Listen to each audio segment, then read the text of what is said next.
After London. By Richard Jefferies. Chapter 1. The Relapse into Barbarism. Chapter 1. The Great Forest.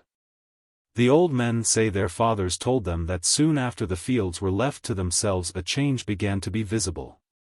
It became green everywhere in the first spring, after London ended, so that all the country looked alike.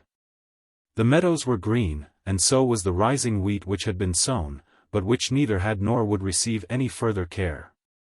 Such arable fields as had not been sown, but where the last stubble had been ploughed up, were overrun with couch grass, and where the short stubble had not been ploughed, the weeds hid it. So that there was no place which was not more or less green.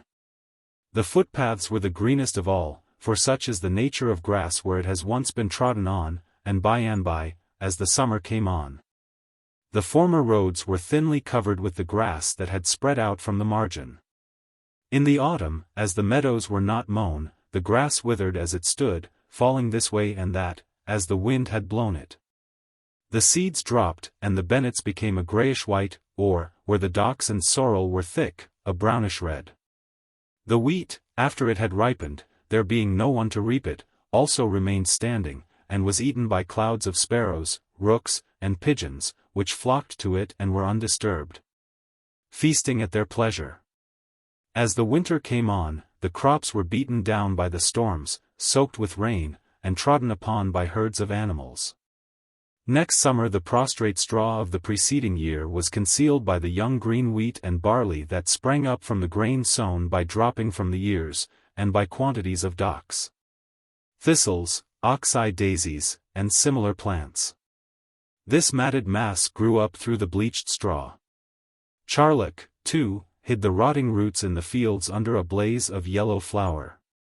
The young spring meadowgrass could scarcely push its way up through the long dead grass and bennets of the year previous, but docks and thistles, sorrel, wild carrots, and nettles found no such difficulty. Footpaths were concealed by the second year, but roads could be traced, though as green as the sward, and were still the best for walking, because the tangled wheat and weeds, and, in the meadows, the long grass, caught the feet of those who tried to pass through. Year by year the original crops of wheat, barley, oats, and beans asserted their presence by shooting up, but in gradually diminished force, as nettles and coarser plants, such as the wild parsnips, spread out into the fields from the ditches and choked them. Aquatic grasses from the furrows and water carriers extended in the meadows, and, with the rushes, helped to destroy or take the place of the former sweet herbage. Meanwhile, the brambles, which grew very fast, had pushed forward their prickly runners farther and farther from the hedges till they had now reached 10 or 15 yards. The briars had followed, and the hedges had widened to 3 or 4 times their first breadth, the fields being equally contracted. Starting from all sides at once, these brambles and briars in the course of about 20 years met in the center of the largest fields. Hawthorn bushes sprang up among them, and, protected by the briars and thorns from grazing animals, the suckers of elm trees rose and flourished. Sapling ashes, oaks, sycamores, and horse-chestnuts, lifted their heads. Of old time the cattle would have eaten off the seed leaves with the grass so soon as they were out of the ground, but now most of the acorns that were dropped by birds, and the keys that were wafted by the wind, twirling as they floated, took root and grew into trees. By this time the brambles and briars had choked up and blocked the former roads, which were as impassable as the fields. No fields, indeed, remained, for where the ground was dry, the thorns, briars, brambles, and saplings already mentioned filled the space. And these thickets and the young trees had converted most part of the country into an immense forest. Where the ground was naturally moist, and the drains had become choked with willow roots, which, when confined in tubes, grow into a mass like the brush of a fox. Sedges and flags and rushes covered it. Thorn bushes were there, too, but not so tall, they were hung with lichen. Besides the flags and reeds, vast quantities of the tallest cowparsnips or jicks rose 5 or 6 feet high, and the willow herb with its stout stem, almost as woody as a shrub. filled every approach. By the 30th year there was not one single open place, the hills only excepted, where a man could walk, unless he followed the tracks of wild creatures or cut himself a path. The ditches, of course, had long since become full of leaves and dead branches, so that the water which should have run off down them stagnated, and presently spread out into the hollow places and by the corner of what had once been fields, forming marshes where the horsetails, flags, and sedges hid the water. As no care was taken with the brooks, the hatches upon them gradually rotted, and the force of the winter rains carried away the weak timbers, flooding the lower grounds, which became swamps of larger size. The dams, too, were drilled by water rats, and the streams percolating through, slowly increased the size of these tunnels till the structure burst, and the current swept on and added to the floods below. Milldams stood longer, but, as the ponds silted up, the current flowed round and even through the mill houses, which, going by degrees to ruin, were in some cases undermined till they fell. Everywhere the lower lands adjacent to the streams had become marshes, some of them extending for miles in a winding line, and occasionally spreading out to a mile in breadth. This was particularly the case where brooks and streams of some volume joined the rivers, which were also blocked and obstructed in their turn, and the two, overflowing, covered the country around. For the rivers brought down trees and branches, timbers floated from the shore, and all kinds of similar materials, which grounded in the shallows or caught against snags, and formed huge piles where there had been weirs. Sometimes, after great rains, these piles swept away the timbers of the weir, driven by the irresistible power of the water, and then in its course the flood, carrying the balks before it like battering rams, cracked and split the bridges of solid stone which the ancients had built. These and the iron bridges likewise were overthrown, and presently quite disappeared, for the very foundations were covered with the sand and gravel silted up. Thus, too, the sites of many villages and towns that anciently existed along the rivers, or on the lower lands adjoining, were concealed by the water and the mud it brought with it. The sedges and reeds that arose completed the work and left nothing visible, so that the mighty buildings of olden days were by these means utterly buried. And, as has been proved by those who have dug for treasures, in our time the very foundations are deep beneath the earth, and not to be got at for the water that oozes into the shafts that they have tried to sink through the sand and mud banks. From an elevation, therefore, there was nothing visible but endless forest and marsh. On the level ground and plains the view was limited to a short distance, because of the thickets and the saplings which had now become young trees. The downs only were still partially open, yet it was not convenient to walk upon them except in the tracks of animals, because of the long grass which, being no more regularly grazed upon by sheep, as was once the case, grew thick and tangled. Firs, too, and heath covered the slopes, and in places vast quantities of fern. There had always been copses of fir and beech and nut tree covers, and these increased and spread, while bramble, briar, and hawthorn extended around them. By degrees the trees of the vale seemed as it were to invade and march up the hills, and, as we see in our time, in many places the downs are hidden altogether with a stunted kind of forest. But all the above happened in the time of the first generation. Besides these things a great physical change took place. But before I speak of that, it will be best to relate what effects were produced upon animals and men. In the first years after the fields were left to themselves, the fallen and overripe corn crops became the resort of innumerable mice. They swarmed to an incredible degree, not only devouring the grain upon the straw that had never been cut, but clearing out every single ear in the wheat ricks that were standing about the country.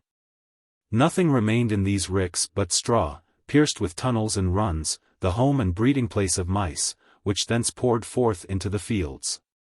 Such grain as had been left in barns and granaries, in mills, and in warehouses of the deserted towns, disappeared in the same manner. When men tried to raise crops in small gardens and enclosures for their sustenance, these legions of mice rushed in and destroyed the produce of their labor. Nothing could keep them out, and if a score were killed, 100 more supplied their place. These mice were preyed upon by kestrel hawks, owls, and weasels. But at first they made little or no appreciable difference. In a few years, however, the weasels, having such a superabundance of food, trebled in numbers, and in the same way the hawks, owls, and foxes increased. There was then some relief, but even now at intervals districts are invaded, and the granaries and the standing corn suffer from these depredations. This does not happen every year, but only at intervals, for it is noticed that mice abound very much more in some seasons than others. The extraordinary multiplication of these creatures was the means of providing food for the cats that had been abandoned in the towns, and came forth into the country in droves. Feeding on the mice, they became, in a very short time, quite wild, and their descendants now roam the forest. In our houses we still have several varieties of the domestic cat, such as the tortoiseshell, which is the most prized, but when the above-mentioned cats became wild, after a while the several varieties disappeared, and left but one wild kind. Those which are now so often seen in the forest, and which do so much mischief about houses and enclosures, are almost all grayish, some being striped.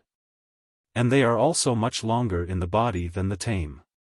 A few are jet black, their skins are then preferred by hunters. Though the forest cat retires from the sight of man as much as possible, yet it is extremely fierce in defense of its young. And instances have been known where travelers in the woods have been attacked upon unwittingly approaching their dens. Dropping from the boughs of a tree upon the shoulders, the creature flies at the face, inflicting deep scratches and bites, exceedingly painful, and sometimes dangerous, from the tendency to fester. But such cases are rare, and the reason the forest cat is so detested is because it preys upon fowls and poultry, mounting with ease the trees or places where they roost. Almost worse than the mice were the rats, which came out of the old cities in such vast numbers that the people who survived and saw them are related to have fled in fear. This terror, however, did not last so long as the evil of the mice, for the rats, probably not finding sufficient food when together, scattered abroad, and were destroyed singly by the cats and dogs, who slew them by thousands, far more than they could afterwards eat, so that the carcasses were left to decay. It is said that, overcome with hunger, these armies of rats in some cases fell upon each other, and fed on their own kindred. They are still numerous, but do not appear to do the same amount of damage as is occasionally caused by the mice, when the latter invade the cultivated lands. The dogs, of course, like the cats, were forced by starvation into the fields, where they perished in incredible numbers. Of many species of dogs which are stated to have been plentiful among the ancients, we have now nothing but the name. The poodle is extinct, the Maltese terrier, the Pomeranian, the Italian greyhound, and, it is believed, great numbers of crosses and mongrels have utterly disappeared. There was none to feed them, and they could not find food for themselves, nor could they stand the rigor of the winter when exposed to the frost in the open air. Some kinds, more hardy and fitted by nature for the chase, became wild, and their descendants are now found in the woods. Of these, there are 3 sorts which keep apart from each other, and are thought not to interbreed. The most numerous are the black. The black wood dog is short and stoutly made, with shaggy hair, sometimes marked with white patches. There can be no doubt that it is the descendant of the ancient sheepdog, for it is known that the sheepdog was of that character. And it is said that those who used to keep sheep soon found their dogs abandon the fold, and join the wild troops that fell upon the sheep.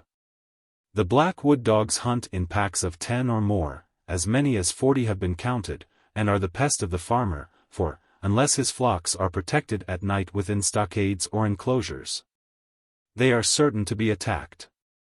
Not satisfied with killing enough to satisfy hunger, these dogs tear and mangle for sheer delight of blood, and will destroy 20 times as many as they can eat, leaving the miserably torn carcasses on the field.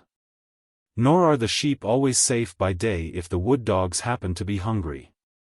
The shepherd is, therefore, usually accompanied by 2 or 3 mastiffs, of whose great size and strength the others stand in awe. At night, and when in large packs, starving in the snow, not even the mastiffs can check them. No wood dog, of any kind, has ever been known to attack man, and the hunter in the forest hears their bark in every direction without fear. It is, nevertheless, best to retire out of their way when charging sheep in packs, for they then seem seized with a blind fury. And some who have endeavored to fight them have been thrown down and seriously mauled. But this has been in the blindness of their rush, no instance has ever been known of their purposely attacking man. These black wood dogs will also chase and finally pull down cattle, if they can get within the enclosures, and even horses have fallen victims to their untiring thirst for blood. Not even the wild cattle can always escape, despite their strength, and they have been known to run down stags, though not their usual quarry. The next kind of wild wood dog is the yellow, a smaller animal, with smooth hair inclining to a yellow color, which lives principally upon game, chasing all, from the hare to the stag. It is as swift, or nearly as swift, as the greyhound, and possesses greater endurance. In coursing the hare, it not uncommonly happens that these dogs start from the brake and take the hare, when nearly exhausted, from the hunter's hounds. They will in the same way follow a stag, which has been almost run down by the hunters, and bring him to bay, though in this case they lose their booty, dispersing through fear of man, when the hunters come up in a body. But such is their love of the chase, that they are known to assemble from their lairs at the distant sound of the horn, and, as the hunters ride through the woods, they often see the yellow dogs flitting along side by side with them through bush and fern. These animals sometimes hunt singly, sometimes in couples, and as the season advances, and winter approaches, in packs of 8 or 12. They never attack sheep or cattle, and avoid man, except when they perceive he is engaged in the chase. There is little doubt that they are the descendants of the dogs which the ancients called lurchers, crossed, perhaps, with the greyhound, and possibly other breeds.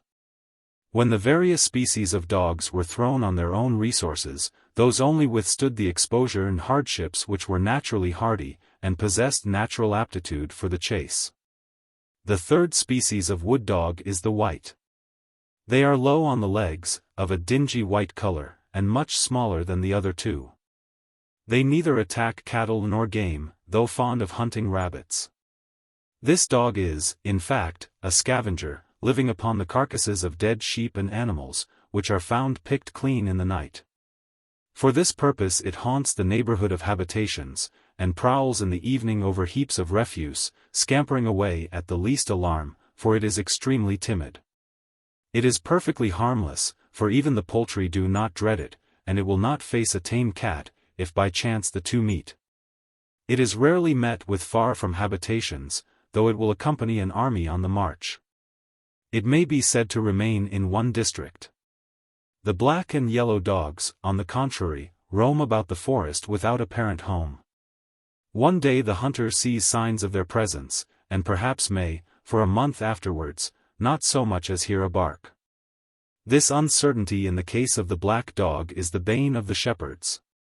For, not seeing or hearing anything of the enemy for months altogether, in spite of former experience their vigilance relaxes, and suddenly, while they sleep, their flocks are scattered. We still have, among tame dogs, the mastiff, terrier, spaniel, deerhound, and greyhound, all of which are as faithful to man as ever. How do you find this book? Any thoughts about the book or the author? Any suggestion for improvement? Please take a moment to share your thoughts in a comment. If you like it, share it with your friends who might enjoy it as well. Subscribe to keep in touch.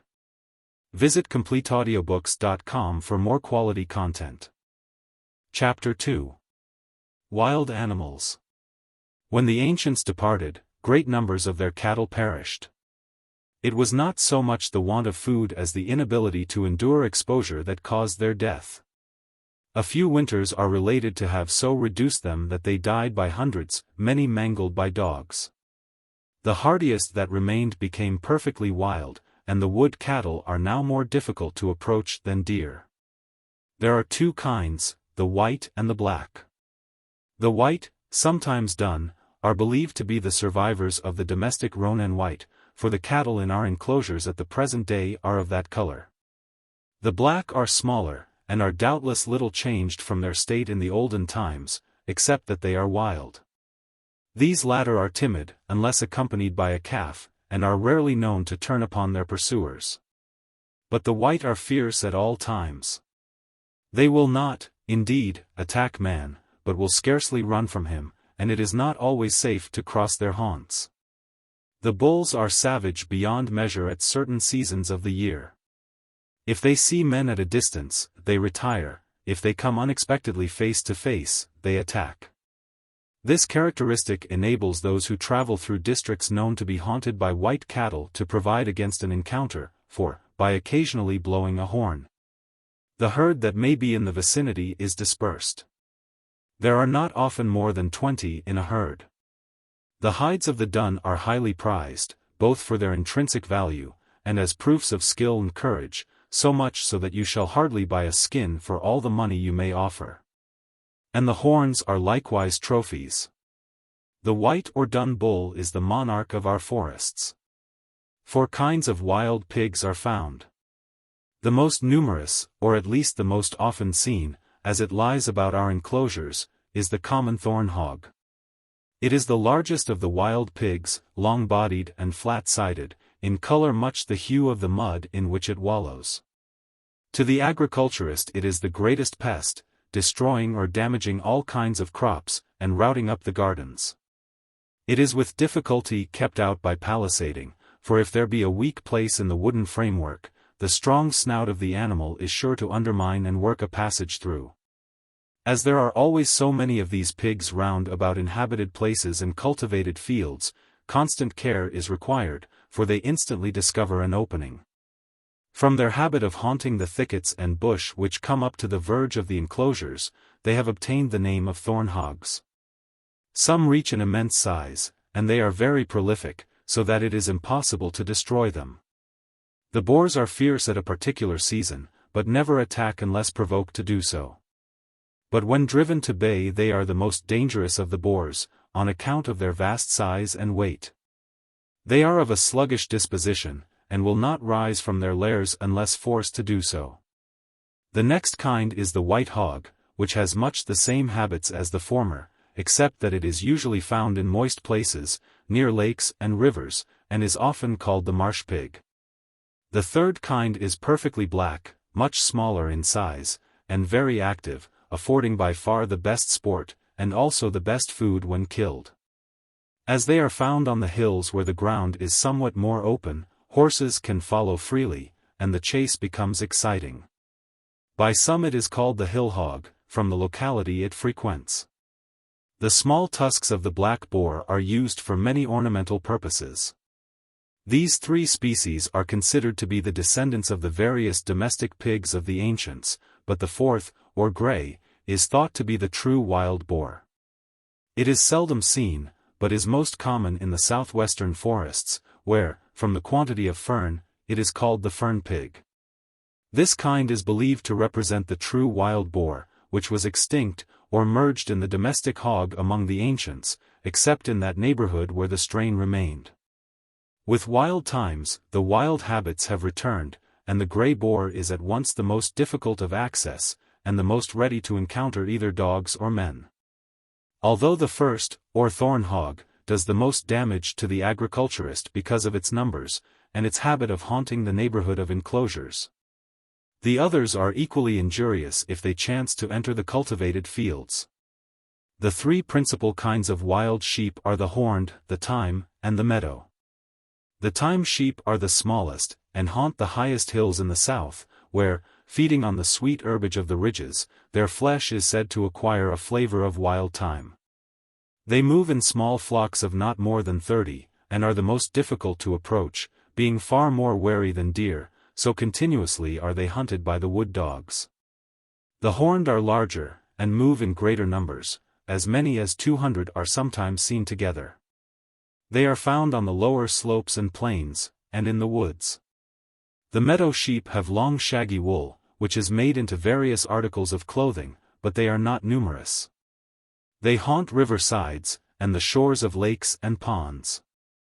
None of these are easily got at, on account of the wood dogs, but the rams of the horned kind are reputed to sometimes turn upon the pursuing pack, and butt them to death. In the extremity of their terror whole flocks of wild sheep have been driven over precipices and into quagmires and torrents. Besides these, there are several other species whose haunt is local. On the islands, especially, different kinds are found. The wood dogs will occasionally, in calm weather, swim out to an island and kill every sheep upon it. From the horses that were in use among the ancients, the two wild species now found are known to have descended, a fact confirmed by their evident resemblance to the horses we still retain. The largest wild horse is almost black, or inclined to a dark color, somewhat less in size than our present wagon horses, but of the same heavy make. It is, however, much swifter, on account of having enjoyed liberty for so long. It is called the bush horse, being generally distributed among thickets and meadow-like lands adjoining water. The other species is called the hill pony, from its habitat, the hills, and is rather less in size than our riding horse. This latter is short and thick-set, so much so as not to be easily ridden by short persons without high stirrups. Neither of these wild horses are numerous, but neither are they uncommon. They keep entirely separate from each other. As many as 30 mares are sometimes seen together, but there are districts where the traveler will not observe one for weeks. Tradition says that in the olden times there were horses of a slender build whose speed outstripped the wind, but of the breed of these famous racers not one is left. Whether they were too delicate to withstand exposure, or whether the wild dogs hunted them down is uncertain, but they are quite gone. Did but one exist, how eagerly it would be sought out, for in these days it would be worth its weight in gold, unless, indeed, as some affirm, such speed only endured for a mile or two. It is not necessary, having written thus far of the animals, that anything be said of the birds of the woods, which everyone knows were not always wild, and which can, indeed, be compared with such poultry as are kept in our enclosures. Such are the bush hens, the wood turkeys, the galini, the peacocks, the white duck and the white goose, all of which, though now wild as the hawk, are well known to have been once tame.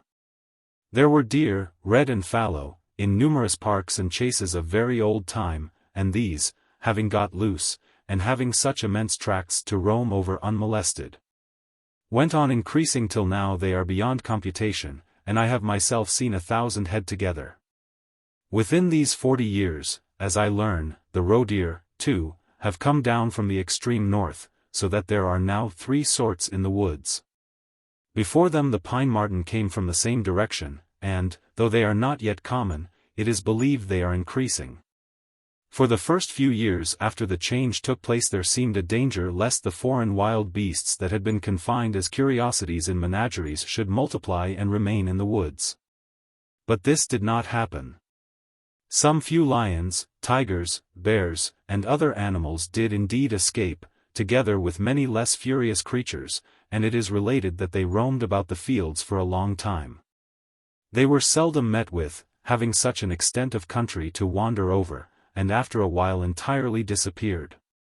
If any progeny were born, the winter frosts must have destroyed it, and the same fate awaited the monstrous serpents which had been collected for exhibition. Only one such animal now exists which is known to owe its origin to those which escaped from the dens of the ancients. It is the beaver, whose dams are now occasionally found upon the streams by those who traverse the woods. Some of the aquatic birds, too, which frequent the lakes, are thought to have been originally derived from those which were formerly kept as curiosities. In the castle yard at Longtover may still be seen the bones of an elephant which was found dying in the woods near that spot. Chapter 3. Men of the Woods. So far as this, all that I have stated has been clear, and there can be no doubt that what has been thus handed down from mouth to mouth is for the most part correct. When I pass from trees and animals to men, however, the thing is different, for nothing is certain and everything confused. None of the accounts agree, nor can they be altogether reconciled with present facts or with reasonable supposition. Yet it is not so long since but a few memories, added one to the other, can bridge the time, and, though not many, there are some written notes still to be found. I must attribute the discrepancy to the wars and hatreds which sprang up and divided the people, so that one would not listen to what the others wished to say, and the truth was lost. Besides which, in the conflagration which consumed the towns, most of the records were destroyed, and are no longer to be referred to. And it may be that even when they were proceeding, the causes of the change were not understood. Therefore, what I am now about to describe is not to be regarded as the ultimate truth, but as the nearest to which I could attain after comparing the various traditions. Some say, then, that the first beginning of the change was because the sea silted up the entrances to the ancient ports, and stopped the vast commerce which was once carried on. It is certainly true that many of the ports are silted up, and are now useless as such, but whether the silting up preceded the disappearance of the population, or whether the disappearance of the population, and the consequent neglect caused the silting, I cannot venture to positively assert. For there are signs that the level of the sea has sunk in some places, and signs that it has become higher in others, so that the judicious historian will simply state the facts, and refrain from coloring them with his own theory as Sylvester has done. Others again maintain that the supply of food from over the ocean suddenly stopping caused great disorders, and that the people crowded on board all the ships to escape starvation, and sailed away, and were no more heard of. It has, too, been said that the earth, from some attractive power exercised by the passage of an enormous dark body through space, became tilted or inclined to its orbit more than before. And that this, while it lasted, altered the flow of the magnetic currents, which, in an imperceptible manner, influenced the minds of men. Hitherto the stream of human life had directed itself to the westward, but when this reversal of magnetism occurred, a general desire arose to return to the east. And those whose business is theology have pointed out that the wickedness of those times surpassed understanding, and that a change and sweeping away of the human evil that had accumulated was necessary, and was effected by supernatural means. The relation of this must be left to them, since it is not the province of the philosopher to meddle with such matters. All that seems certain is, that when the event took place, the immense crowds collected in cities were most affected, and that the richer and upper classes made use of their money to escape. Those left behind were mainly the lower and most ignorant, so far as the arts were concerned, those that dwelt in distant and outlying places, and those who lived by agriculture. These last at that date had fallen to such distress that they could not hire vessels to transport themselves. The exact number of those left behind cannot, of course, be told, but it is on record that when the fields were first neglected, as I have already described, a man might ride 100 miles and not meet another. They were not only few, but scattered, and had not drawn together and formed towns as at present. Of what became of the vast multitudes that left the country, nothing has ever been heard, and no communication has been received from them. For this reason I cannot conceal my opinion that they must have sailed either to the westward or to the southward where the greatest extent of ocean is understood to exist, and not to the eastward as Sylvester would have it in his work upon the unknown orb, the dark body traveling in space to which I have alluded. None of our vessels in the present day dare venture into those immense tracts of sea, nor, indeed, out of sight of land, unless they know they shall see it again so soon as they have reached and surmounted the ridge of the horizon. Had they only crossed to the mainland or continent again, we should most likely have heard of their passage across the countries there.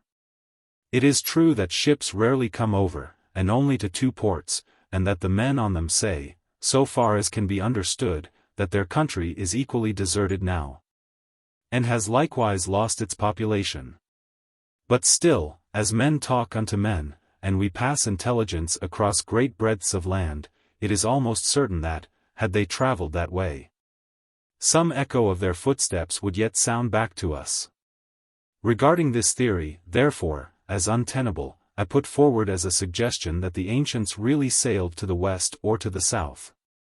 As, for the most part, those who were left behind were ignorant, rude, and unlettered, it consequently happened that many of the marvelous things which the ancients did, and the secrets of their science, are known to us by name only, and, indeed, hardly by name.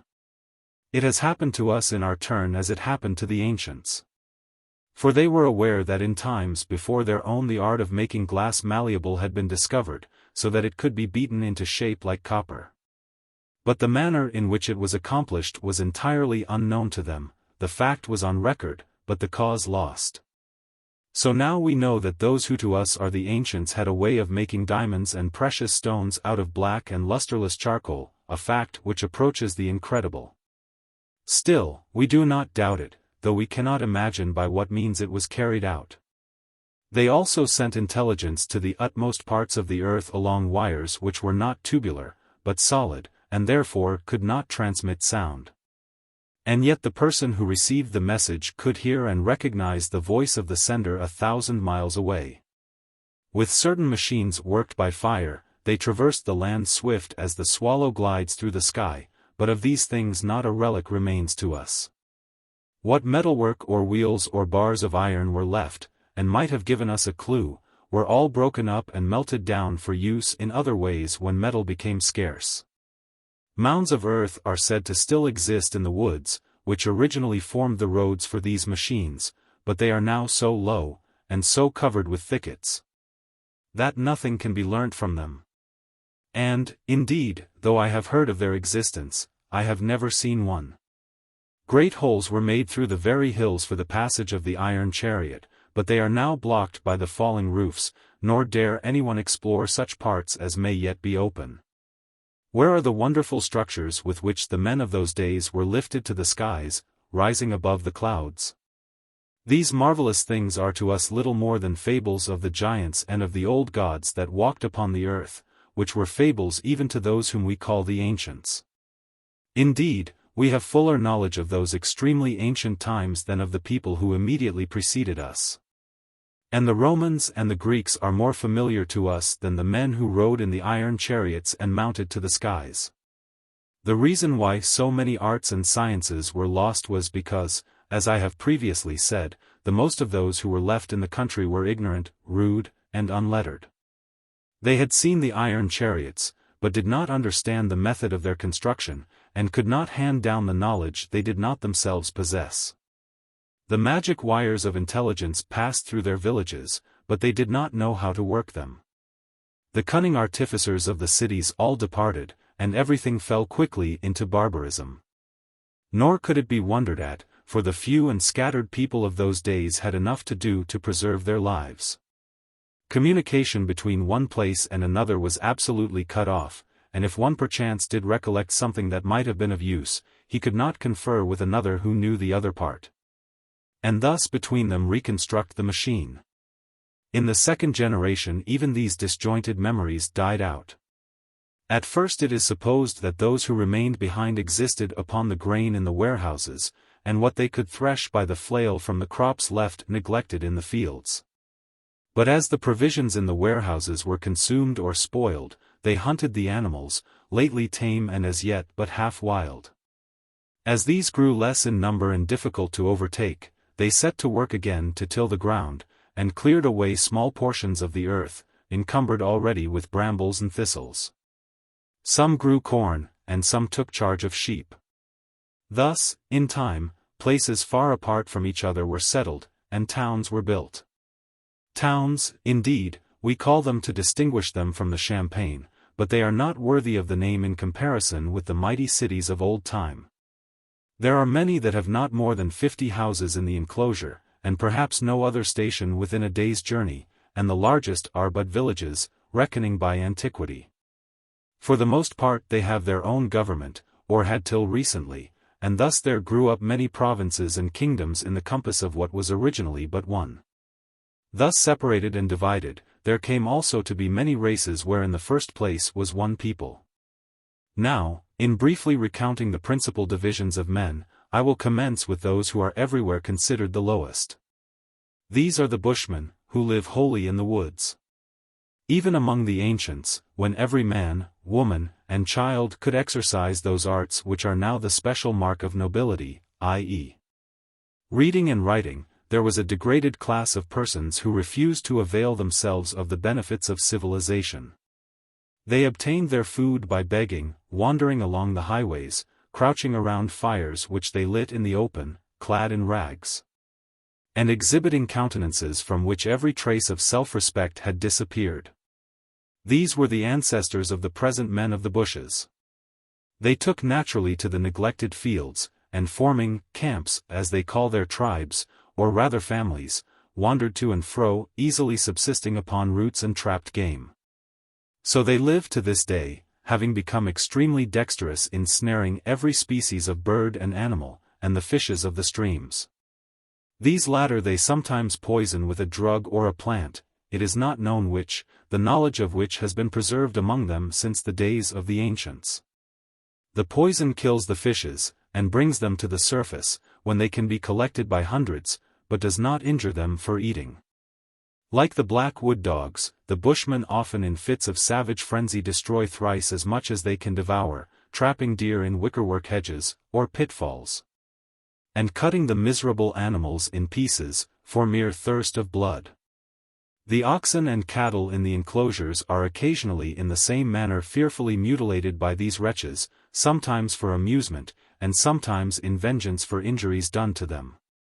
Bushmen have no settled home, cultivate no kind of corn or vegetable, keep no animals, not even dogs, have no houses or huts, no boats or canoes. Nothing that requires the least intelligence or energy to construct. Roaming to and fro without any apparent aim or object, or any particular route, they fix their camp for a few days wherever it suits their fancy, and again move on, no man knows why or whither. It is this uncertainty of movement which makes them so dangerous. Today there may not be the least sign of any within miles of an enclosure. In the night a camp may pass, slaughtering such cattle as may have remained without the palisade, or killing the unfortunate shepherd who has not got within the walls. And in the morning they may be nowhere to be seen, having disappeared like vermin. Face to face the bushman is never to be feared, a whole camp or tribal family will scatter if a traveler stumbles into their midst. It is from behind a tree or under cover of night that he deals his murderous blow. A camp may consist of 10 or 20 individuals, sometimes, perhaps, of 40, or even 50, of various ages, and is ruled by the eldest, who is also the parent. He is absolute master of his camp, but has no power or recognition beyond it, so that how many leaders there may be among them it is not possible even to guess. Nor is the master known to them as king, or duke, nor has he any title, but is simply the oldest or founder of the family. The camp has no law, no established custom. Events happen, and even the master cannot be said to reign. When he becomes feeble, they simply leave him to die. They are depraved, and without shame, clad in sheepskins chiefly, if clad at all, or in such clothes as they have stolen. They have no ceremonies whatever. The number of these camps must be considerable, and yet the bushman is seldom seen, nor do we very often hear of their depredations, which is accounted for by the extent of country they wander over. It is in severe winters that the chief danger occurs, they then suffer from hunger and cold, and are driven to the neighborhood of the enclosures to steal. So dexterous are they in slipping through the bushes, and slinking among the reeds and osiers, that they will pass within a few yards without discovering their presence. And the signs of their passage can be detected only by the experienced hunter, and not always by him. It is observed that whatever mischief the bushman commits, he never sets fire to any ricks or buildings. The reason is because his nature is to slink from the scene of his depredations, and flame at once attracts people to the spot. Twice the occurrence of a remarkably severe winter has caused the bushmen to flock together and act in an approach to concert in attacking the enclosures. The bushmen of the north, who were even more savage and brutal, then came down, and were with difficulty repulsed from the walled cities. In ordinary times we see very little of them. They are the thieves, the human vermin of the woods. Under the name of gypsies, those who are now often called Romani and Zingari were well known to the ancients. Indeed, they boast that their ancestry goes back so much farther than the oldest we can claim, that the ancients themselves were but modern to them. Even in that age of highest civilization, which immediately preceded the present, they say, and there is no doubt of it, that they preserved the blood of their race pure and untainted. that they never dwelt under permanent roofs, nor bowed their knees to the prevalent religion. They remained apart, and still continue after civilization has disappeared, exactly the same as they were before it commenced. Since the change their numbers have greatly increased, and were they not always at war with each other, it is possible that they might go far to sweep the house people from the land. But there are so many tribes, each with its king, queen, or duke, that their power is divided, and their force melts away. The ruler of the Bushman families is always a man, but among the gypsies a woman, and even a young girl, often exercises supreme authority, but must be of the sacred blood. These kings and dukes are absolute autocrats within their tribe, and can order by a nod the destruction of those who offend them. Habits of simplest obedience being enjoined on the tribe from earliest childhood, such executions are rare, but the right to command them is not for a moment questioned. Of the sorcerers, and particularly the sorceresses, among them, all have heard, and, indeed, the places where they dwell seem full of mystery and magic. They live in tents, and though they constantly remove from district to district, one tribe never clashes with or crosses another, because all have their especial roots, upon which no intrusion is ever made. Some agriculture is practiced, and flocks and herds are kept, but the work is entirely done by the women. The men are always on horseback, or sleeping in their tents. Each tribe has its central camping place, to which they return at intervals after perhaps wandering for months, a certain number of persons being left at home to defend it. These camps are often situated in inaccessible positions, and well protected by stockades. The territory which is acknowledged to belong to such a camp is extremely limited. Its mere environs only are considered the actual property of the tribe, and a second can pitch its tents with a few hundred yards. These stockades, in fact, are more like storehouses than residences. Each is a mere rendezvous. The gypsies are everywhere, but their stockades are most numerous in the south, along the sides of the green hills and plains, and especially round Stonehenge, where, on the great open plains, among the huge boulders, placed ages since in circles, they perform strange ceremonies and incantations.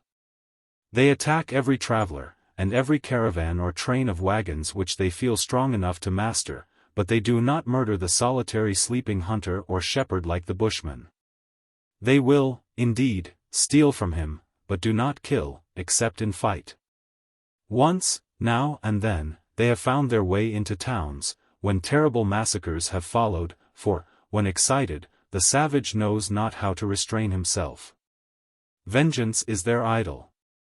If any community has injured or affronted them, they never cease endeavoring to retaliate, and will wipe it out in fire and blood generations afterwards.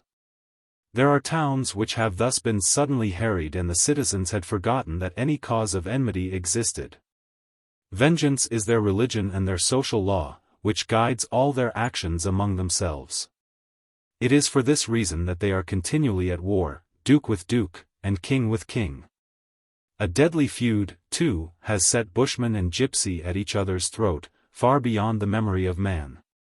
The Romany looks on the Bushman as a dog, and slaughters him as such. In turn, the despised human dog slinks in the darkness of the night into the Romany's tent, and stabs his daughter or his wife. For such is the meanness and cowardice of the Bushman that he would always rather kill a woman than a man. There is also a third class of men who are not true gypsies, but have something of their character, though the gypsies will not allow that they were originally half-breeds. Their habits are much the same, except that they are footmen and rarely use horses, and are therefore called the foot gypsies. The gypsy horse is really a pony. Once only have the Romany combined to attack the house people, driven, like the Bushmen, by an exceedingly severe winter, against which they had no provision. But then, instead of massing their forces and throwing their irresistible numbers upon one city or territory, all they would agree to do was that, upon a certain day, each tribe should invade the land nearest to it. The result was that they were, though with trouble, repulsed.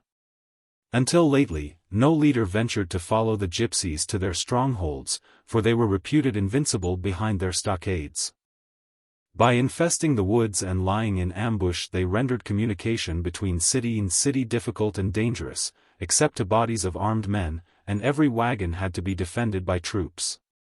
The gypsies, as they roam, make little secret of their presence, unless, of course, intent upon mischief, but light their fires by day and night fearlessly. The bushmen never light a fire by day, lest the ascending smoke, which cannot be concealed, should betray their whereabouts. Their fires are lit at night in hollows or places well surrounded with thickets, and, that the flame may not be seen, they will build screens of fir boughs or fern. When they have obtained a good supply of hot wood coals, no more sticks are thrown on, but these are covered with turf, and thus kept in long enough for their purposes. Much of their meat they devour raw, and thus do not need a fire so frequently as others. Chapter 4. The Invaders. Those who live by agriculture or in towns, and are descended from the remnant of the ancients, are divided, as I have previously said, into numerous provinces, kingdoms, and republics. In the middle part of the country the cities are almost all upon the shores of the lake, or within a short distance of the water. And there is therefore more traffic and communication between them by means of vessels than is the case with inland towns, whose trade must be carried on by caravans and wagons. These not only move slowly, but are subject to be interrupted by the Romani and by the banditti, or persons who, for moral or political crimes, have been banished from their homes. It is in the cities that cluster around the great central lake that all the life and civilization of our day are found. But there also begin those wars and social convulsions which cause so much suffering. When was the peninsula at peace? And when was there not some mischief and change brewing in the republics? When was there not a danger from the northern mainland? Until recent years there was little knowledge of, and scarcely any direct commerce or intercourse between, the central part and the districts either of the extreme west or the north. And it is only now that the north and east are becoming open to us. For at the back of the narrow circle or cultivated land, the belt about the lake, there extend immense forests in every direction, through which, till very lately, no practicable way had been cut. Even in the more civilized central part it is not to this day easy to travel, for at the barriers, as you approach the territories of every prince, they demand your business and your papers.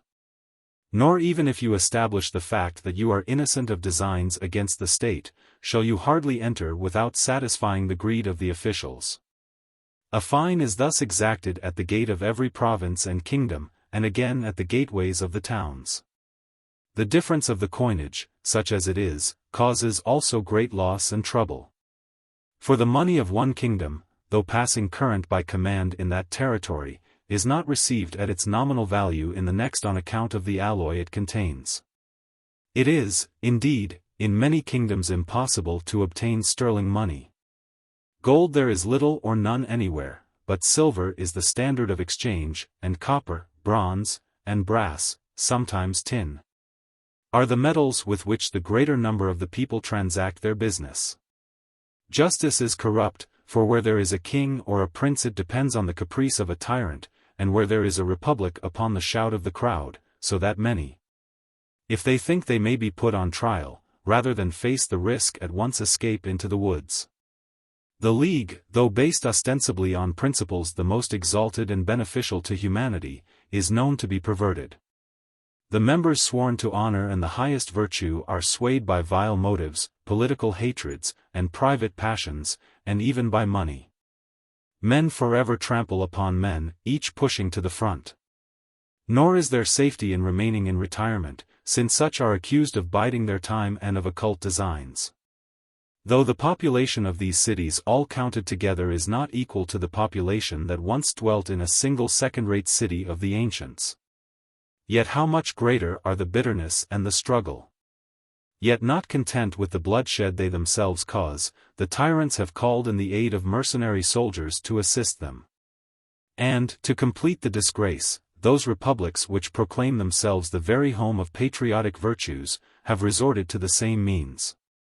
Thus we see English cities kept in awe by troops of Welshmen, Irish, and even the Western Scots, who swarm in the council chambers of the republics, and, opening the doors of the houses, help themselves to what they will. This, too, in the face of the notorious fact that these nations have sworn to be avenged upon us, that their vessels sail about the lake committing direful acts of piracy, and that twice already vast armies have swept along threatening to entirely overwhelm the whole commonwealth. What infatuation to admit bands of these same men into the very strongholds and the heart of the land!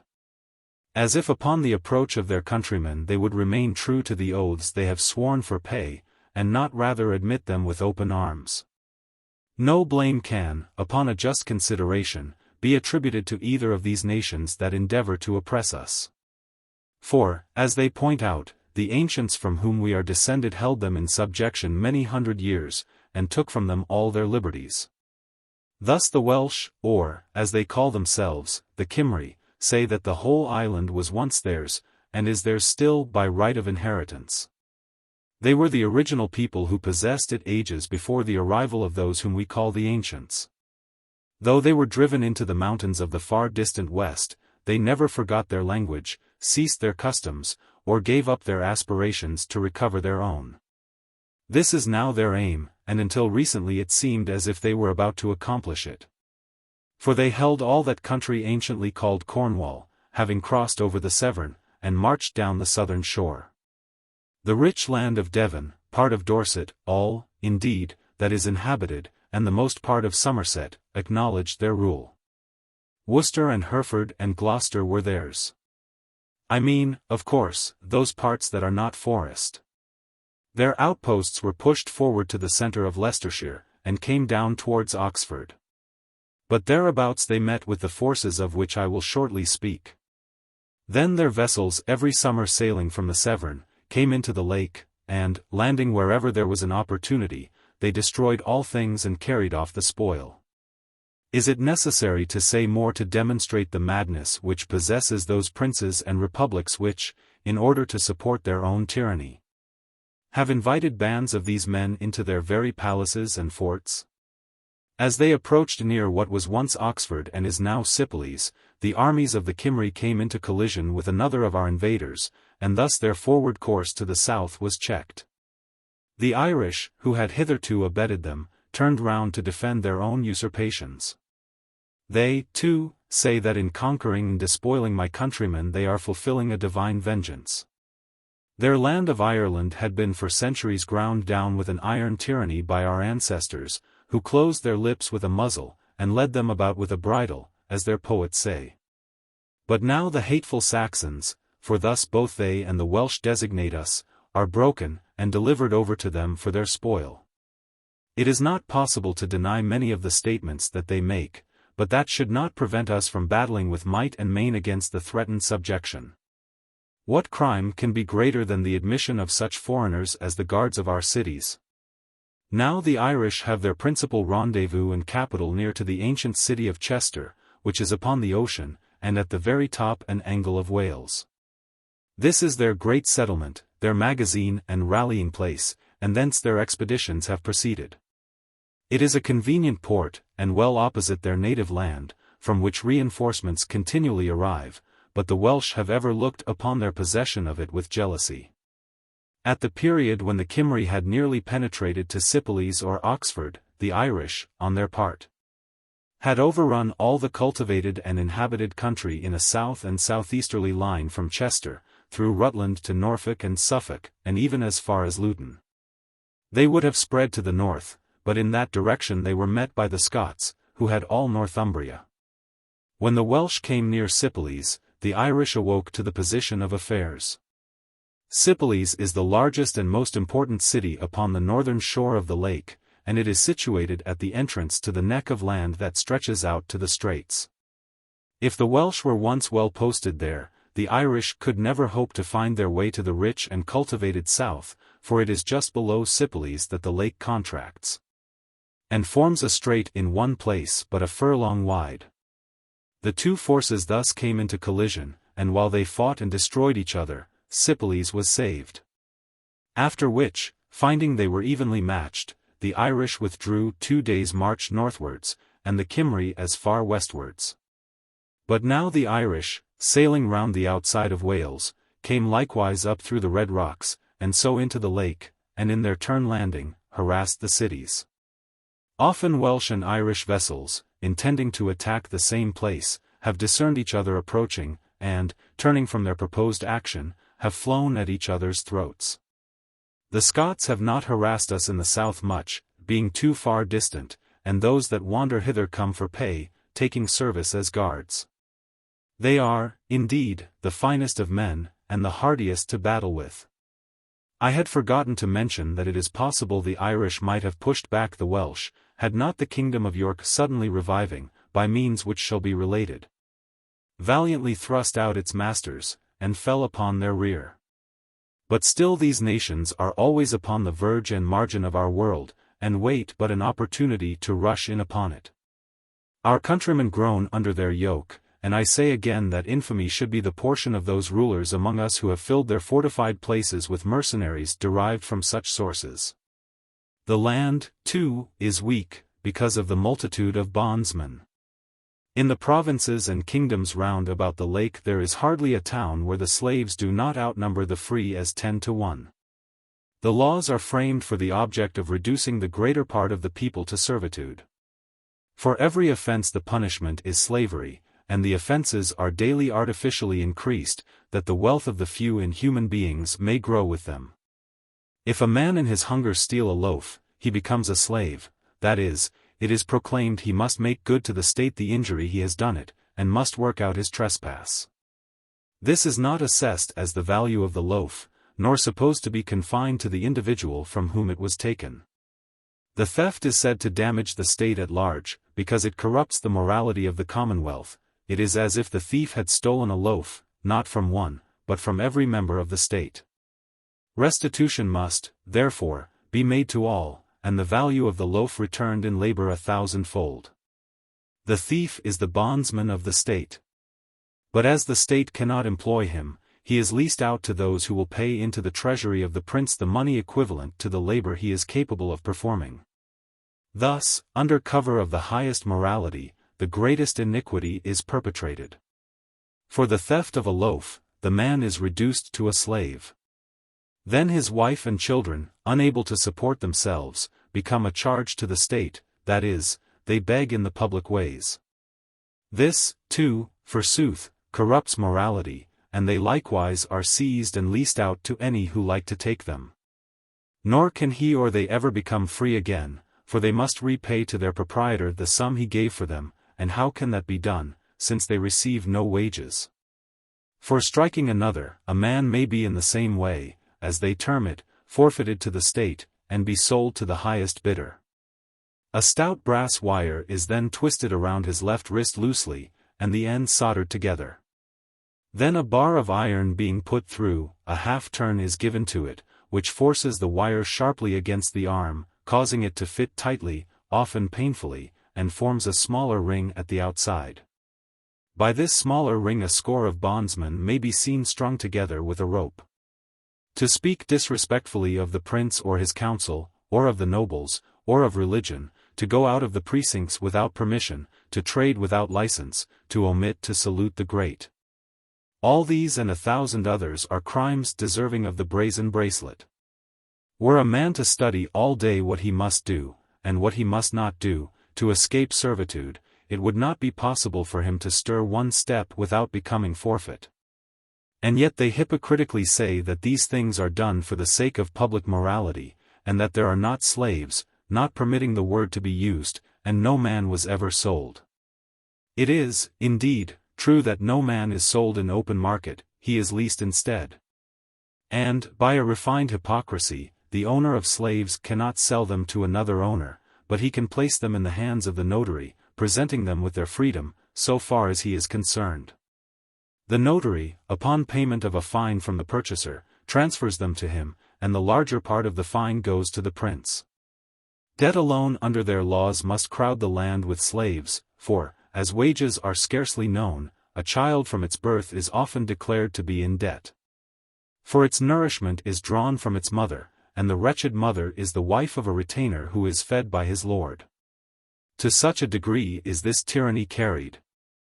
If any owe a penny, his doom is sealed, he becomes a bondsman, and thus the estates of the nobles are full of men who work during their whole lives for the profit of others.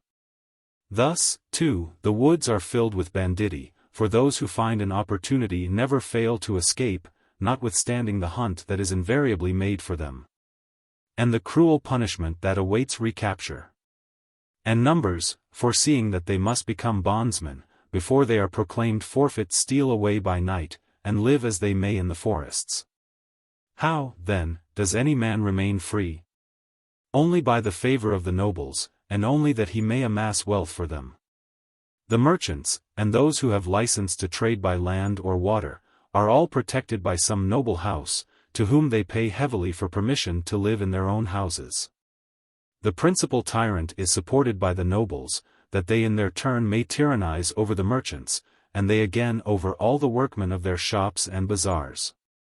Over their own servants, for thus they call the slaves, that the word itself may not be used, who work upon their estates, the nobles are absolute masters, and may even hang them upon the nearest tree.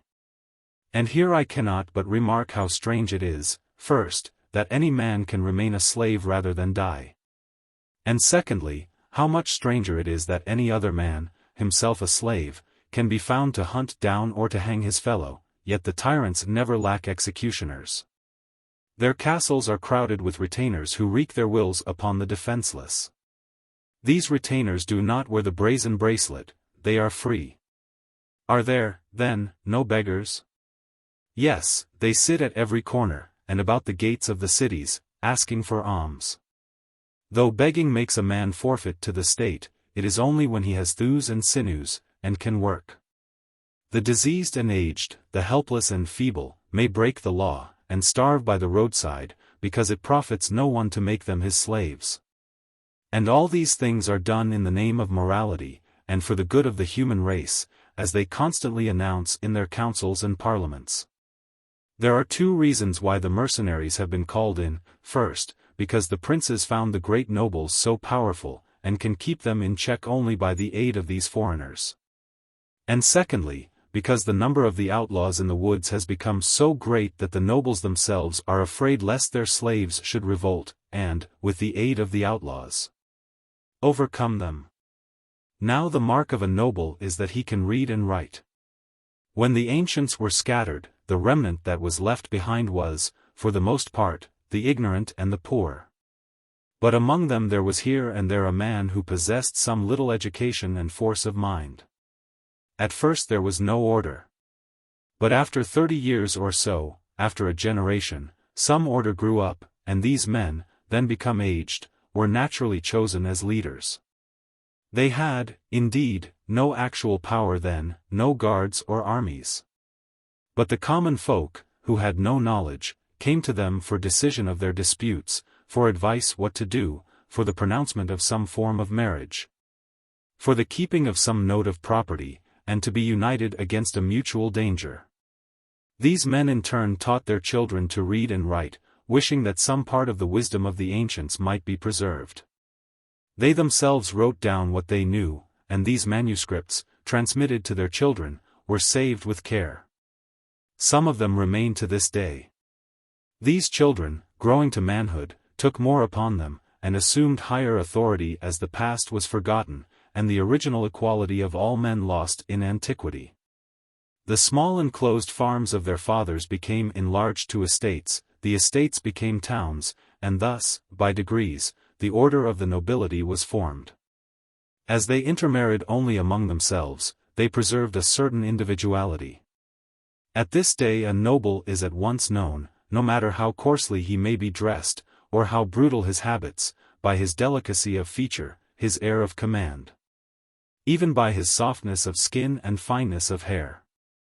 Still the art of reading and writing is scrupulously imparted to all their legitimate offspring, and scrupulously confined to them alone. It is true that they do not use it except on rare occasions when necessity demands, being wholly given over to the chase, to war, and politics, but they retain the knowledge. Indeed, were a noble to be known not to be able to read and write, the prince would at once degrade him, and the sentence would be upheld by the entire caste. No other but the nobles are permitted to acquire these arts. If any attempt to do so, they are enslaved and punished. But none do attempt. Of what avail would it be to them? All knowledge is thus retained in the possession of the nobles.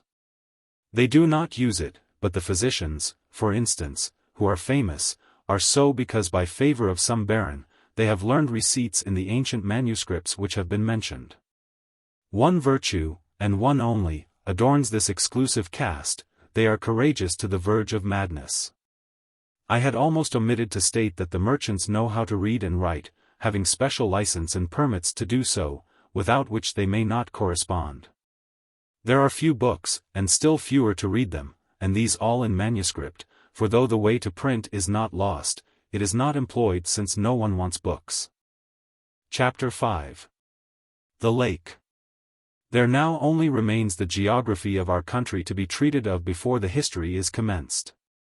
Now the most striking difference between the country as we know it and as it was known to the ancients is the existence of the great lake in the center of the island. From the Red Rocks, by the Severn, hither, the most direct route a galley can follow is considered to be about 200 miles in length. And it is a journey which often takes a week even for a vessel well manned, because the course, as it turns round the islands, faces so many points of the compass. And therefore the oarsmen are sure to have to labor in the teeth of the wind, no matter which way it blows. Many parts are still unexplored, and scarce anything known of their extent, even by repute. Until Felix Aquila's time, the greater portion, indeed, had not even a name. Each community was well acquainted with the bay before its own city, and with the route to the next, but beyond that they were ignorant, and had no desire to learn. Yet the lake cannot really be so long and broad as it seems, for the country could not contain it. The length is increased, almost trebled, by the islands and shoals, which will not permit of navigation in a straight line. For the most part, too, they follow the southern shore of the mainland, which is protected by a fringe of islets and banks from the storms which sweep over the open waters. Thus rowing along round the gulfs and promontories, their voyage is thrice prolonged, but rendered nearly safe from the waves, which rise with incredible celerity before the gales. The slow ships of commerce, indeed, are often days in traversing the distance between one port and another, for they wait for the wind to blow abaft, and being heavy, deeply laden. Built broad and flat-bottomed for shallows, and bluff at the bows, they drift like logs of timber. In canoes the hunters, indeed, sometimes pass swiftly from one place to another, venturing farther out to sea than the ships. They could pass yet more quickly were it not for the inquisition of the authorities at every city and port, who not only levy dues and fees for the treasury of the prince, and for their own rapacious desires, but demand whence the vessel comes, to whom she belongs, and whither she is bound. So that no ship can travel rapidly unless so armed as to shake off these inquisitors. The canoes, therefore, travel at night and in calm weather many miles away from the shore, and thus escape, or slip by daylight among the reedy shallows, sheltered by the flags and willows from view. The ships of commerce haul up to the shore towards evening, and the crews, disembarking, light their fires and cook their food. There are, however, one or two gaps, as it were, in their usual course which they cannot pass in this leisurely manner. Where the shore is exposed and rocky, or too shallow, and where they must reluctantly put forth, and sail from one horn of the land to the other. The lake is also divided into two unequal portions by the Straits of White Horse, where vessels are often weather-bound, and cannot make way against the wind, which sets a current through the narrow channel. There is no tide, the sweet waters do not ebb and flow, but while I thus discourse, I have forgotten to state how they came to fill the middle of the country. Now, the philosopher Sylvester, and those who seek after marvels, say that the passage of the dark body through space caused an immense volume of fresh water to fall in the shape of rain. And also that the growth of the forests distilled rain from the clouds. Let us leave these speculations to dreamers, and recount what is known to be. For there is no tradition among the common people, who are extremely tenacious of such things, of any great rainfall, nor is there any mention of floods in the ancient manuscripts. Nor is there any larger fall of rain now than was formerly the case. But the lake itself tells us how it was formed, or as nearly as we shall ever know, and these facts were established by the expeditions lately sent out. At the eastern extremity the lake narrows, and finally is lost in the vast marshes which cover the site of the ancient London. Through these, no doubt, in the days of the Old World there flowed the river Thames. By changes of the sea level and the sand that was brought up there must have grown great banks, which obstructed the stream. I have formerly mentioned the vast quantities of timber, the wreckage of towns and bridges which was carried down by the various rivers, and by none more so than by the Thames. These added to the accumulation, which increased the faster because the foundations of the ancient bridges held it like piles driven in for the purpose. And before this the river had become partially choked from the cloacae of the ancient city which poured into it through enormous subterranean aqueducts and drains. After a time all these shallows and banks became well matted together by the growth of weeds, of willows, and flags, while the tide, ebbing lower at each drawing back, left still more mud and sand. Now it is believed that when this had gone on for a time, the waters of the river, unable to find a channel, began to overflow up into the deserted streets. And especially to fill the underground passages and drains, of which the number and extent was beyond all the power of words to describe. These, by the force of the water, were burst up, and the houses fell in. For this marvelous city, of which such legends are related, was after all only of brick, and when the ivy grew over and trees and shrubs sprang up, and, lastly, the waters underneath burst in, this huge metropolis was soon overthrown. At this day all those parts which were built upon low ground are marshes and swamps. Those houses that were upon high ground were, of course, like the other towns, ransacked of all they contained by the remnant that was left. The iron, too, was extracted. Trees growing up by them in time cracked the walls, and they fell in. Trees and bushes covered them, ivy and nettles concealed the crumbling masses of brick. The same was the case with the lesser cities and towns whose sites are known in the woods. For though many of our present towns bear the ancient names, they do not stand upon the ancient sites, but are 2 or 3, and sometimes 10 miles distant. The founders carried with them the name of their original residence. Thus the low-lying parts of the mighty city of London became swamps, and the higher grounds were clad with bushes. The very largest of the buildings fell in, and there was nothing visible but trees and hawthorns on the upper lands, and willows, flags, reeds, and rushes on the lower. These crumbling ruins still more choked the stream, and almost, if not quite, turned it back. If any water ooze past, it is not perceptible, and there is no channel through to the salt ocean. It is a vast stagnant swamp, which no man dare enter, since death would be his inevitable fate. There exhales from this oozy mass so fatal a vapor that no animal can endure it. The black water bears a greenish-brown floating scum, which forever bubbles up from the putrid mud of the bottom.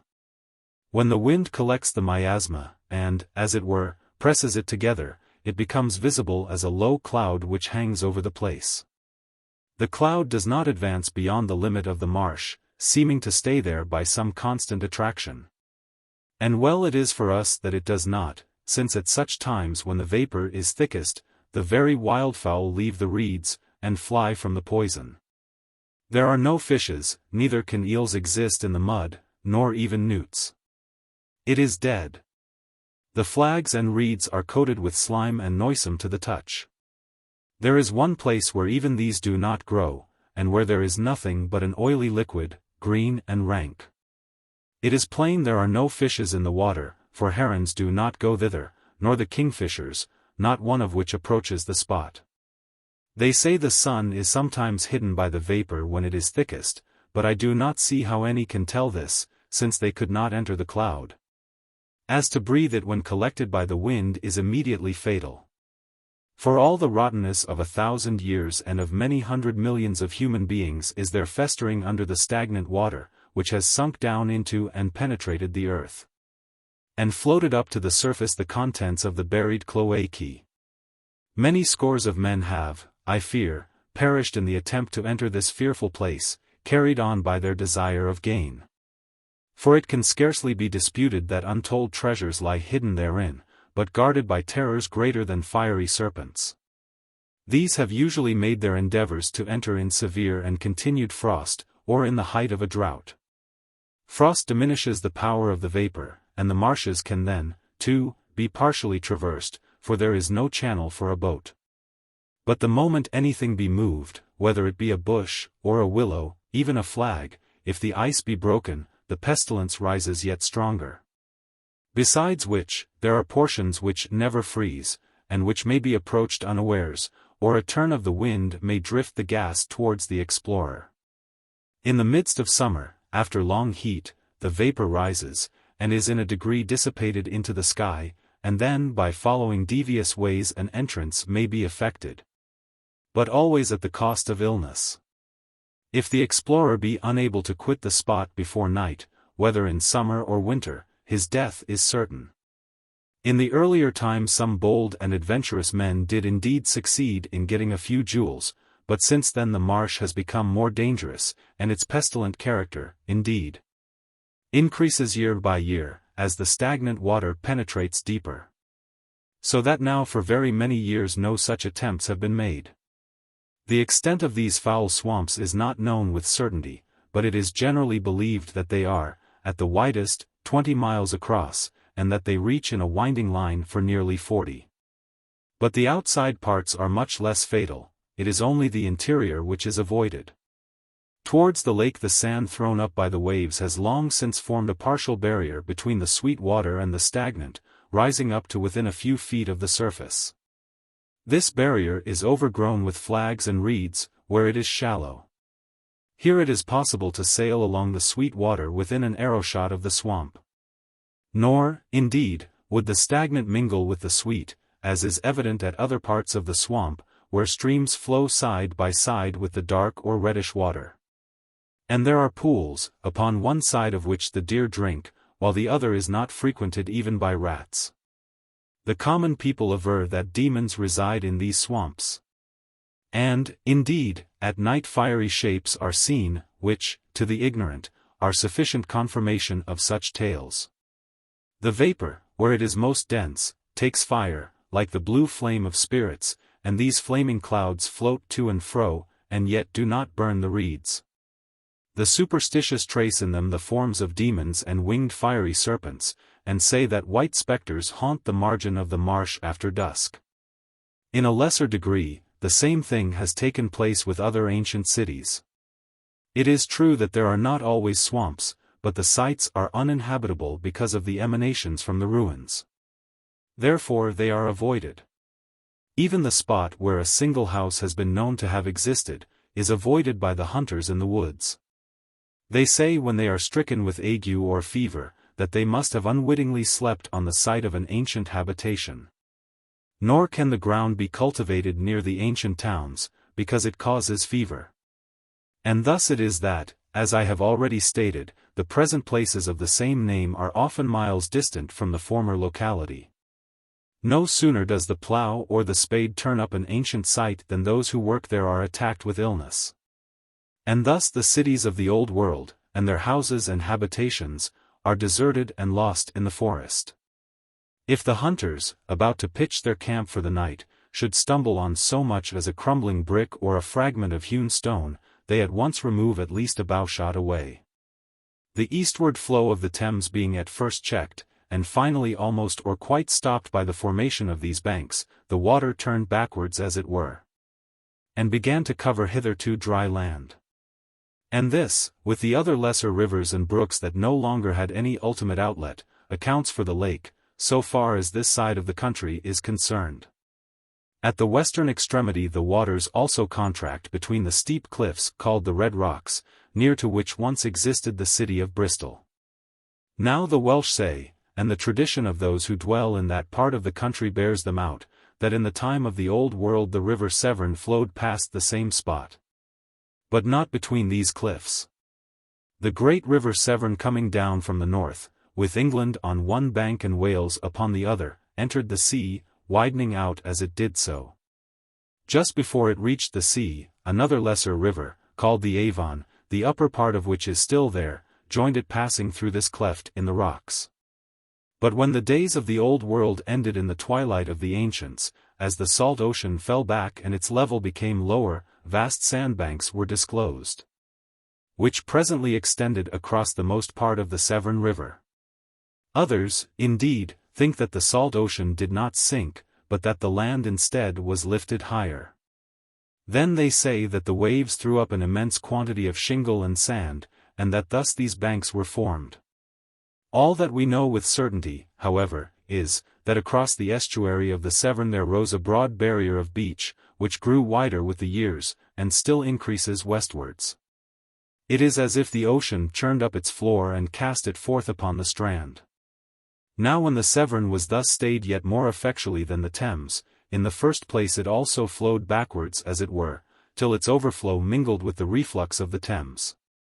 Thus the inland sea of fresh water was formed, though Sylvester hints, what is most improbable, that the level of the land sank and formed a basin. After a time, when the waters had risen high enough, since all water must have an outlet somewhere, the lake, passing over the green country behind the red rocks, came pouring through the channel of the Avon. Then, farther down, it rose over the banks which were lowest there, and thus found its way over a dam into the sea. Now when the tide of the ocean is at its ebb, the waters of the lake rush over these banks with so furious a current that no vessel can either go down or come up. If they attempted to go down, they would be swamped by the meeting of the waves; if they attempted to come up, the strongest gale that blows could not force them against the stream. As the tide gradually returns, however, the level of the ocean rises to the level of the lake, the outward flow of water ceases, and there is even a partial inward flow of the tide which, at its highest, reaches to the red rocks. At this state of the tide, which happens twice in a day and night, vessels can enter or go forth. The Irish ships, of which I have spoken, thus come into the lake, waiting outside the bar till the tide lifts them over. The Irish ships, being built to traverse the ocean from their country, are large and stout and well manned, carrying from 30 to 50 men. The Welsh ships, which come down from that inlet of the lake which follows the ancient course of the Severn, are much smaller and lighter, as not being required to withstand the heavy seas. They carry but 15 or 20 men each, but then they are more numerous. The Irish ships, on account of their size and draught, in sailing about the sweet waters, cannot always haul on shore at night, nor follow the course of the ships of burden between the fringe of islands and the strand. They have often to stay in the outer and deeper waters, but the Welsh boats come in easily at all parts of the coast, so that no place is safe against them. The Welsh have ever been most jealous of the Severn, and will on no account permit so much as a canoe to enter it. So that whether it be a narrow creek, or whether there be wide reaches, or what the shores may be like, we are ignorant. And this is all that is with certainty known concerning the origin of the inland sea of sweet water, excluding all that superstition and speculation have advanced, and setting down nothing but ascertained facts. A beautiful sea it is, clear as crystal, exquisite to drink, abounding with fishes of every kind, and adorned with green islands. There is nothing more lovely in the world than when, upon a calm evening, the sun goes down across the level and gleaming water, where it is so wide that the eye can but just distinguish a low and dark cloud, as it were, resting upon the horizon, or perhaps, looking lengthways, cannot distinguish any ending to the expanse. Sometimes it is blue, reflecting the noonday sky, sometimes white from the clouds, again green and dark as the wind rises and the waves roll. Storms, indeed, come up with extraordinary swiftness, for which reason the ships, whenever possible, follow the trade route, as it is called, behind the islands, which shelter them like a protecting reef. They drop equally quickly, and thus it is not uncommon for the morning to be calm, the midday raging in waves dashing resistlessly upon the beach, and the evening still again. The Irish, who are accustomed to the salt ocean, say, in the suddenness of its storms and the shifting winds, it is more dangerous than the sea itself. But then there are almost always islands, behind which a vessel can be sheltered. Beneath the surface of the lake there must be concealed very many ancient towns and cities, of which the names are lost. Sometimes the anchors bring up even now fragments of rusty iron and old metal, or black beams of timber. It is said, and with probability, that when the remnant of the ancients found the water gradually encroaching, for it rose very slowly, as they were driven back year by year, they considered that in time they would be all swept away and drowned. But after extending to its present limits the lake rose no farther, not even in the wettest seasons, but always remains the same. From the position of certain keys we know that it has thus remained for the last 100 years at least. Never, as I observed before, was there so beautiful an expanse of water. How much must we sorrow that it has so often proved only the easiest mode of bringing the miseries of war to the doors of the unoffending. Yet men are never weary of sailing to and fro upon it, and most of the cities of the present time are upon its shore. And in the evening we walk by the beach, and from the rising grounds look over the waters, as if to gaze upon their loveliness were reward to us for the labor of the day. Chapter 2. Wild England. Chapter 1. Sir Felix. On a bright May morning, the sunlight, at 5 o'clock, was pouring into a room which faced the east at the ancestral home of the Aquilas. In this room Felix, the eldest of the 3 sons of the Baron, was sleeping. The beams passed over his head, and lit up a square space on the opposite whitewashed wall, where, in the midst of the brilliant light, hung an ivory cross. There were only 2 panes of glass in the window, each no more than 2 or 3 inches square, the rest of the window being closed by strong oaken shutters, thick enough to withstand the stroke of an arrow. In the daytime one of these at least would have been thrown open to admit air and light. They did not quite meet, and a streak of sunshine, in addition to that which came through the tiny panes, entered at the chink. Only one window in the house contained more than 2 such panes. It was in the Baroness's sitting room, and most of them had none at all. The glass left by the ancients in their dwellings had long since been used up or broken, and the fragments that remained were too precious to be put in ordinary rooms. When larger pieces were discovered, they were taken for the palaces of the princes, and even these were but sparingly supplied. So that the saying, "he has glass in his window," was equivalent to, "he belongs to the upper ranks." On the recess of the window was an inkstand, which had been recently in use, for a quill lay beside it, and a sheet of parchment partly covered with writing.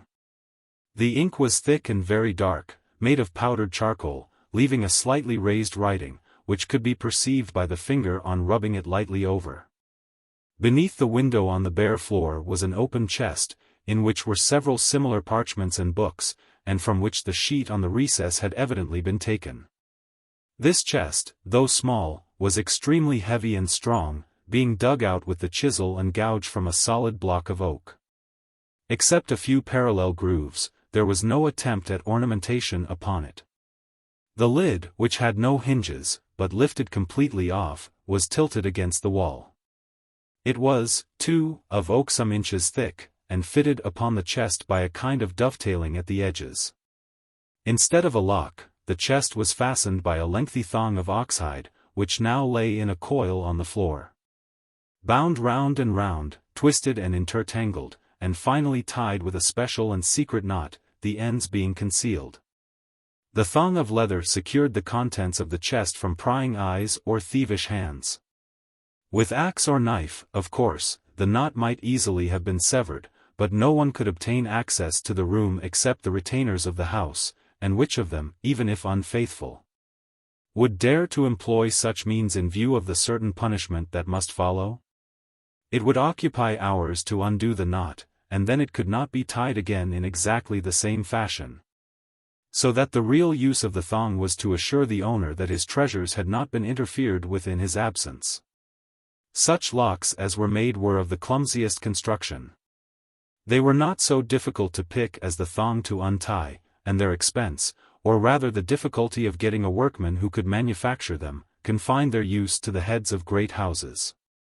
The Baron's chest was locked, and his alone, in the dwelling. Besides the parchments which were nearest the top, as most in use, there were 3 books, much worn and decayed, which had been preserved, more by accident than by care. From the libraries of the ancients. One was an abridged history of Rome, the other a similar account of English history, the third a primer of science or knowledge. All three, indeed, being books which, among the ancients, were used for teaching children, and which, by the men of those days, would have been cast aside with contempt. Exposed for years in decaying houses, rain and mildew had spotted and stained their pages.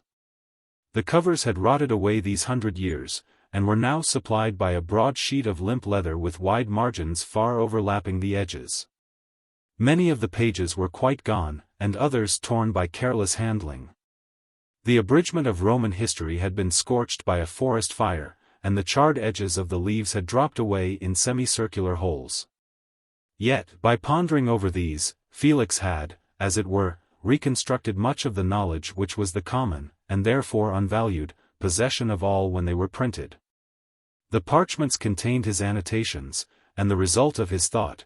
They were also full of extracts from decaying volumes lying totally neglected in the houses of other nobles. Most of these were of extreme antiquity, for when the ancients departed, the modern books which they had composed being left in the decaying houses at the mercy of the weather, rotted, or were destroyed by the frequent grass fires. But those that had been preserved by the ancients in museums escaped for a while, and some of these yet remained in lumber rooms and corners, whence they were occasionally dragged forth by the servants for greater convenience in lighting the fires. The young nobles, entirely devoted to the chase, to love intrigues, and war, overwhelmed Felix Aquila with ridicule when they found him poring over these relics. And being of a proud and susceptible spirit, they so far succeeded that he abandoned the open pursuit of such studies, and stole his knowledge by fitful glances when there was no one near. As among the ancients learning was esteemed above all things, so now, by a species of contrast, it was of all things the most despised. Under the books, in one corner of the chest, was a leather bag containing 4 golden sovereigns, such as were used by the ancients, and 18 pieces of modern silver money. The debased shillings of the day, not much more than half of which was silver and the rest alloy. The gold coins had been found while digging holes for the posts of a new stockade, and by the law should have been delivered to the prince's treasury. All the gold discovered, whether in the form of coin or jewelry, was the property of the prince, who was supposed to pay for its value in currency. As the actual value of the currency was only half of its nominal value, and sometimes less, the transaction was greatly in favor of the treasury. Such was the scarcity of gold that the law was strictly enforced, and had there been the least suspicion of the fact, the house would have been ransacked from the cellars to the roof. Imprisonment and fine would have been the inevitable fate of Felix, and the family would very probably have suffered for the fault of one of its members. But independent and determined to the last degree, Felix ran any risk rather than surrender that which he had found, and which he deemed his own. This unbending independence and pride of spirit, together with scarce concealed contempt for others, had resulted in almost isolating him from the youth of his own age, and had caused him to be regarded with dislike by the elders. He was rarely, if ever, asked to join the chase, and still more rarely invited to the festivities and amusements provided in adjacent houses, or to the grander entertainments of the higher nobles.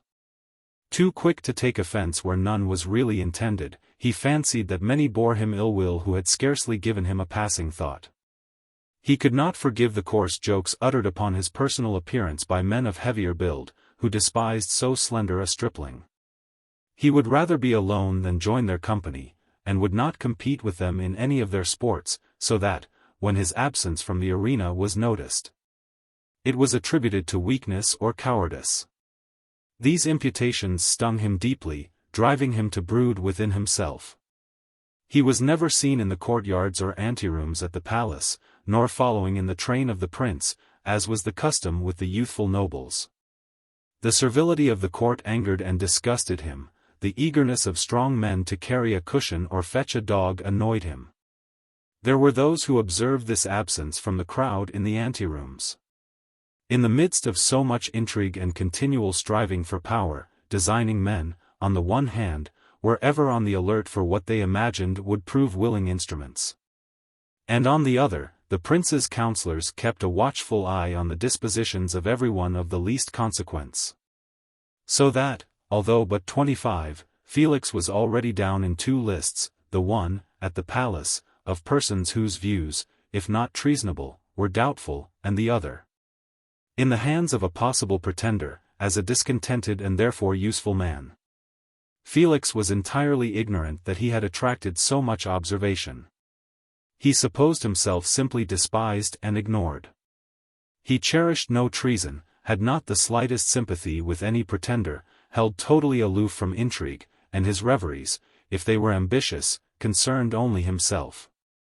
But the most precious of the treasures in the chest were 8 or 10 small sheets of parchment, each daintily rolled and fastened with a ribbon, letters from Aurora Thyma, who had also given him the ivory cross on the wall.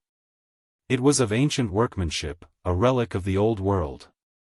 A compass, a few small tools, valuable because preserved for so many years, and not now to be obtained for any consideration, and a magnifying glass, a relic also of the ancients, completed the contents of the chest.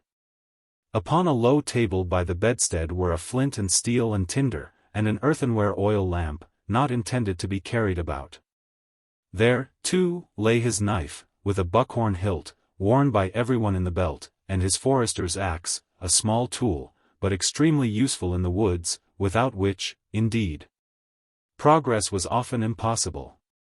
These were in the belt, which, as he undressed, he had cast upon the table, together with his purse, in which were about 12 copper coins, not very regular in shape, and stamped on one side only. The table was formed of 2 short-hewn planks, scarcely smoothed, raised on similar planks, on edge, at each end, in fact, a larger form. From a peg driven into the wall hung a disc of brass by a thin leathern lace. This disc, polished to the last degree, answered as a mirror.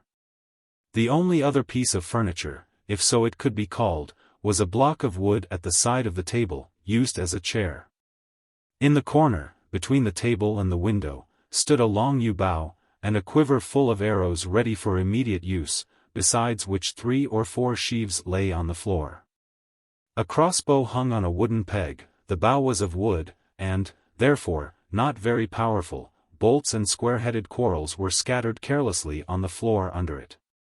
6 or 7 slender darts used for casting with the hand, as javelins, stood in another corner by the door, and 2 stouter boar spears. By the wall a heap of nets lay in apparent confusion, some used for partridges, some of coarse twine for bush hens, another, lying a little apart, for fishes. Near these the component parts of 2 turkey traps were strewn about, together with a small round shield or targe, such as are used by swordsmen, snares of wire, and, in an open box, several chisels, gouges, and other tools. A blow-tube was fastened to 3 pegs, so that it might not warp. A hunter's horn hung from another, and on the floor were a number of arrows in various stages of manufacture. Some tied to the straightening rod, some with the feathers already attached, and some hardly shaped from the elder or aspen log. A heap of skins filled the 3rd corner, and beside them were numerous stag's horns, and 2 of the white cow, but none yet of the much dreaded and much desired white bull. A few peacock's feathers were there also, rare and difficult to get, and intended for Aurora. Round one foot-post of the bed was a long coil of thin hide, a lasso, and on another was suspended an iron cap, or visorless helmet. There was no sword or lance.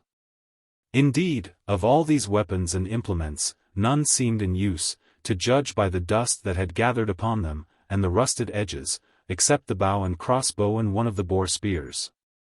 The bed itself was very low, framed of wood, thick and solid. The clothes were of the coarsest linen and wool. There were furs for warmth in winter, but these were not required in May.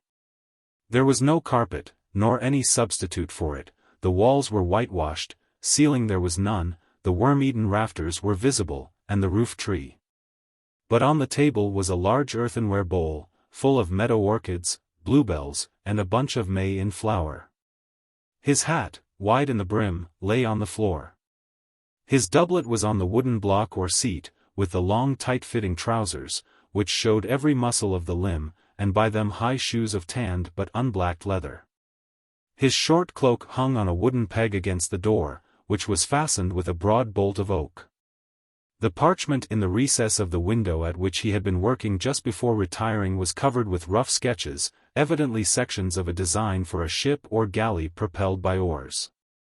The square spot of light upon the wall slowly moved as the sun rose higher, till the ivory cross was left in shadow, but still the slumberer slept on, heedless, too, of the twittering of the swallows under the eaves, and the call of the cuckoo not far distant. Chapter 2. The House of Aquila. Presently there came the sound of a creaking axle, which grew louder and louder as the wagon drew nearer, till it approached a shriek. The sleeper moved uneasily, but recognizing the noise even in his dreams, did not wake. The horrible sound stopped.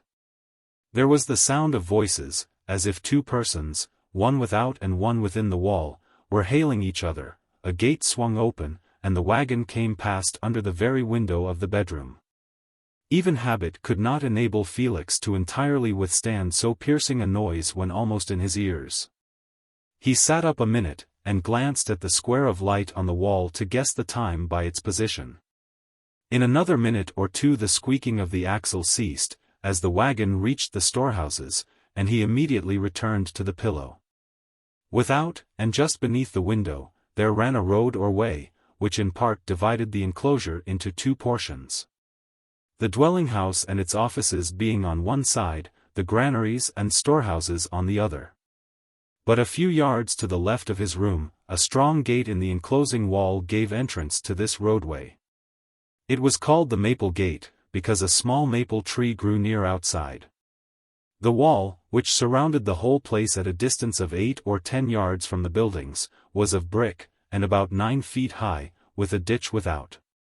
It was partly embattled, and partly loopholed, and a banquette of earth rammed hard ran all round inside, so that the defenders might discharge darts or arrows through the embrasures, and step down out of sight to prepare a fresh supply. At each corner there was a large platform, where a considerable number of men could stand and command the approaches. There were, however, no bastions or flanking towers. On the roof of the dwelling house a similar platform had been prepared, protected by a parapet, from which height the entire enclosure could be overlooked. Another platform, though at a less height, was on the roof of the retainers' lodgings, so placed as especially to command the second gate. Entering by the Maple Gate, the dwelling house was on the right hand, and the granaries and general storehouses on the left, the latter built on 3 sides of a square. Farther on the same side, were the stables, and near them the forge and workshops. Beyond these, again, were the lodgings of the retainers and laborers, near which, in the corner, was the south gate, from which the south road led to the cattle pens and farms, and out to the south. Upon the right hand, after the dwelling house, and connected with it, came the steward's stores, where the iron tools and similar valuable articles of metal were kept. Then, after a covered passageway, the kitchen and general hall, under one roof with the house. The house fronted in the opposite direction to the roadway. There was a narrow green lawn between it and the enceinte, or wall, and before the general hall and kitchens a gravelled court. This was parted from the lawn by palings, so that the house folk enjoyed privacy, and yet were close to their servitors. The place was called the Old House, for it dated back to the time of the ancients, and the Aquilas were proud of the simple designation of their fortified residence. Felix's window was almost exactly opposite the entrance to the storehouse or granary yard, so that the wagon, after passing it, had to go but a little distance, and then, turning to the left, was drawn up before the doors of the warehouse. This wagon was low, built for the carriage of goods only, of hewn plank scarcely smooth, and the wheels were solid, cut, in fact, from the butt of an elm tree. Unless continually greased, the squeaking of such wheels is terrible, and the carters frequently forgot their grease horns. Much of the work of the farm, such as the carting of hay and corn in harvest time, was done upon sleds. The wagons, there were but few of them, being reserved for longer journeys on the rough roads. This wagon, laden with wool, some of the season's clip, had come in 4 or 5 miles from an outlying cot, or sheep pen, at the foot of the hills. In the buildings round the granary yard there were stored not only the corn and flour required for the retainers, who might at any moment become a besieged garrison, but the most valuable products of the estate, the wool, hides, and tanned leather from the tan pits, besides a great quantity of bacon and salt beef. Indeed, every possible article that could be needed. These buildings were put together with wooden pins, on account of the scarcity of iron, and were all, dwelling houses included, roofed with red tile. Lesser houses, cottages, and sheds at a distance were thatched, but in an enclosure tiles were necessary, lest, in case of an attack, fire should be thrown. Half an hour later, at 6 o'clock, the watchman blew his horn as loudly as possible for some 2 or 3 minutes, the hollow sound echoing through the place. He took the time by the sundial on the wall, it being a summer morning. In winter he was guided by the position of the stars, and often, when sun or stars were obscured, went by guess. The house horn was blown thrice a day. At 6 in the morning, as a signal that the day had begun, at noon as a signal for dinner, at 6 in the afternoon as a signal that the day, except in harvest time, was over. The watchmen went their round about the enclosure all night long, relieved every 3 hours, armed with spears, and attended by mastiffs. By day one sufficed, and his station was then usually, though not always, on the highest part of the roof. The horn reawoke Felix. It was the note by which he had been accustomed to rise for years. He threw open the oaken shutters, and the sunlight and the fresh breeze of the May morning came freely into the room. There was now the buzz of voices without, men unloading the wool, men at the workshops and in the granaries, and others waiting at the door of the steward's store for the tools, which he handed out to them. Iron being so scarce, tools were a temptation, and were carefully locked up each night, and given out again in the morning. Felix went to the ivory cross and kissed it in affectionate recollection of Aurora, and then looked towards the open window, in the pride and joy of youth, turning to the east, the morning, and the light. Before he had half dressed there came a knock and then an impatient kick at the door. He unbarred it, and his brother Oliver entered. Oliver had been for his swim in the river. He excelled in swimming, as, indeed, in every manly exercise, being as active and energetic as Felix was outwardly languid. His room was only across the landing, his door just opposite. It also was strewn with implements and weapons. But there was a far greater number of tools. He was an expert and artistic workman, and his table and his seat, unlike the rude blocks in Felix's room, were tastefully carved. His seat, too, had a back, and he had even a couch of his own construction. By his bed had hung his sword, his most valued and most valuable possession. It was one which had escaped the dispersion of the ancients, it had been ancient even in their days, and of far better work than they themselves produced. Broad, long, straight, and well balanced, it appeared capable of cutting through helmet and mail, when wielded by Oliver's sturdy arm. Such a sword could not have been purchased for money. Money, indeed, had often been offered for it in vain. Persuasion, and even covert threats from those higher in authority who coveted it, were alike wasted. The sword had been in the family for generations, and when the Baron grew too old, or rather when he turned away from active life, the second son claimed it as the fittest to use it. The claim was tacitly allowed, at all events, he had it, and meant to keep it. In a corner stood his lance, long and sharp, for use on horseback, and by it his saddle and accoutrements. The helmet and the shirt of mail, the iron greaves and spurs, the short iron mace to bang at the saddlebow, spoke of the knight, the man of horses and war. Oliver's whole delight was in exercise and sport. The boldest rider, the best swimmer, the best at leaping, at hurling the dart or the heavy hammer, ever ready for tilt or tournament, his whole life was spent with horse, sword, and lance. A year younger than Felix, he was at least 10 years physically older. He measured several inches more round the chest.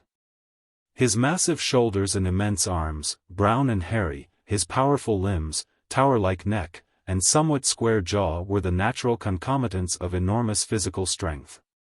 All the blood and bone and thew and sinew of the house seemed to have fallen to his share, all the fiery, restless spirit and defiant temper, all the utter recklessness and warrior's instinct. He stood every inch a man, with dark, curling, short-cut hair, brown cheek and Roman chin, trimmed mustache, brown eye, shaded by long eyelashes and well-marked brows. Every inch a natural king of men. That very physical preponderance and animal beauty was perhaps his bane, for his comrades were so many, and his love adventures so innumerable, that they left him no time for serious ambition. Between the brothers there was the strangest mixture of affection and repulsion. The elder smiled at the excitement and energy of the younger. The younger openly despised the studious habits and solitary life of the elder. In time of real trouble and difficulty they would have been drawn together. As it was, there was little communion. The one went his way, and the other his. There was perhaps rather an inclination to detract from each other's achievements than to praise them, a species of jealousy or envy without personal dislike, if that can be understood. They were good friends, and yet kept apart. Oliver made friends of all, and thwacked and banged his enemies into respectful silence. Felix made friends of none, and was equally despised by nominal friends and actual enemies. Oliver was open and jovial, Felix reserved and contemptuous, or sarcastic in manner. His slender frame, too tall for his width, was against him, he could neither lift the weights nor undergo the muscular strain readily borne by Oliver. It was easy to see that Felix, although nominally the eldest, had not yet reached his full development. A light complexion, fair hair and eyes, were also against him. Where Oliver made conquests, Felix was unregarded. He laughed, but perhaps his secret pride was hurt. There was but one thing Felix could do in the way of exercise and sport. He could shoot with the bow in a manner till then entirely unapproached. His arrows fell unerringly in the center of the target, the swift deer and the hare were struck down with ease, and even the wood pigeon in full flight. Nothing was safe from those terrible arrows. For this, and this only, his fame had gone forth, and even this was made a source of bitterness to him. The nobles thought no arms worthy of men of descent but the sword and lance. Missile weapons, as the dart and arrow, were the arms of retainers. His degradation was completed when, at a tournament, where he had mingled with the crowd, the prince sent for him to shoot at the butt, and display his skill among the soldiery. Instead of with the knights in the tilting ring. Felix shot, indeed, but shut his eyes that the arrow might go wide, and was jeered at as a failure even in that ignoble competition. Only by an iron self-control did he refrain that day from planting one of the despised shafts in the prince's eye. But when Oliver joked him about his failure, Felix asked him to hang up his breastplate at 200 yards. He did so, and in an instant a shaft was sent through it. After that Oliver held his peace, and in his heart began to think that the bow was a dangerous weapon. "So you are late again this morning," said Oliver, leaning against the recess of the window, and placing his arms on it. The sunshine fell on his curly dark hair, still wet from the river. "Studying last night, I suppose," turning over the parchment. "Why didn't you ride into town with me?" "The water must have been cold this morning," said Felix, ignoring the question. "Yes. There was a slight frost, or something like it, very early, and a mist on the surface, but it was splendid in the pool. Why don't you get up and come? You used to." "I can swim," said Felix laconically, implying that, having learnt the art, it no more tempted him. "You were late last night. I heard you put night in." "We came home in style. It was rather dusky, but night galloped the green miles. Mind she doesn't put her hoof in a rabbit's hole, some night. Not that. She can see like a cat. I believe we got over the 12 miles in less than an hour. Sharp work, considering the hills. You don't inquire for the news." "What's the news to me?" "Well, there was a quarrel at the palace yesterday afternoon. The prince told Louis he was a double-faced traitor, and Louis told the prince he was a suspicious fool. It nearly came to blows, and Louis is banished. For the 50th time.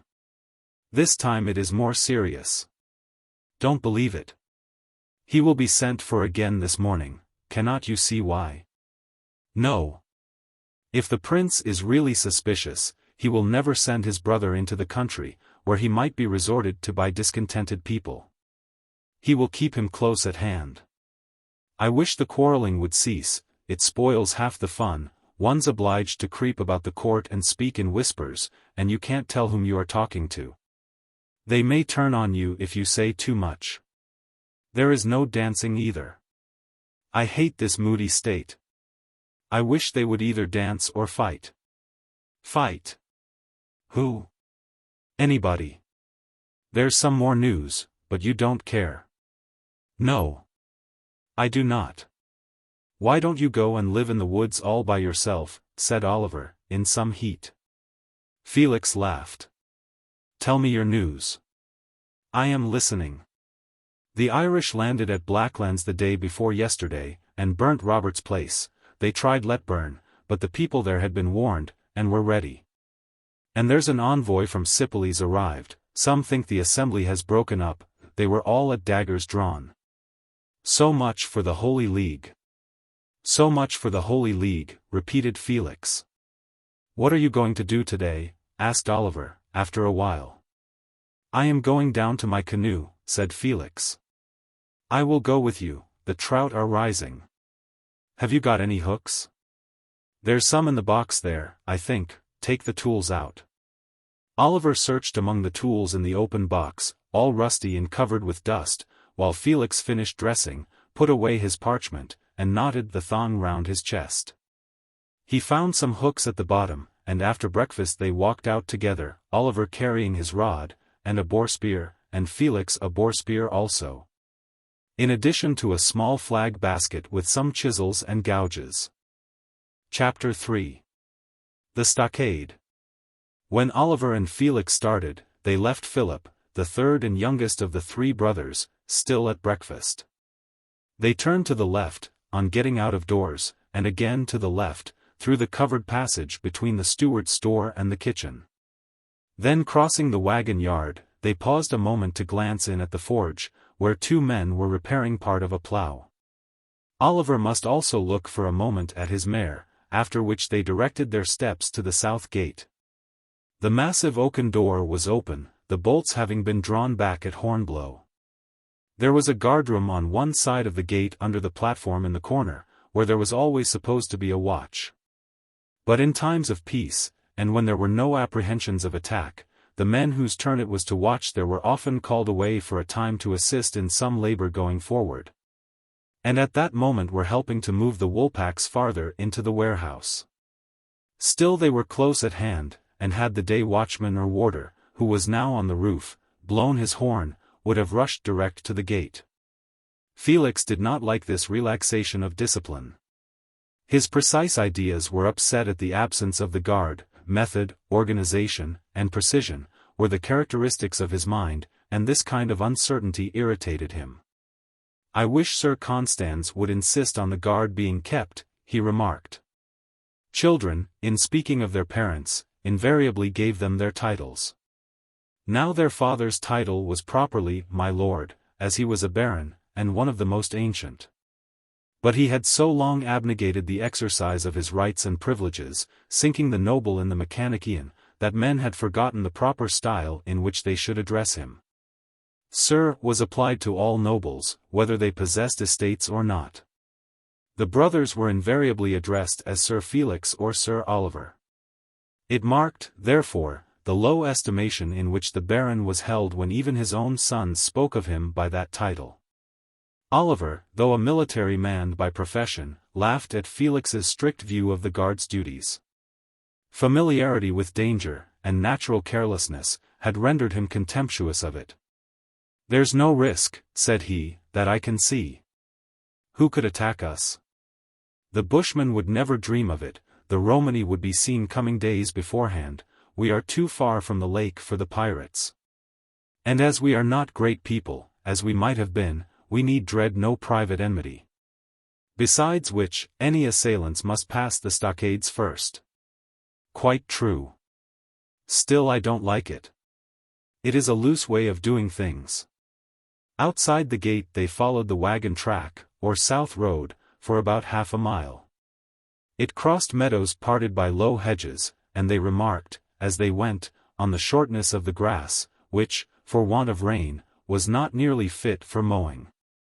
Last year there had been a bad wheat crop, this year there was at present scarcely any grass. These matters were of the highest importance.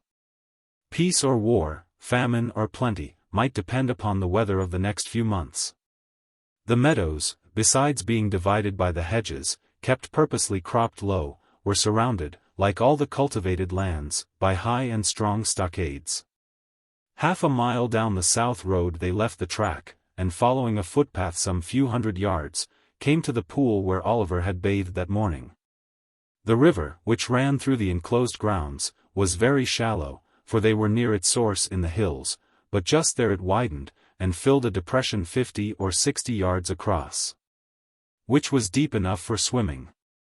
Beyond the pool the stream curved and left the enclosure. The stockade, or at least an open work of poles, was continued across it. This work permitted the stream to flow freely, but was sufficiently close to exclude anyone who might attempt to enter by creeping up the bed of the river.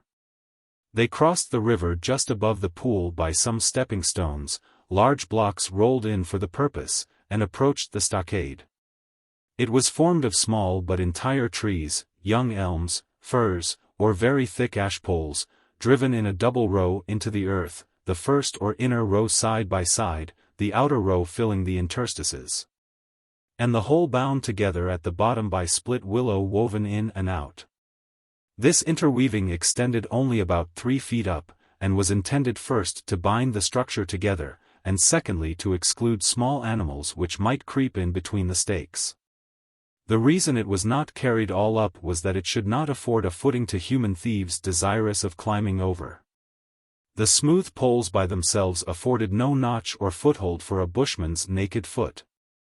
They rose 9 or 10 feet above the willow, so that the total height of the palisade was about 12 feet, and the tops of the stakes were sharpened. The construction of such palisades required great labor, and could be carried out only by those who could command the services of numbers of men, so that a small proprietor was impossible, unless within the walls of a town. This particular stockade was by no means an extensive one, in comparison with the estates of more prominent nobles. The enclosure immediately surrounding the old house was of an irregular oval shape, perhaps a mile long, and not quite 3/4 of a mile wide.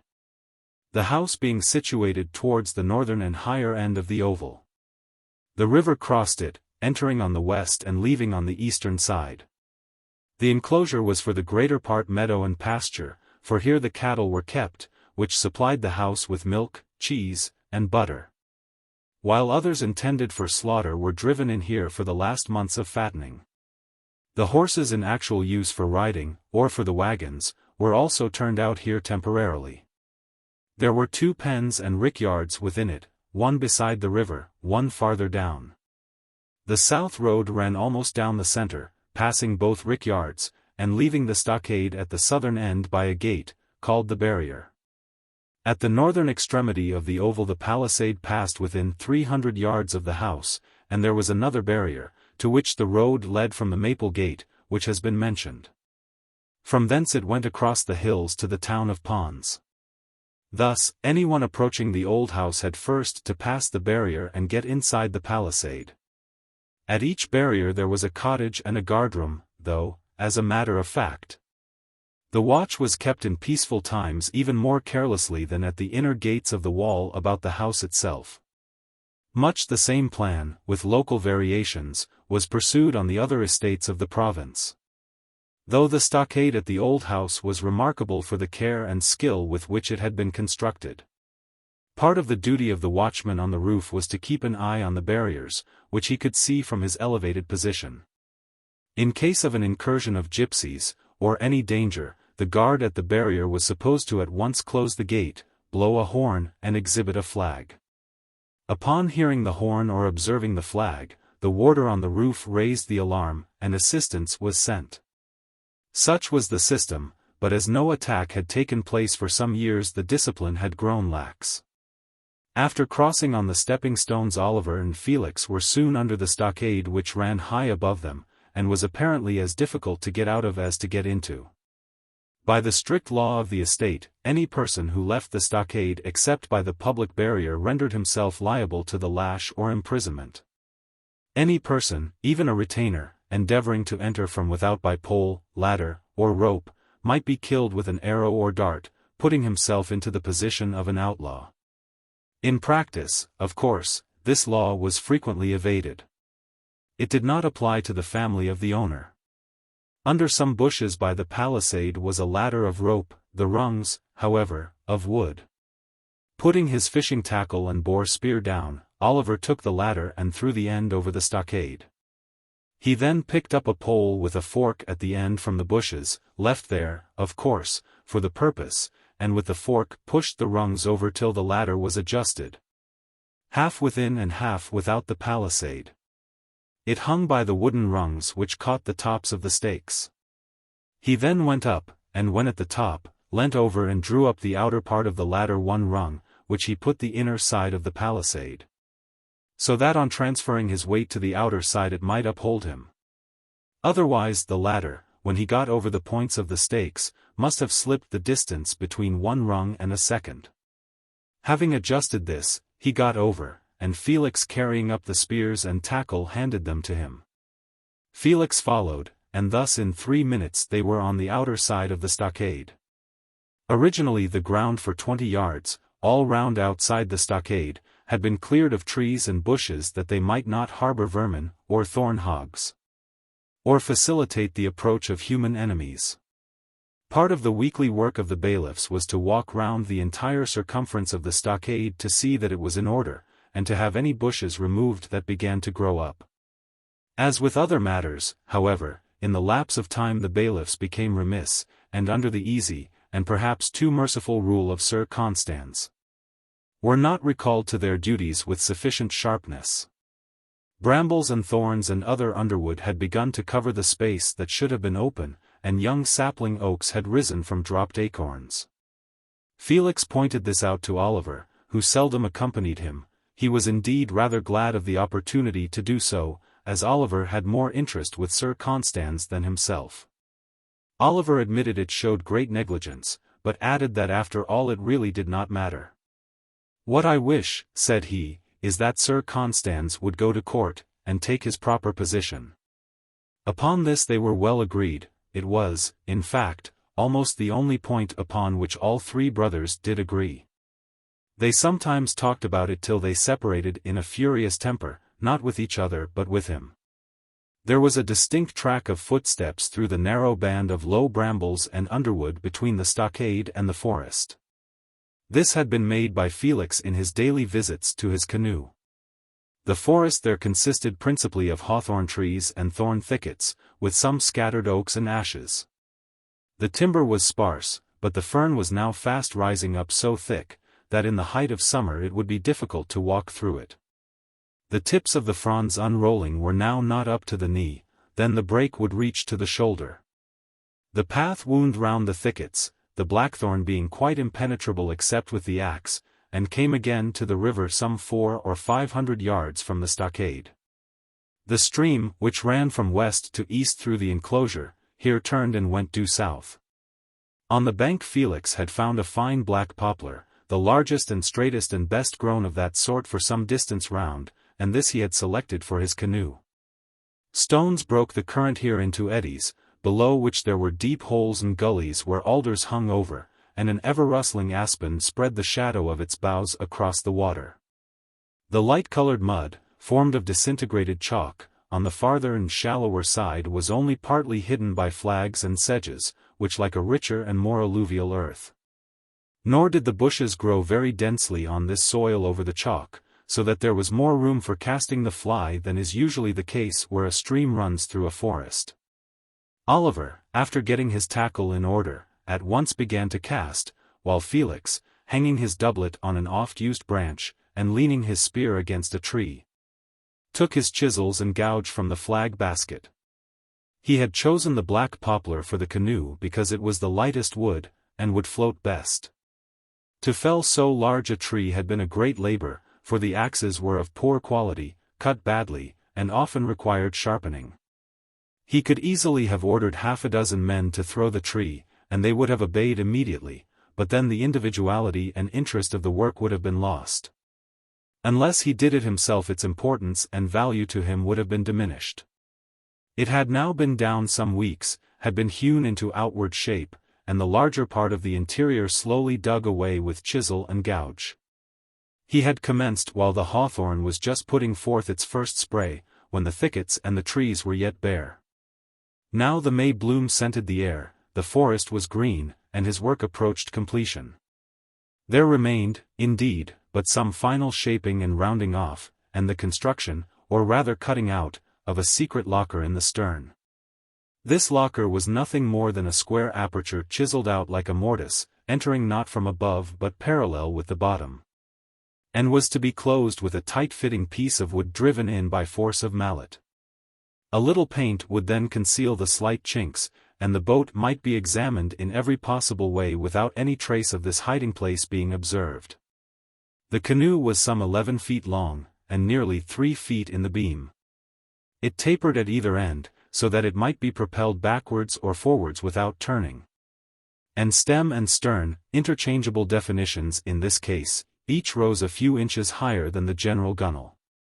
The sides were about 2 inches thick, the bottom 3, so that although dug out from light wood the canoe was rather heavy. At first Felix constructed a light shed of fir poles roofed with spruce fir branches over the log, so that he might work sheltered from the bitter winds of the early spring. As the warmth increased he had taken the shed down, and now as the sun rose higher was glad of the shade of an adjacent beech. Chapter 4. The Canoe. Felix had scarcely worked half an hour before Oliver returned and threw himself on the ground at full length. He had wearied of fishing, the delicate adjustment of the tackle and the care necessary to keep the hook and line from catching in the branches had quickly proved too much for his patience. He lay on the grass, his feet towards the stream which ran and bubbled beneath, and watched Felix chipping out the block intended to fit into the secret opening or locker. "Is it nearly finished, then?" he said presently. "What a time you have been at it." "Nearly 3 months. Why did you make it so big?" "It is too big." "Is it really?" "Perhaps I want to put some things in it." "Oh, I see, cargo. But where are you going to launch it?" "Below the stones there." "Well, you won't be able to go far. There's an old fir across the river down yonder, and a hollow willow has fallen in. Besides, the stream's too shallow, you'll take ground before you get half a mile." "Shall I?" "Of course you will. That boat will float 6 inches deep by herself, and I'm sure there's not 6 inches by the thorns. Very awkward. Why didn't you have a hide boat made, with a willow framework and leather cover? Then you might perhaps get down the river by hauling it past the shallows and the fallen trees. In 2 days' time you would be in the hands of the gypsies. And you would be Sir Constan's heir. Now, come, I say, that's too bad. You know I didn't mean that. Besides, I think I'm as much his heir as you now, looking at his sinewy arm, at least, he doesn't listen as much to you. I mean, the river runs into the gypsies' country as straight as it can go." "Just so." "Well, you seem very cool about it." "I am not going down the river." "Then, where are you going?" "On the lake." "Phew. Whistling, pooh. Why, the lakes, let me see, to Heron Bay it's quite 15 miles. You can't paddle across the land. But I can put the canoe on a cart." "Aha. Why didn't you tell me before?" "Because I did not wish anyone to know." "Don't say anything." "Not I. But what on earth, or rather, on water, are you driving at? Where are you going? What's the canoe for?" "I am going a voyage. But I will tell you all when it is ready. Meantime, I rely on you to keep silence."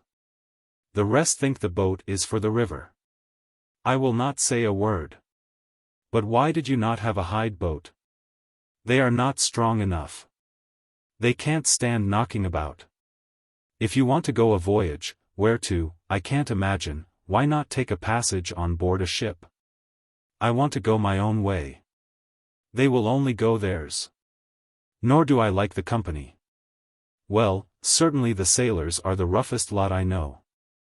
Still, that would not have hurt you. You are rather dainty, Sir Felix. My daintiness does not hurt you. Can't I speak? Sharply. Please yourself. A silence. A cuckoo sang in the forest, and was answered from a tree within the distant palisade. Felix chopped away slowly and deliberately. He was not a good workman.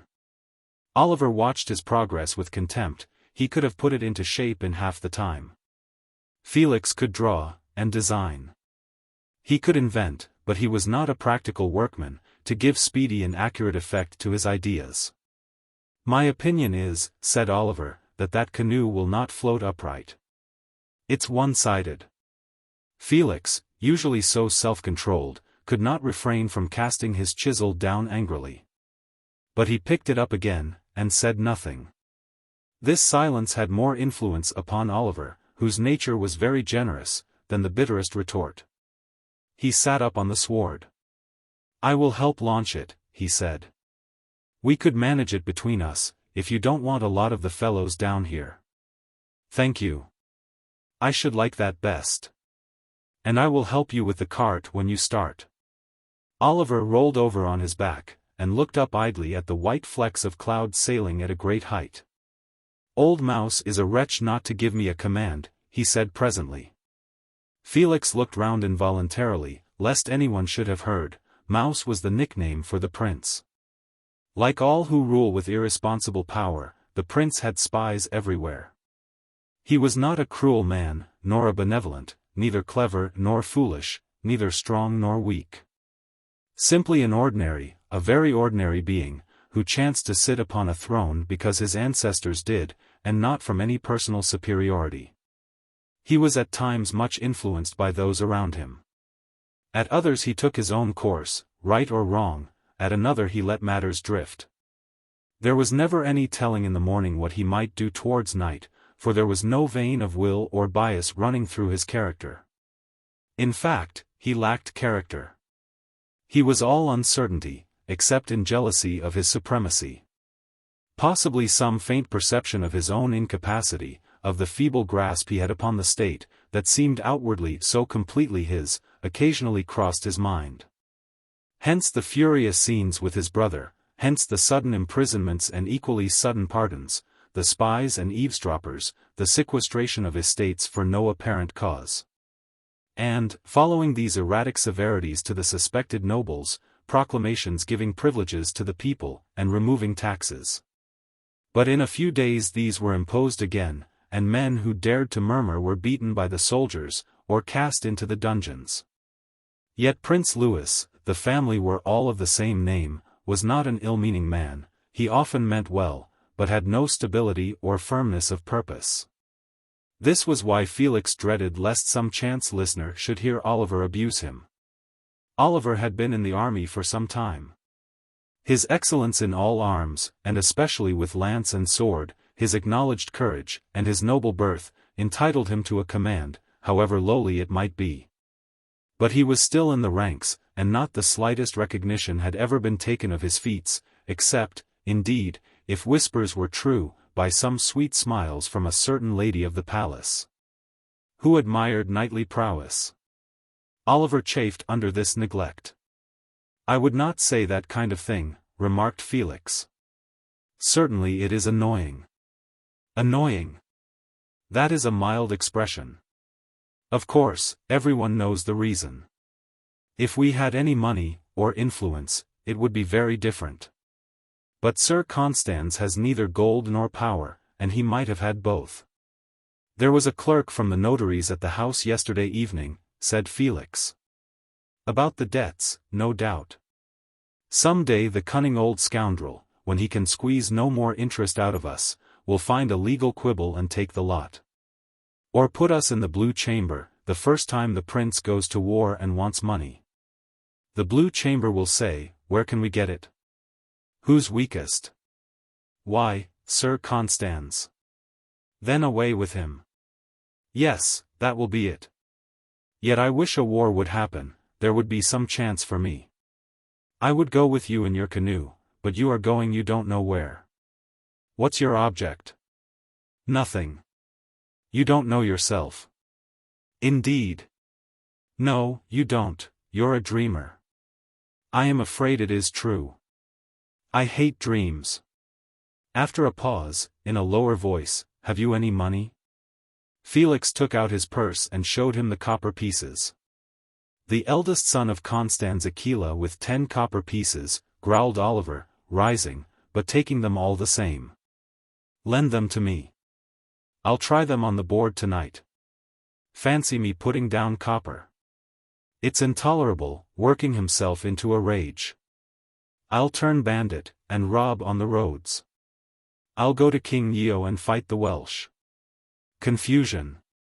He rushed into the forest, leaving his spear on the sward. Felix quietly chipped away at the block he was shaping, but his temper, too, was inwardly rising. The same talk, varied in detail, but the same in point, took place every time the brothers were together, and always with the same result of anger.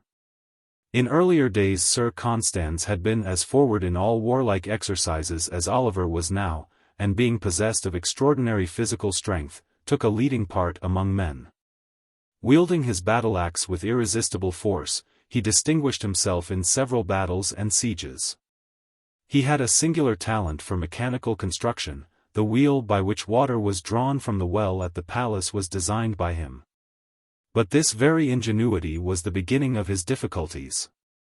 During a long siege, he invented a machine for casting large stones against the walls, or rather put it together from the fragmentary descriptions he had seen in authors, whose works had almost perished before the dispersion of the ancients. For he, too, had been studious in youth. The old prince was highly pleased with this engine, which promised him speedy conquest over his enemies, and the destruction of their strongholds. But the nobles who had the hereditary command of the siege artillery, which consisted mainly of battering rams, could not endure to see their prestige vanishing.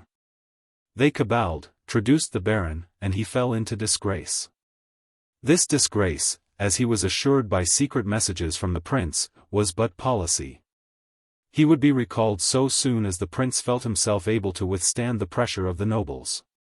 But it happened that the old prince died at that juncture, and the present prince succeeded.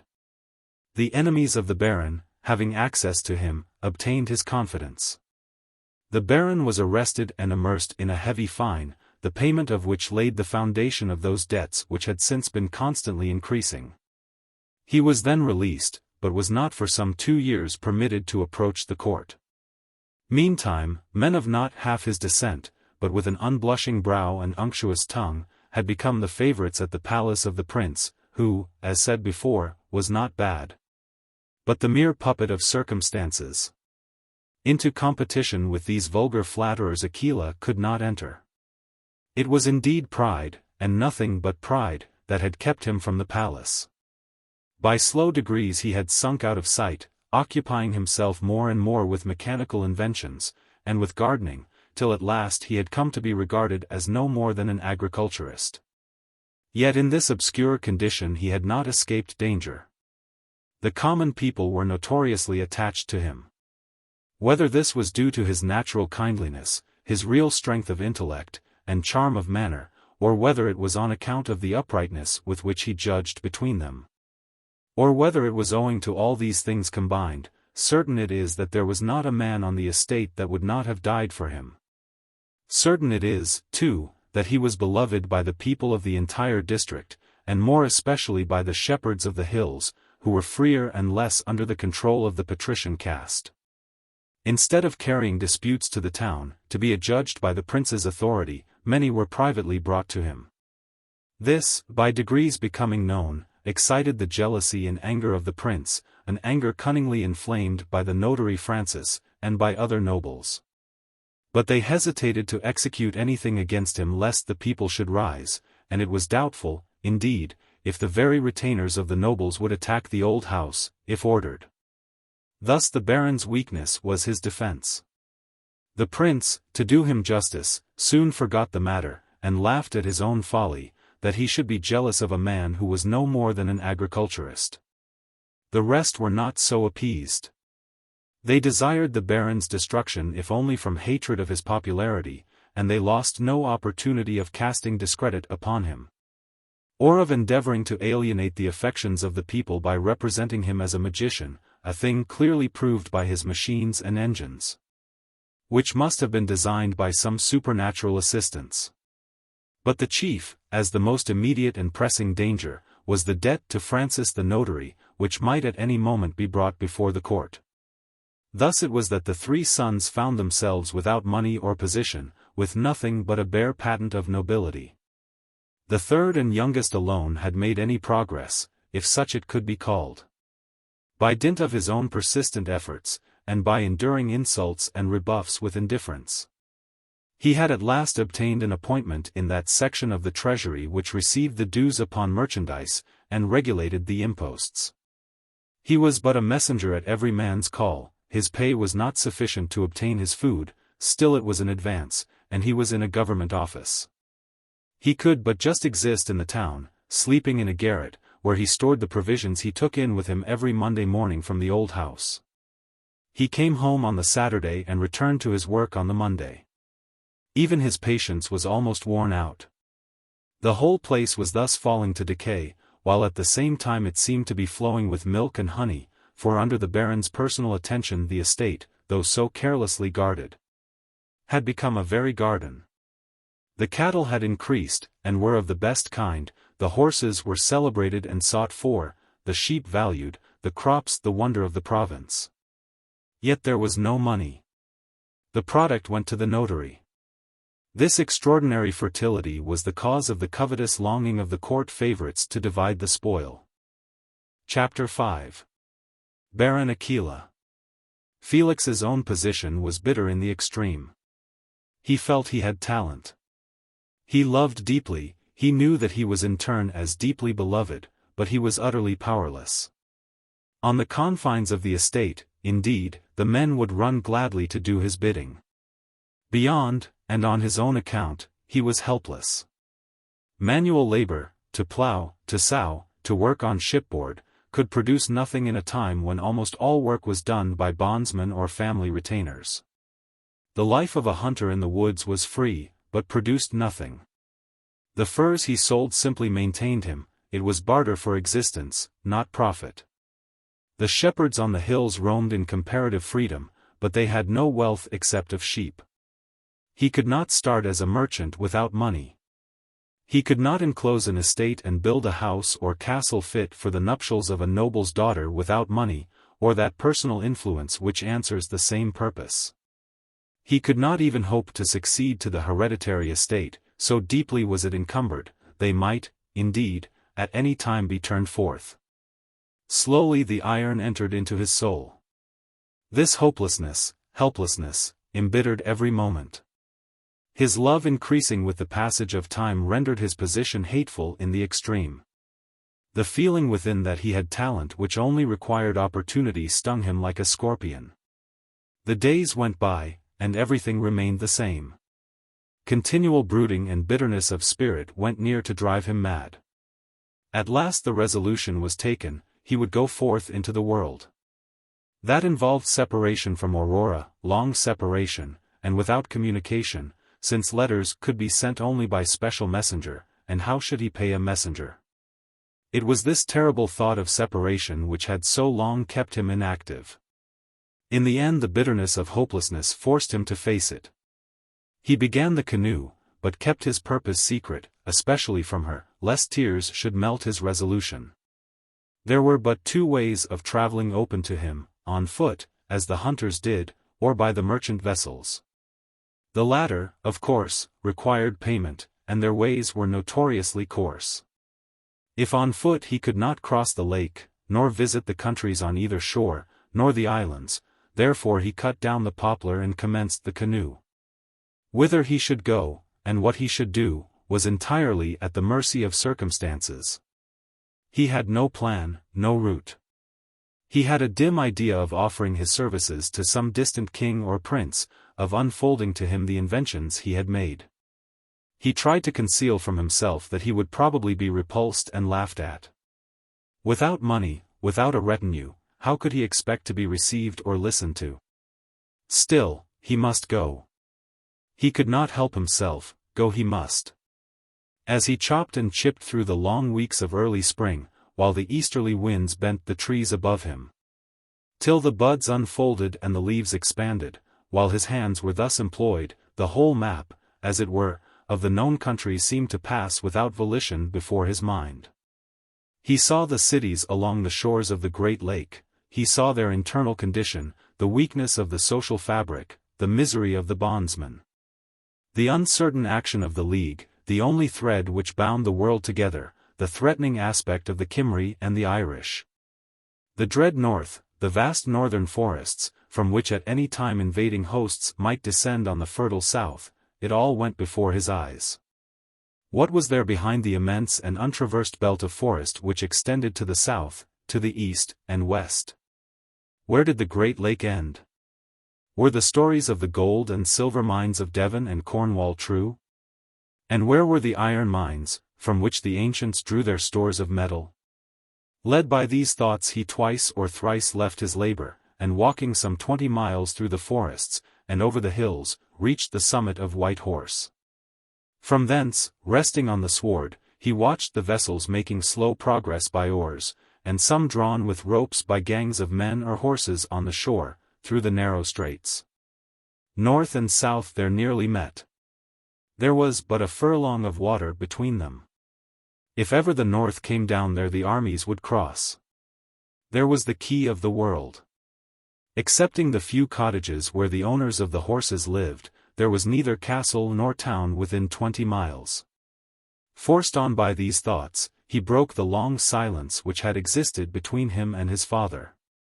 He spoke of the value and importance of this spot.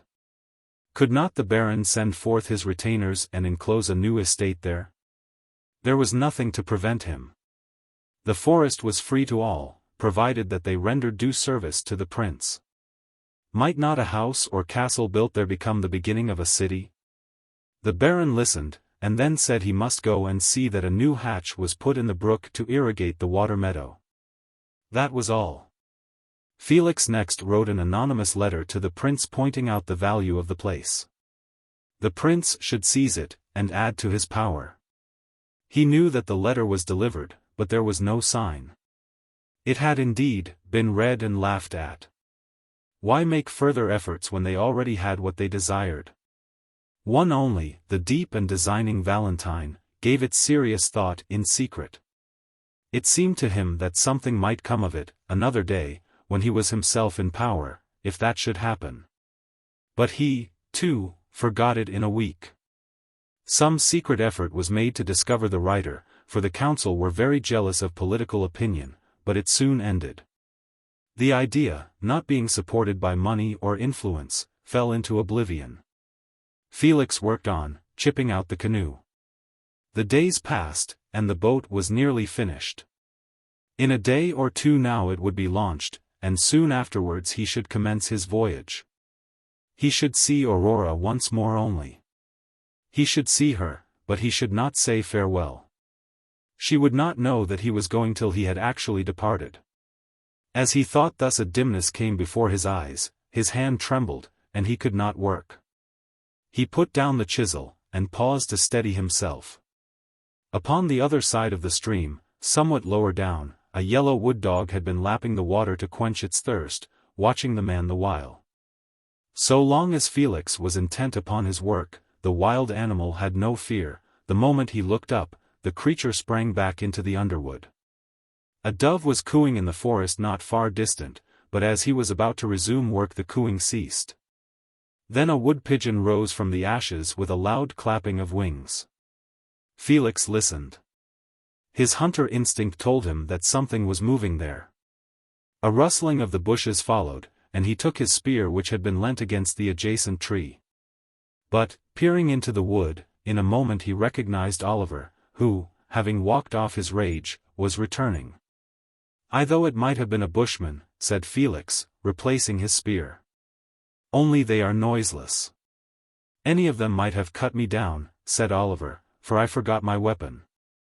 "It is nearly noon, are you coming home to dinner?" "Yes, I must bring my tools." He put them in the basket, and together they returned to the rope ladder. As they passed the pen by the river they caught sight of the Baron in the adjacent gardens, which were irrigated by his contrivances from the stream, and went towards him. A retainer held 2 horses, one gaily caparisoned. Outside the garden, his master was talking with Sir Constans. "It is Lord John," said Oliver. They approached slowly under the fruit trees, not to intrude. Sir Constans was showing the courtier an early cherry tree, whose fruit was already set. The dry hot weather had caused it to set even earlier than usual. A suit of black velvet, an extremely expensive and almost unprocurable material, brought the courtier's pale features into relief.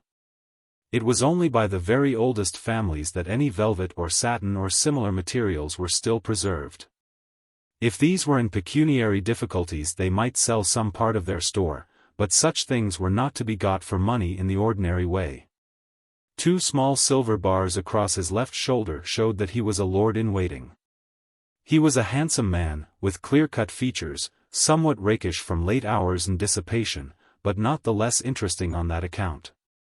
But his natural advantages were so overrun with the affectation of the court that you did not see the man at all, being absorbed by the studied gesture to display the jeweled ring, and the peculiarly low tone of voice in which it was the fashion to speak.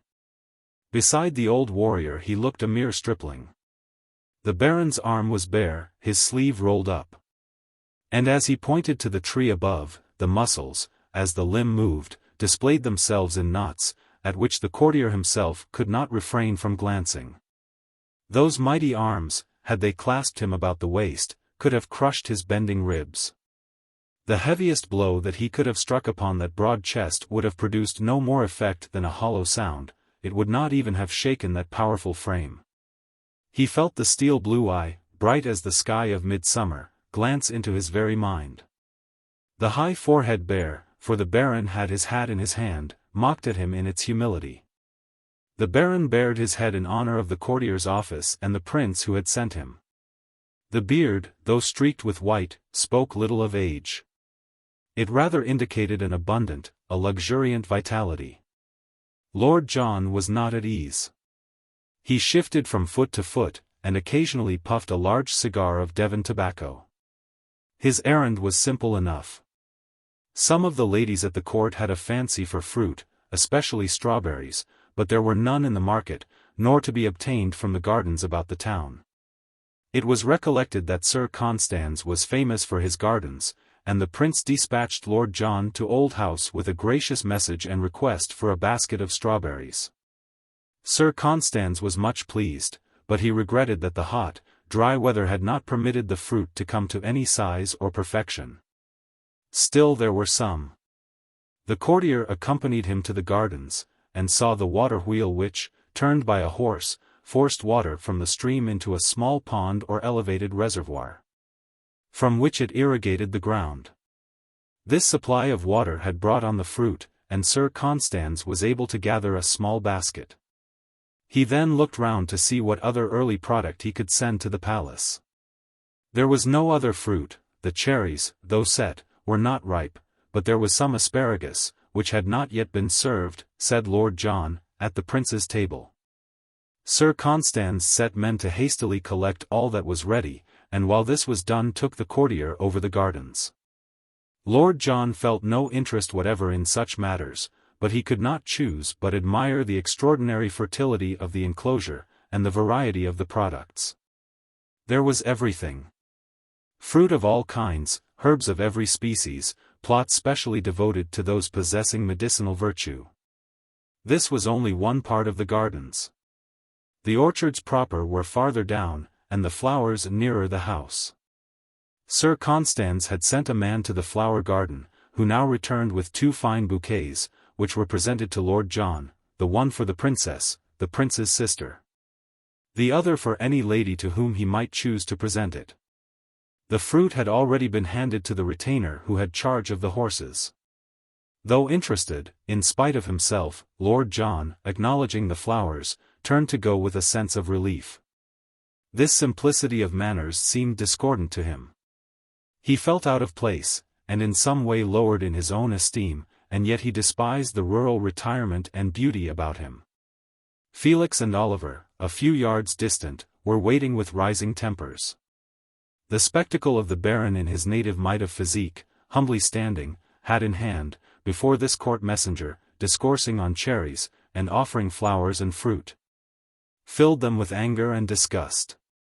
The affected gesture and subdued voice of the courtier, on the other hand, roused an equal contempt. As Lord John turned, he saw them. He did not quite guess their relationship, but supposed they were cadets of the house, it being customary for those in any way connected to serve the head of the family. He noted the flag basket in Felix's hand, and naturally imagined that he had been at work. "You have been to plough, he said, intending to be very gracious and condescending. "Very healthy employment. The land requires some rain, does it not? Still I trust it will not rain till I am home, for my plume's sake," tossing his head. "Allow me," and as he passed he offered Oliver a couple of cigars. "One each," he added, "the best Devon." Oliver took the cigars mechanically, holding them as if they had been vipers, at arm's length, till the courtier had left the garden and the hedge interposed. Then he threw them into the water carrier. The best tobacco, indeed the only real tobacco, came from the warm Devon land, but little of it reached so far, on account of the distance, the difficulties of intercourse. The rare occasions on which the merchant succeeded in escaping the vexatious interference, the downright robbery of the way. Intercourse was often entirely closed by war. These cigars, therefore, were worth their weight in silver, and such tobacco could be obtained only by those about the court, as a matter of favor, too, rather than by purchase. Lord John would, indeed, have stared aghast had he seen the rustic to whom he had given so valuable a present cast them into a ditch.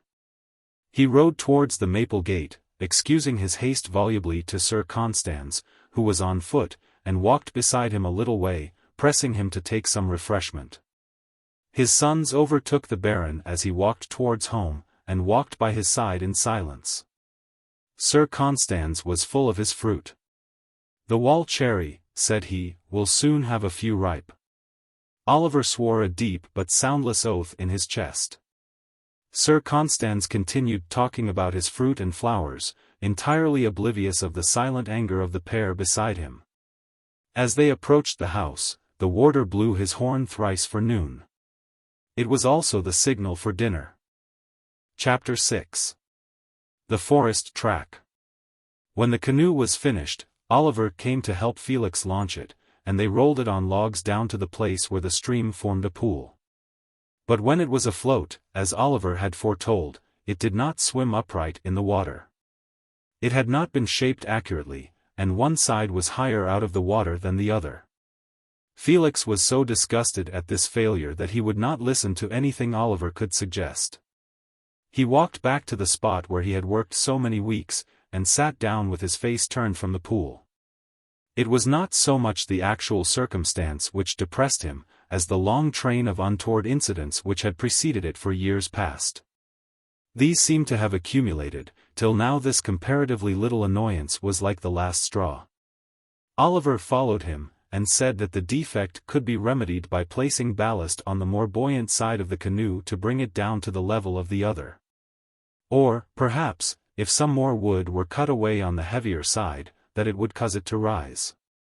He offered to do the work himself, but Felix, in his gloomy mood, would not answer him.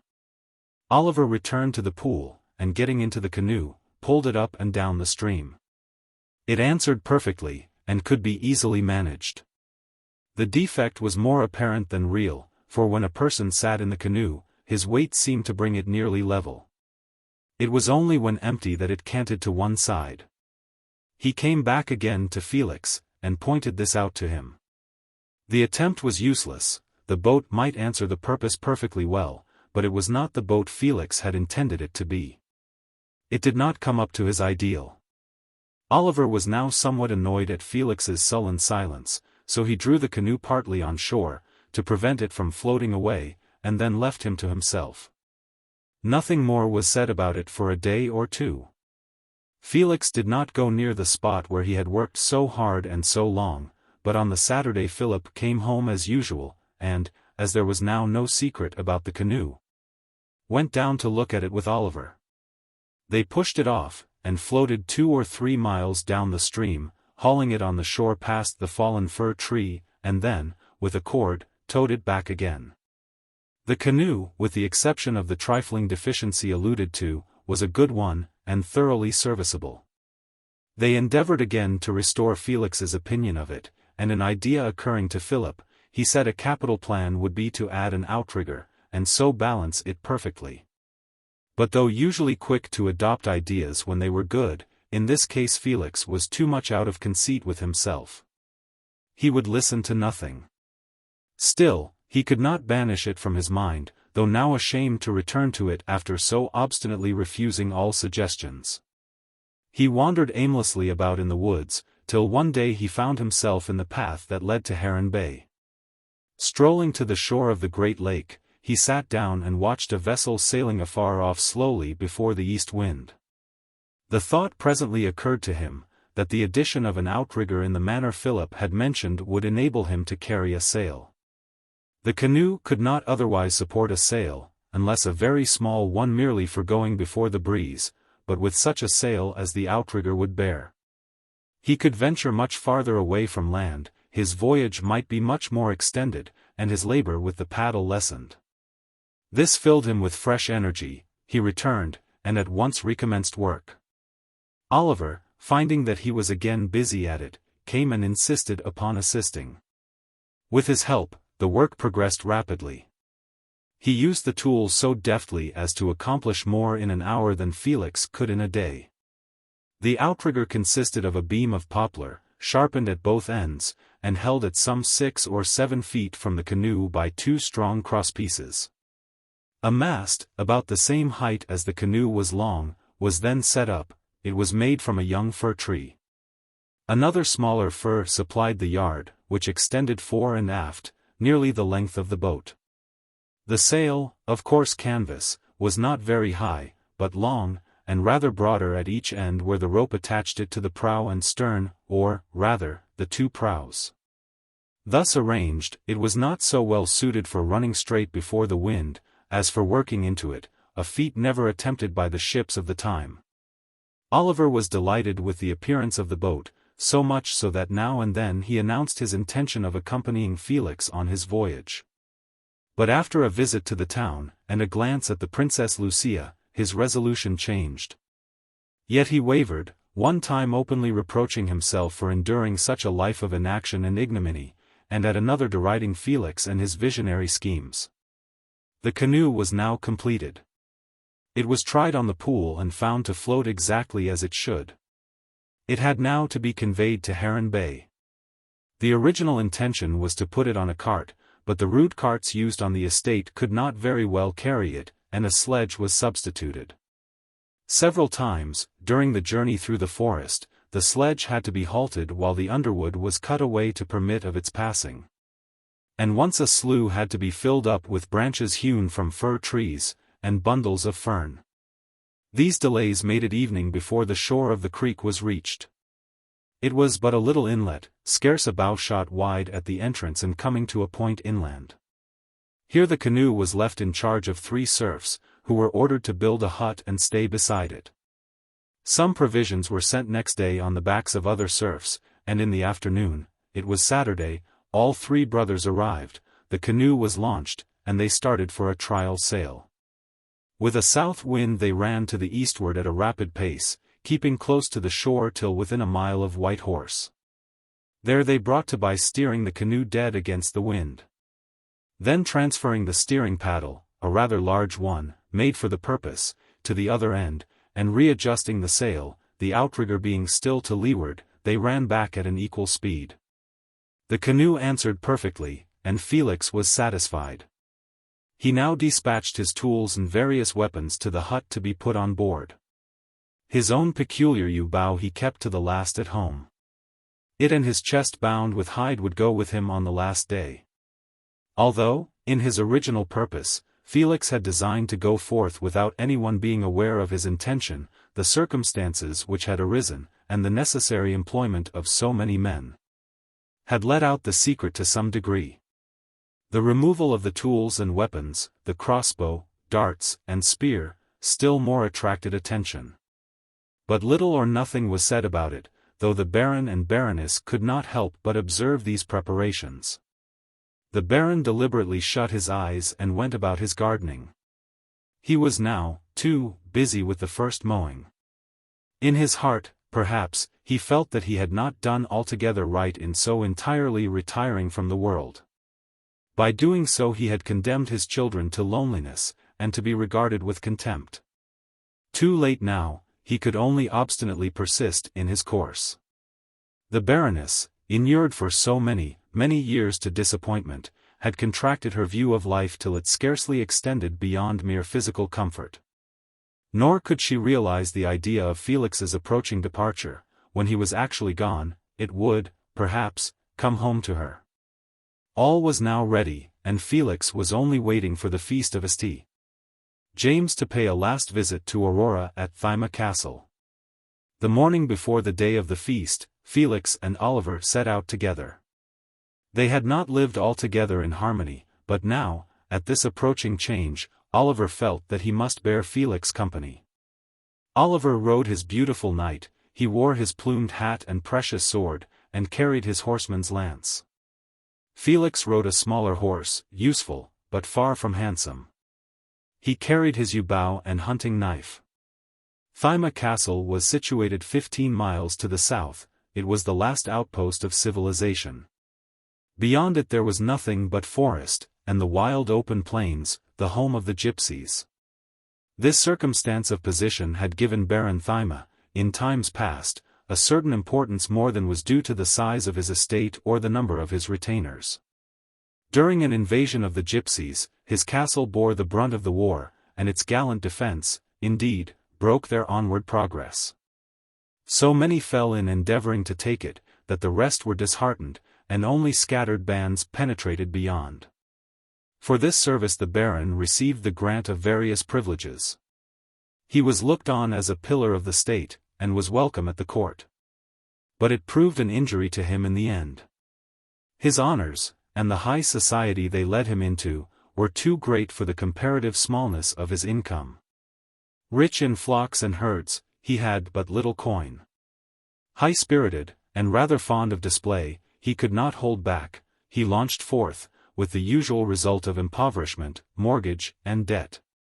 He had hoped to obtain the command of an army in the wars that broke out from time to time. It was, indeed, universally admitted that he was in every respect qualified for such a post. The courtiers and others, however, jealous, as is ever the case, of ability and real talent, debarred him by their intrigues from attaining his object. Pride prevented him from acquiescing in this defeat. He strove by display and extravagance to keep himself well to the front, flaunting himself before the eyes of all. This course could not last long. He was obliged to retire to his estate, which narrowly escaped forfeiture to his creditors. So ignominious an end after such worthy service was, however, prevented by the personal interference of the old prince, who, from his private resources, paid off the most pressing creditors. To the last, the old prince received him as a friend, and listened to his counsel. Thyma was ever in hopes that some change in the balance of parties would give him his opportunity. When the young prince succeeded, he was clever enough to see that the presence of such men about his court gave it a stability, and he, too, invited Thyma to tender his advice.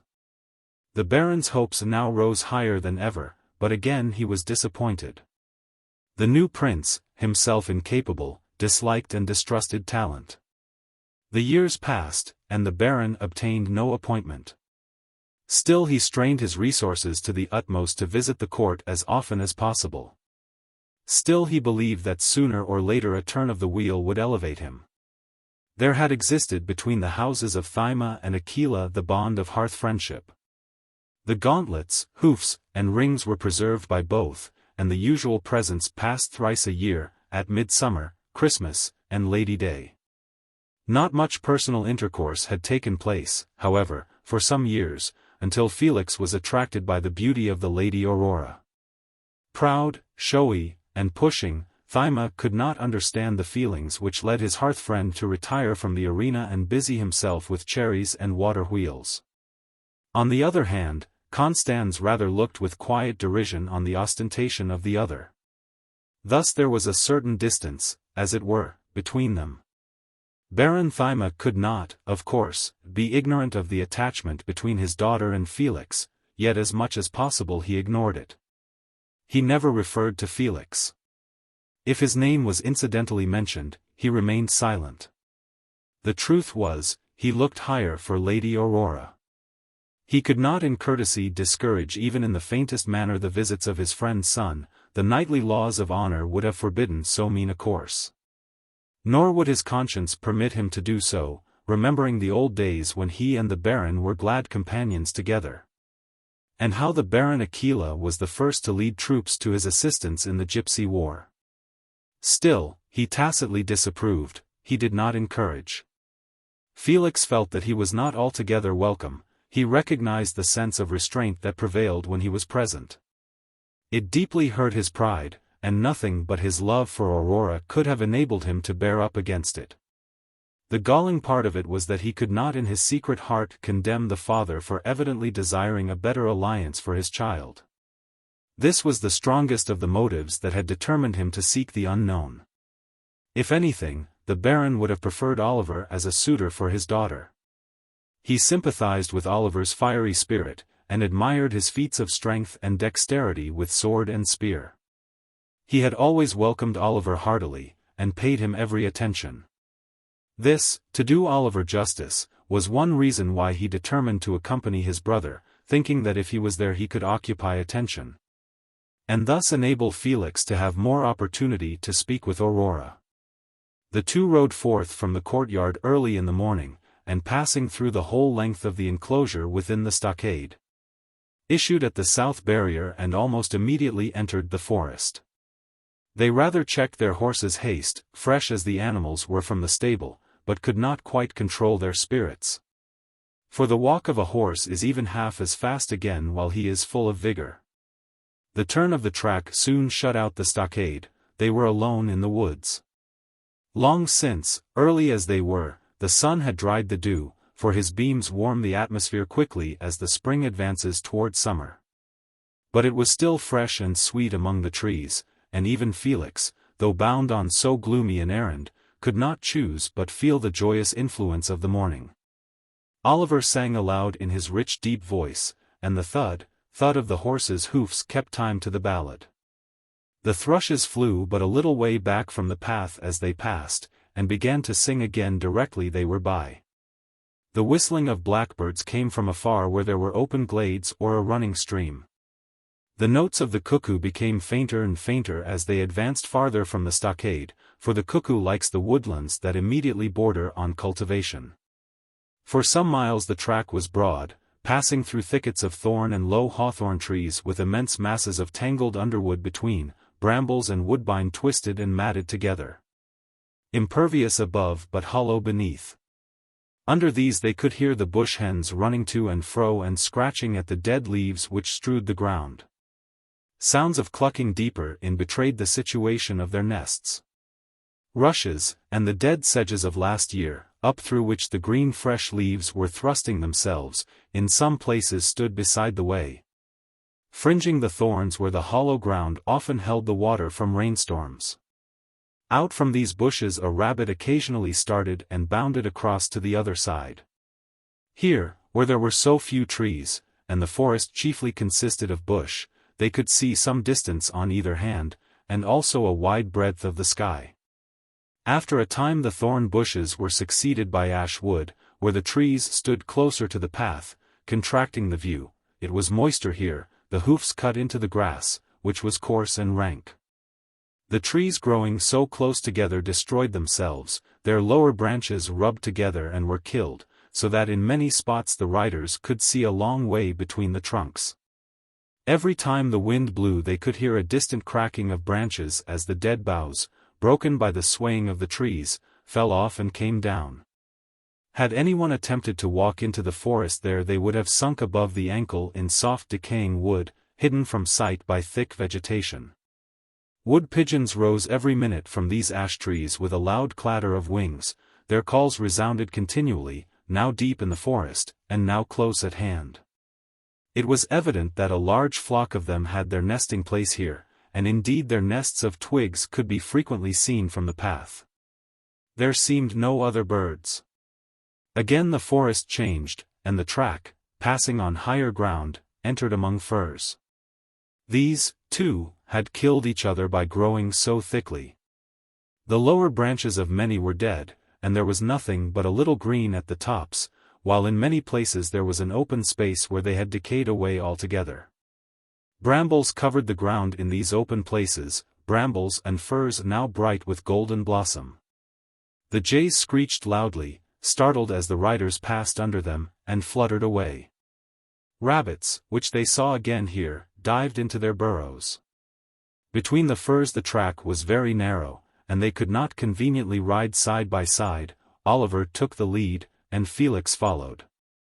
Chapter 7. The forest track continued. Once as they trotted by a pheasant rose screaming from the firs and flew before them down the track. Just afterwards Felix, who had been previously looking very carefully into the firs upon his right hand, suddenly stopped, and Oliver, finding this, pulled up as quickly as he could. Thinking that Felix wished to tighten his girth. "What is it?" he asked, turning round in his saddle. "Hush," said Felix, dismounting. His horse, trained to hunting, stood perfectly still, and would have remained within a few yards of the spot by the hour together. Oliver reined back, seeing Felix about to bend and string his bow. "Bushman," whispered Felix, as he, having fitted the loop to the horn notch, drew forth an arrow from his girdle, where he carried 2 or 3 more ready to hand than in the quiver on his shoulder. "I thought I saw signs of them some time since, and now I am nearly sure. Stay here a moment." He stepped aside from the track in among the firs, which just there were far apart, and went to a willow bush standing by some firs. He had noticed that one small branch on the outer part of the bush was snapped off, though green, and only hung by the bark. The wood cattle, had they browsed upon it, would have nibbled the tenderest leaves at the end of the bough, nor did they usually touch willow, for the shoots are bitter and astringent. Nor would the deer touch it in the spring, when they had so wide a choice of food. Nothing could have broken the branch in that manner unless it was the hand of a man, or a blow with a heavy stick wielded by a human hand. On coming to the bush he saw that the fracture was very recent, for the bough was perfectly green, it had not turned brown, and the bark was still soft with sap. It had not been cut with a knife or any sharp instrument, it had been broken by rude violence, and not divided. The next thing to catch his eye was the appearance of a larger branch farther inside the bush. This was not broken, but a part of the bark was abraded, and even torn up from the wood as if by the impact of some hard substance, as a stone thrown with great force. He examined the ground, but there was no stone visible, and on again looking at the bark he concluded that it had not been done with a stone at all, because the abraded portion was not cut. The blow had been delivered by something without edges or projections. He had now no longer any doubt that the lesser branch outside had been broken, and the large inside branch bruised, by the passage of a bushman's throw-club. These, their only missile weapons, are usually made of crab-tree, and consist of a very thin short handle, with a large, heavy, and smooth knob. With these they can bring down small game, as rabbits or hares, or a fawn, even breaking the legs of deer, or the large birds, as the wood turkeys. Stealing up noiselessly within 10 yards, the bushman throws his club with great force, and rarely misses his aim. If not killed at once, the game is certain to be stunned, and is much more easily secured than if wounded with an arrow, for with an arrow in its wing a large bird will flutter along the ground. and perhaps creep into sedges or under impenetrable bushes. Deprived of motion by the blow of the club, it can, on the other hand, be picked up without trouble and without the aid of a dog. And if not dead, is dispatched by a twist of the bushman's fingers or a thrust from his spud. The spud is at once his dagger, his knife and fork, his chisel, his grub-axe, and his gouge. It is a piece of iron, rarely or never of steel, for he does not know how to harden it, about 10 inches long, 1.5 inches wide at the top or broadest end. Where it is shaped and sharpened like a chisel, only with the edge not straight but sloping, and from thence tapering to a point at the other, the pointed part being four-sided, like a nail. It has, indeed, been supposed that the original spud was formed from a large wrought iron nail, such as the ancients used, sharpened on a stone at one end, and beaten out flat at the other. This instrument has a handle in the middle, halfway between the chisel end and the point. The handle is of horn or bone, the spud being put through the hollow of the bone, smoothed to fit the hand. With the chisel end he cuts up his game and his food, the edge, being sloping, is drawn across the meat and divides it. With this end, too, he fashions his club and his traps, and digs up the roots he uses. The other end he runs into his meat as a fork, or thrusts it into the neck of his game to kill it and let out the blood, or with it stabs a sleeping enemy. The stab delivered by the bushman can always be distinguished, because the wound is invariably square. And thus a clue only too certain has often been afforded to the assassin of many an unfortunate hunter. Whatever the bushman in this case had hurled his club at, the club had gone into the willow bush, snapping the light branch and leaving its mark upon the bark of the larger. A moment's reflection convinced Felix that the bushman had been in chase of a pheasant. Only a few moments previously a pheasant had flown before them down the track, and where there was one pheasant there were generally several more in the immediate neighborhood. The bushmen were known to be peculiarly fond of the pheasant, pursuing them all the year round without reference to the breeding season, and so continuously that it was believed they caused these birds to be much less numerous, notwithstanding the vast extent of the forests, than they would otherwise have been. From the fresh appearance of the snapped bough, the bushman must have passed but a few hours previously, probably at the dawn, and was very likely concealed at that moment near at hand in the forest. Perhaps within 100 yards. Felix looked carefully round, but could see nothing. There were the trees, not one of them large enough to hide a man behind it, the furze branches were small and scattered, and there was not sufficient fern to conceal anything. The keenest glance could discern nothing more. There were no footmarks on the ground, indeed, the dry, dead leaves and fir needles could hardly have received any impression, and up in the furze the branches were thin, and the sky could be seen through them. Whether the bushman was lying in some slight depression of the ground, or whether he had covered himself with dead leaves and fir needles, or whether he had gone on and was miles away, there was nothing to show. But of the fact that he had been there Felix was perfectly certain. He returned towards Oliver, thoughtful and not without some anxiety, for he did not like the idea, though there was really little or no danger, of these human wild beasts being so near Aurora, while he should so soon be far away. Thus occupied he did not heed his steps, and suddenly felt something soft under his feet, which struggled. Instantaneously he sprang as far as he could, shuddering, for he had crushed an adder, and but just escaped, by his involuntary and mechanical leap, from its venom. In the warm sunshine the viper, in its gravid state, had not cared to move as usual on hearing his approach, he had stepped full upon it. He hastened from the spot, and rejoined Oliver in a somewhat shaken state of mind. Common as such an incident was in the woods, where sandy soil warned the hunter to be careful, it seemed ominous that particular morning, and, joined with the discovery of bushman traces, quite destroyed his sense of the beauty of the day. On hearing the condition of the willow boughs Oliver agreed as to the cause, and said that they must remember to warn the baron's shepherds that the bushmen, who had not been seen for some time, were about. Soon afterwards they emerged from the sombre firs and crossed a wide and sloping ground, almost bare of trees, where a forest fire last year had swept away the underwood. A verdant growth of grass was now springing up. Here they could canter side by side. The sunshine poured down, and birds were singing joyously. But they soon passed it, and checked their speed on entering the trees again. Tall beeches, with round smooth trunks, stood thick and close upon the dry and rising ground. Their boughs met overhead, forming a green continuous arch for miles. The space between was filled with brake fern, now fast growing up, and the track itself was green with moss. As they came into this beautiful place, a red stag, startled from his browsing, bounded down the track. His swift leaps carried him away like the wind. In another moment he left the path and sprang among the fern, and was seen only in glimpses as he passed between the beeches. Squirrels ran up the trunks as they approached. They could see many on the ground in among the trees, and passed under others on the branches high above them.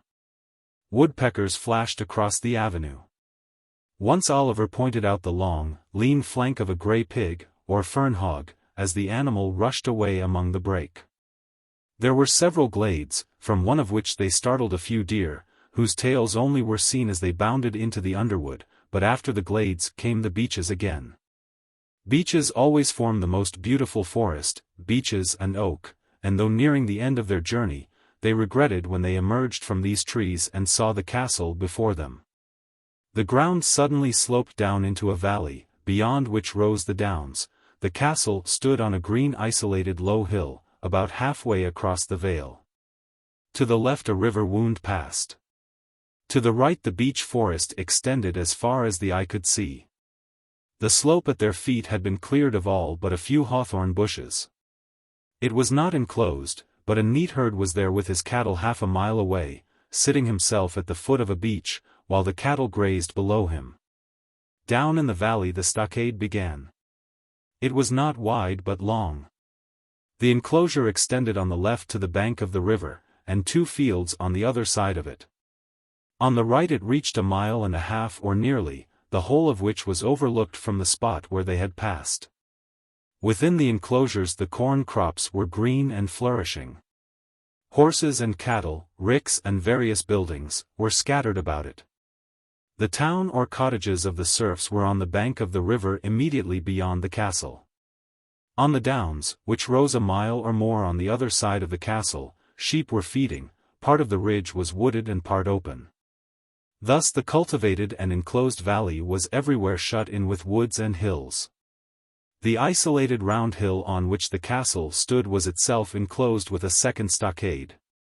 The edge of the brow above that again was defended by a stout high wall of flints and mortar, crenellated at the top. There were no towers or bastions. An old and ivy-grown building stood inside the wall. It dated from the time of the ancients, it had several gables, and was roofed with tiles. This was the dwelling house. The gardens were situated on the slope between the wall and the inner stockade. Peaceful as the scene appeared, it had been the site of furious fighting not many years ago. The downs trended to the south, where the Romani and the Zingari resided, and a keen watch was kept both from the wall and from the hills beyond. They now rode slowly down the slope, and in a few minutes reached the barrier or gateway in the outer stockade. They had been observed, and the guard called by the warden, but as they approached were recognized, and the gate swung open before them. Walking their horses they crossed to the hill, and were as easily admitted to the second enclosure. At the gate of the wall they dismounted, and waited while the warden carried the intelligence of their arrival to the family. A moment later, and the baron's son advanced from the porch, and from the open window the Baroness and Aurora beckoned to them. Chapter 8. Thyma Castle. Soon afterwards the hollow sound of the warden's horn, from the watch over the gate of the wall, proclaimed the hour of noon. And they all assembled for dinner in the banqueting chamber. The apartment was on the ground floor, and separated from the larger hall only by an internal wall. The house, erected in the time of the ancients, was not designed for our present style of life. It possessed, indeed, many comforts and conveniences which are scarcely now to be found in the finest palaces, but it lacked the breadth of construction which our architects have now in view. In the front there were originally only 2 rooms, extensive for those old days, but not sufficiently so for ours. One of these had therefore been enlarged, by throwing into it a back room and part of the entrance, and even then it was not long enough for the baron's retainers. And at feast time a wooden shed was built opposite, and up to the window, to continue, as it were, the apartment out of doors. Workmen were busy putting up this shed when they arrived. The second apartment retained its ancient form, and was used as the dining room on ordinary days. It was lighted by a large window, now thrown wide open that the sweet spring air might enter, which window was the pride of the Baroness. For it contained more true glass than any window in the palace of the prince. The glass made now is not transparent, but merely translucent. It indeed admits light after a fashion, but it is thick and cannot be seen through. These panes were almost all, the central casement wholly, of ancient glass, preserved with the greatest care through the long years past. 3 tables were arranged in an open square. The Baron and Baroness's chairs of oak faced the window, the guests sat at the other tables sideways to them, the servants moved on the outer side. And thus placed the food before them without pushing against or incommoding them. A 4th table was placed in a corner between the fireplace and the window. At it sat the old nurse, the housekeeper, frequently arising to order the servants, and the Baron's henchman, who had taught him to ride, but now, grey and aged, could not mount himself without assistance, and had long ceased from active service. Already 8 or 9 guests had arrived besides Felix and Oliver. Some had ridden a great distance to be present at the house day. They were all nobles, richly dressed. 1 or 2 of the eldest were wealthy and powerful men, and the youngest was the son and heir of the Earl of XVIII, who was then the favorite at court. Each had come with his personal attendants. The young Lord Durand brought with him 25 retainers, and 6 gentlemen friends, all of whom were lodged in the town. The gentlemen taking their meals at the castle at the same time as the Baron, but, owing to lack of room, in another apartment by themselves. Durand was placed, or rather, quietly helped himself to a seat, next to the Lady Aurora, and of all the men there present, certainly there was none more gallant and noble than he. His dark eyes, his curling hair short but brought in a thick curl over his forehead, his lips well shaped, his chin round and somewhat prominent, the slight mustache, no other hair on the face, formed the very ideal of what many women look for in a man. But it was his bright, lively conversation, the way in which his slightly swarthy complexion flushed with animation, the impudent assurance and yet generous warmth of his manner, and, indeed, of his feelings, which had given him the merited reputation of being the very flower of the nobles. With such a reputation, backed with the great wealth and power of his father, gentlemen competed with each other to swell his train. He could not, indeed, entertain all that came, and was often besieged with almost as large a crowd as the prince himself. He took as his right the chair next to Aurora, to whom, indeed, he had been paying unremitting attention all the morning. She was laughing heartily as she sat down, at some sally of his upon a beauty at the court. The elder men were placed highest up the tables, and nearest the host, but to the astonishment of all, and not the least of himself, Oliver was invited by the Baron to sit by his side. Oliver could not understand this special mark of favor. The others, though far too proud for a moment to resent what they might have deemed a slight upon them, at once began to search their minds for a reason. They knew the Baron as an old intriguer. They attached a meaning, whether intended or not, to his smallest action.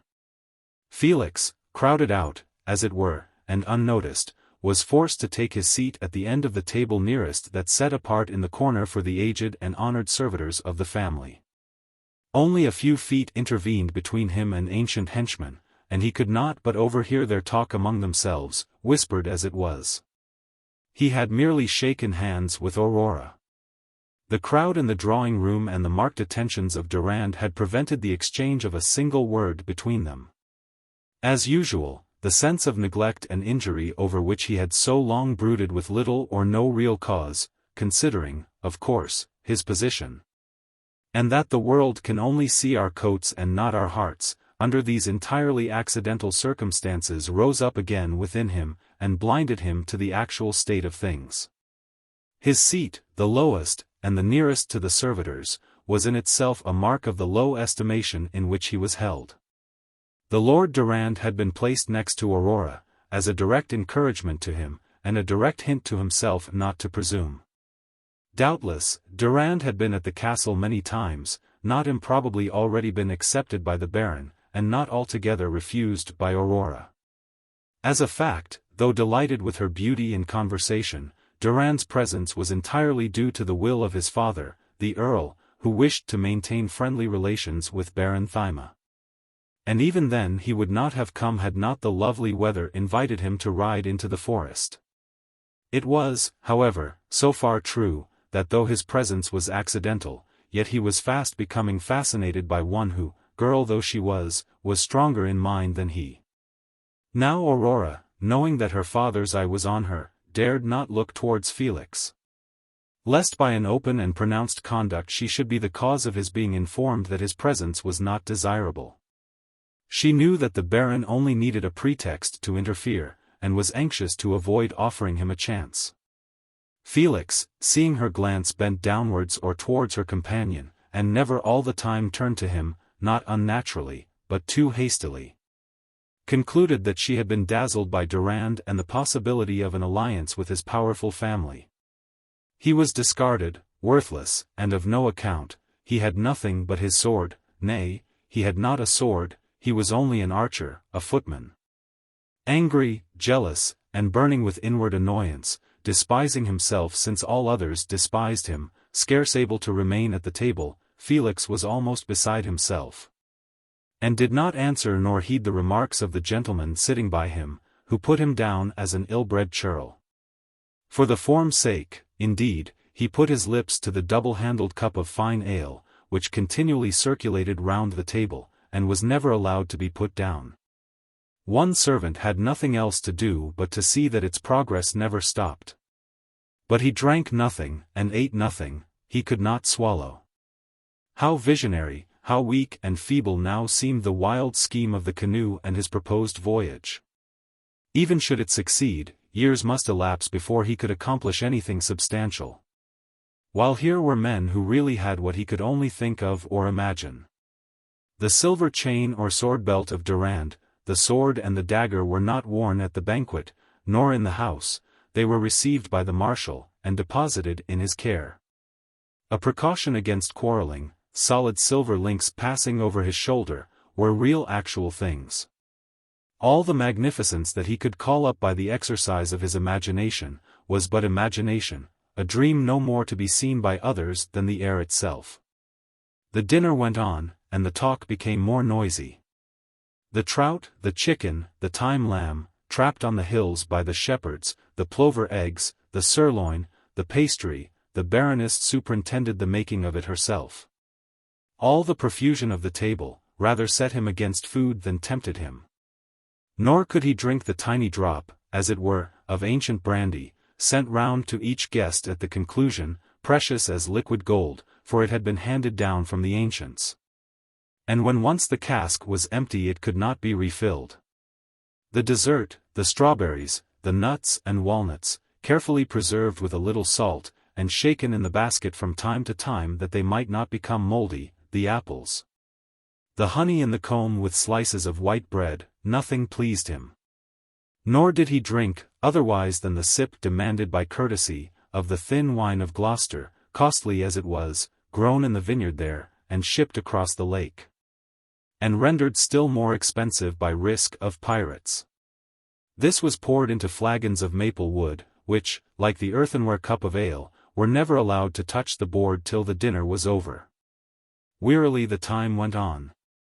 Felix glanced more and more often at the sky seen through the casement, eagerly desiring to escape, and at least to be alone. At last, how long it seemed! The Baron rose, and immediately the rest did the same, and they drank the health of the prince. Then a servitor brought in a pile of cigars upon a carved wooden tray, like a large platter, but with a rim. "These," said the Baron, again rising, the signal to all to cease conversing and to listen, are a present from my gracious and noble friend the Earl of XVIII." He looked towards Durand. "Not less kindly carried by Lord Durand. I could have provided only our own coarse tobacco, but these are the best Devon." The ladies now left the table, Aurora escorted by Durand, the Baroness by Oliver. Oliver, indeed, was in the highest spirits. He had eaten heartily of all, especially the sweet thyme lamb, and drunk as freely. He was in his element, his laugh the loudest, his talk the liveliest. Directly Durand returned, he had gone even a part of the way upstairs towards the drawing-room with Aurora, a thing a little against etiquette. He took his chair, formality being now at an end, and placed it by Oliver. They seemed to become friends at once by sympathy of mind and taste. Round them the rest gradually grouped themselves, so that presently Felix, who did not move, found himself sitting alone at the extreme end of the table. Quite apart, for the old retainers, who dined at the separate table, had quitted the apartment when the wine was brought in. Freed from the restraint of the ladies, the talk now became extremely noisy. The blue smoke from the long cigars filled the great apartment. One only remained untouched, that placed before Felix. Suddenly it struck him that thus sitting alone and apart, he should attract attention. He, therefore, drew his chair to the verge of the group, but remained silent, and as far off as ever. Presently the arrival of 5 more guests caused a stir and confusion, in the midst of which he escaped into the open air. He wandered towards the gate of the wall, passing the wooden shed where the clink of hammers resounded, glanced at the sundial, which showed the hour of 3 weary hours had they feasted, and went out into the gardens. Still going on, he descended the slope, and not much heeding whither he was going, took the road that led into town. It consisted of some 100 or more houses, built of wood and thatched, placed without plan or arrangement on the bank of the stream. Only one long street ran through it, the rest were mere byways. All these were inhabited by the baron's retainers, but the number and apparently small extent of the houses did not afford correct data for the actual amount of the population. In these days the people, as is well known, find much difficulty in marrying. It seems only possible for a certain proportion to marry, and hence there are always a great number of young or single men out of all ratio to the houses. At the sound of the bugle the baron could reckon on at least 300 men flocking without a minute's delay to man the wall. In an hour more would arrive from the outer places, and by nightfall, if the summons went forth in the morning, his shepherds and swineherds would arrive. And these together would add some 150 to the garrison. Next must be reckoned the armed servants of the house, the baron's personal attendants, the gentlemen who formed his train, his sons, and the male relations of the family. These certainly were not less than 50. Altogether over 500 men, well armed and accustomed to the use of their weapons, would range themselves beneath his banner. 2 of the buildings in town were of brick, the material carried hither, for there was no clay or stone thereabouts. They were not far apart. The one was the toll house, where all merchants or traders paid the charges in corn or kine due to the baron. The other was the court-house, where he sat to administer justice and decide causes, or to send the criminal to the gibbet. These alone of the buildings were of any age, for the wooden houses were extremely subject to destruction by fire, and twice in the baron's time half the town had been laid in ashes, only to rise again in a few weeks. Timber was so abundant and so ready of access, it seemed a loss of labor to fetch stone or brick, or to use the flints of the hills. About the doors of the 2 inns there were gathered groups of people, among them the liveries of the nobles visiting the castle were conspicuous. The place was full of them, the stables were filled, and their horses were picketed under the trees and even in the street. Every minute the numbers increased as others arrived. Men, too, who had obtained permission of their lords, came in on foot, 10 or 12 traveling together for mutual protection, for the feuds of their masters exposed them to frequent attack. All, except the nobles, were disarmed at the barrier by the warden and guard, that peace might be preserved in the enclosure. The folk at the moment he passed were watching the descent of 3 covered wagons from the forest track, in which were traveling the ladies of as many noble families. Some, indeed, of the youngest and boldest ride on horseback, but the ladies chiefly move in these wagons, which are fitted up with considerable comfort, and are necessary to sleep in when the camp is formed by the wayside at night. None noticed him as he went by, except a group of 3 cottage girls, and a serving woman, an attendant of a lady visitor at the castle. He heard them allude to him. He quickened his pace, but heard one say, "He's nobody, he hasn't even got a horse." "Yes he is," replied the serving woman, "he's Oliver's brother, and I can tell you my Lord Oliver is somebody." The Princess Lucia, and she made the motion of kissing with her lips. Felix, ashamed and annoyed to the last degree, stepped rapidly from the spot. The serving woman, however, was right in a measure. The real or supposed favor shown Oliver by the prince's sister, the Duchess of de Verrel, had begun to be bruited abroad. And this was the secret reason why the Baron had shown Oliver so much and so marked an attention, even more than he had paid to Lord Durand. Full well he knew the extraordinary influence possessed by ladies of rank and position. From what we can learn out of the scanty records of the past, it was so even in the days of the ancients. It is 100-fold more so in these times, when, although every noble must of necessity be taught to read and write, as a matter of fact the men do neither. But all the correspondence of kings and princes, and the diplomatic documents, and notices, and so forth, are one and all, almost without a single exception, drawn up by women. They know the secret and hidden motives of courts, and have this great advantage, that they can use their knowledge without personal fear, since women are never seriously interfered with, but are protected by all. The one terrible and utterly shameful instance to the contrary had not occurred at the time of which we are now speaking, and it was and is still repudiated by every man. From the knight to the boys who gather acorns for the swine. Oliver himself had no idea whatever that he was regarded as a favorite lover of the Duchess. He took the welcome that was held out to him as perfectly honest. Plain, straightforward, and honest, Oliver, had he been openly singled out by a queen, would have scorned to give himself an heir for such a reason. But the Baron, deep in intrigue this many a year, looked more profoundly into the possibilities of the future when he kept the young knight at his side. Chapter 9. Superstitions. Felix was now outside the town and alone in the meadow which bordered the stream. He knelt, and drank from it with the hollow of his hand. He was going to ascend the hill beyond, and had already reached the barrier upon that side, when he recollected that etiquette demanded the presence of the guests at mealtimes. And it was now the hour for tea. He hastened back, and found the courtyard of the castle crowded. Within, the staircase leading to the Baroness's chamber, where tea was served, could scarcely be ascended, what with the ladies and their courtiers, the long trains of the serving women, the pages winding their way in and out, the servants endeavoring to pass, the slender pet greyhounds, the inseparable companions of their mistresses. By degrees, and exercising patience, he gained the upper floor and entered the drawing-room. The Baroness alone sat at the table, the guests wheresoever they chose, or chance carried them. For the most part they stood, or leaned against the recess of the open window. Of tea itself there was none. There had been no tea to be had for love or money these 50 years past, and, indeed, its use would have been forgotten, and the name only survived, had not some small quantities been yet preserved and brought out on rare occasions at the palaces.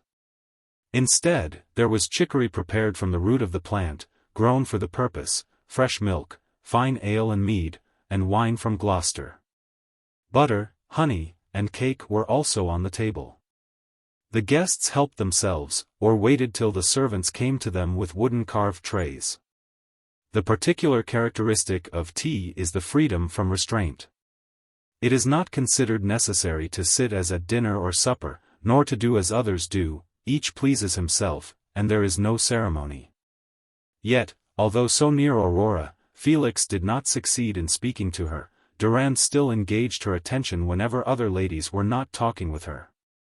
Felix found himself, exactly as at dinner time, quite outside the circle. There was a buzz of conversation around, but not a word of it was addressed to him. Dresses brushed against him, but the fair owners were not concerned even to acknowledge his existence. Pushed by the jostling crowd aside from the center of the floor, Felix presently sat down, glad to rest at last, behind the open door. Forgotten, he forgot. And, looking as it were out of the present in a bitter reverie, scarcely knew where he was, except at moments when he heard the well-known and loved voice of Aurora. A servant after a while came to him with a tray. He took some honey and bread. Almost immediately afterwards another servant came and presented him with a plate, on which was a cup of wine, saying, "With my lady's loving wishes." As in duty bound, he rose and bowed to the Baroness. She smiled and nodded. The circle which had looked to see who was thus honored, turned aside again, not recognizing him. To send a guest a plate with wine or food is the highest mark of esteem, and this plate in especial was of almost priceless value, as Felix saw when his confusion had abated. It was of the ancient china, now not to be found in even the houses of the great. In all that kingdom but 5 perfect plates were known to exist, and 2 of these were at the palace. They are treasured as heirlooms, and, if ever broken, can never be replaced. The very fragments are rare, they are often set in panels, and highly prized. The Baroness, glancing round her court, had noticed at last the young man sitting in the obscure corner behind the door. She remembered, not without some twinge of conscience, that his house was their ancient ally and sworn hearth-friend. She knew, far better than the Baron, how deeply her daughter loved him.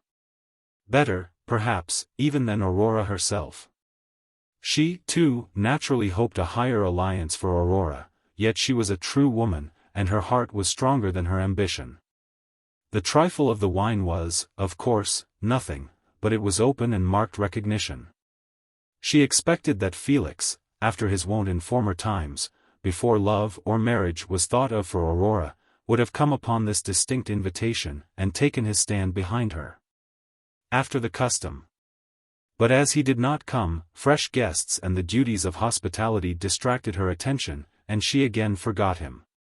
He was, indeed, more hurt than pleased with the favor that had been shown him. It seemed to him, though really prompted by the kindest feeling, like a bone cast at a dog. He desired to be so regarded that no special mark of favor should be needed. It simply increased his discontent. The evening wore on, the supper began. How weary it seemed to him, that long and jovial supper, with the ale that ran in a continual stream, the wine that ceaselessly circled round, the jokes, and bustle, and laughter. The welcome to guests arriving. The cards, and chess, and games that succeeded it, the drinking, and drinking, and drinking, till the ladies again left, then drinking yet more freely. He slipped away at the first opportunity, and having first strolled to and fro on the bowling green, wet with dew, at the rear of the castle, asked for his bedroom. It was some time before he could get attended to. He stood alone at the foot of the staircase while others went first. Their small coins bought them attention, till at last a lamp was brought to him, and his chamber named. This chamber, such as it was the only pleasure, and that a melancholy one, he had had that day. Though overflowing with guests, so that the most honored visitors could not be accommodated within the castle, and only the ladies could find sleeping room there, yet the sacred law of honor, the pledge of the hearth-friend passed 3 generations ago, secured him this privilege. The hearth-friend must sleep within, if a king were sent without. Oliver, of course, would occupy the same room, but he was drinking and shouting a song below, so that for a while Felix had the chamber to himself. It pleased him, because it was the room in which he had always slept when he visited the place from a boy, when, half afraid and yet determined to venture, he had first come through the lonely forest alone. How well he remembered that first time! The autumn sunshine on the stubble at Old House, and the red and brown leaves of the forest as he entered. How he entered on foot, and twice turned back, and twice adventured again, till he got so deep into the forest that it seemed as far to return as to advance. How he started at the sudden bellow of 2 stags, and the clatter of their horns as they fought in the brake close by. And how beautiful the castle looked when presently he emerged from the bushes and looked down upon it. This was the very room he slept in. The Baroness, mother-like, came to see that he was comfortable. Here he had slept every time since. Here he had listened in the early morning for Aurora's footfall as she passed his door, for the ladies rose earlier than did the men. He now sat down by the open window. It was a brilliant moonlight night, warm and delicious, and the long-drawn note of the nightingale came across the gardens from the hawthorn bushes without the inner stockade. To the left he could see the line of the hills, to the right the forest. All was quiet there, but every now and then the sound of a ballad came round the castle, a sound without recognizable words, inarticulate merriment. If he started upon the hazardous voyage he contemplated, and for which he had been so long preparing, should he ever sleep there again, so near the one he loved? Was it not better to be poor and despised, but near her, than to attempt such an expedition, especially as the chances, as his common sense told him, were all against him? Yet he could not stay. He must do it, and he tried to stifle the doubt which insisted upon arising in his mind. Then he recurred to Durand. He remembered that not once on that day had he exchanged one single word, beyond the first and ordinary salutation, with Aurora. Might she not, had she chosen, have arranged a moment's interview? Might she not easily have given him an opportunity? Was it not clear that she was ashamed of her girlish fancy for a portionless and despised youth? If so, was it worth while to go upon so strange an enterprise for her sake? But if so, also, was life worth living, and might he not as well go and seek destruction? While this conflict of feeling was proceeding, he chanced to look towards the table upon which he had carelessly placed his lamp, and observed what in his agitated state of mind he had previously overlooked, a small roll of manuscript tied round with silk. Curious in books, he undid the fastening, and opened the volume. There was not much writing, but many singular diagrams, and signs arranged in circles. It was, in fact, a book of magic, written at the dictation, as the preface stated, of one who had been for 7 years a slave among the Romani. He had been captured, and forced to work for the tent to which his owners belonged. He had witnessed their worship and their sorceries. He had seen the sacrifice to the full moon, their chief goddess, and the wild extravagances with which it was accompanied. He had learnt some few of their signs, and, upon escaping, had reproduced them from memory. Some were engraved on the stones set in their rings. Some were carved on wooden tablets, some drawn with ink on parchment, but, withal, their procedure seemed to be the repetition of certain verses, and then a steady gaze upon the picture. Presently they became filled with rapture, uttered what sounded as the wildest ravings, and, their women especially, prophesied of the future. A few of the signs he understood the meaning of, but the others he owned were unknown to him. At the end of the book were several pages of commentary, describing the demons believed in and worshipped by the Romani, demons which haunted the woods and hills, and against which it was best to be provided with amulets blessed by the holy fathers of XVIII. Augustine. Such demons stole on the hunter at noonday, and, alarmed at the sudden appearance, upon turning his head, for demons invariably approach from behind, and their presence is indicated by a shudder in the back, he toppled into pits hidden by fern, and was killed. Or, in the shape of a dog, they ran between the traveler's legs. Or as woman, with tempting caresses, lured him from the way at nightfall into the leafy recesses, and then instantaneously changing into vast bat-like forms, fastened on his throat and sucked his blood. The terrible screams of such victims had often been heard by the warders at the outposts.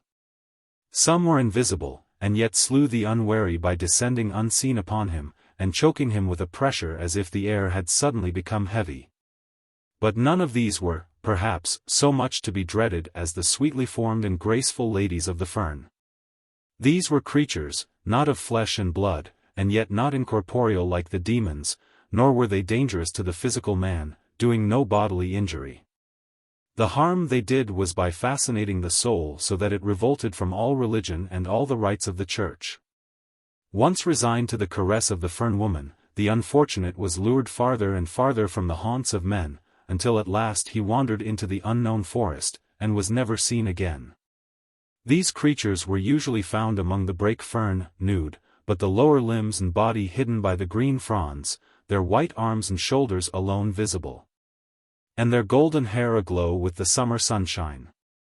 Demons there were, too, of the streams, and demons dwelling in the midst of the hills. Demons that could travel only in the moonbeams, and others that floated before the stormy winds and hurled the wretched wanderer to destruction, or crushed him with the overthrown trees. In proof of this the monk asked the reader if he had not heard of huge boughs falling from trees without visible cause, suddenly and without warning, and even of trees themselves in full foliage, in calm weather, toppling with a crash, to the imminent danger or the death of those who happened to be passing. Let all these purchase the amulets of St. Augustine, concluded the writer, who it appeared was a monk in whose monastery the escaped prisoner had taken refuge, and who had written down his relation and copied his rude sketches. Felix pored over the strange diagrams, striving to understand the hidden meaning. Some of them he thought were alchemical signs, and related to the making of gold. Especially as the prisoner stated the Romani possessed much more of that metal in the tents than he had seen in the palaces of our kings. Whether they had a gold mine from whence they drew it, or whether they had the art of transmutation, he knew not, but he had heard allusions to the wealth in the mountain of the apple trees, which he supposed to be a mystical phrase. When Felix at last looked up, the lamp was low, the moonbeams had entered and fell upon the polished floor, and from the window he could see a long white ghostly line of mist where a streamlet ran at the base of the slope by the forest. The songs were silent, there was no sound save the distant neigh of a horse and the heavy tramp of a guest coming along the gallery. Half bewildered by poring over the magic scroll, full of the signs and the demons, and still with a sense of injury and jealousy cankering his heart, Felix retired to his couch, and, weary beyond measure, instantly fell asleep. In his unsettled state of mind it did not once occur to him to ask himself how the manuscript came to be upon his table. Rare as they were, books were not usually put upon the tables of guests, and at an ordinary time he would certainly have thought it peculiar. The fact was, that Aurora, whom all day he had inwardly accused of forgetting him, had placed it there for him with her own hands. She, too, was curious in books and fond of study. She had very recently bought the volume from a merchant who had come thus far, and who valued it the least of all his wares. She knew that Felix had read and reread every other scrap of writing there was in the castle, and thought that this strange book might interest him, giving, as it did, details of those powers of the air in which almost all fully believed. Unconscious of this attention, Felix fell asleep, angry and bitter against her. When, half an hour afterwards, Oliver blundered into the room, a little unsteady on his legs, notwithstanding his mighty strength, he picked up the roll, glanced at it, flung it down with contempt, and without a minute's delay sought and obtained slumber. Chapter 10. The Feast. At 10 in the morning next day the feast began with a drama from Sophocles, which was performed in the open air. The theatre was in the gardens between the wall and the inner stockade. The spectators sat on the slope, tier above tier. The actors appeared upon a green terrace below, issuing from an arbor and passing off behind a thick box hedge on the other side of the terrace. There was no scenery whatever. Aurora had selected the Antigone. There were not many dramatists from whom to choose, for so many English writers, once famous, had dropped out of knowledge and disappeared. Yet some of the far more ancient Greek and Roman classics remained because they contained depth and originality of ideas in small compass.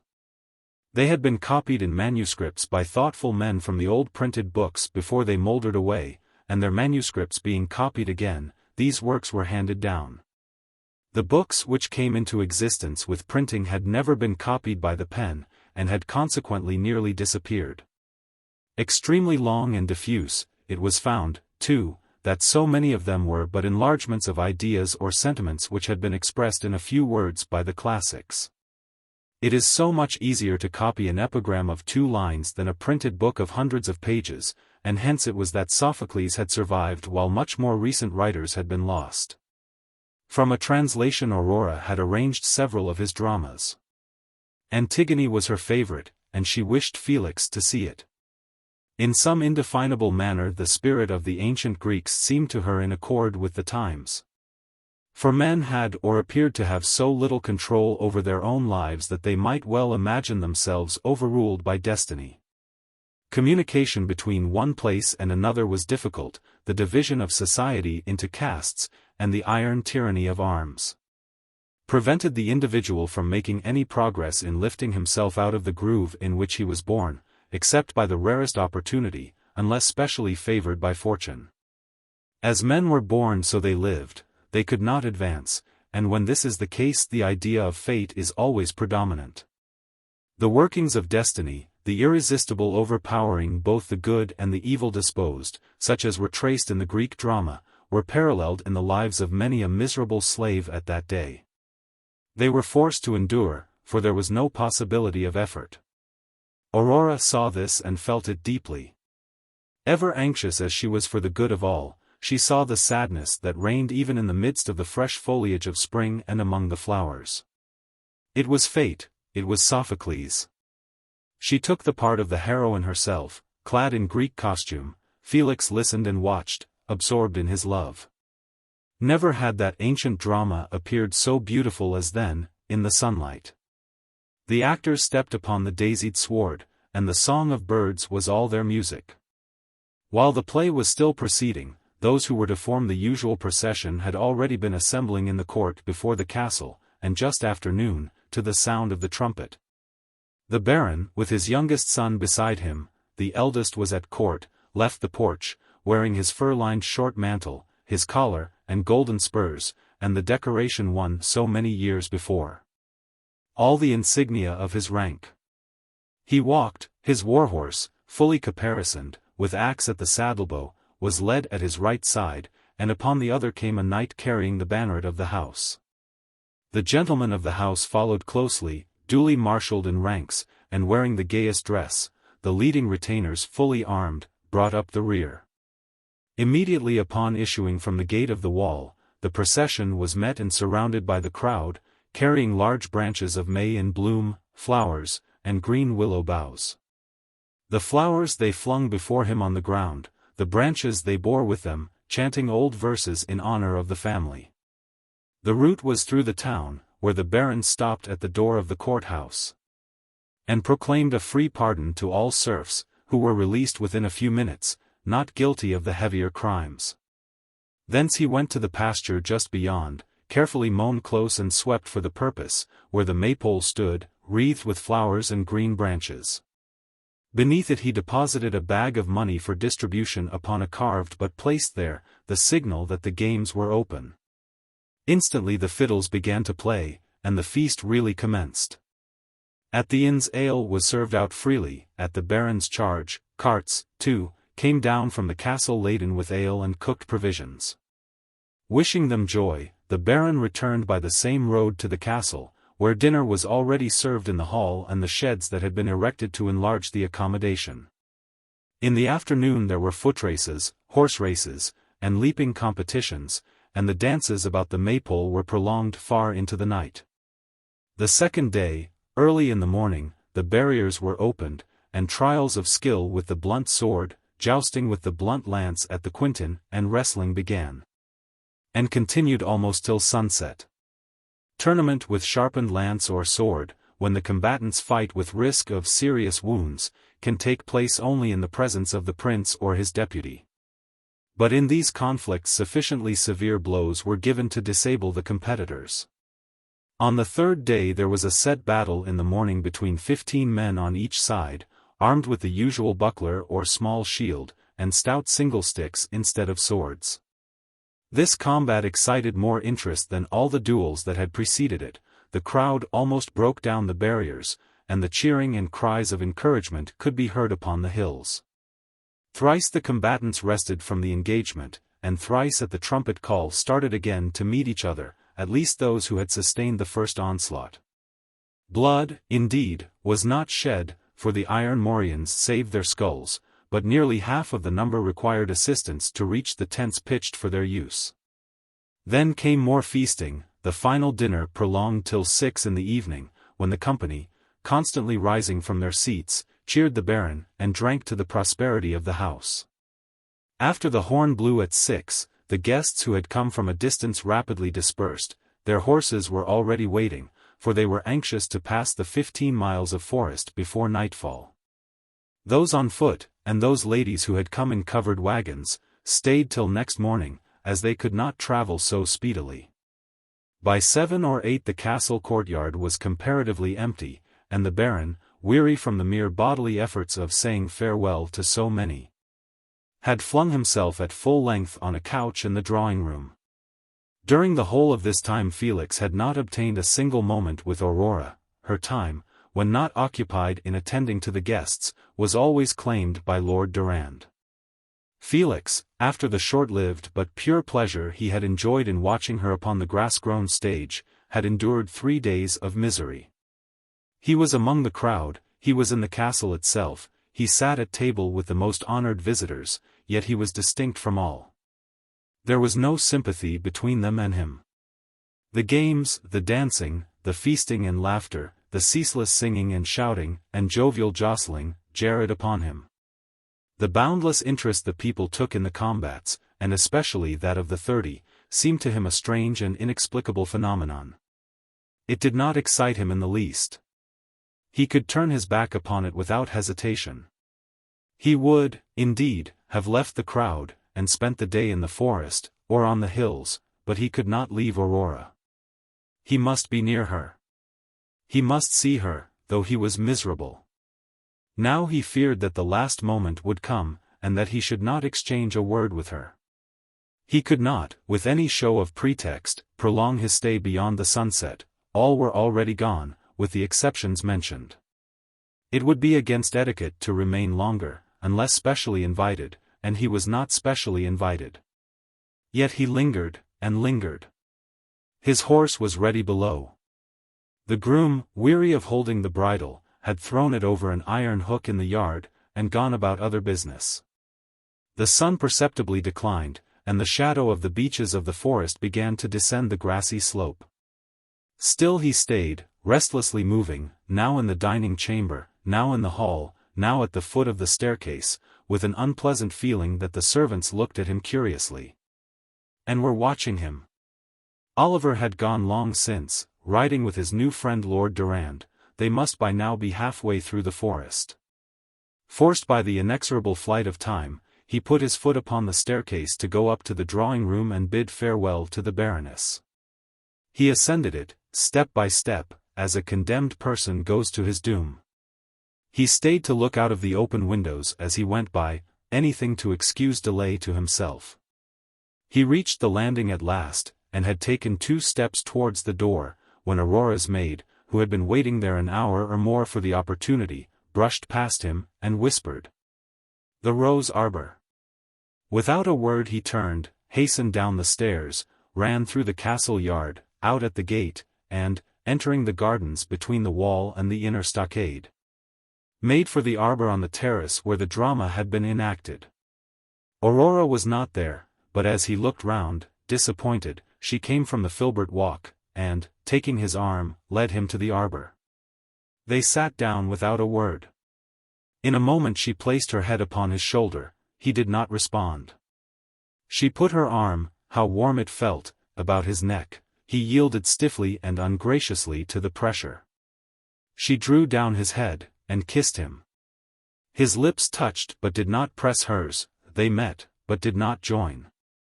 In his sullen and angry silence he would not look.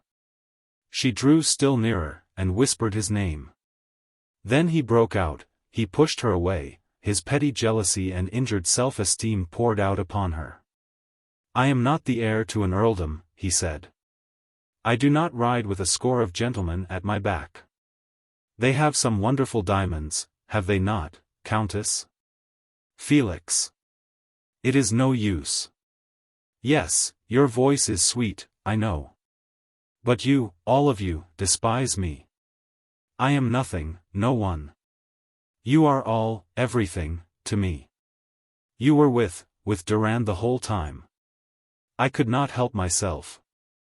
Not help yourself. Do you think I believe that? Felix, dear.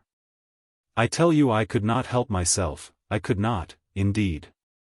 You do not know all. No, probably not. I do not know the terms of the marriage contract.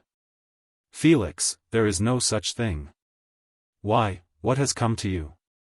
How pale you look. Sit down, for he had risen. I cannot, Aurora, dear, I cannot. Oh, what shall I do? I love you so. Chapter 11.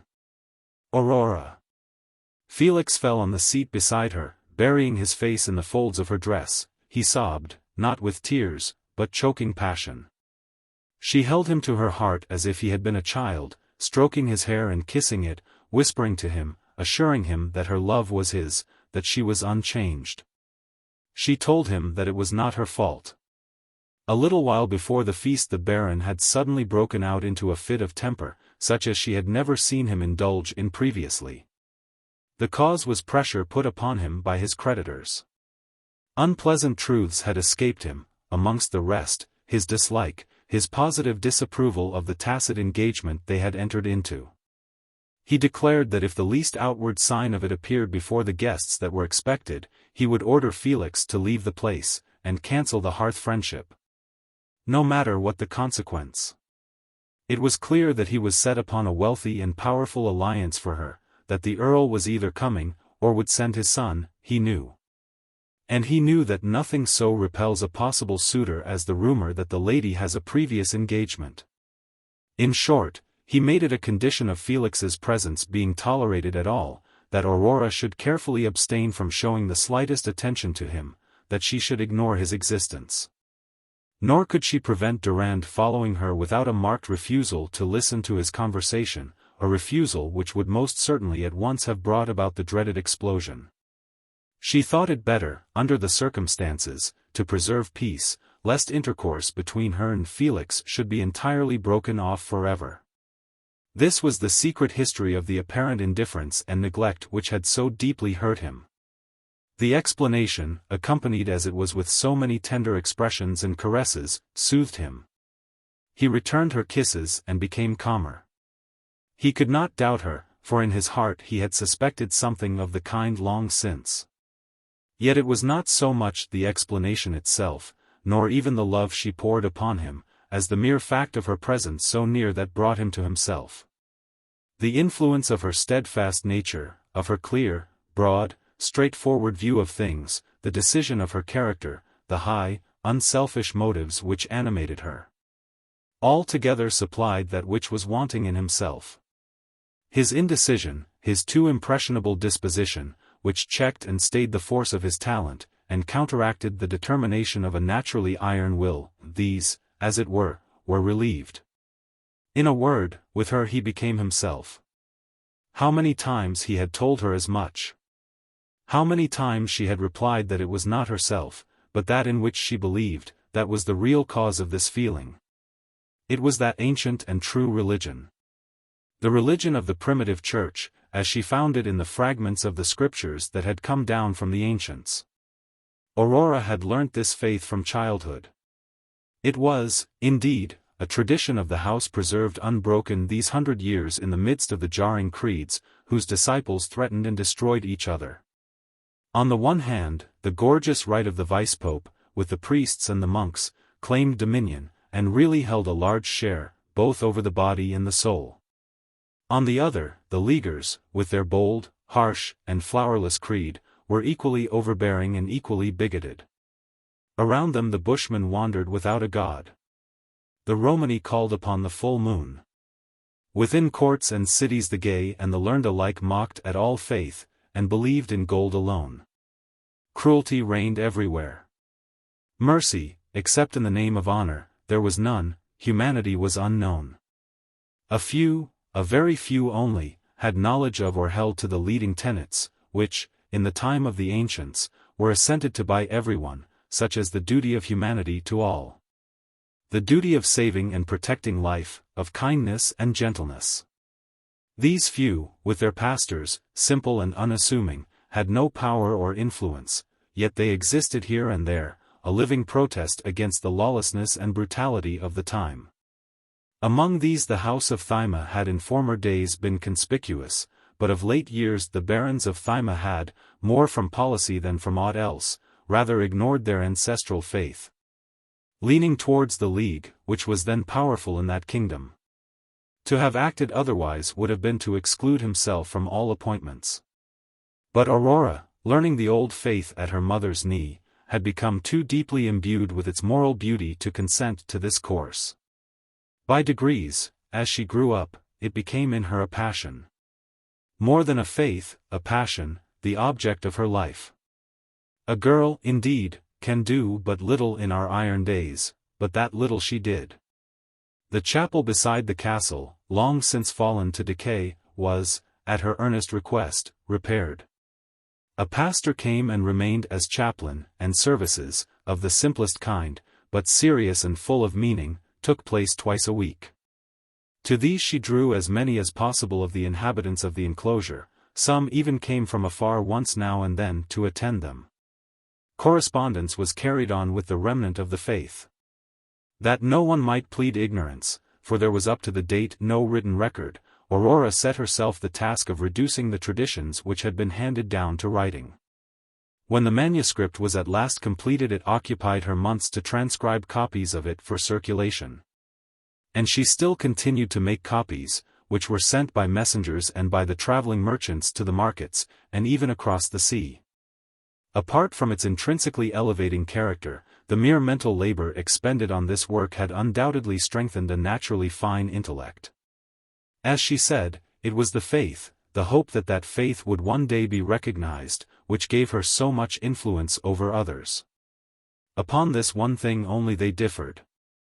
Felix did not oppose, did not even argue, he was simply untouched. It was not that he believed in anything else, nor that he doubted, he was merely indifferent. He had too great a natural aptitude for the physical sciences, and too clear a mind, to accept that which was taught by the one or the other of the two chief opposing parties. Nor could he join in the ridicule and derision of the gay courtiers, for the mystery of existence had impressed him deeply while wandering alone in the forest. But he stood aloof. He smiled and listened, unconvinced, like the wild creatures of the forest, he had no ears for these matters. He loved Aurora, that was all. But he felt the influence just the same.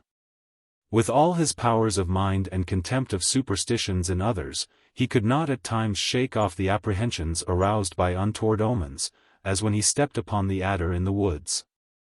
Aurora knew nothing of such things, her faith was clear and bright like a star, nothing could alarm her, or bring uneasiness of mind. This beautiful calm, not cold, but glowing with hope and love, soothed him. That evening, with her hope and love, with her message of trust, she almost persuaded him. He almost turned to what she had so long taught. He almost repented of that hardness of heart, that unutterable distance, as it were, between him and other men, which lay at the bottom of his proposed expedition. He opened his lips to confess to her his purpose, and had he done so assuredly she would have persuaded him from it. But in the very act of speaking, he hesitated. It was characteristic of him to do so. Whether she instinctively felt that there was something concealed from her, or guessed that the discontent she knew he had so long endured was coming to a point, or feared lest what she had told him might drive him to some ill-considered act, she begged him with all the power of her love to do nothing hasty, or in despair, nothing that would separate them. He threw his arms around her, he pressed her closely to him, he trembled with the passion and the struggle within him. "My lady calls for you, mademoiselle," said a voice. It was Aurora's maid who had kept watch. "She has asked for you some time since. Someone is coming into the garden." There was no help for it. Aurora kissed him, and was gone before he could come to himself. How long the interview had lasted, time flies swiftly in such sweet intercourse, or how long he sat there after she left, he could not tell. But when he went out already the dusk was gathering, the sun had gone down, and in the east the as yet pale orb of the moon was rising over the hills. As if in a dream he walked with unsteady steps to the castle stable, his horse had been put back, and the groom suggested to him that it was better not to attempt the forest at night. But he was determined. He gave them all the coin he had about him. It was not much, but more than they had expected.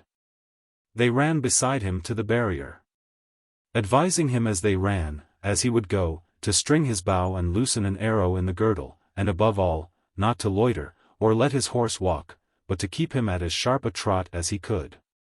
The fact that so many wealthy persons had assembled at the castle for the feast would be sure to be known to the banditti, the outlaws of the cities and the escaped serfs. They were certain to be on the lookout for travelers. Let him beware. His ears tingled and his head felt hot, as if the blood had rushed into it. It was the violence of the emotion that he had felt, as he rode from the barrier, hearing, and yet without conscious knowledge of what they said. They watched him up the slope, and saw him disappear from sight under the dark beeches of the forest. Chapter 12. Night in the Forest. At first Felix rode quickly, but his horse stumbling, though accustomed to the woods, warned him to be more careful. The passage of so many horsemen in the last few days had cut up and destroyed the track, which was nothing but a green path. And the covered wagons had of course assisted in rendering it rough and broken. He therefore rode slowly, and giving his horse his head, he picked his way of his own accord at the side of the road, often brushing against the underwood. Still, indeed, absorbed by the feelings which had almost mastered him in the arbor, and thinking of Aurora, he forgot where he was, till the dismal howling of wood dogs deep in the forest woke him. It was almost pitch dark under the tall beeches, the highest of the trees preventing the beams of the moon from illuminating the path till later in the night. Like a curtain the thick foliage above shut out the sky, so that no star was visible. When the wood dogs ceased there was no sound beyond the light fall of the horse's hoofs as he walked upon the grass. Darkness and silence prevailed. He could see nothing. He spoke to his horse and patted his neck. He stepped a little faster and lifted his head, which he had held low as if making his way by scent. The gloom weighed upon him, unhappy as he was. Often as he had voluntarily sought the loneliness of the woods, now in this state of mind, it oppressed him. He remembered that beyond the beeches the ground was open and cleared by a forest fire, and began to be anxious to reach it. It seemed an hour, but it really was only a few minutes, when the beeches became thinner and wider apart, the foliage above ceased, and the stars shone. Before him was the open space he had desired, sloping to the right hand, the tall grass grey-green in the moonlight, and near at hand sparkling with dew.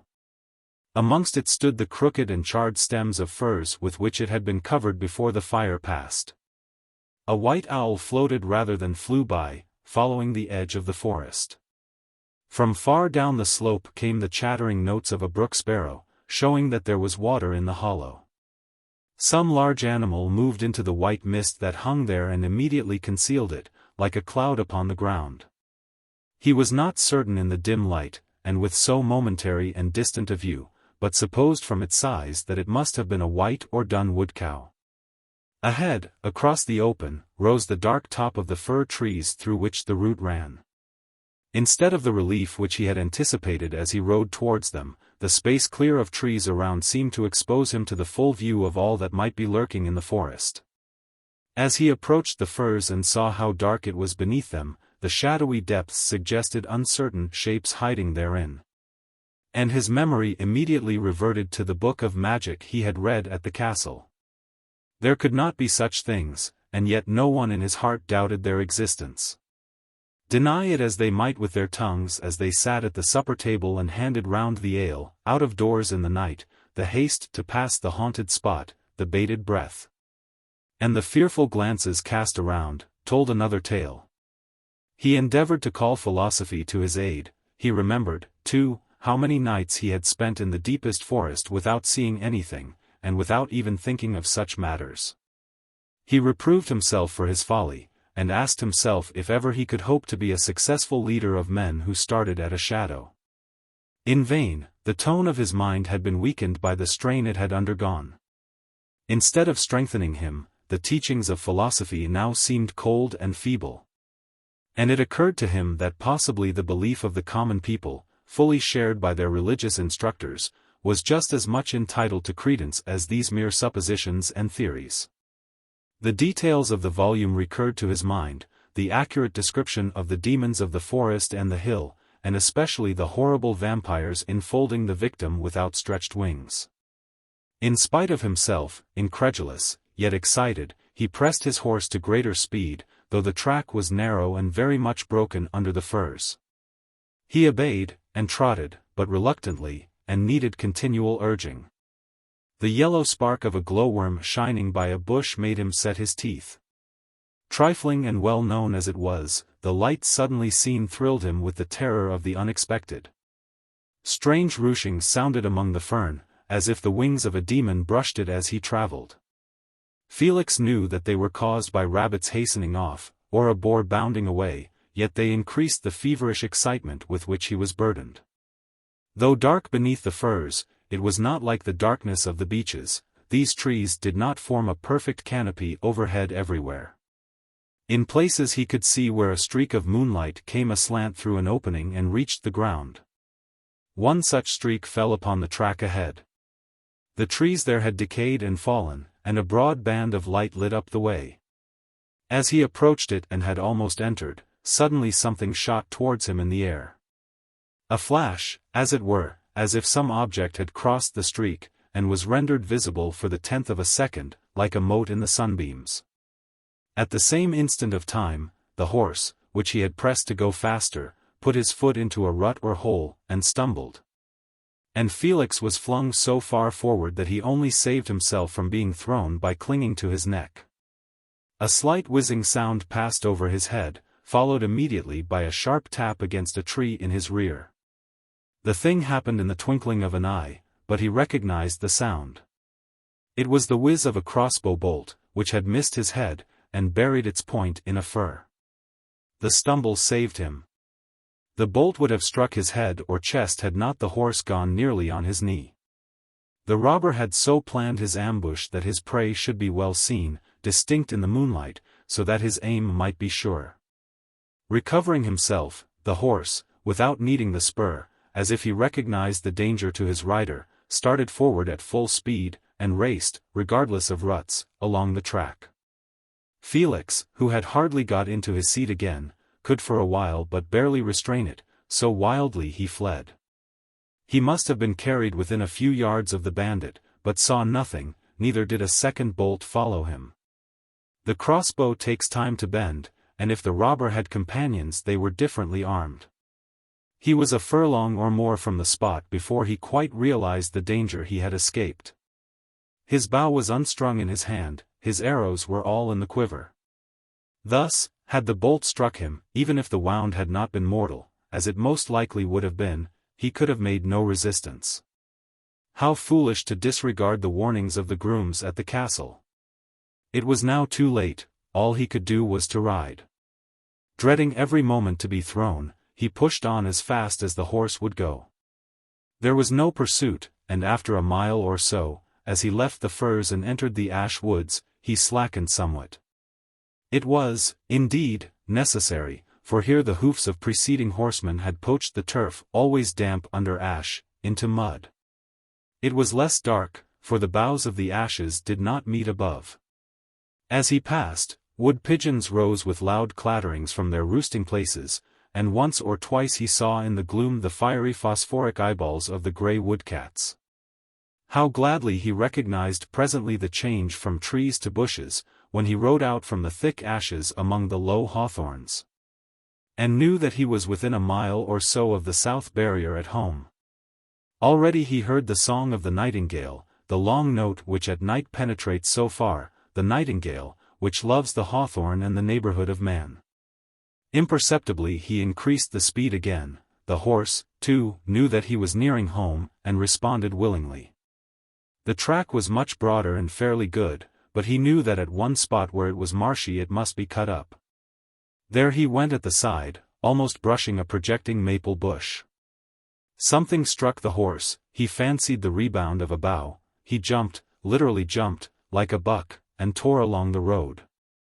With one foot out of the stirrup, it was with the utmost difficulty he stuck to his seat. He was not riding, but holding on for a moment or two. Presently recovering from the jolt, he endeavored to check him, but the bit was of no avail. The animal was beside himself with terror, and raced headlong till they reached the barrier. It was, of course, closed, and the warder was asleep, so that, until he dismounted, and kicked and shouted, no one challenged him. Then the warder, spear in hand, appeared with his lantern, but recognizing the voice, ran to the gate. Within the gate a few yards there were the embers of a fire, and round it a bivouac of footmen who had been to the feast, and had returned thus far before nightfall. Hearing the noise, some of them arose, and came round him, when one immediately exclaimed and asked if he was wounded. Felix replied that he was not, but looking at his foot where the man pointed, saw that it was covered with blood. But, upon close examination, there was no cut or incision, he was not hurt. The warder now called to them, and showed a long deep scratch on the near flank of the horse, from which the blood was dripping.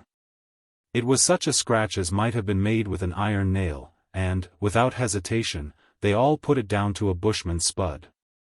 Without doubt, the bushman, hearing Felix approach, had hidden in the maple bush, and, as he passed, struck with his nail-like dagger.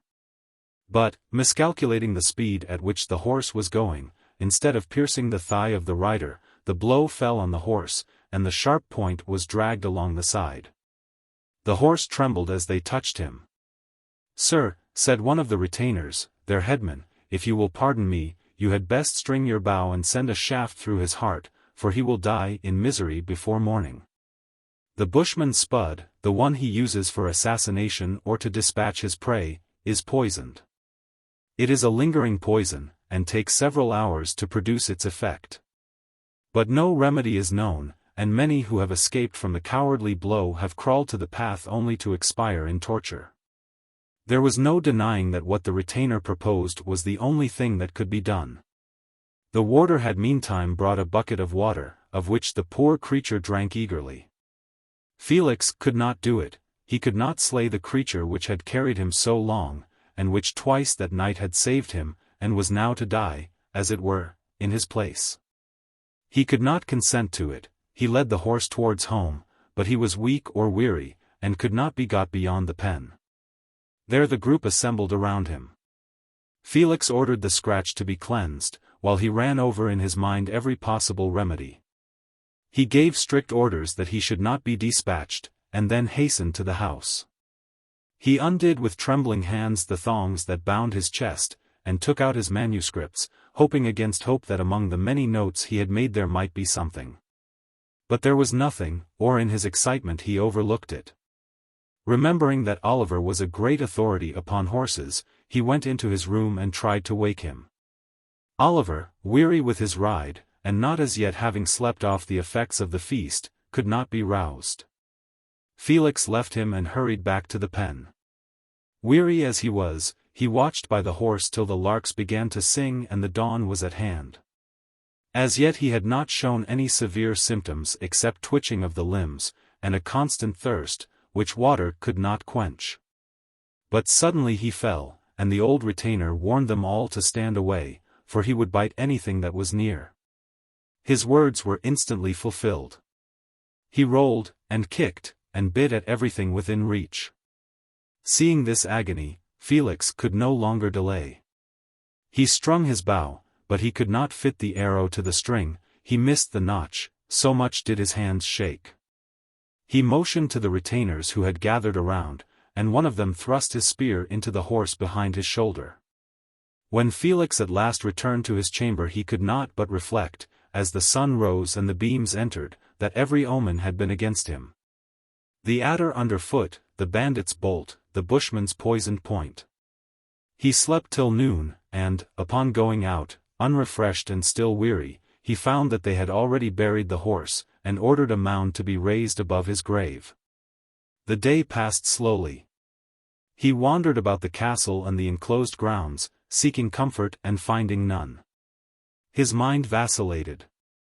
He recalled all that Aurora had said, persuading him not to do anything in haste or despair.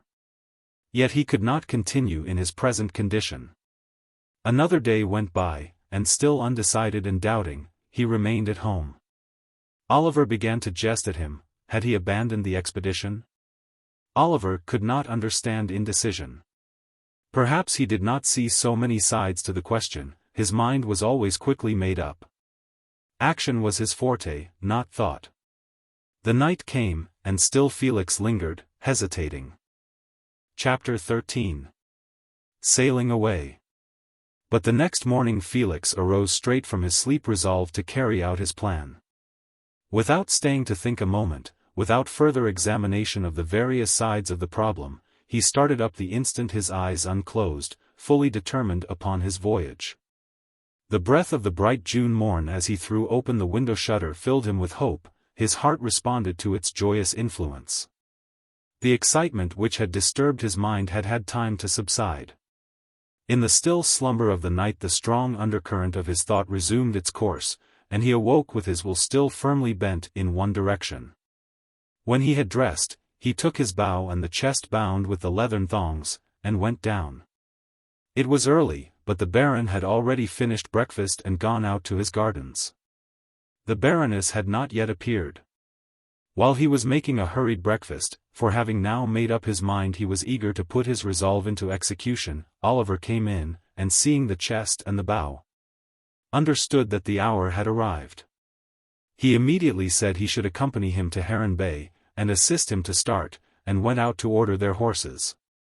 There were always plenty of riding horses at Old House, as at every fortified mansion, and there was not the least difficulty in getting another for Felix in place of his old favorite. Oliver insisted upon taking the wooden chest, which was rather heavy, before him on the saddle, so that Felix had nothing to carry but his favorite bow.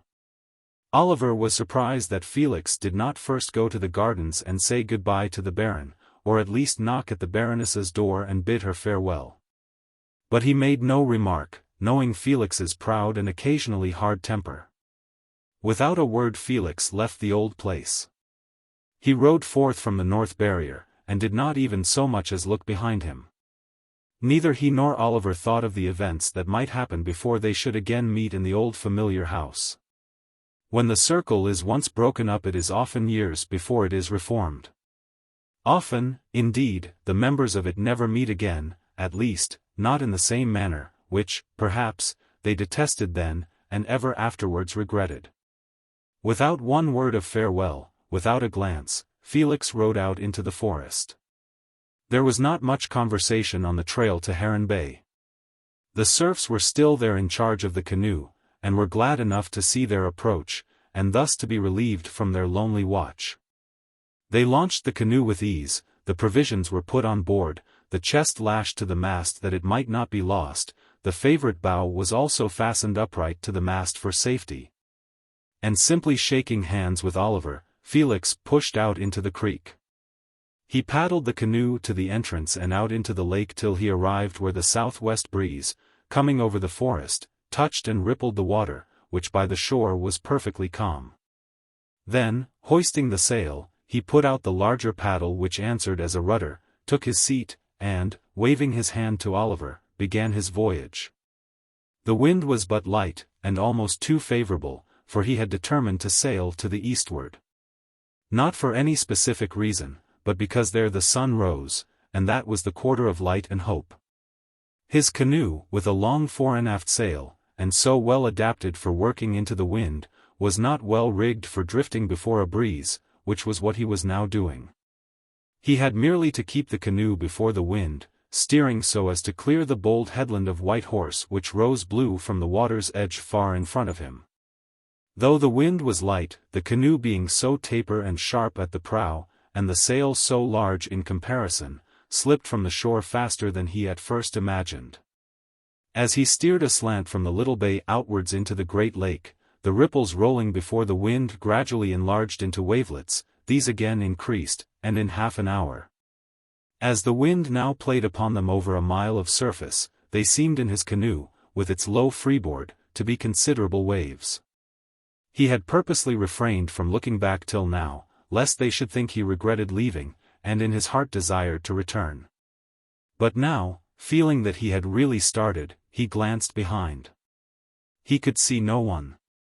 He had forgotten that the spot where they had launched the canoe was at the end of an inlet, and as he sailed away the creek was shut off from view by the shore of the lake.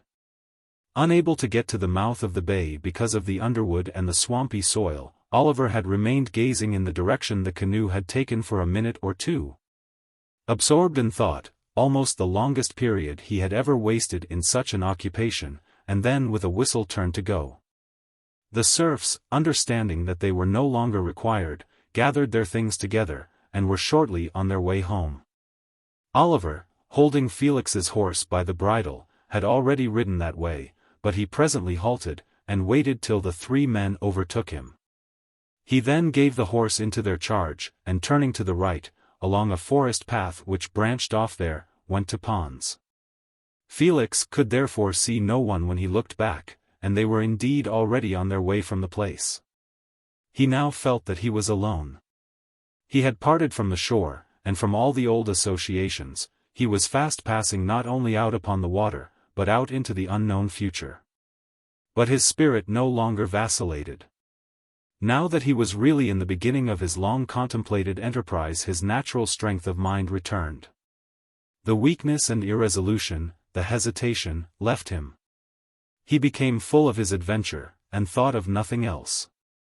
The southwest breeze, blowing as a man breathes, with alternate rise and fall, now driving him along rapidly till the water bubbled under the prow, now sinking, came over his right shoulder and cooled his cheek, for it was now noon, and the June sun was unchecked by clouds.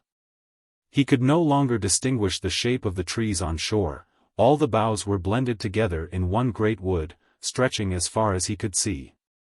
On his left there was a chain of islands, some covered with firs, and others only with brushwood, while others again were so low and flat that the waves in stormy weather broke almost over them. As he drew near White Horse, 5 white terns, or sea swallows, flew over. He did not welcome their appearance, as they usually preceded rough gales. The headland, wooded to its ridge, now rose high against the sky. Ash and nut tree and hawthorn had concealed the ancient graven figure of the horse upon its side, but the tradition was not forgotten, and the site retained its name. He had been steering so as just to clear the promontory, but he now remembered that when he had visited the summit of the hill, he had observed that banks and shoals extended far out from the shore, and were nearly on a level with the surface of the lake. In a calm they were visible, but waves concealed them, and unless the helmsman recognized the swirl sufficiently early to change his course, they were extremely dangerous. Felix bore more out from the land, and passing fully a mile to the north, left the shoals on his right. On his other hand there was a sandy and barren island barely a quarter of a mile distant, upon which he thought he saw the timbers of a wreck. It was quite probable, for the island lay in the track of vessels coasting along the shore. Beyond White Horse, the land fell away in a series of indentations, curving inwards to the south. An inhospitable coast, for the hills came down to the strand, ending abruptly in low, but steep, chalk cliffs. Many islands of large size stood out on the left, but Felix, not knowing the shape of the lake beyond White Horse, thought it best to follow the trend of the land. He thus found, after about 3 hours, that he had gone far out of his course, for the gulf-like curve of the coast now began to return to the northward. And looking in that direction he saw a merchant vessel under her one square sail of great size, standing across the bay. She was about 5 miles distant, and was evidently steering so as to keep just inside the line of the islands. Felix, with some difficulty, steered in a direction to interrupt her. The southwest wind being then immediately aft, his sail did not answer well. Presently he lowered it, and paddled till he had turned the course so that the outrigger was now on the eastern side. Then hoisting the sail again, he sat at what had before been the prow, and steered a point or so nearer the wind. This improved her sailing, but as the merchant ship had at least 5 miles start, it would take some hours to overtake her. Nor on reflection was he at all anxious to come up with her, for mariners were dreaded for their lawless conduct, being, when on a voyage, beyond all jurisdiction. On the one hand, if they saw an opportunity, they did not hesitate to land and pillage a house, or even a hamlet. On the other, those who dwelt anywhere near the shore considered it good sport to light a fire and lure a vessel to her destruction, or if she was become to sally out in boats, attack, and perhaps destroy both ship and crew. Hence the many wrecks, and losses, and the risks of navigation, not so much from natural obstacles, since the innumerable islands and the creeks and inlets of the mainland almost always offered shelter, no matter which way the storm blew, but from the animosity of the coast people. If there was an important harbor and a town where provisions could be obtained, or repairs effected, the right of entrance was jealously guarded, and no ship, however pressed by the gale, was permitted to leave, if she had anchored, without payment of a fine. So that vessels as much as possible avoided the harbors and towns, and the mainland altogether, sailing along beside the islands, which were, for the most part, uninhabited, and anchoring under their lee at night. Felix, remembering the character of the mariners, resolved to keep well away from them, but to watch their course as a guide to himself. The mainland now ran abruptly to the north, and the Canoe, as he brought her more into the wind, sprang forward at a rapid pace. The outrigger prevented her from making any leeway, or heeling over, and the large spread of sail forced her swiftly through the water. He had lost sight of the ship behind some islands, and as he approached these, began to ask himself if he had not better haul down his sail there, as he must now be getting near her. When to his surprise, on coming close, he saw her great square sail in the middle, as it seemed, of the land. The shore there was flat, the hills which had hitherto bounded it suddenly ceasing. It was overgrown with reeds and flags, and about 2 miles away the dark sail of the merchantman drifted over these, the hull being hidden. He at once knew that he had reached the western mouth of the straits which divide the southern and northern mainland. When he went to see the channel on foot through the forest, he must have struck it a mile or 2 more to the east, where it wound under the hills. In another half-hour he arrived at the opening of the strait. It was about a mile wide, and either shore was quite flat, that on the right for a short distance, the range of downs approaching within 2 miles. That on the left, or north, was level as far as he could see. He had now again to lower his sail, to get the outrigger on his lee as he turned to the right and steered due east into the channel.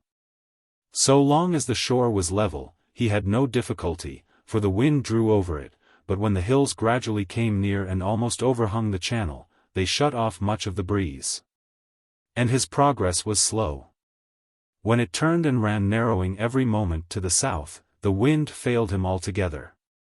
On the right shore, wooded hills rose from the water like a wall, on the left, it was a perfect plain. He could see nothing of the merchantman, although he knew that she could not sail here, but must be working through with her sweeps. Her heavy hull and bluff bow must make the rowing a slow and laborious process, therefore she could not be far ahead, but was concealed by the winding of the strait. He lowered the sail, as it was now useless, and began to paddle. In a very short time he found the heat under the hills oppressive when thus working. He had now been afloat between 6 and 7 hours, and must have come fully 30 miles, perhaps rather more than 20 in a straight line. And he felt somewhat weary and cramped from sitting so long in the canoe. Though he paddled hard he did not seem to make much progress, and at length he recognized that there was a distinct current, which opposed his advance, flowing through the channel from east to west. If he ceased paddling, he found he drifted slowly back. The long aquatic weeds, too, which he passed, all extended their floating streamers westward. We did not know of this current till Felix Aquila observed and recorded it. Tired and hungry, for, full of his voyage, he had taken no refreshments since he started, he resolved to land, rest a little while, and then ascend the hill, and see what he could of the channel. He soon reached the shore, the strait having narrowed to less than a mile in width, and ran the canoe on the ground by a bush, to which, on getting out, he attached the painter. The relief of stretching his limbs was so great that it seemed to endow him with fresh strength, and without waiting to eat, he at once climbed the hill. From the top, the remainder of the strait could be easily distinguished. But a short distance from where he stood, it bent again, and proceeded due east. Chapter 14. The Straits. The passage contracted there to little over half a mile, but these narrows did not continue far. The shores, having approached thus near each other, quickly receded, till presently they were at least 2 miles apart. The merchant vessel had passed the narrows with the aid of her sweeps, but she moved slowly, and, as it seemed to him, with difficulty. She was about 1.5 miles distant, and near the eastern mouth of the strait. As Felix watched he saw her square sail again raised, showing that she had reached a spot where the hills ceased to shut off the wind. Entering the open lake she altered her course and sailed away to the north-northeast, following the course of the northern mainland. Looking now eastwards, across the lake, he saw a vast and beautiful expanse of water, without island or break of any kind, reaching to the horizon. Northwards and southwards the land fell rapidly away, skirted as usual with islets and shoals, between which and the shore vessels usually voyaged. He had heard of this open water, and it was his intention to sail out into and explore it, but as the sun now began to decline towards the west, he considered that he had better wait till morning, and so have a whole day before him. Meantime, he would paddle through the channel, beach the canoe on the islet that stood farthest out, and so start clear on the morrow. Turning now to look back the other way, westward, he was surprised to see a second channel, which came almost to the foot of the hill on which he stood. But there ended and did not connect with the first. The entrance to it was concealed, as he now saw, by an island, past which he must have sailed that afternoon. This second or blind channel seemed more familiar to him than the flat and reedy shore at the mouth of the true strait. And he now recognized it as the one to which he had journeyed on foot through the forest. He had not then struck the true strait at all, he had sat down and pondered beside this deceptive inlet thinking that it divided the mainlands. From this discovery he saw how easy it was to be misled in such matters. But it even more fully convinced him of the importance of this uninhabited and neglected place. It seemed like a canal cut on purpose to supply a fort from the lake in the rear with provisions and material, supposing access in front prevented by hostile fleets and armies. A castle, if built near where he stood, would command the channel. Arrows, indeed, could not be shot across, but vessels under the protection of the castle could dispute the passage, obstructed as it could be with floating booms. An invader coming from the north must cross here. For many years past there had been a general feeling that some day such an attempt would be made. Fortifications would be of incalculable value in repelling the hostile hordes and preventing their landing. Who held this strait would possess the key of the lake, and would be master of, or would at least hold the balance between, the kings and republics dotted along the coasts on either hand. No vessel could pass without his permission. It was the most patent illustration of the extremely local horizon, the contracted mental view of the petty kings and their statesmen, who were so concerned about the frontiers of their provinces, and frequently interfered and fought for a single palisade estate or barony, yet were quite oblivious of the opportunity of empire open here to any who could seize it. If the governor of such a castle as he imagined built upon the strait, had also vessels of war, they could lie in this second channel sheltered from all winds, and ready to sally forth and take an attacking force upon the flank. While he pondered upon these advantages he could not conceal from himself that he had once sat down and dreamed beside this second inlet, thinking it to be the channel. The doubt arose whether, if he was so easily misled in such a large, tangible, and purely physical matter, he might not be deceived also in his ideas, whether, if tested, they might not fail. Whether the world was not right and he wrong. The very clearness and many-sided character of his mind often hindered and even checked altogether the best founded of his impressions, the more especially when he, as it were, stood still and thought. In reverie, the subtlety of his mind entangled him; in action, he was almost always right. Action prompted his decision. Descending from the hill he now took some refreshment, and then pushed out again in the canoe. So powerful was the current in the narrowest part of the strait that it occupied him 2 hours in paddling as many miles. When he was free of the channel, he hoisted sail and directed his course straight out for an island which stood almost opposite the entrance. But as he approached, driven along at a good pace, suddenly the canoe seemed to be seized from beneath. He knew in a moment that he had grounded on soft mud, and sprang up to lower the sail, but before he could do so the canoe came to a standstill on the mud bank, and the waves following behind. Directly she stopped, broke over the stern. Fortunately they were but small, having only a mile or so to roll from the shore, but they flung enough water on board in a few minutes to spoil part of his provisions, and to set everything afloat that was loose on the bottom of the vessel. He was apprehensive lest she should fill, for he now perceived that he had forgotten to provide anything with which to bail her out. Something is always forgotten. Having got the sail down, lest the wind should snap the mast, he tried hard to force the canoe back with his longer paddle, used as a movable rudder. His weight and the resistance of the adhesive mud, on which she had driven with much force, was too great. He could not shove her off. When he pushed, the paddle sank into the soft bottom, and gave him nothing to press against. After struggling for some time, he paused, beginning to fear that his voyage had already reached an end. A minute's thought, more potent than the strength of 10 men, showed him that the canoe required lightning. There was no cargo to throw overboard, nor ballast. He was the only weight. He immediately undressed, and let himself overboard at the prow, retaining hold of the stem.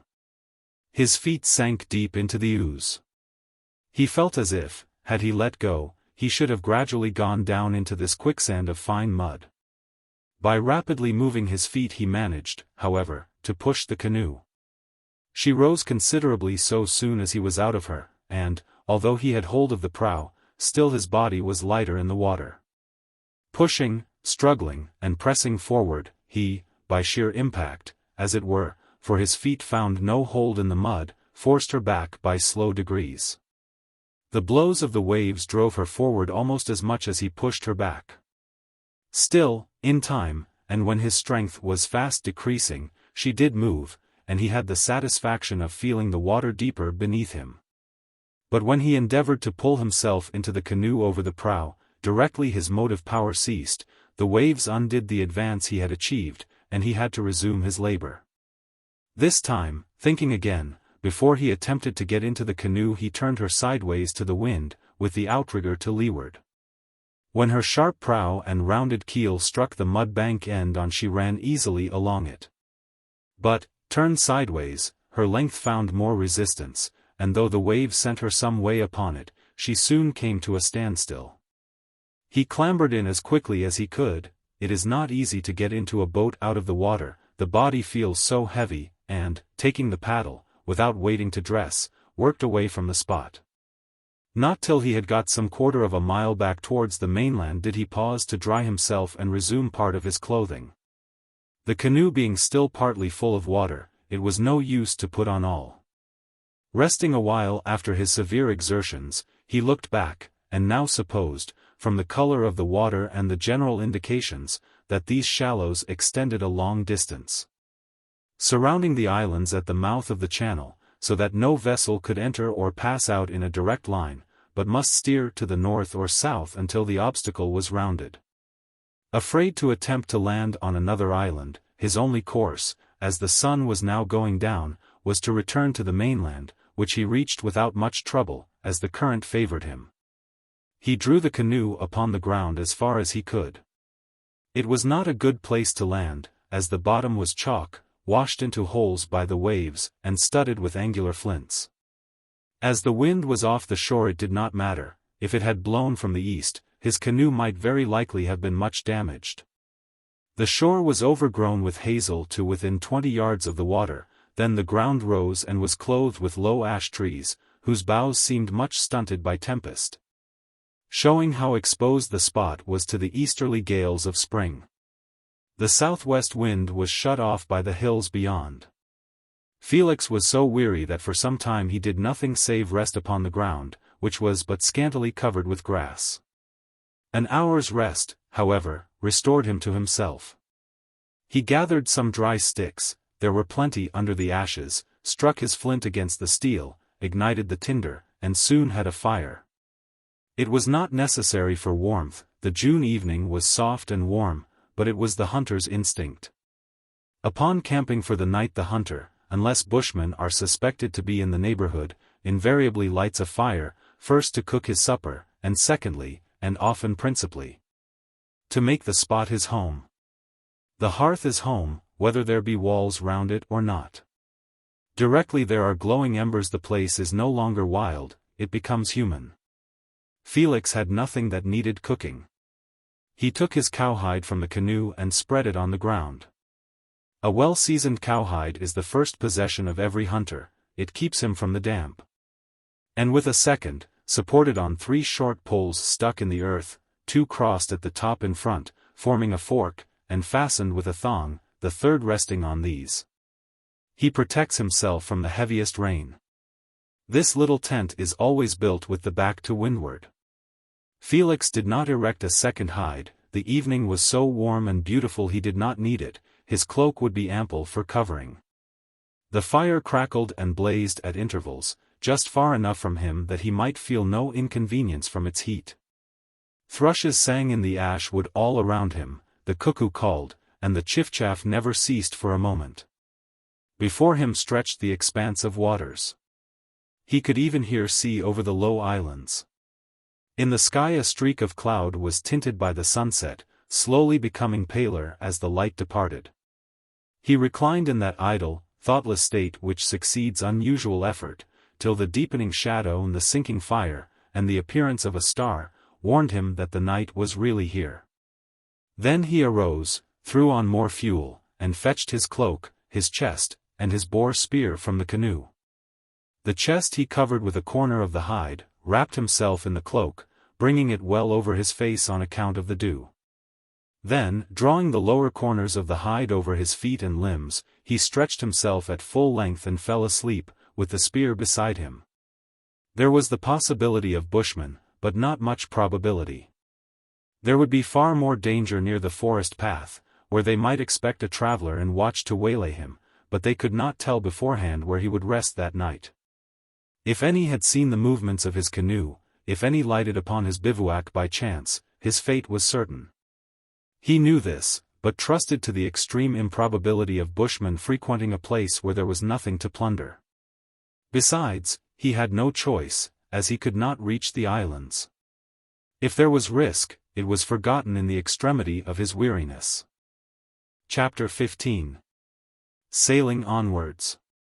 When Felix awoke, he knew at once by the height of the sun that the morning was far advanced. Throwing off his cloak, he stood up, but immediately crouched down again, for a vessel was passing but a short distance from the shore, and nearly opposite his encampment. She had 2 masts, and from the flags flying, the numerous bannerets, and the movements of so many men on board, he knew her to be a ship of war. He was anxious that he should not be seen, and regretted that his canoe was so much exposed, for the bush by which he had landed hid it only from one side. As the shore was so bare and open, if they looked that way the men on board would hardly fail to see it, and might even distinguish him. But whether they were too much engaged with their own affairs, or kept a careless lookout, no notice appeared to be taken, no boat was lowered. He watched the warship for nearly an hour before he ventured to move. Her course was to the eastward, inside the fringe of islands. That she was neither Irish nor Welsh he was certain from her build and from her flags. They were too distant for the exact designs upon them to be seen, but near enough for him to know that they were not those displayed by the foreigners. She sailed fast, having the wind nearly aft, which suited her 2 square sails. The wind had risen high during the night, and now blew almost a gale, so that he saw he must abandon for the present his project of sailing out upon the open water. The waves there would be too high for his canoe, which floated low in the water, and had but about 6 inches freeboard. They would wash over and possibly swamp her.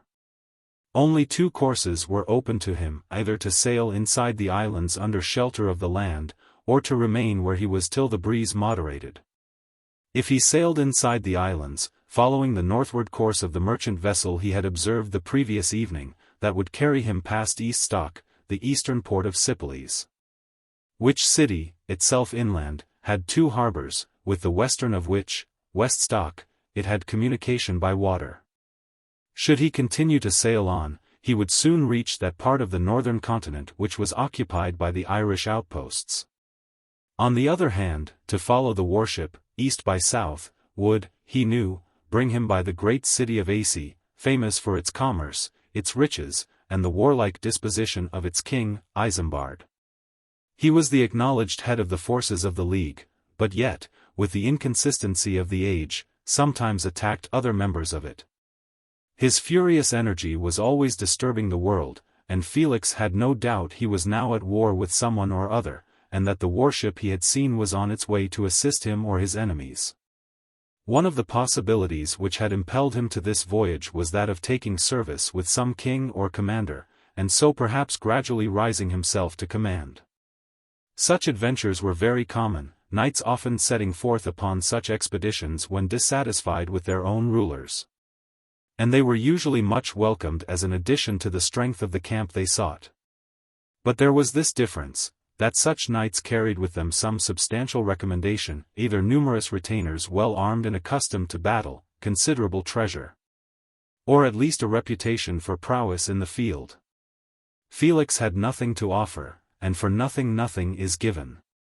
The world does not recognize intrinsic worth, or potential genius. Genius must accomplish some solid result before it is applauded and received. The unknown architect may say, "I have a design in my mind for an impregnable castle." But the world cannot see or appreciate the mere design. If by any personal sacrifice of time, dignity, or self-respect the architect, after long years, can persuade someone to permit him to build the castle, to put his design into solid stone which squadrons may knock their heads against in vain, then he is acknowledged. There is then a tangible result. Felix was in the position of the architect. He believed he had ideas, but he had nothing substantial, no result, to point to. He had therefore but little hope of success, and his natural hauteur and pride revolted against making application for enrollment which must be accompanied with much personal humiliation, since at best he could but begin in the common ranks. The very idea of asking was repugnant to him. The thought of Aurora, however, drew him on. The pride was false, he said to himself, and arose from too high an estimate of his abilities. Or it was the consequence of living so long entirely secluded from the world. He acknowledged to himself that he had not been beaten down to his level. Full of devotion to Aurora, he resolved to humble himself, to seek the humblest service in King Isambard's camp, to bow his spirit to the orders of men above him in rank but below him in birth and ability, to submit to the numberless indignities of a common soldier's life. He proceeded to launch the canoe, and had already placed the chest on board when it occurred to him that the difficulties he had encountered the previous evening, when his canoe was so nearly lost, arose from his ignorance of the channels. It would be advisable to ascend the hill, and carefully survey the coast as far as possible before setting forth. He did so. The warship was still visible from the summit, but while he looked she was hidden by the intervening islands. The white foam and angry appearance of the distant open water direct to the eastward, showed how wise he had been not to attempt its exploration. Under the land the wind was steady. Yonder, where the gale struck the surface with all its force, the waves were large and powerful. From this spot he could see nearly the whole length of the strait, and, gazing up it in the direction he had come, he saw some boats crossing in the distance. As they moved so slowly, and appeared so broad, he conjectured that they were flat-bottomed punts, and, straining his eyes, he fancied he detected horses on board. He watched 4 cross, and presently the first punt returned, as if for another freight. He now noticed that there was a land route by which travelers or wagons came down from the northward, and crossed the strait by a ferry. It appeared that the ferry was not in the narrowest part of the strait, but nearer its western mouth, where the shores were flat, and covered with reeds and flags. He wondered that he had not seen anything of the landing places, or of the ferryboats, or some sign of this traffic when he passed, but concluded that the track was hidden among the dense growth of reed and flag, and that the punts, not being in use that day, had been drawn up, and perhaps covered with green boughs to shelter them from the heat of the summer sun. The fact of this route existing, however, gave additional importance to the establishment of a fort on the shore of the strait, as he had so long contemplated. By now, the first punt had obtained another load, and was recrossing the channel. It was evident that a caravan of travelers or merchants had arrived, such persons usually traveling in large bodies for safety, so that the routes were often deserted for weeks together. And then suddenly covered with people. Routes, indeed, they were, and not roads, mere tracks worn through the forest and over the hills, often impassable from floods. Still further satisfied that his original idea of a castle here was founded on a correct estimate of the value of the spot, Felix resolved to keep the conception to himself. And not again to hazard it to others, who might despise him, but adopt his design. With one long last glance at the narrow streak of water which formed the central part, as it were, of his many plans, he descended the hill, and pushed off in the canoe. His course this time gave him much less trouble than the day before, when he had frequently to change his tack. The steady, strong breeze came off the land, to which he was too close for any waves to arise, and hour after hour passed without any necessity to shift the sail, further than to ease or tighten the sheets as the course of the land varied. By degrees the wind came more and more across his course, at right angles to it, and then began to fall aft as he described an arc, and the land projected northwards. He saw several small villages on the shore, and passed one narrow bay, which seemed, indeed, to penetrate into the land deeper than he could actually see. Suddenly, after 4 or 5 hours' sailing, he saw the tower of a church over the wooded hills. This he knew must indicate the position of XVIII. The question now came, whether he should sail into the harbor, when he would, of course, at once be seen, and have to undergo the examination of the officers. Or should he land, and go on foot to the city? A minute's reflection assured him the latter was the better plan, for his canoe was of so unusual a construction, that it would be more than carefully examined. And not unlikely his little treasures would be discovered and appropriated. Without hesitation, therefore, and congratulating himself that there were no vessels in sight, he ran the canoe on shore among the flags and reeds which bordered it. He drew her up as far as his strength permitted, and not only took down the sail, but unshipped the mast. Then cutting a quantity of dead reeds, he scattered them over her, so that, unless a boat passed very close to the land, she would not be seen. While he had a meal he considered how he had better proceed. The only arms with which he excelled were the bow and arrow.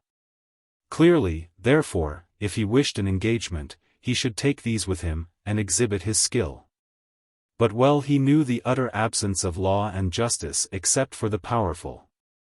His bow, which he so greatly valued, and which was so well seasoned, and could be relied upon, might be taken from him. His arrows, so carefully prepared from chosen wood, and pointed with steel, might be seized. Both bow and arrows were far superior to those used by the hunters and soldiery, and he dreaded losing them. There was his crossbow, but it was weak, and intended for killing only small game, as birds, and at short range. He could make no display with that. Sword he had none for defense. There remained only his boar spear, and with this he resolved to be content, trusting to obtain the loan of a bow when the time came to display his skill. And that fortune would enable him to triumph with an inferior weapon. After resting a while and stretching his limbs, cramped in the canoe, he set out, carrying his boar spear only, along the shore. For the thick growth of the firs would not let him penetrate in the direction he had seen the tower. He had to force his way through the reeds and flags and brushwood, which flourished between the firs and the water's edge. It was hard work walking, or rather pushing through these obstacles, and he rejoiced when he emerged upon the slope of a down where there was an open sward, and but a few scattered groups of firs. The fact of it being open, and the shortness of the sward, showed at once that it was used for grazing purposes for cattle and sheep. Here he could walk freely, and soon reached the top. Thence the city was visible almost underneath him. It stood at the base of a low narrow promontory, which ran a long way into the lake. The narrow bank, near where it joined the mainland, was penetrated by a channel or creek, about 100 yards wide, or less. which channel appeared to enter the land and was lost from sight of among the trees. Beyond this channel a river ran into the lake, and in the between the creek and the river, the city had been built. It was surrounded with a brick wall, and there were 2 large round brick towers on the land side, which indicated the position of the castle and palace. The space enclosed by the walls was not more than half a mile square, and the houses did not occupy nearly all of it. There were open places, gardens, and even small paddocks among them. None of the houses were more than 2 stories high, but what at once struck a stranger was the fact that they were all roofed with red tiles. Most of the houses of that day being thatched or covered with shingles of wood. As Felix afterwards learnt, this had been effected during the reign of the present king, whose object was to protect his city from being set on fire by burning arrows. The encircling wall had become a dull red hue from the long exposure to the weather, but the roofs were a brighter red. There was no ensign flying on either of the towers, from which he concluded that the king at that moment was absent. Chapter 16. The City. Slowly descending towards the city, Felix looked in vain for any means of crossing the channel or creek, which extended upon the side of it, and in which he counted 22 merchant vessels at anchor, or moored to the bank, besides a number of smaller craft and boats. The ship of war, which had arrived before him, was beached close up by a gate of the city, which opened on the creek or port, and her crew were busily engaged discharging her stores. As he walked beside the creek trying to call the attention of some boatman to take him across, he was impressed by the silence. For though the city wall was not much more than a stone's throw distant, there was none of the usual hum which arises from the movements of people. On looking closer he noticed, too, that there were few persons on the merchant vessels, and not one gang at work loading or unloading. Except the warder stalking to and fro on the wall, and the crew of the warship, there was no one visible. As the warder paced to and fro, the blade of his partisan gleamed in the sunshine. He must have seen Felix, but with military indifference did not pay the slightest heed to the latter's efforts to attract his attention. He now passed the warship, and shouted to the men at work, who were, he could see, carrying sheaves of arrows and bundles of javelins from the vessel and placing them on carts. But they did not trouble to reply. His common dress and ordinary appearance did not inspire them with any hope of payment from him if they obliged him with a boat.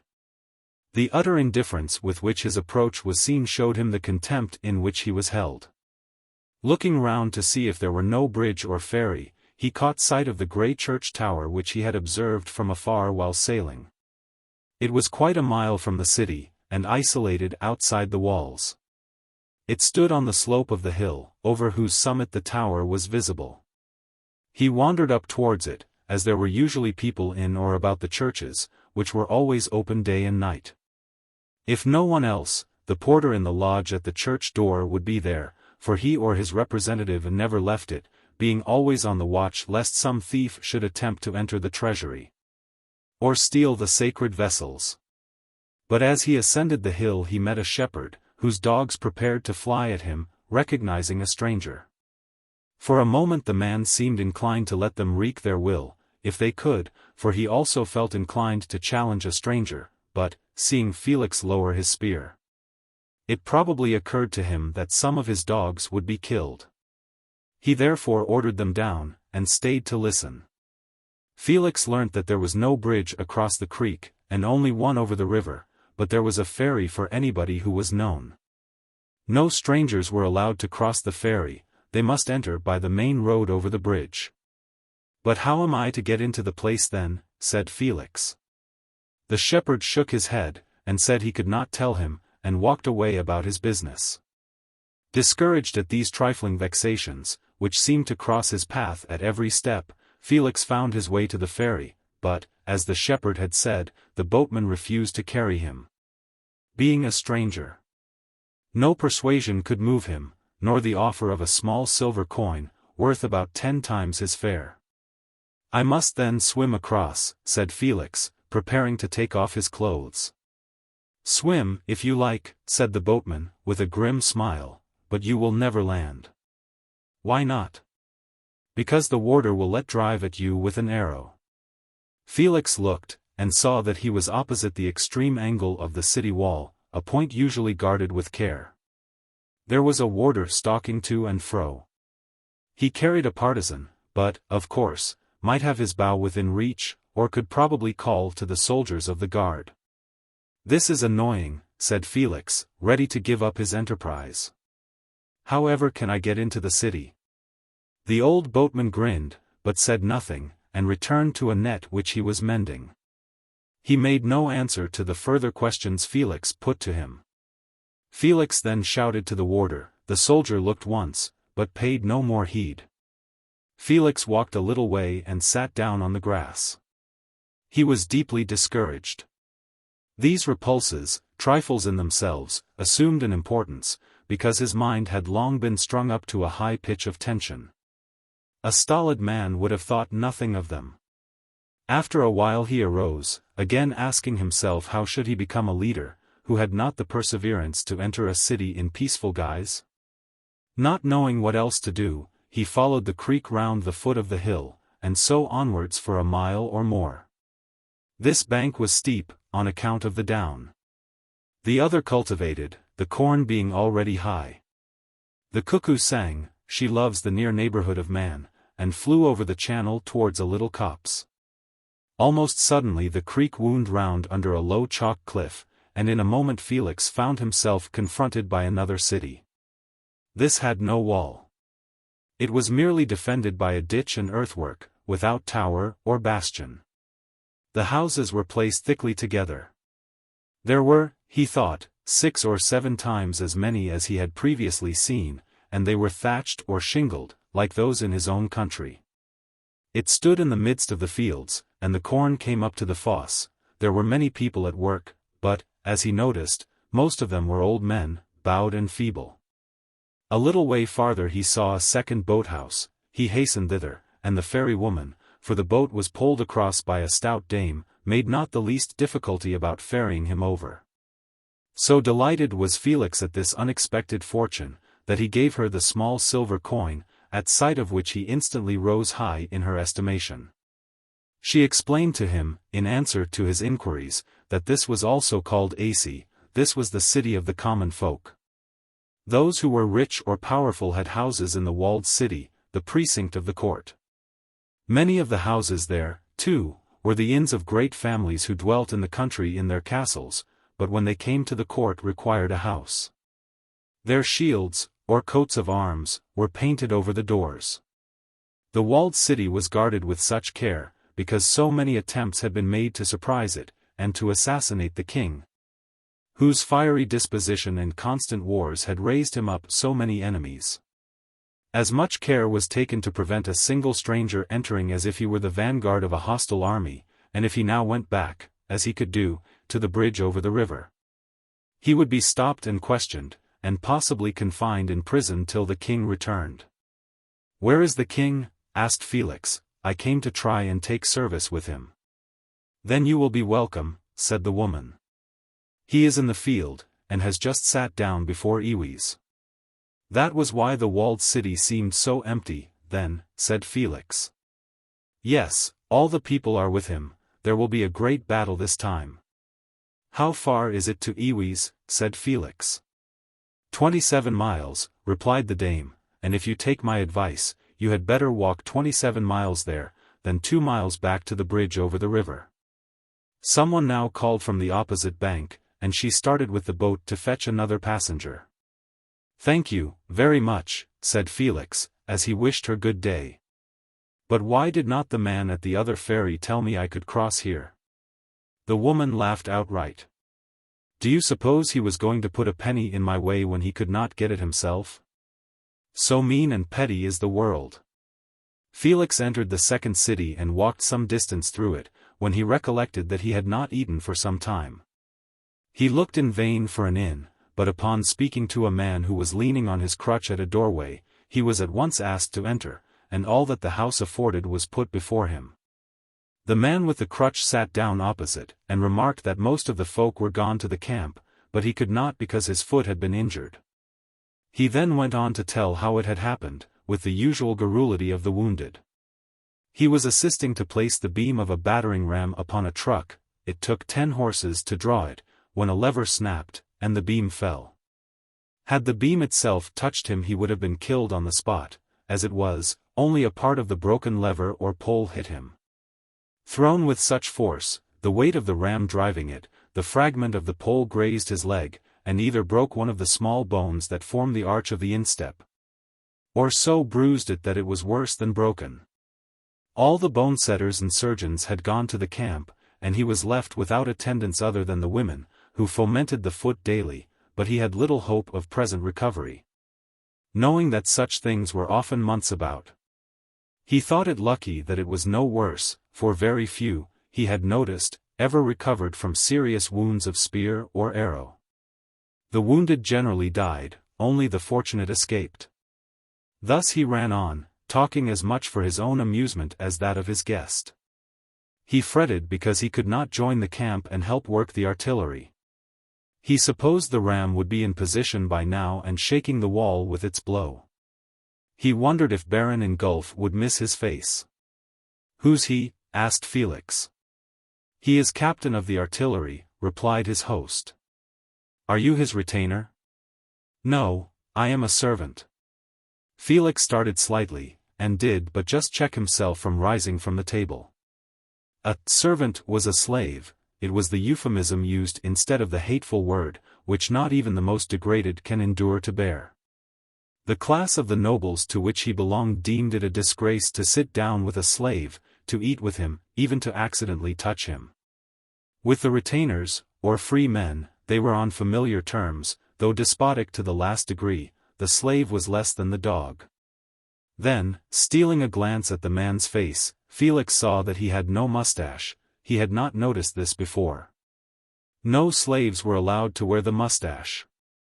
This man, having been at home ill some days, had neglected to shave, and there was some mark upon his upper lip. As he caught his guest's glance, the slave hung his head, and asked his guest in a low and humble voice not to mention this fault. With his face slightly flushed, Felix finished his meal. He was confused to the last degree. His long training and the tone of the society in which he had moved, though so despised a member of it, prejudiced him strongly against the man whose hospitality was so welcome. On the other hand, the ideas which had for so long worked in his mind in his solitary intercommunings in the forest were entirely opposed to servitude. In abstract principle he had long since condemned it, and desired to abolish it. But here was the fact. He had eaten at a slave's table, and sat with him face to face. Theory and practice are often strangely at variance. He felt it an important moment. He felt that he was himself, as it were, on the balance. Should he adhere to the ancient prejudice, the ancient exclusiveness of his class, or should he boldly follow the dictate of his mind? He chose the latter, and extended his hand to the servant as he rose to say goodbye. The act was significant. It recognized man as distinct from caste. The servant did not know the conflict that had taken place, but to be shaken hands with at all, even by a retainer as he supposed Felix to be, was indeed a surprise. He could not understand it. It was the first time his hand had been taken by anyone of superior position since he had been born. He was dumb with amazement, and could scarcely point out the road when asked. Nor did he take the small coin Felix offered, one of the few he possessed. Felix therefore left it on the table and again started. Passing through the town, Felix followed the track which led in the direction indicated. In about half a mile it led him to a wider track, which he immediately recognized as the main way and rode to the camp by the ruts and dust, for the sward had been trampled down for 50 yards wide. And even the corn was cut up by wheels and horses' hoofs. The army had passed, and he had but to follow its unmistakable trail. Chapter 17. The Camp. Felix walked steadily on for nearly 3 hours, when the rough track, the dust, and heat began to tell upon him, and he sat down beside the way. The sun was now declining, and the long June day tending to its end. A horseman passed, coming from the camp, and as he wore only a sword, and had a leathern bag slung from his shoulder, he appeared to be a courtier.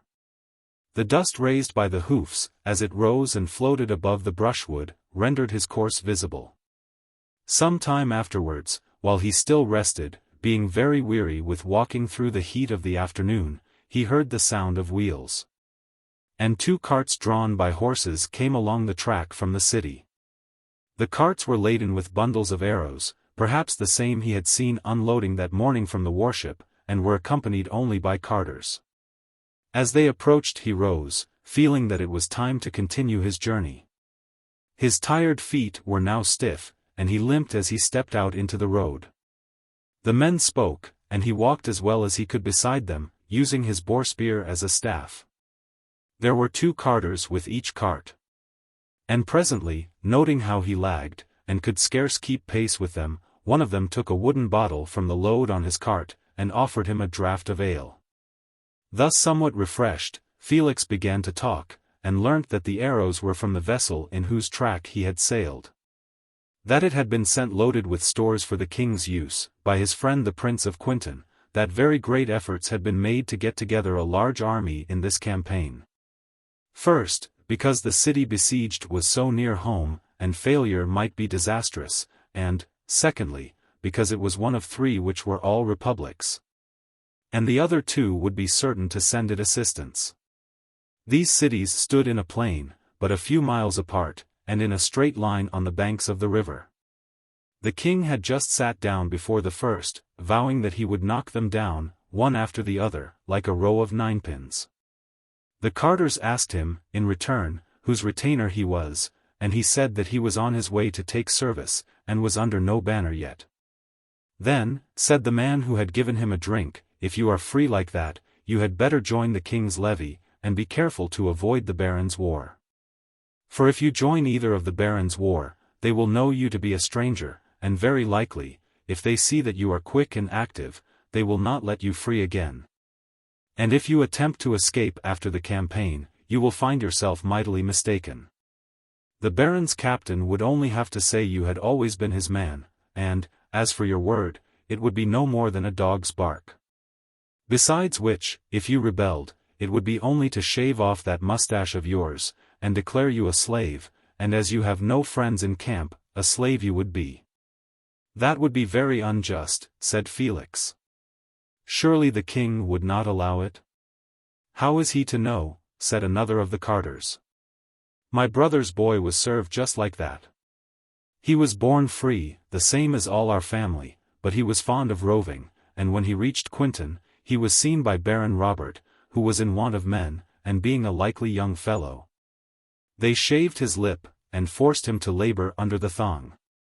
When his spirit was cowed, and he seemed reconciled, they let him grow his mustache again, and there he is now, a retainer, and well treated. But still, it was against his will. Jack is right. You had better join the king's levy. The king's levy is composed of his own retainers from his estates, of townsmen, who are not retainers of the barons, of any knights and volunteers who like to offer their services. And a king always desires as large a levy as possible, because it enables him to overawe his barons. These, when their war, or forces, are collected together in camp, are often troublesome, and inclined to usurp authority. A volunteer is, therefore, always welcome in the king's levy. Felix thanked them for the information they had given him, and said he should certainly follow their advice. He could now hardly keep up with the carts, having walked for so many hours, and undergone so much previous exertion. Finding this to be the case, he wished them good night, and looked round for some cover. It was now dusk, and he knew he could go no farther. When they understood his intention, they consulted among themselves, and finally made him get up into one of the carts, and sit down on the bundles of arrows, which filled it like faggots. Thus he was jolted along, the rude wheels fitting but badly on the axle, and often sinking deep into a rut. They were now in thick forest, and the track was much narrower, so that it had become worn into a hollow, as if it were the dry bed of a torrent. The horses and the carters were weary, yet they were obliged to plod on, as the arms had to be delivered before the morrow. They spoke little, except to urge the animals. Felix soon dropped into a reclining posture. Uneasy as it was a relief, and looking up, saw the white summer stars above. After a time he lost consciousness, and slept soundly, quite worn out, despite the jolting and creaking of the wheels. The sound of a trumpet woke him with a start. His heavy and dreamless sleep for a moment had taken away his memory, and he did not know where he was. As he sat up, 2 sacks fell from him. The carters had thrown them over him as a protection against the night's dew. The summer morning was already as bright as noonday, and the camp about him was astir. In half a minute he came to himself, and getting out of the cart looked round. All his old interest had returned, the spirit of war entered into him, the trumpet sounded again, and the morning breeze extended the many-colored banners. The spot where he stood was in the rear of the main camp, and but a short distance from the unbroken forest. Upon either hand there was an intermingled mass of stores, carts, and wagons crowded together, sacks and huge heaps of forage, on and about which scores of slaves, drivers and others were sleeping in every possible attitude, many of them evidently still under the influence of the ale they had drunk the night before. What struck him at once was the absence of any guard here in the rear. The enemy might steal out from the forest behind and help himself to what he chose, or murder the sleeping men, or, passing through the stores, fall on the camp itself. To Felix this neglect appeared inexplicable. It indicated a mental state which he could not comprehend, a state only to be described by negatives. There was no completeness, no system, no organization, it was a kind of haphazardness, altogether opposite to his own clear and well-ordered ideas. The ground sloped gently downwards from the edge of the forest, and the place where he was had probably been plowed, but was now trodden flat and hard. Next in front of the stores he observed a long, low hut built of poles, and roofed with fir branches. The walls were formed of ferns, straw, bundles of hay, anything that had come to hand. On a standard beside it, a pale blue banner, with the device of a double hammer worked in gold upon it, fluttered in the wind. 20 or 30, perhaps more, spears leant against one end of this rude shed, their bright points projecting yards above the roof. To the right of the booth as many horses were picketed, and not far from them some soldiers were cooking at an open fire of logs. As Felix came slowly towards the booth, winding in and out among the carts and heaps of sacks, he saw that similar erections extended down the slope for a long distance. There were hundreds of them, some large, some small, not placed in any order, but pitched where chance or fancy led, the first comers taking the sites that pleased them, and the rest crowding round. Beside each hut stood the banner of the owner, and Felix knew from this that they were occupied by the barons, knights, and captains of the army.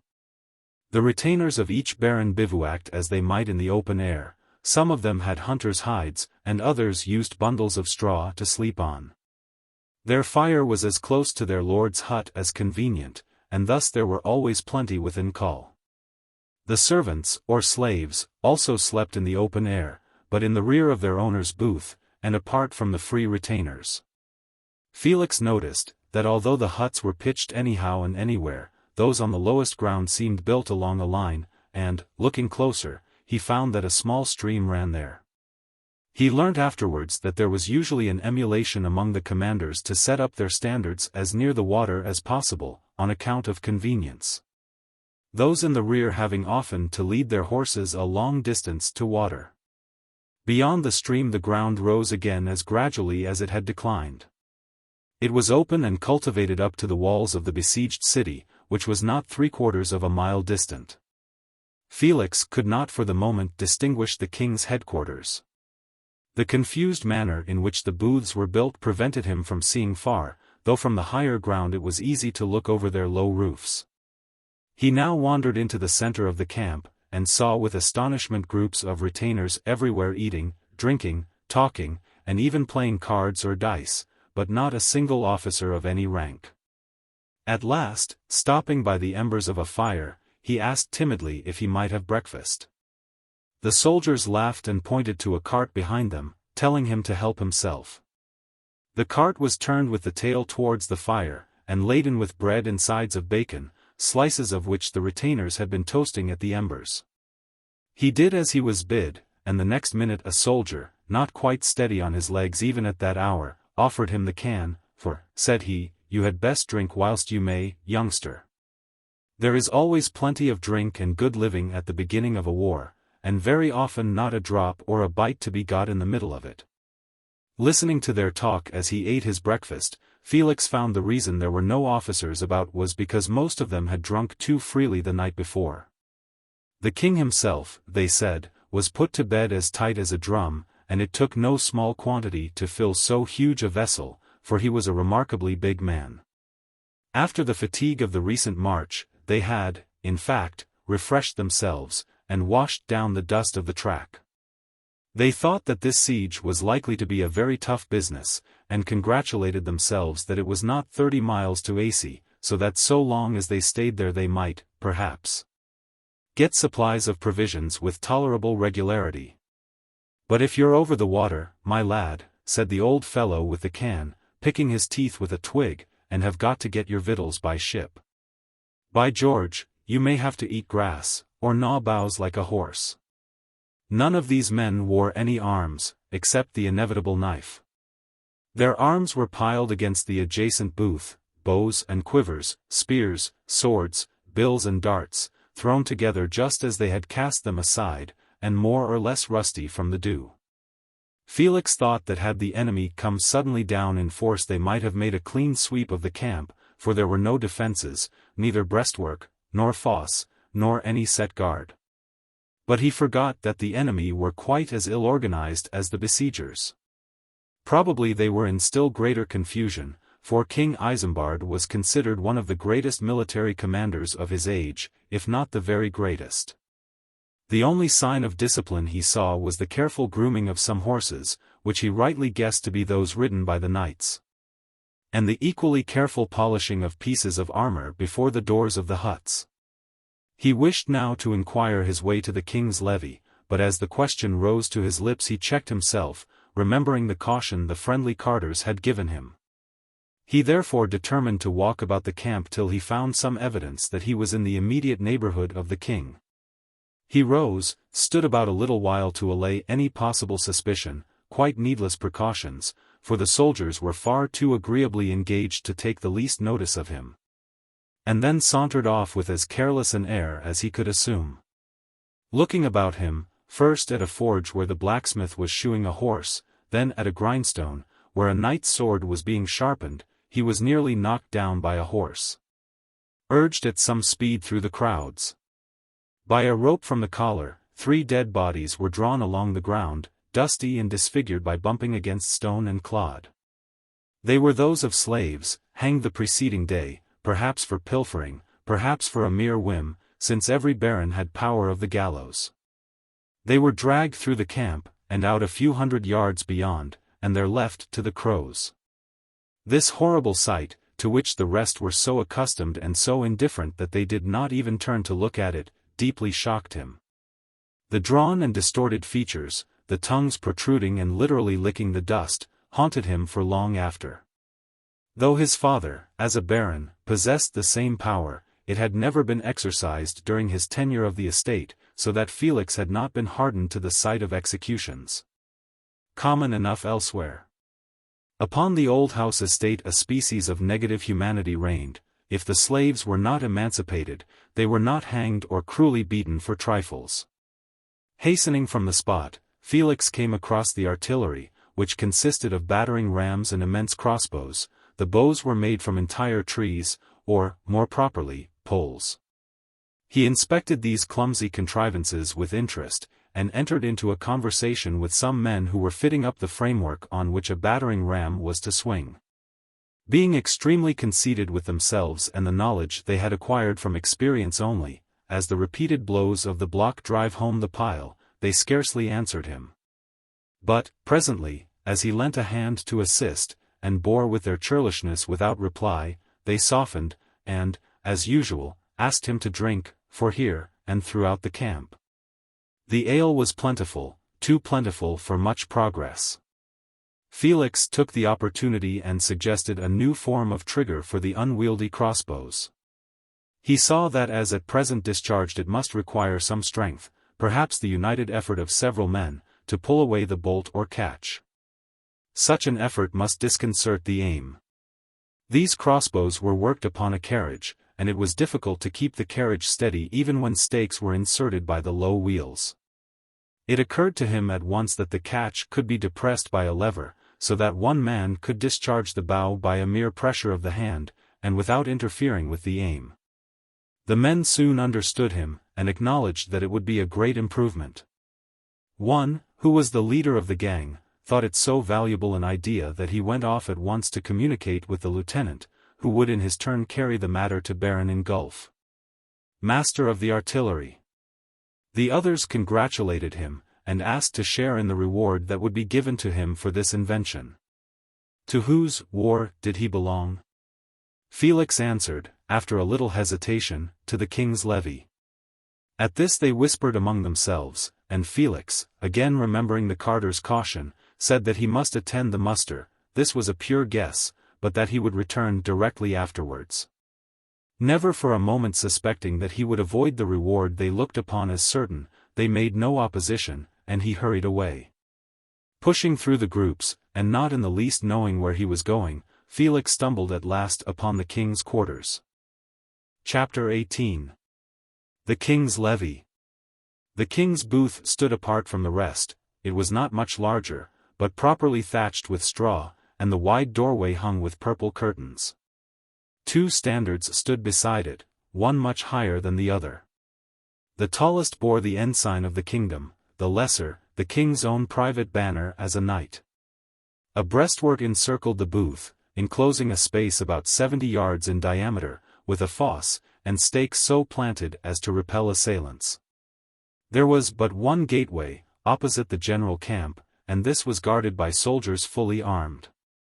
A knight on horseback in armor, except his helmet, rode slowly up and down before the gate. He was the officer of the guard. His retainers, some 30 or 40 men, were drawn up close by. A distance of 50 yards intervened between this entrenchment and the camp, and was kept clear. Within the entrenchment Felix could see a number of gentlemen, and several horses caparisoned, but from the absence of noise and the fact that everyone appeared to walk daintily and on tiptoe, he concluded that the king was still sleeping. The stream ran beside the entrenchment, and between it and the city. The king's quarters were at that corner of the camp highest up the brook, so that the water might not be fouled before it reached him. The king's levy, however, did not seem to be hereabouts, for the booths nearest the headquarters were evidently occupied by great barons, as Felix easily knew from their banners. There was here some little appearance of formality, the soldiery were not so noisy, and there were several officers moving among them. He afterwards discovered that the greater barons claimed the right to camp nearest the king, and that the king's levy was just behind their booths. But unable to discover the place, and afraid of losing his liberty if he delayed longer, Felix, after hesitating some time, determined to apply direct to the guard at the gate of the circular entrenchment. As he crossed the open ground towards it, he noticed that the king's quarters were the closest to the enemy. Across the little stream were some cornfields, and beyond these the walls of the city, scarcely half a mile distant. There was no outpost, the stream was but a brook, and could be crossed with ease. He marveled at the lack of precaution, but he had yet to learn that the enemy, and all the armies of the age, were equally ignorant and equally careless. With as humble a demeanor as he could assume, Felix doffed his cap and began to speak to the guard at the gateway of the entrenchment. The nearest man-at-arms immediately raised his spear and struck him with the butt. The unexpected blow fell on his left shoulder, and with such force as to render it powerless. Before he could utter a remonstrance, a second had seized his boar spear, snapped the handle across his knee, and hurled the fragments from him. Others then took him by the shoulders and thrust him back across the open space to the camp, where they kicked him and left him, bruised, and almost stupefied with indignation. His offense was approaching the king's ground with arms in his hands. Later in the afternoon he found himself sitting on the bank of the stream far below the camp. He had wandered thither without knowing where he was going or what he was doing. His spirit for the time had been crushed, not so much by the physical brutality as by the repulse to his aspirations. Full of high hopes, and conscious of great ideas, he had been beaten like a felon hound. From this spot beside the brook the distant camp appeared very beautiful. The fluttering banners, the green roofs of the booths, of ferns and reeds and boughs, the movement and life, for bodies of troops were now marching to and fro.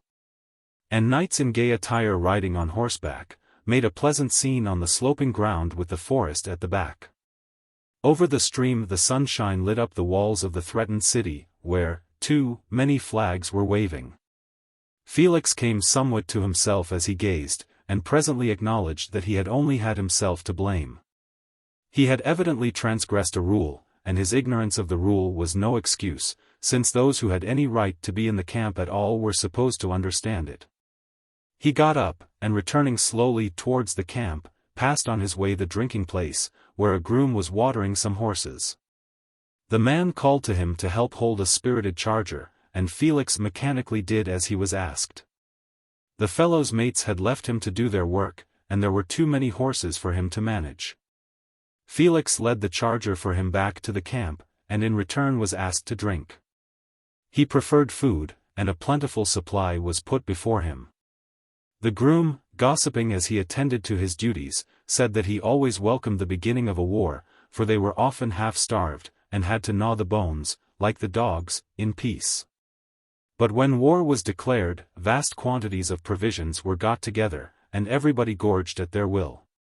The very dogs battened.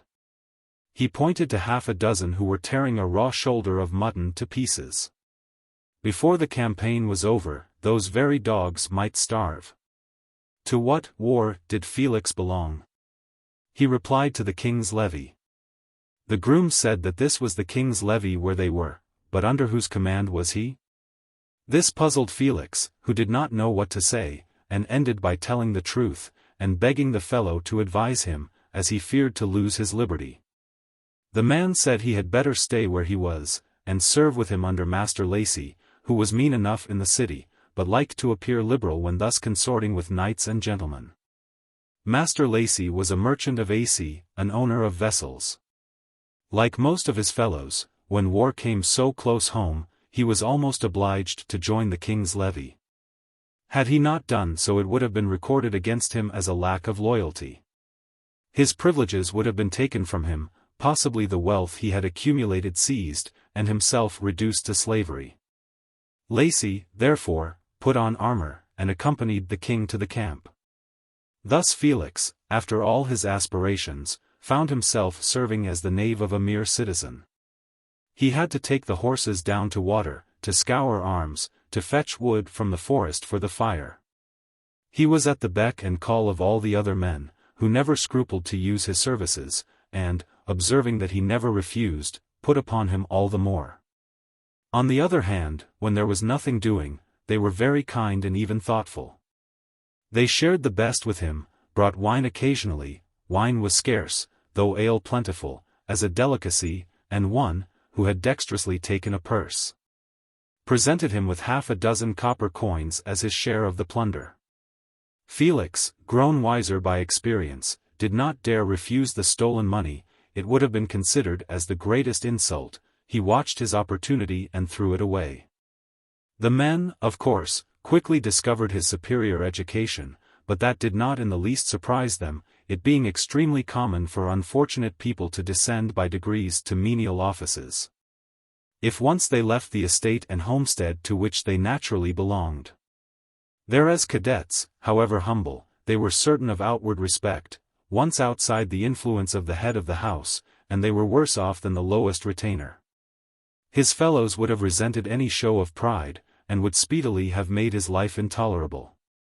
As he showed none, they almost petted him, but at the same time expected him to do more than his share of the work.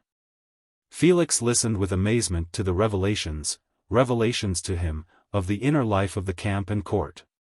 The king's weaknesses, his inordinate gluttony and continual intoxication, his fits of temper, his follies and foibles, seemed as familiar to these grooms as if they had dwelt with him.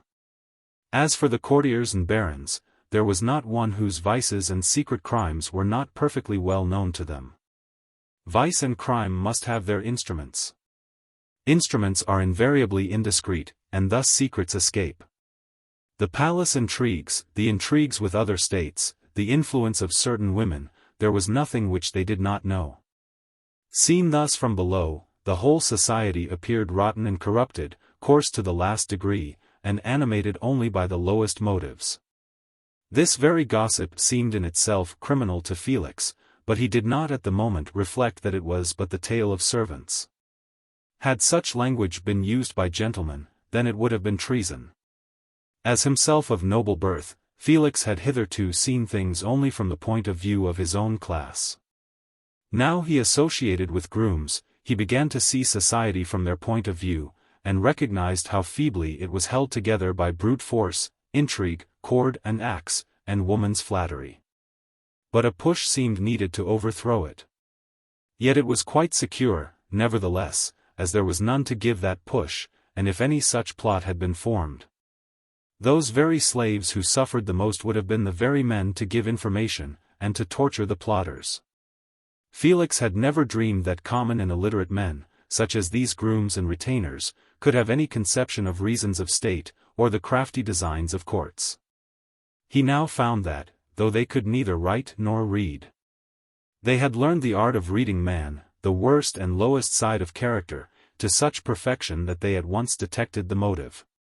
They read the face, the very gait and gesture gave them a clue. They read man, in fact, as an animal. They understood men just as they understood the horses and hounds under their charge. Every mood and vicious indication in those animals was known to them, and so, too, with their masters. Felix thought that he was himself a hunter, and understood woodcraft. He now found how mistaken he had been. He had acquired woodcraft as a gentleman, he now learned the knave's woodcraft. They taught him 100 tricks of which he had had no idea. They stripped man of his dignity, and nature of her refinement. Everything had a blackguard side to them. He began to understand that high principles and abstract theories were only words with the mass of men. One day he saw a knight coolly trip up a citizen, one of the king's levy, in the midst of the camp and in broad daylight, and quietly cut away his purse, at least a score of persons looking on. But they were only retainers and slaves, there was no one whose word would for a moment have been received against the knights, who had observed this, and plundered the citizen with impunity. He flung the lesser coins to the crowd, keeping the gold and silver for himself, and walked off amidst their plaudits. Felix saw a slave nailed to a tree, his arms put round it so as to clasp it, and then nails driven through them. There he was left in his agony to perish. No one knew what his fault had been.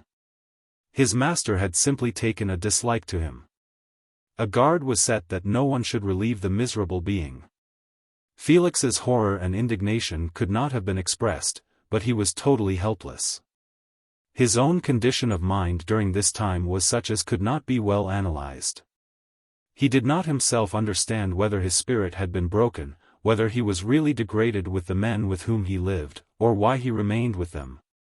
Though there were moments when it dawned upon him that this education, rude as it was not without its value to him. He need not practice these evils, but it was well to know of their existence. Thus he remained, as it were, quiescent, and the days passed on. He really had not much to do, although the rest put their burdens upon him, for discipline was so lax, that the loosest attendants answered equally well with the most conscientious. The one thing all the men about him seemed to think of was the satisfying of their appetites. The one thing they rejoiced at was the fine dry weather, for, as his mates told him, the misery of camp life in rain was almost unendurable. Chapter 19. Fighting. Twice Felix saw the king. Once there was a review of the horse outside the camp, and Felix, having to attend with his master's third charger, a mere show and affectation, for there was not the least chance of his needing it, was now and then very near the monarch. For that day at least he looked every whit what fame had reported him to be. A man of unusual size, his bulk rendered him conspicuous in the front of the throng. His massive head seemed to accord well with the possession of despotic power. The brow was a little bare, for he was no longer young, but the back of his head was covered with thick ringlets of brown hair, so thick as to partly conceal the coronet of gold which he wore. A short purple cloak, scarcely reaching to the waist, was thrown back off his shoulders, so that his steel corselet glistened in the sun. It was the only armor he had on. A long sword hung at his side. He rode a powerful black horse, full 18 hands high, by far the finest animal on the ground. He required it, for his weight must have been great. Felix passed near enough to note that his eyes were brown, and the expression of his face open, frank, and pleasing. The impression left upon the observer was that of a strong intellect, but a still stronger physique, which latter too often ran away with and controlled the former. No one could look upon him without admiration, and it was difficult to think that he could so demean himself as to wallow in the grossest indulgence. As for the review, though it was a brilliant scene, Felix could not conceal from himself that these gallant knights were extremely irregular in their movements. And not one single evolution was performed correctly, because they were constantly quarreling about precedence, and one would not consent to follow the other. He soon understood, however, that discipline was not the object, nor regularity considered. Personal courage and personal dexterity were everything. This review was the prelude to active operations, and Felix now hoped to have some practical lessons in warfare. He was mistaken. Instead of a grand assault, or a regular approach, the fighting was merely a series of combats between small detachments and bodies of the enemy. 2 or 3 knights with their retainers and slaves would start forth, cross the stream, and riding right past the besieged city endeavor to sack some small hamlet, or the homestead of a noble. From the city a sortie would ensue. Sometimes the 2 bodies only threatened each other at a distance, the first retiring as the second advanced. Sometimes only a few arrows were discharged. Occasionally they came to blows, but the casualties were rarely heavy. One such party, while returning, was followed by a squadron of horsemen from the town towards the stream to within 300 yards of the king's quarters. Incensed at this assurance, several knights mounted their horses and rode out to reinforce the returning detachment, which was loaded with booty. Finding themselves about to be supported, they threw down their spoils, faced about, and Felix saw for the first time a real and desperate melee. It was over in 5 minutes. The king's knights, far better horsed, and filled with desire to exhibit their valor to the camp, charged with such fury that they overthrew the enemy and rode over him. Felix saw the troops meet. There was a crash and cracking as the lances broke, 4 or 5 rolled from the saddle on the trodden corn. And the next moment the entangled mass of men and horses unwound itself as the enemy hastened back to the walls. Felix was eager to join in such an affray, but he had no horse nor weapon. Upon another occasion early one bright morning 4 knights and their followers, about 40 in all, deliberately set out from the camp, and advanced up the sloping ground towards the city. The camp was soon astir watching their proceedings, and the king, being made acquainted with what was going on, came out from his booth. Felix, who now entered the circular entrenchment without any difficulty, got up on the mound with scores of others, where, holding to the stakes, they had a good view. The king stood on a bench and watched the troops advance, shading his eyes with his hand. As it was but half a mile to the walls they could see all that took place.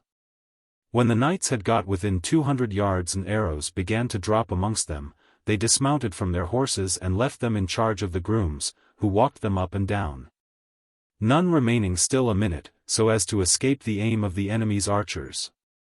Then drawing their swords, the knights, who were in full armor, put themselves at the head of the band, and advanced at a steady pace to the wall. In their mail with their shields before them they cared not for such feeble archery, nor even for the darts that poured upon them when they came within reach. There was no fosse to the wall, so that, pushing forward, they were soon at the foot. So easily had they reached it that Felix almost thought the city already won. Now he saw blocks of stone, darts, and beams of wood cast at them from the parapet, which was not more than 12 feet above the ground. Quite undismayed, the knights set up their ladders, of which they had but 4, one each. The men-at-arms held these by main force against the wall, the besiegers trying to throw them away, and chopping at the rungs with their axes. But the ladders were well shod with iron to resist such blows, and in a moment Felix saw, with intense delight and admiration, the 4 knights slowly mount to the parapet and cut at the defenders with their swords. The gleam of steel was distinctly visible as the blades rose and fell. The enemy thrust at them with pikes, but seemed to shrink from closer combat, and a moment afterwards the gallant 4 stood on the top of the wall. Their figures, clad in mail and shield in hand, were distinctly seen against the sky. Up swarmed the men-at-arms behind them, and some seemed to descend on the other side. A shout rose from the camp and echoed over the woods. Felix shouted with the rest, wild with excitement. The next minute, while yet the knights stood on the wall, and scarcely seemed to know what to do next, there appeared at least a dozen men in armor running along the wall towards them. Felix afterwards understood that the ease with which the 4 won the wall at first was owing to there being no men of knightly rank among the defenders at that early hour. Those who had collected to repulse the assault were citizens, retainers, slaves, any, in fact, who had been near. But now the news had reached the enemy's leaders, and some of them hastened to the wall. As these were seen approaching, the camp was hushed, and every eye strained on the combatants. The noble 4 could not all meet their assailants, the wall was but wide enough for 2 to fight. But the other 2 had work enough the next minute, as 8 or 10 more men in mail advanced the other way. So they fought back to back, 2 facing one way, and 2 the other. The swords rose and fell. Felix saw a flash of light fly up into the air, it was the point of a sword broken off short. At the foot of the wall the men who had not had time to mount endeavored to assist their masters by stabbing upwards with their spears. All at once 2 of the knights were hurled from the wall. One seemed to be caught by his men, the other came heavily to the ground. While they were fighting their immediate antagonists, others within the wall had come with lances, and literally thrust them from the parapet. The other 2 still fought back to back for a moment, then, finding themselves overwhelmed, they sprang down among their friends. The minute the 2 first fell, the grooms with the horses ran towards the wall, and despite the rain of arrows, darts, and stones from the parapet, Felix saw with relief 3 of the 4 knights placed on their chargers. One only could sit upright unassisted, 2 were supported in their saddles, and the 4th was carried by his retainers. Thus they retreated, and apparently without further hurt, for the enemy on the wall crowded so much together as to interfere with the aim of their darts, which, too, soon fell short.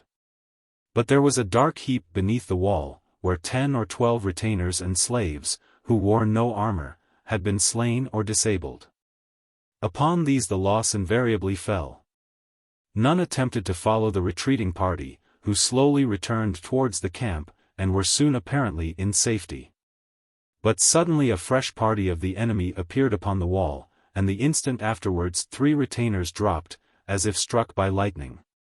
They had been hit by sling stones, whirled with great force by practiced slingers. These rounded pebbles come with such impetus as to stun a man at 200 yards. The aim, it is true, is uncertain, but where there is a body of troops they are sure to strike someone. Hastening on, leaving the 3 fallen men where they lay, the rest in 2 minutes were out of range, and came safely into camp.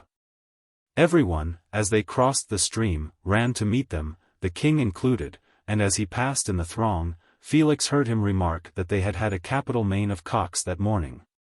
Of the knights only one was much injured, he had fallen upon a stone, and 2 ribs were broken, the rest suffered from severe bruises, but had no wound. 6 men-at-arms were missing, probably prisoners, for, as courageous as their masters, they had leapt down from the wall into the town.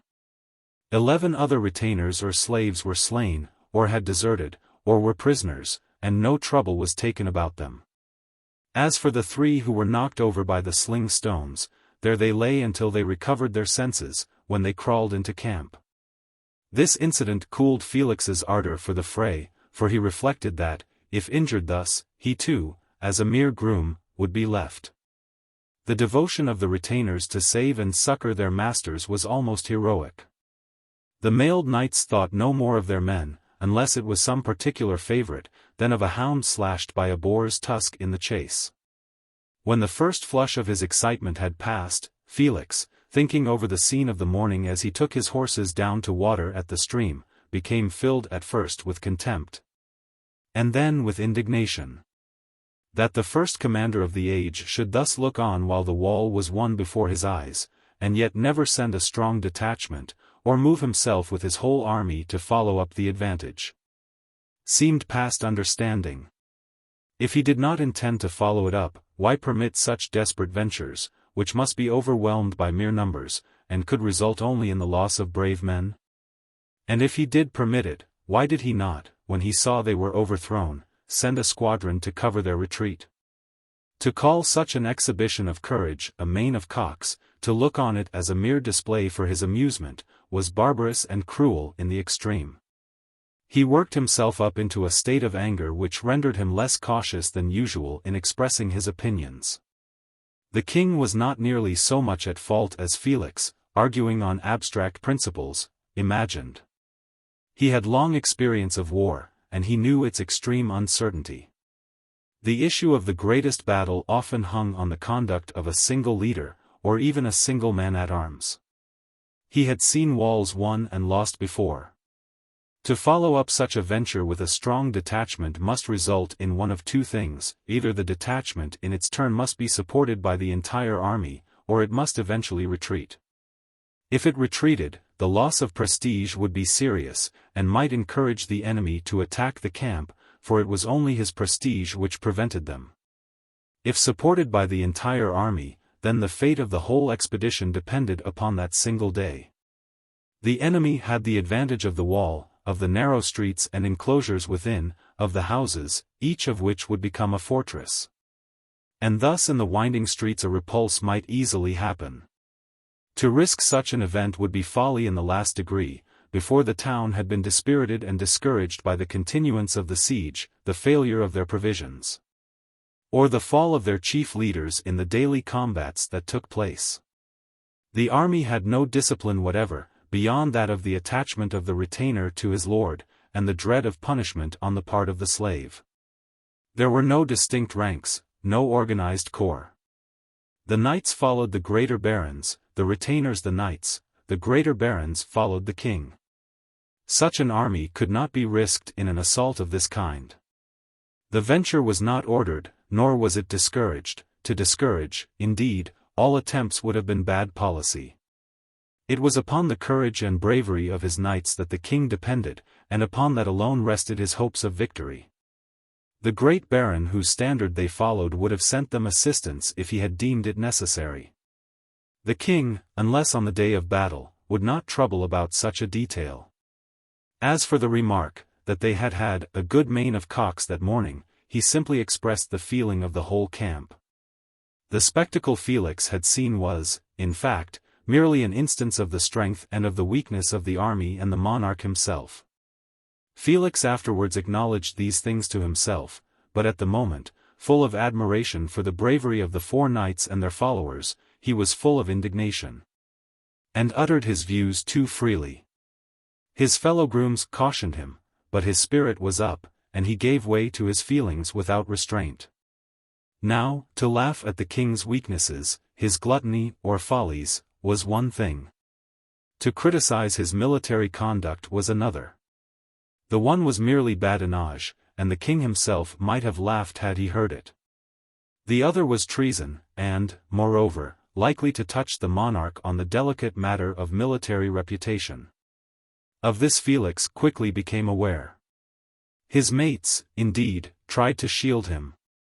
But possibly the citizen, his master, had enemies in the camp, barons, perhaps, to whom he had lent money, and who watched for a chance of securing his downfall. At all events, early the next day Felix was rudely arrested by the provost in person, bound with cords, and placed in the provost's booth. At the same time, his master was ordered to remain within, and a guard was put over him. Chapter 20. In danger. Hope died within Felix when he thus suddenly found himself so near the executioner. He had known so many butchered without cause, that he had, indeed, reason to despair. Towards the sunset he felt sure he should be dragged forth and hanged on the oak used for the purpose, and which stood near where the track from XVIII joined the camp. Such would most probably have been his fate, had he been alone concerned in this affair, but by good fortune he was able to escape so miserable an end. Still, he suffered as much as if the rope had finished him, for he had no means of knowing what would be the result. His heart swelled with bitterness. He was filled with inexpressible indignation, his whole being rebelled against the blundering, as it were, of events which had thus thrown him into the jaws of death. In an hour or two, however, he sufficiently recovered from the shock to reflect that most probably they would give him some chance to speak for himself. There would not be any trial.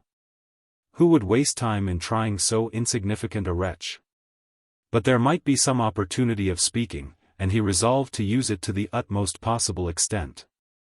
He would arraign the unskillful generalship of the king, he would not only point out his errors, but how the enemy could be defeated. He would prove that he had ideas and plans worthy of attention. He would, as it were, vindicate himself before he was executed, and he tried to collect his thoughts and to put them into form. Every moment the face of Aurora seemed to look upon him, lovingly and mournfully, but beside it he saw the dusty and distorted features of the corpses he had seen drawn by the horse through the camp. Thus, too, his tongue would protrude and lick the dust. He endured, in a word, those treble agonies which the highly wrought and imaginative inflict upon themselves. The hours passed, and still no one came near him. He called, and the guard appeared at the door, but only to see what was the matter, and finding his prisoner safe, at once resumed his walk to and fro. The soldier did not, for his own sake, dare to enter into conversation with a prisoner under arrest for such an offense. He might be involved, or suspected. Had it been merely theft or any ordinary crime, he would have talked freely enough, and sympathized with the prisoner. As time went on, Felix grew thirsty, but his request for water was disregarded, and there he remained till 4 in the afternoon. They then marched him out. He begged to be allowed to speak, but the soldiery did not reply, simply hurrying him forward. He now feared that he should be executed without the chance being afforded him to say a word. But, to his surprise, he found in a few minutes that they were taking him in the direction of the king's quarters. New fears now seized him, for he had heard of men being turned loose, made to run for their lives, and hunted down with hounds for the amusement of the court. If the citizen's wealth had made him many enemies, men whom he had befriended, and who hoped, if they could but see him executed, to escape the payment of their debts, on the other hand, it had made him as many friends, that is, interested friends, who trusted by doing him service to obtain advances. These latter had lost no time, for greed is quite as eager as hate, and carried the matter at once to the king. What they desired was that the case should be decided by the monarch himself, and not by his chancellor, or a judge appointed for the purpose. The judge would be nearly certain to condemn the citizen, and to confiscate whatever he could lay hands on. The king might pardon, and would be content with a part only, where his ministers would grasp all. These friends succeeded in their object. The king, who hated all judicial affairs because they involved the trouble of investigation, shrugged his shoulders at the request. And would not have granted it had it not come out that the citizen's servant had declared him to be an incapable commander. At this the king started. "We are, indeed, fallen low," said he, "when a miserable traitor's knave calls us incapable. We will see this impudent rascal." He accordingly ordered that the prisoner should be brought before him after dinner. Felix was led inside the entrenchment, unbound, and commanded to stand upright.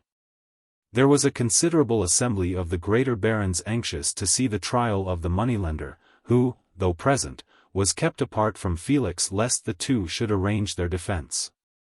The king was sleeping on a couch outside the booth in the shade. He was lying on his back breathing loudly with open mouth.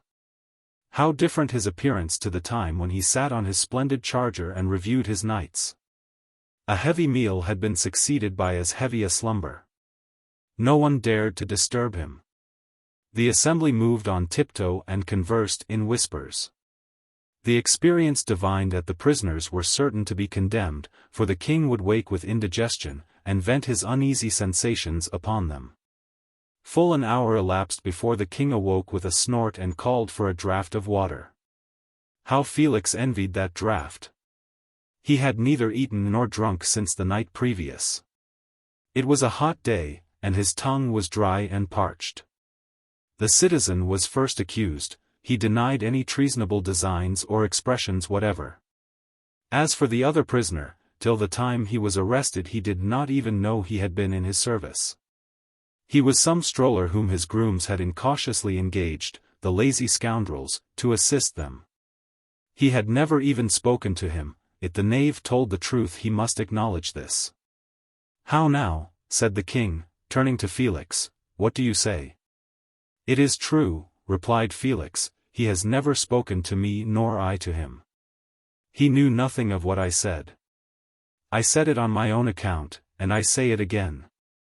"And pray, Sir Knave," said the king, sitting up on his couch, for he was surprised to hear one so meanly dressed speak so correctly, and so boldly face him. "What was it you did say?" "If your majesty will order me a single drop of water," said the prisoner, "I will repeat it word for word, but I have had nothing the whole day, and I can hardly move my tongue."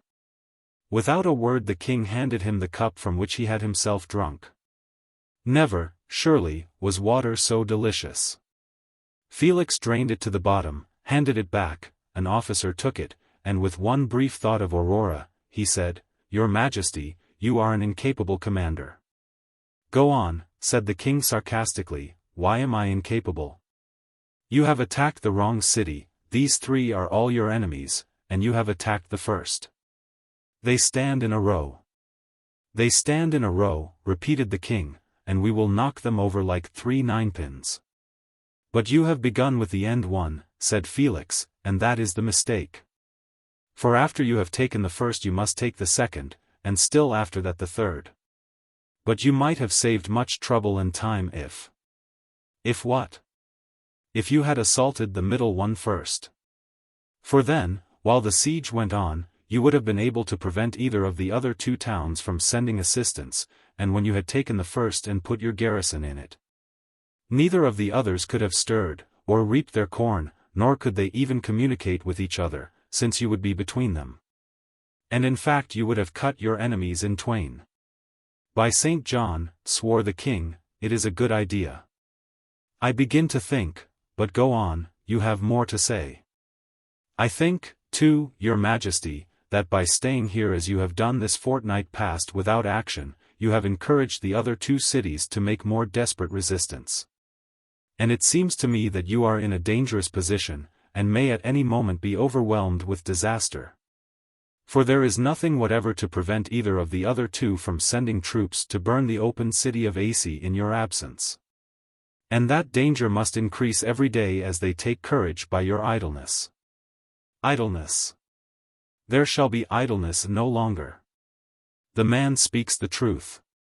We will consider further of this, we will move on Audiolinton," turning to his barons.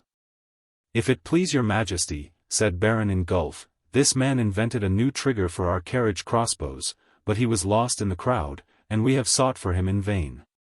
My sergeant here has this moment recognized him." "Why did you not come to us before, fellow?" said the king. "Let him be released, let him be entertained at our expense. Give him clothes and a sword. We will see you further." Overjoyed at this sudden turn of fortune, Felix forgot to let well alone.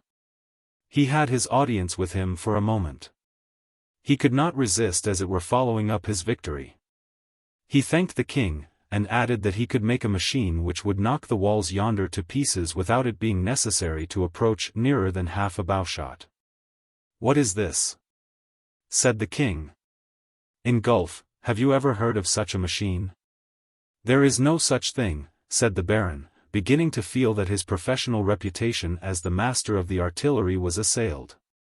There is nothing of the kind known. It will shoot stones as big, as heavy as a man can lift, said Felix eagerly, and easily knock towers to fragments. The king looked from one to another, he was incredulous. The baron smiled scornfully. Ask him, your majesty, how these stones are to be thrown, no bow could do it. How are the stones to be thrown, said the king sharply. Beware how you play with us. By the force of twisted ropes, your majesty. They all laughed. The baron said, you see, your majesty, there is nothing of the kind. This is some jester. The twisted rope should be a halter, said another courtier, one of those who hoped for the rich man's downfall. It can be done, your majesty, cried Felix, alarmed. I assure you, a stone of 200 weight might be thrown a quarter of a mile. The assembly did not repress its contempt. The man is a fool, said the king, who now thought that Felix was a jester who had put a trick upon him. But your joke is out of joint, I will teach such fellows to try tricks on us. Beat him out of camp. The provost's men seized him, and in a moment he was dragged off his feet, and bodily carried outside the entrenchment. Thence they pushed him along, beating him with the butts of their spears to make him run the faster. The groups they passed laughed and jeered, the dogs barked and snapped at his ankles. They hurried him outside the camp, and thrusting him savagely with their spear butts sent him headlong. There they left him, with the caution which he did not hear, being insensible, that if he ventured inside the lines he would be at once hanged. Like a dead dog they left him on the ground. Some hours later, in the dusk of the evening, Felix stole from the spot, skirting the forest like a wild animal afraid to venture from its cover, till he reached the track which led to XIII. His one idea was to reach his canoe. He would have gone through the woods, but that was not possible. Without axe or wood knife to hew away, the tangled brushwood he knew to be impassable, having observed how thick it was when coming. Aching and trembling in every limb, not so much with physical suffering as that kind of inward fever which follows unmerited injury, the revolt of the mind against it. He followed the track as fast as his weary frame would let him. He had tasted nothing that day but the draught from the king's cup, and a second draught when he recovered consciousness, from the stream that flowed past the camp. Yet he walked steadily on without pause, his head hung forward, and his arms were listless, but his feet mechanically plodded on. He walked, indeed, by his will, and not with his sinews. Thus, like a ghost, for there was no life in him, he traversed the shadowy forest. The dawn came, and still he kept onwards. As the sun rose higher, having now traveled fully 20 miles, he saw houses on the right of the trail. They were evidently those of retainers or workmen employed on the manor, for a castle stood at some distance. An hour later he approached the second or open city of XIII, where the ferry was across the channel. In his present condition he could not pass through the town. No one there knew of his disgrace, but it was the same to him as if they had. Avoiding the town itself, he crossed the cultivated fields, and upon arriving at the channel he at once stepped in, and swam across to the opposite shore. It was not more than 60 yards, but, weary as he was, it was an exhausting effort. He sat down, but immediately got up and struggled on.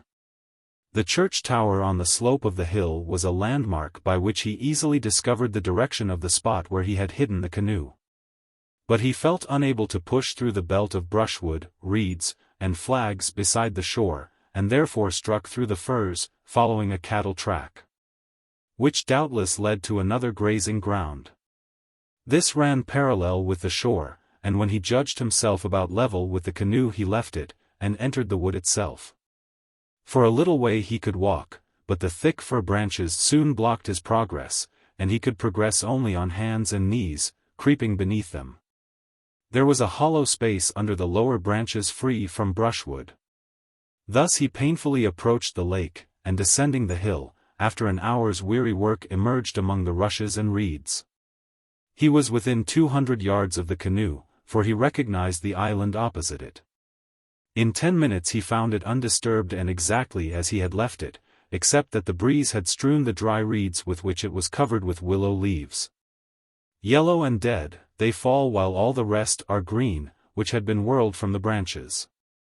Throwing himself upon the reeds beside the canoe, he dropped asleep as if he had been dead. He awoke as the sun was sinking and sat up, hungry in the extreme, but much refreshed. There were still some stores in the canoe, of which he ate ravenously. But he felt better now, he felt at home beside his boat. He could hardly believe in the reality of the hideous dream through which he had passed. But when he tried to stand, his feet, cut and blistered, only too painfully assured him of its reality. He took out his hunter's hide and cloak and spread himself a comfortable bed. Though he had slept so long he was still weary. He reclined in a semi-unconscious state, his frame slowly recovering from the strain it had endured, till by degrees he fell asleep again. Sleep, nothing but sleep, restores the overtaxed mind and body. Chapter 21. A Voyage. The sun was up when Felix awoke, and as he raised himself the beauty of the lake before him filled him with pleasure. By the shore it was so calm that the trees were perfectly reflected, and the few willow leaves that had fallen floated without drifting one way or the other. Farther out the islands were lit up with the sunlight, and the swallows skimmed the water, following the outline of their shores. In the lake beyond them, glimpses of which he could see through the channel or passage between, there was a ripple where the faint southwestern breeze touched the surface. His mind went out to the beauty of it. He did not question or analyze his feelings, he launched his vessel, and left that hard and tyrannical land for the loveliness of the water. Paddling out to the islands he passed through between them, and reached the open lake. There he hoisted the sail, the gentle breeze filled it, the sharp cutwater began to divide the ripples, a bubbling sound arose, and steering due north, straight out to the open and boundless expanse. He was carried swiftly away. The mallards, who saw the canoe coming, at first scarcely moved, never thinking that a boat would venture outside the islands, within whose line they were accustomed to see vessels. But when the canoe continued to bear down upon them, they flew up and descended far away to one side. When he had sailed past the spot where these birds had floated, the lake was his own. By the shores of the islands the crows came down for mussels. Moorhen swam in and out among the rushes, water rats nibbled at the flags, pikes basked at the edge of the weeds, summer snipes ran along the sand. And doubtless an otter here and there was in concealment. Without the line of the shoals and islets, now that the mallards had flown, there was a solitude of water. It was far too deep for the longest weeds, nothing seemed to exist here. The very water snails seek the shore, or are drifted by the currents into shallow corners. Neither great nor little care for the broad expanse. The canoe moved more rapidly as the wind came now with its full force over the distant woods and hills, and though it was but a light southerly breeze, the broad sail impelled the taper vessel swiftly. Reclining in the stern, Felix lost all consciousness of aught but that he was pleasantly borne along. His eyes were not closed, and he was aware of the canoe, the lake, the sunshine, and the sky, and yet he was asleep. Physically awake, he mentally slumbered. It was rest. After the misery, exertion, and excitement of the last fortnight it was rest, intense rest for body and mind. The pressure of the water against the handle of the rudder paddle, the slight vibration of the wood, as the bubbles rushed by beneath, alone perhaps kept him from really falling asleep. This was something which could not be left to itself, it must be firmly grasped, and that effort restrained his drowsiness. 3 hours passed. The shore was 12 or 15 miles behind, and looked like a blue cloud, for the summer haze hid the hills, more than would have been the case in clearer weather. Another hour, and at last Felix, awakening from his slumberous condition, looked round and saw nothing but the waves. The shore he had left had entirely disappeared, gone down.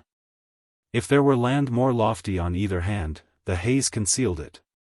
He looked again, he could scarcely comprehend it.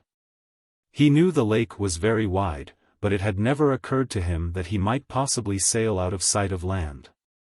This, then, was why the mariners would not quit the islands. They feared the open water.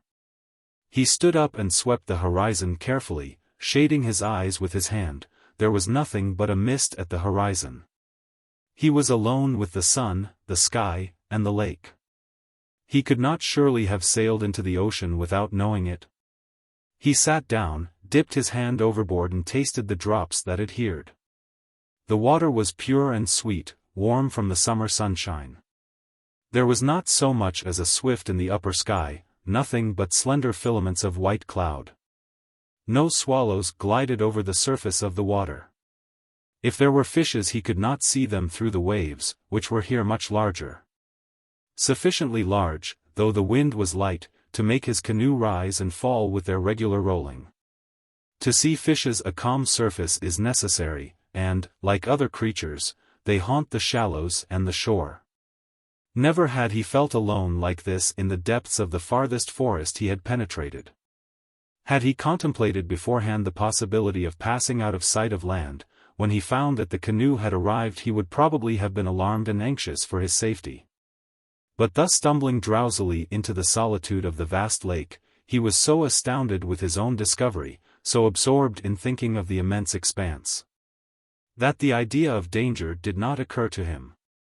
Another hour passed, and he now began to gaze about him more eagerly for some sight of land, for he had very little provision with him, and he did not wish to spend the night upon the lake. Presently, however, the mist on the horizon ahead appeared to thicken, and then became blue, and in a shorter time than he expected land came in sight. This arose from the fact of its being low, so that he had approached nearer than he knew before recognizing it. At the time when he was really out of sight of the coast, he was much further from the hilly land left behind than from the low country in front, and not in the mathematical center, as he had supposed, of the lake. As it rose and came more into sight, he already began to wonder what reception he should meet with from the inhabitants, and whether he should find them as hard of heart as the people he had just escaped from. Should he, indeed, venture among them at all? Or should he remain in the woods till he had observed more of their ways and manners? These questions were being debated in his mind, when he perceived that the wind was falling. As the sun went past the meridian the breeze fell, till, in the hottest part of the afternoon, and when he judged that he was not more than 8 miles from shore, it sank to the merest zephyr. And the waves by degrees diminished. So faint became the breeze in half an hour's time, and so intermittent, that he found it patience wasted even to hold the rudder paddle. The sail hung and was no longer bellied out. As the idle waves rolled under, it flapped against the mast. The heat was now so intolerable, the light reflected from the water increasing the sensation, that he was obliged to make himself some shelter by partly lowering the sail, and hauling the yard athwart the vessel, so that the canvas acted as an awning. Gradually the waves declined in volume, and the gentle breathing of the wind ebbed away, till at last the surface was almost still, and he could feel no perceptible air stirring. Weary of sitting in the narrow boat, he stood up, but he could not stretch himself sufficiently for the change to be of much use. The long summer day, previously so pleasant, now appeared scarcely endurable. Upon the silent water the time lingered, for there was nothing to mark its advance, not so much as a shadow beyond that of his own boat. The waves having now no crest, went under the canoe without chafing against it, or rebounding, so that they were noiseless. No fishes rose to the surface. There was nothing living near, except a blue butterfly, which settled on the mast, having ventured thus far from land. The vastness of the sky, overarching the broad water, the sun, and the motionless filaments of cloud, gave no repose for his gaze, for they were seemingly still. To the weary gaze motion is repose. The waving boughs, the foam-tipped waves, afford positive rest to look at. Such intense stillness as this of the summer sky was oppressive, it was like living in space itself, in the ether above. He welcomed at last the gradual downward direction of the sun, for, as the heat decreased, he could work with the paddle. Presently he furled the sail, took his paddle, and set his face for the land. He labored steadily, but made no apparent progress. The canoe was heavy, and the outrigger or beam, which was of material use in sailing, was a drawback to paddling. He worked till his arms grew weary, and still the blue land seemed as far off as ever. But by the time the sun began to approach the horizon, his efforts had produced some effect. The shore was visible, and the woods beyond.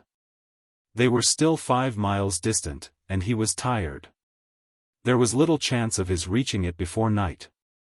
He put his paddle down for refreshment and rest, and while he was thus engaged, a change took place. A faint puff of air came. A second, and a third, a tiny ripple ran along the surface. Now he recollected that he had heard that the mariners depended a great deal on the morning and the evening, the land and the lake, breeze as they worked along the shore. This was the first breath of the land breeze. It freshened after a while, and he reset his sail. An hour or so afterwards he came near the shore. He heard the thrushes singing, and the cuckoo calling, long before he landed. He did not stay to search about for a creek, but ran the canoe on the strand, which was free of reeds or flags, a sign that the waves often beat furiously there, rolling as they must for so many miles. He hauled the canoe up as high as he could, but presently when he looked about him he found that he was on a small and narrow island, with a channel in the rear. Tired as he was, yet anxious for the safety of his canoe, he pushed off again, and paddled round and again beached her with the island between her and the open lake. Else he feared if a south wind should blow she might be broken to pieces on the strand before his eyes. It was prudent to take the precaution, but, as it happened, the next day the lake was still. He could see no traces of human occupation upon the island, which was of small extent and nearly bare, and therefore, in the morning, paddled across the channel to the mainland, as he thought. But upon exploring the opposite shore, it proved not to be the mainland, but merely another island. Paddling round it, he tried again, but with the same result. He found nothing but island after island, all narrow, and bearing nothing except bushes. Observing a channel which seemed to go straight in among these islets, he resolved to follow it, and did so, resting at noontime, the whole morning. As he paddled slowly in, he found the water shallower, and weeds, bulrushes, and reeds became thick, except quite in the center. After the heat of midday had gone over, he resumed his voyage, and still found the same. Islets and banks, more or less covered with hawthorn bushes, willow, elder, and alder, succeeded to islets, fringed round their edges with reeds and reed canary grass. When he grew weary of paddling, he landed and stayed the night.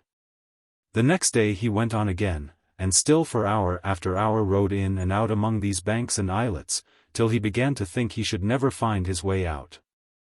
The farther he penetrated the more numerous became the waterfowl. Ducks swam among the flags, or rose with a rush and splashing. Coots and moorhens dived and hid in the reeds.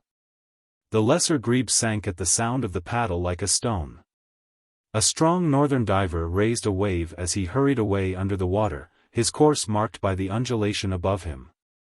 Sedgebirds chirped in the willows, black-headed bunting sat on the trees, and watched him without fear. Bearded titmice were there, clinging to the stalks of the sedges, and long-necked herons rose from the reedy places where they loved to wade. Blue dragonflies darted to and fro, or sat on water plants as if they were flowers. Snakes swam across the channels, vibrating their heads from side to side. Swallows swept over his head. Pike struck from the verge of the thick weeds as he came near. Perch rose for insects as they fell helpless into the water. He noticed that the water, though so thick with reeds, was as clear as that in the open lake. There was no scum such as accumulates in stagnant places. From this he concluded that there must be a current, however slight, perhaps from rivers flowing into this part of the lake. He felt the strongest desire to explore farther till he reached the mainland, but he reflected that mere exploration was not his object, it would never obtain Aurora for him. There were no signs whatever of human habitation, and from reeds and bulrushes, however interesting, nothing could be gained. Reluctantly, therefore, on the third morning, having passed the night on one of the islets, he turned his canoe, and paddled southwards towards the lake. He did not for a moment attempt to retrace the channel by which he had entered, it would have been an impossibility. He took advantage of any clear space to push through. It took him as long to get out as it had to get in. It was the afternoon of the fourth day when he at last regained the coast. He rested the remainder of the afternoon, wishing to start fresh in the morning, having determined to follow the line of the shore eastwards, and so gradually to circumnavigate the lake. If he succeeded in nothing else, that at least would be something to relate to Aurora. The morning rose fair and bright, with a southwesterly air rather than a breeze. He sailed before it. It was so light that his progress could not have exceeded more than 3 miles an hour. Hour after hour passed away, and still he followed the line of the shore, now going a short way out to skirt an island, and now nearer it to pass between sandbanks. By noon he was so weary of sitting in the canoe that he ran her ashore, and rested a while. It was the very height of the heat of the day when he set forth again, and the wind lighter than in the morning. It had, however, changed a little, and blew now from the west, almost too exactly abaft to suit his craft. He could not make a map while sailing, or observe his position accurately, but it appeared to him that the shore trended towards the southeast, so that he was gradually turning an arc. He supposed from this that he must be approaching the eastern end of the lake. The water seemed shallower, to judge from the quantity of weeds. Now and then he caught glimpses between the numerous islands of the open lake, and there, too, the weeds covered the surface in many places. In an hour or two the breeze increased considerably, and traveling so much quicker, he found it required all his dexterity to steer past the islands and clear the banks upon which he was drifting. Once or twice he grazed the willows that overhung the water, and heard the keel of the canoe drag on the bottom. As much as possible he bore away from the mainland, steering southeast, thinking to find deeper water, and to be free of the islets. He succeeded in the first, but the islets were now so numerous that he could not tell where the open lake was. The farther the afternoon advanced, the more the breeze freshened, till occasionally, as it blew between the islands, it struck his mast almost with the force of a gale. Felix welcomed the wind, which would enable him to make great progress before evening. If such favoring breezes would continue, he could circumnavigate the waters in a comparatively short time, and might return to Aurora, so far, at least, successful. Hope filled his heart, and he sang to the wind. The waves could not rise among these islands, which intercepted them before they could roll far enough to gather force, so that he had all the advantage of the gale without its risks. Except a light haze all round the horizon, the sky was perfectly clear, and it was pleasant now the strong current of air cooled the sun's heat. As he came round the islands he constantly met and disturbed parties of waterfowl, mallards, and coots. Sometimes they merely hid in the weeds, sometimes they rose, and when they did so passed to his rear. Chapter 22. Discoveries. This little circumstance of the mallards always flying over him and away behind, when flushed, presently made Felix speculate on the cause, and he kept a closer watch. He now saw, what had, indeed, been going on for some time, that there was a ceaseless stream of waterfowl, mallards, ducks, coots, moorhens, and lesser grebes coming towards him, swimming to the westward. As they met him they parted and let him through, or rose and went over. Next he noticed that the small birds on the islands were also traveling in the same direction, that is against the wind. They did not seem in any haste, but flitted from islet to islet, bush to tree, feeding and gossiping as they went, still the movement was distinct. Finches, linnets, blackbirds, thrushes, wrens, and whitethroats, and many others, all passed him, and he could see the same thing going on to his right and left. Felix became much interested in this migration, all the more singular as it was the nesting time, and hundreds of these birds must have left their nests with eggs or young behind them. Nothing that he could think of offered an adequate explanation. He imagined he saw shoals of fishes going the same way, but the surface of the water being ruffled, and the canoe sailing rapidly, he could not be certain. About an hour after he first observed the migration the stream of birds ceased suddenly. There were no waterfowls in the water, and no finches in the bushes. They had evidently all passed. Those in the van of the migratory army were no doubt scattered and thinly distributed, so that he had been meeting the flocks a long while before he suspected it. The nearer he approached their center the thicker they became, and on getting through that he found a solitude. The weeds were thicker than ever, so that he had constantly to edge away from where he supposed the mainland to lie. But there were no waterfowls and no birds on the islets. Suddenly as he rounded a large island he saw what for the moment he imagined to be a line of white surf, but the next instant he recognized a solid mass, as it were, of swallows and martins flying just over the surface of the water straight towards him. He had no time to notice how far they extended before they had gone by him with a rushing sound.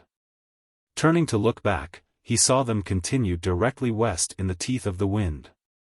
Like the water and the islands, the sky was now cleared of birds, and not a swallow remained. Felix asked himself if he were running into some unknown danger, but he could not conceive any. The only thing that occurred to him was the possibility of the wind rising to a hurricane. That gave him no alarm, because the numerous islands would afford shelter. So complete was the shelter in some places, that as he passed along his sail drew above, while the surface of the water, almost surrounded with bushes and willows, was smooth. No matter to how many quarters of the compass the wind might veer, he should still be able to get under the lee of one or other of the banks. The sky remained without clouds. There was nothing but a slight haze, which he sometimes fancied looked thicker in front or to the eastward. There was nothing whatever to cause the least uneasiness. On the contrary, his curiosity was aroused, and he was desirous of discovering what it was that had startled the birds. After a while the water became rather more open, with sandbanks instead of islands, so that he could see around him for a considerable distance. By a large bank, behind which the ripple was stilled, he saw a low wave advancing towards him, and moving against the wind. It was followed by two others at short intervals, and though he could not see them, he had no doubt shoals of fishes were passing and had raised the undulations. The sedges on the sandbanks appeared brown and withered, as if it had been autumn instead of early summer. The flags were brown at the tip, and the aquatic grasses had dwindled. They looked as if they could not grow, and had reached but half their natural height. From the low willows the leaves were dropping, faded and yellow, and the thorn bushes were shriveled and covered with the white cocoons of caterpillars. The farther he sailed the more desolate the banks seemed, and trees ceased altogether. Even the willows were fewer and stunted, and the highest thorn bush was not above his chest. His vessel was now more exposed to the wind, so that he drove past the banks and scattered islands rapidly, and he noticed that there was not so much as a crow on them. Upturned mussel shells, glittering in the sunshine, showed where crows had been at work, but there was not one now visible. Felix thought that the water had lost its clearness and had become thick, which he put down to the action of the wavelets disturbing the sand in the shallows. Ahead the haze, or mist, was now much thicker, and was apparently not over a mile distant. It hid the islands and concealed everything. He expected to enter it immediately, but it receded as he approached. Along the strand of an island he passed there was a dark line like a stain, and in still water under the lee the surface was covered with a floating scum. Felix, on seeing this, at once concluded that he had unknowingly entered a gulf, and had left the main lake, for the only place he had ever seen scum before was at the extremity of a creek near home, where the water was partly stagnant on a marshy level. The water of the lake was proverbial for its purity and clearness. He kept, therefore, a sharp lookout, expecting every moment to sight the end of the gulf or creek in which he supposed himself sailing, so that he might be ready to lower his sail.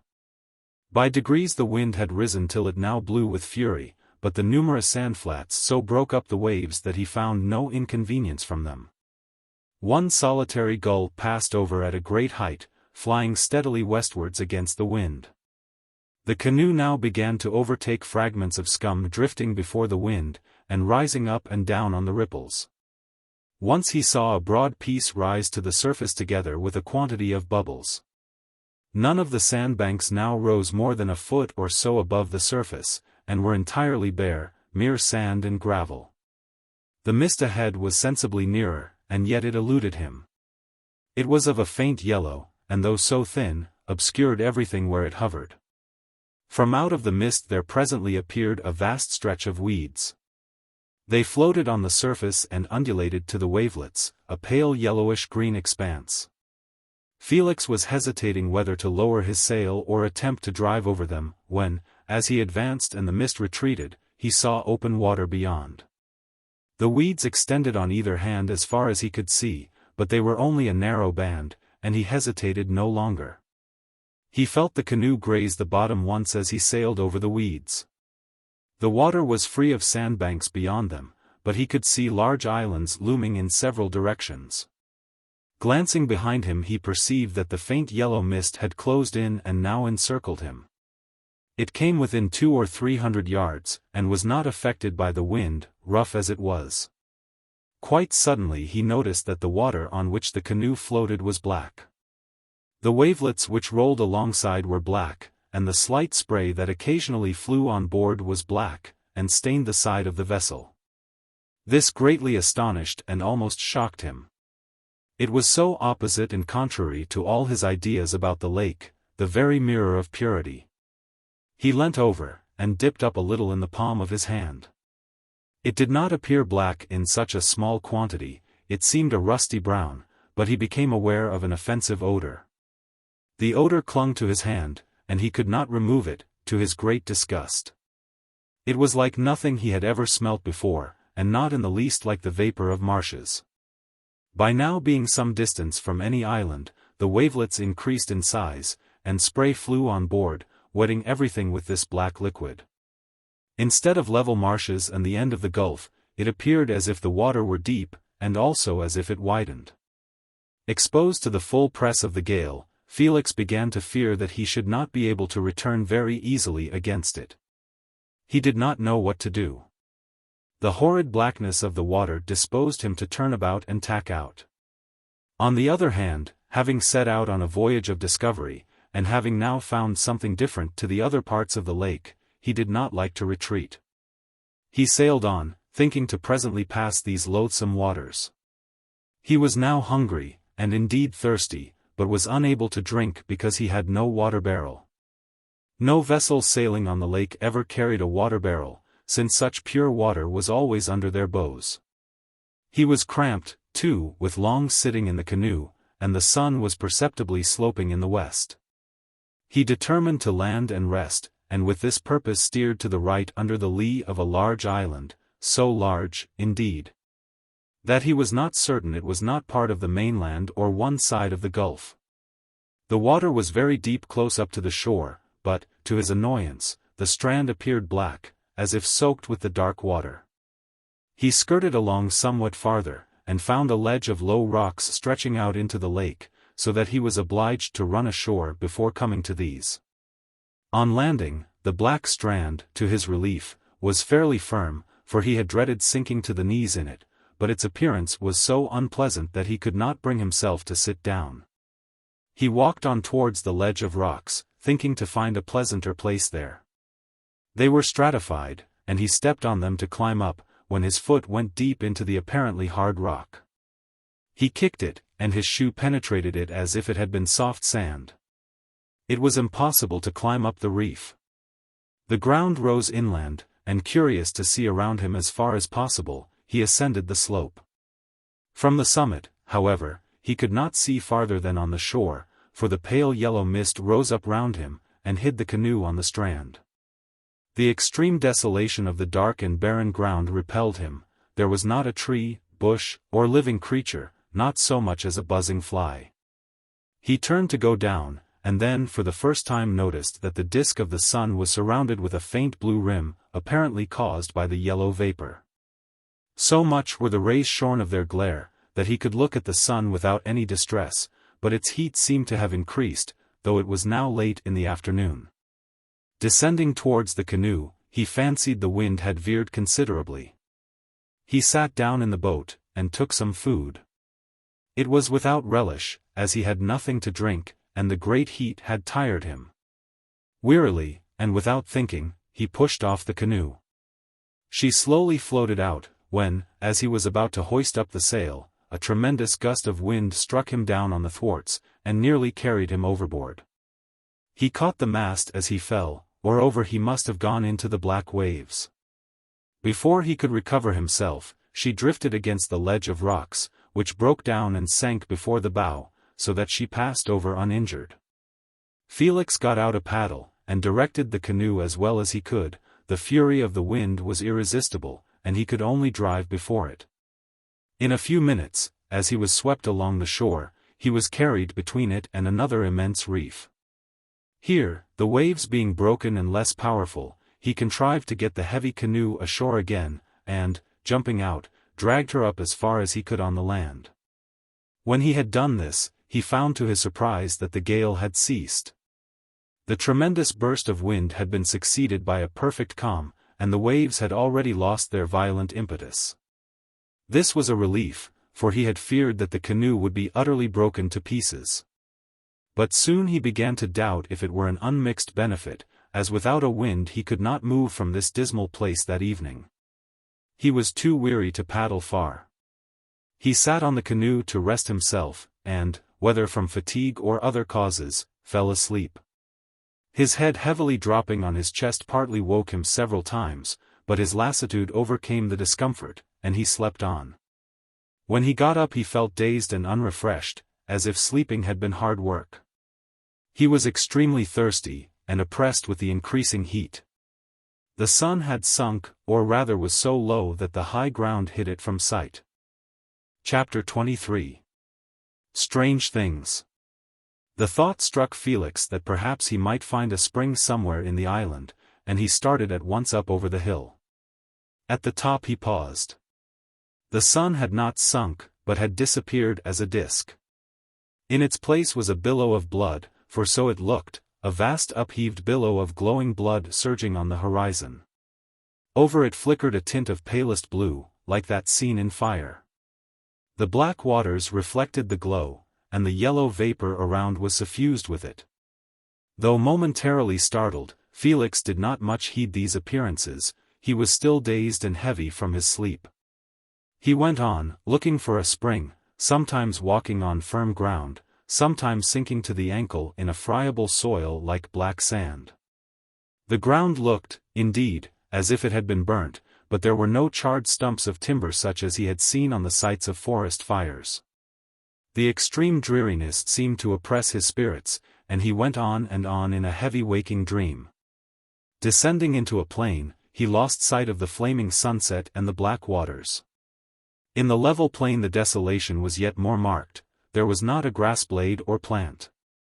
The surface was hard, black, and burned, resembling iron, and indeed in places it resounded to his feet, though he supposed that was the echo from hollow passages beneath. Several times he shook himself, straightened himself up, and endeavored to throw off the sense of drowsy weight which increased upon him. He could not do so. He walked with bent back, and crept, as it were, over the iron land which radiated heat. A shimmer like that of water appeared in front. He quickened his pace, but could not get to it, and realized presently that it was a mirage which receded as he advanced. There was no pleasant summer twilight. The sunset was succeeded by an indefinite gloom, and while this shadow hung overhead the yellow vapor around was faintly radiant. Felix suddenly stopped, having stepped, as he thought, on a skeleton. Another glance, however, showed that it was merely the impression of one. The actual bones had long since disappeared. The ribs, the skull, and limbs were drawn on the black ground in white lines as if it had been done with a broad piece of chalk.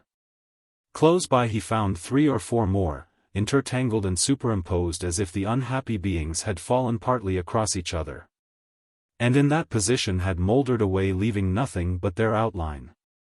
From among a variety of objects that were scattered about, Felix picked up something that shone.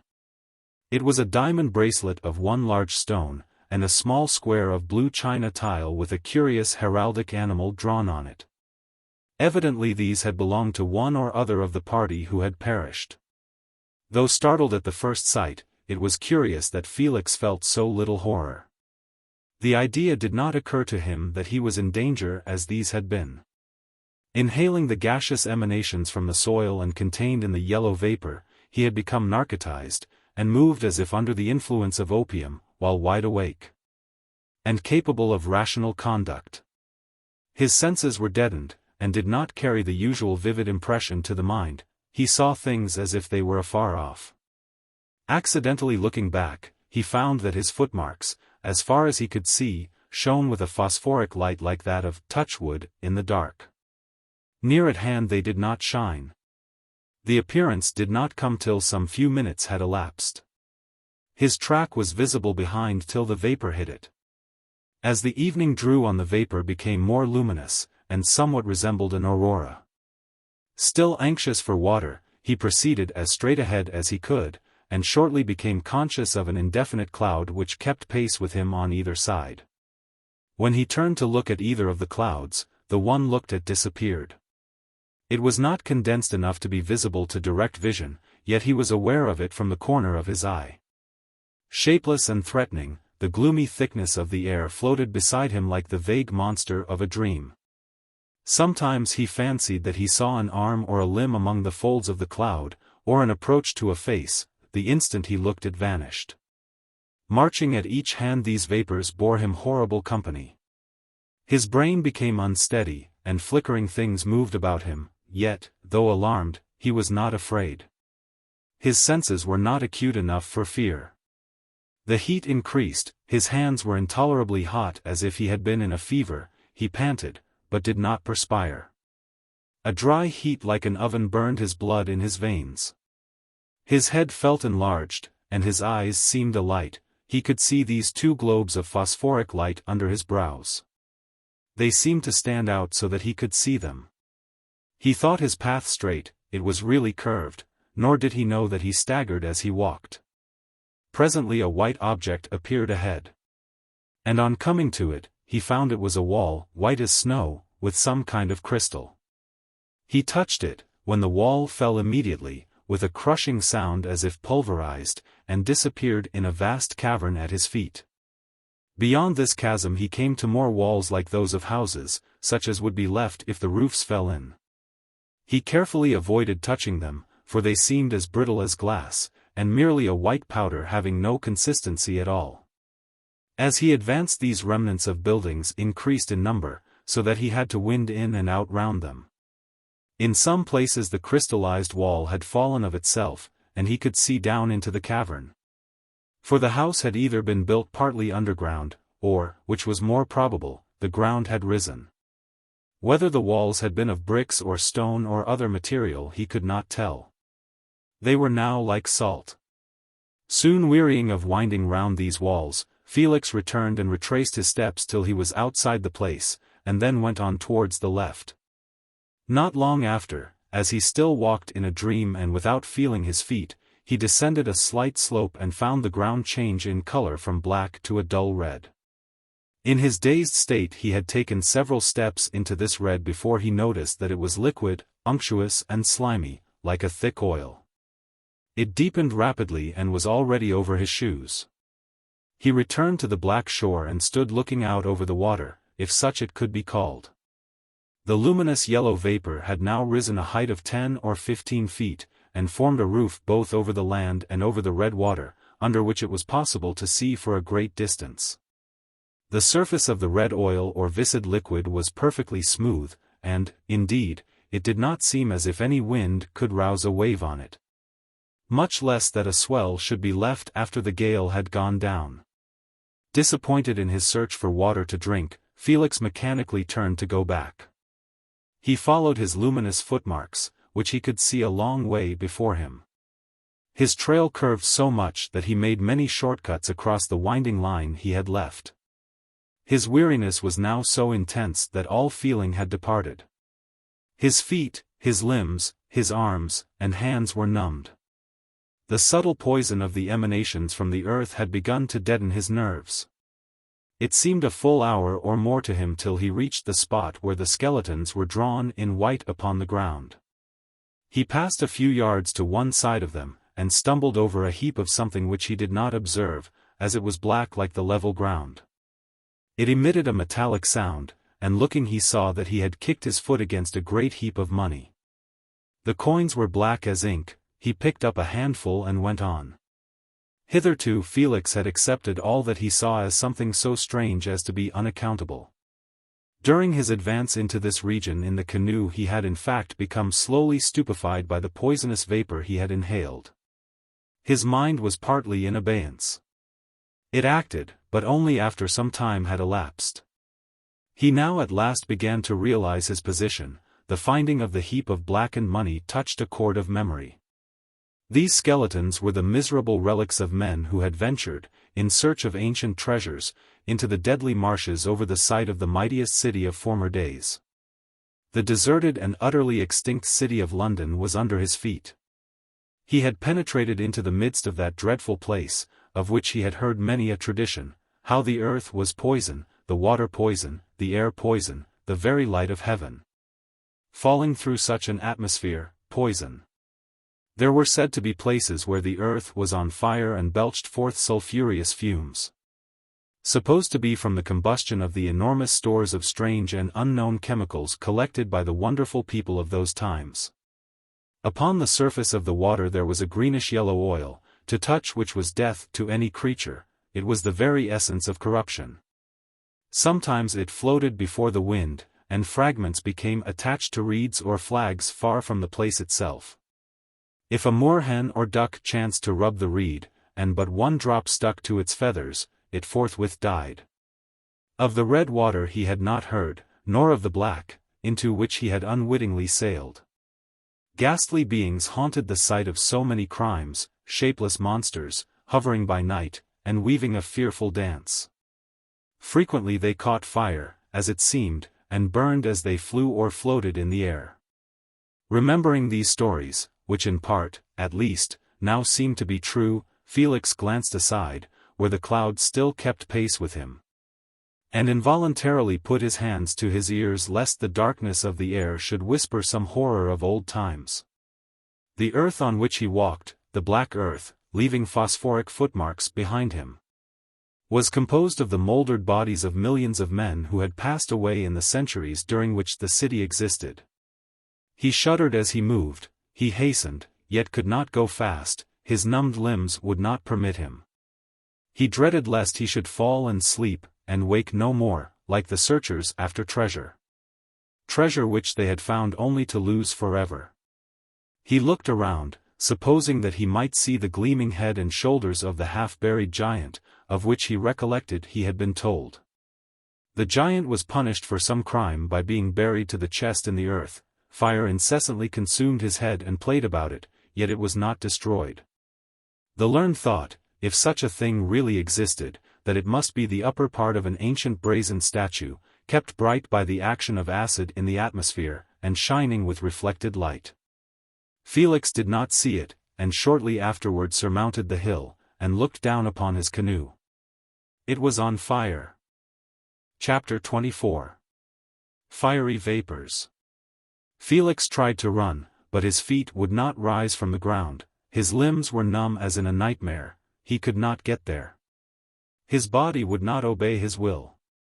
In reality he did move, but more slowly than when he walked. By degrees approaching the canoe his alarm subsided, for although it burned it was not injured. The canvas of the sail was not even scorched. When he got to it the flames had disappeared, like Jacko the lantern, the phosphoric fire receded from him. With all his strength he strove to launch her, yet paused, for over the surface of the black water, now smooth and waveless, played immense curling flames, stretching out like endless serpents. Weaving, winding, rolling over each other. Suddenly they contracted into a ball, which shone with a steady light, and was as large as the full moon. The ball swept along, rose a little, and from it flew out long streamers till it was unwound in fiery threads. But remembering that the flames had not even scorched the canvas, he pushed the canoe afloat, determined at any risk to leave this dreadful place. To his joy he felt a faint air rising.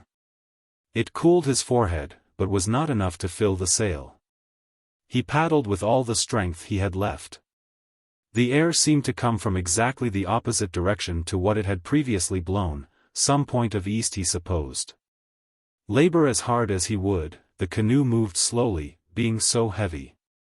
It seemed as if the black water was thick and clung to her, retarding motion. Still, he did move, and in time, it seemed, indeed, a time, he left the island, which disappeared in the luminous vapors. Uncertain as to the direction, he got his compass, but it would not act. The needle had no life, it swung and came to rest, pointing any way as it chanced. It was demagnetized. Felix resolved to trust to the wind, which he was certain blew from the opposite quarter, and would therefore carry him out. The stars he could not see for the vapor, which formed a roof above him. The wind was rising, but in uncertain gusts. However, he hoisted the sail, and floated slowly before it. Nothing but excitement could have kept him awake. Reclining in the canoe, he watched the serpent-like flames playing over the surface, and forced himself by sheer power of will not to sleep. The two dark clouds which had accompanied him to the shore now faded away, and the cooling wind enabled him to bear up better against his parching thirst.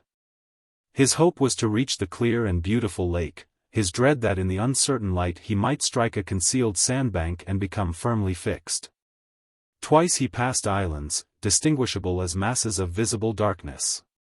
While the twisted flames played up to the shore, and the luminous vapor overhung the ground, the island itself appeared as a black mass. The wind became by degrees steadier, and the canoe shot swiftly over the water. His hopes rose, he sat up and kept a keener lookout ahead. All at once the canoe shook as if she had struck a rock. She vibrated from one end to the other, and stopped for a moment in her course. Felix sprang up alarmed.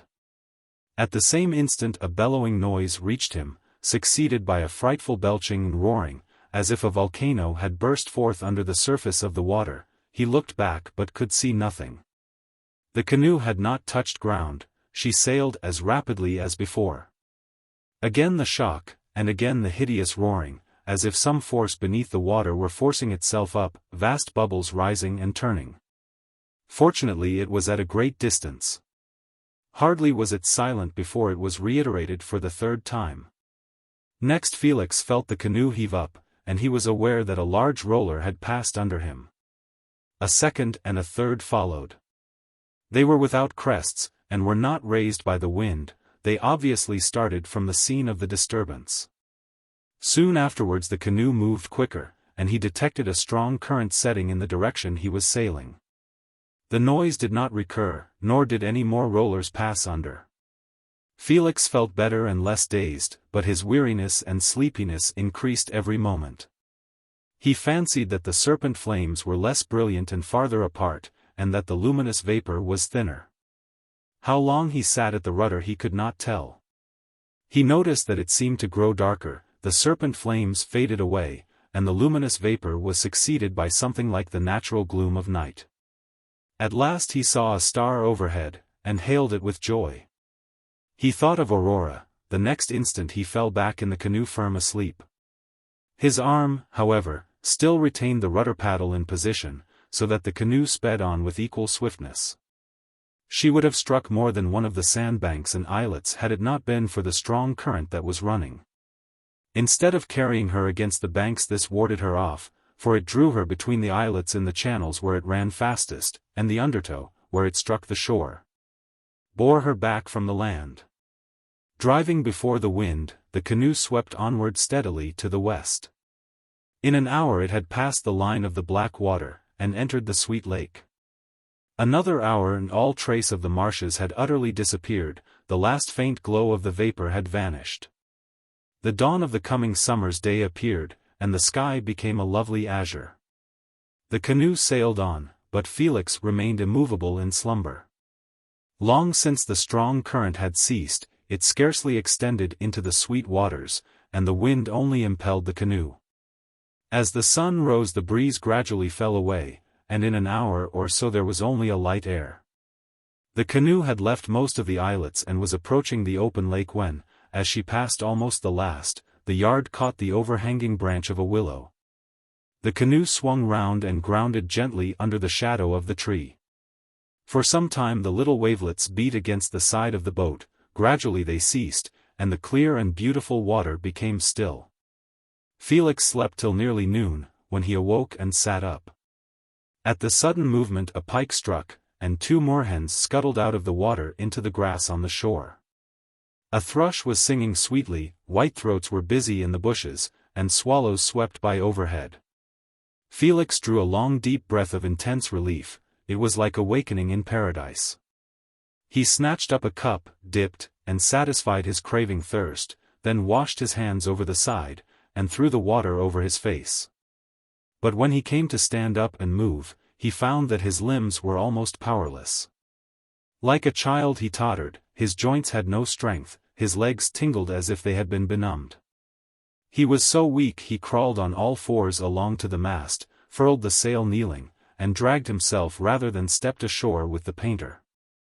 The instant he had fastened the rope to a branch, he threw himself at full length on the grass, and grasped a handful of it.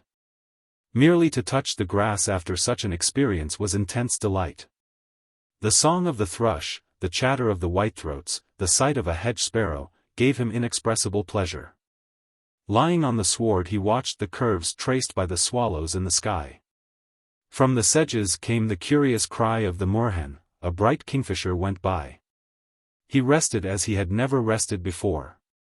His whole body, his whole being was resigned to rest.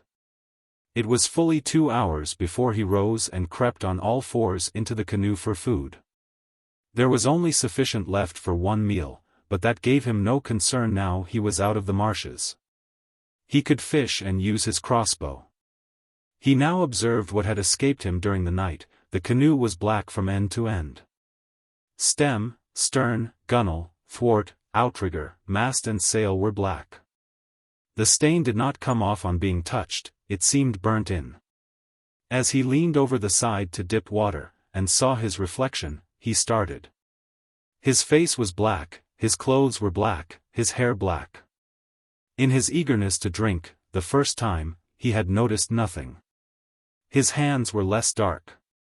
Contact with the paddle and ropes had partly rubbed it off, he supposed. He washed, but the water did not materially diminish the discoloration. After eating, he returned to the grass and rested again, and it was not till the sun was sinking that he felt any return of vigor. Still weak, but able now to walk, leaning on a stick, he began to make a camp for the coming night. But a few scraps, the remnant of his former meal, were left. On these he supped after a fashion, and long before the white owl began his rounds Felix was fast asleep on his hunter's hide from the canoe. He found next morning that the island was small, only a few acres, it was well wooded, dry, and sandy in places. He had little inclination or strength to resume his expedition. He erected a booth of branches, and resolved to stay a few days till his strength returned. By shooting wildfowl, and fishing, he fared very well, and soon recovered. In 2 days the discoloration of the skin had faded to an olive tint, which, too, grew fainter. The canoe lost its blackness, and became a rusty color. By rubbing the coins he had carried away he found they were gold, part of the inscription remained, but he could not read it. The blue china tile was less injured than the metal. After washing it, it was bright. But the diamond pleased him most, it would be a splendid present for Aurora. Never had he seen anything like it in the palaces. He believed it was twice the size of the largest possessed by any king or prince. It was as big as his fingernail, and shone and gleamed in the sunlight, sparkling and reflecting the beams. Its value must be very great. But well he knew how dangerous it would be to exhibit it, on some pretext or other he would be thrown into prison, and the gem seized. It must be hidden with the greatest care till he could produce it in Thyma castle, when the baron would protect it. Felix regretted now that he had not searched further. Perhaps he might have found other treasures for Aurora. The next instant he repudiated his greed, and was only thankful that he had escaped with his life. He wondered and marveled that he had done so, it was so well known that almost all who had ventured in had perished.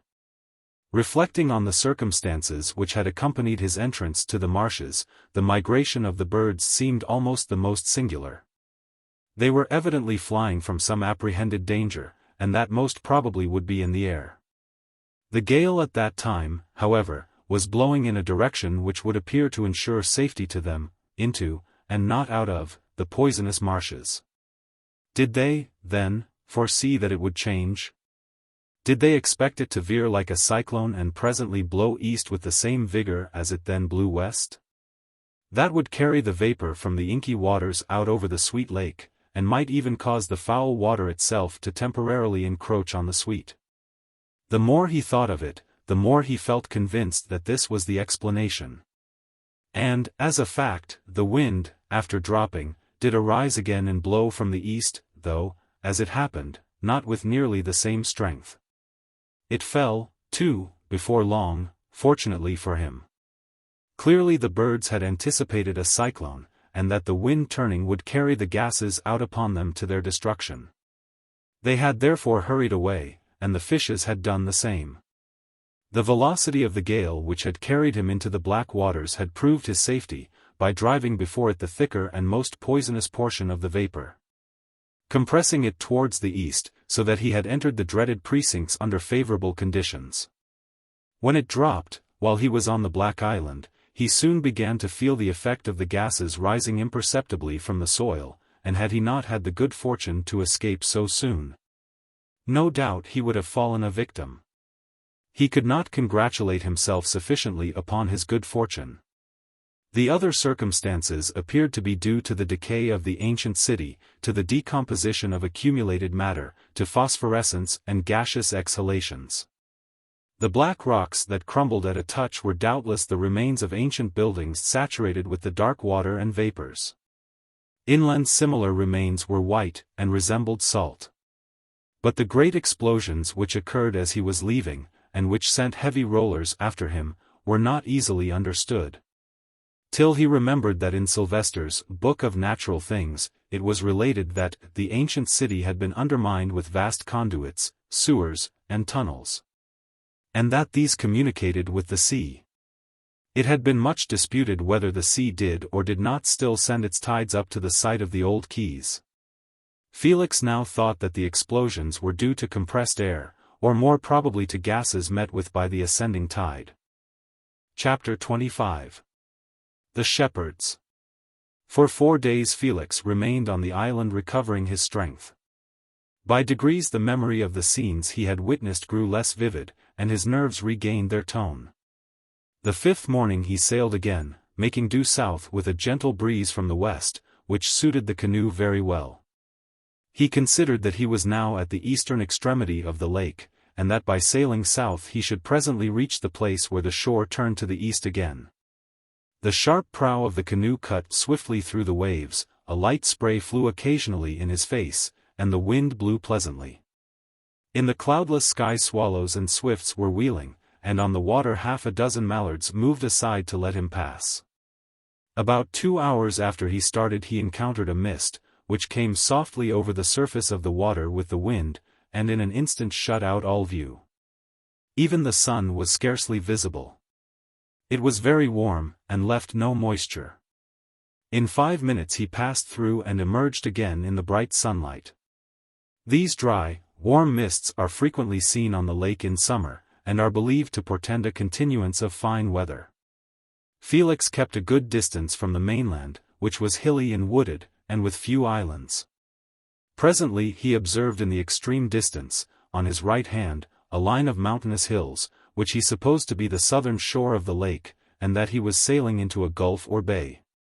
He debated with himself whether he should alter his course and work across to the mountains, or to continue to trace the shore. Unless he did trace the shore, he could scarcely say that he had circumnavigated the lake, as he would leave this great bay unexplored. He continued, therefore, to sail directly south. The wind freshened towards noon, and the canoe flew at a great pace. Twice he passed through similar mists. There were now no islands at all, but a line of low chalk cliffs marked the shore. Considering that it must be deep, and safe to do so, Felix bore in closer to look at the land. Woods ran along the hills right to the verge of the cliff, but he saw no signs of inhabitants, no smoke, boat, or house. The sound of the surf beating on the beach was audible, though the waves were not large. High over the cliff he noted a kite soaring, with forked tail, at a great height. Immediately afterwards he ran into another mist or vapor, thicker, if anything, and which quite obscured his view. It seemed like a great cloud on the surface of the water, and broader than those he had previously entered. Suddenly the canoe stopped with a tremendous jerk, which pitched him forward on his knees, the mast cracked, and there was a noise of splitting wood. As soon as he could get up, Felix saw, to his bitter sorrow, that the canoe had split longitudinally. The water came up through the split, and the boat was held together only by the beams of the outrigger. He had run aground on a large sharp flint embedded in a chalk floor, which had split the poplar wood of the canoe like an axe. The voyage was over, for the least strain would cause the canoe to part in two, and if she were washed off the ground she would be waterlogged. In half a minute the mist passed, leaving him in the bright day, shipwrecked. Felix now saw that the waters were white with suspended chalk, and sounding with the paddle, found that the depth was but a few inches. He had driven at full speed on a reef. There was no danger, for the distance to the shore was hardly 200 yards, and judging by the appearance of the water, it was shallow all the way. But his canoe, the product of so much labor, and in which he had voyaged so far, his canoe was destroyed. He could not repair her. He doubted whether it could have been done successfully even at home with Oliver to help him. He could sail no farther, there was nothing for it but to get ashore and travel on foot. If the wind rose higher, the waves would soon break clean over her, and she would go to pieces.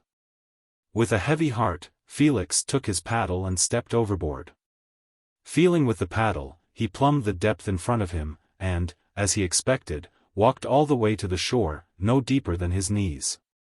This was fortunate, as it enabled him to convey his things to land without loss. He wrapped up the tools and manuscripts in one of his hunter's hides.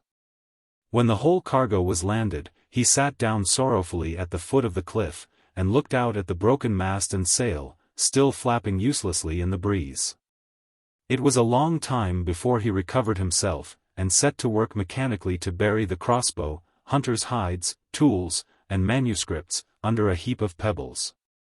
As the cliff, though low, was perpendicular, he could not scale it, else he would have preferred to conceal them in the woods above.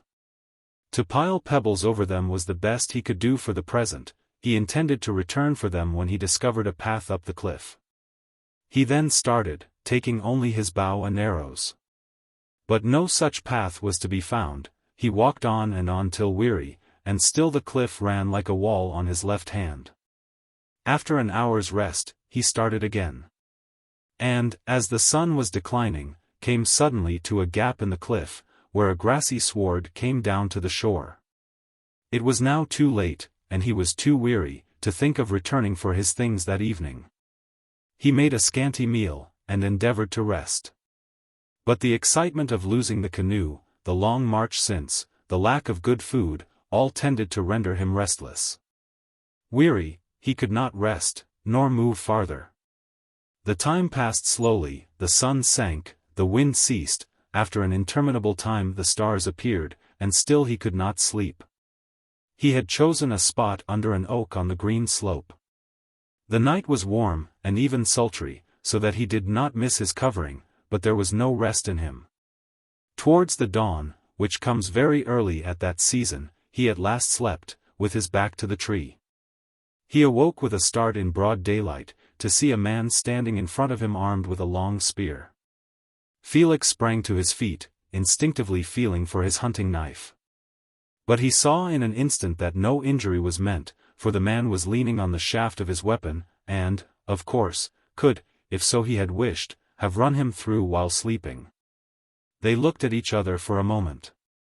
The stranger was clad in a tunic, and wore a hat of plaited straw. He was very tall and strongly built, his single weapon, a spear of twice his own length. His beard came down on his chest. He spoke to Felix in a dialect the latter did not understand. Felix held out his hand as a token of amity, which the other took. He spoke again. Felix, on his part, tried to explain his shipwreck. When a word the stranger uttered recalled to Felix's memory the peculiar dialect used by the shepherd race on the hills in the neighborhood of his home. He spoke in this dialect, which the stranger in part at least understood, and the sound of which at once rendered him more friendly. By degrees they comprehended each other's meaning the easier, as the shepherd had come the same way and had seen the wreck of the canoe. Felix learned that the shepherd was a scout sent on ahead to see that the road was clear of enemies.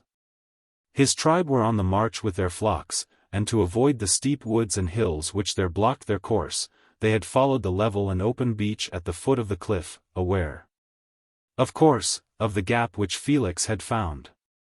While they were talking, Felix saw the cloud of dust raised by the sheep as the flocks wound round a jutting buttress of cliff. His friend explained that they marched in the night and early morning to avoid the heat of the day. Their proposed halting place was close at hand, he must go on and see that all was clear. Felix accompanied him, and found within the wood at the summit a grassy coombe, where a spring rose.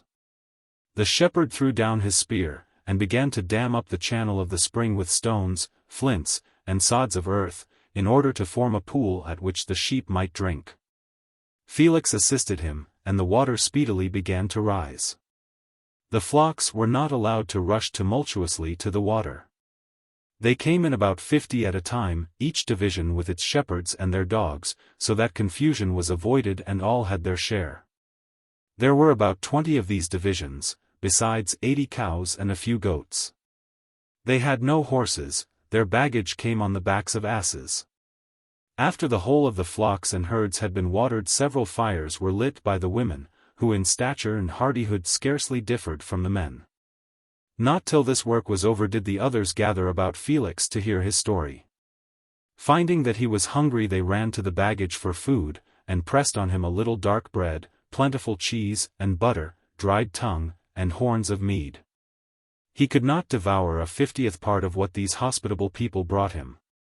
Having nothing else to give them, he took from his pocket one of the gold coins he had brought from the site of the ancient city, and offered it. They laughed, and made him understand that it was of no value to them, but they passed it from hand to hand, and he noticed that they began to look at him curiously. From its blackened appearance they conjectured whence he had obtained it. 1, 2, pointed to his shoes, which were still blackened, and appeared to have been scorched. The whole camp now pressed on him, their wonder and interest rising to a great height. With some trouble Felix described his journey over the site of the ancient city, interrupted with constant exclamations, questions, and excited conversation. He told them everything, except about the diamond. Their manner towards him perceptibly altered. From the first they had been hospitable, they now became respectful, and even reverent. The elders and their chief, not to be distinguished by dress or ornament from the rest, treated him with ceremony and marked deference. The children were brought to see and even to touch him. So great was their amazement that anyone should have escaped from these pestilential vapors, that they attributed it to divine interposition, and looked upon him with some of the awe of superstition. He was asked to stay with them altogether, and to take command of the tribe. The latter Felix declined, to stay with them for a while, at least, he was, of course, willing enough. He mentioned his hidden possessions, and got up to return for them, but they would not permit him.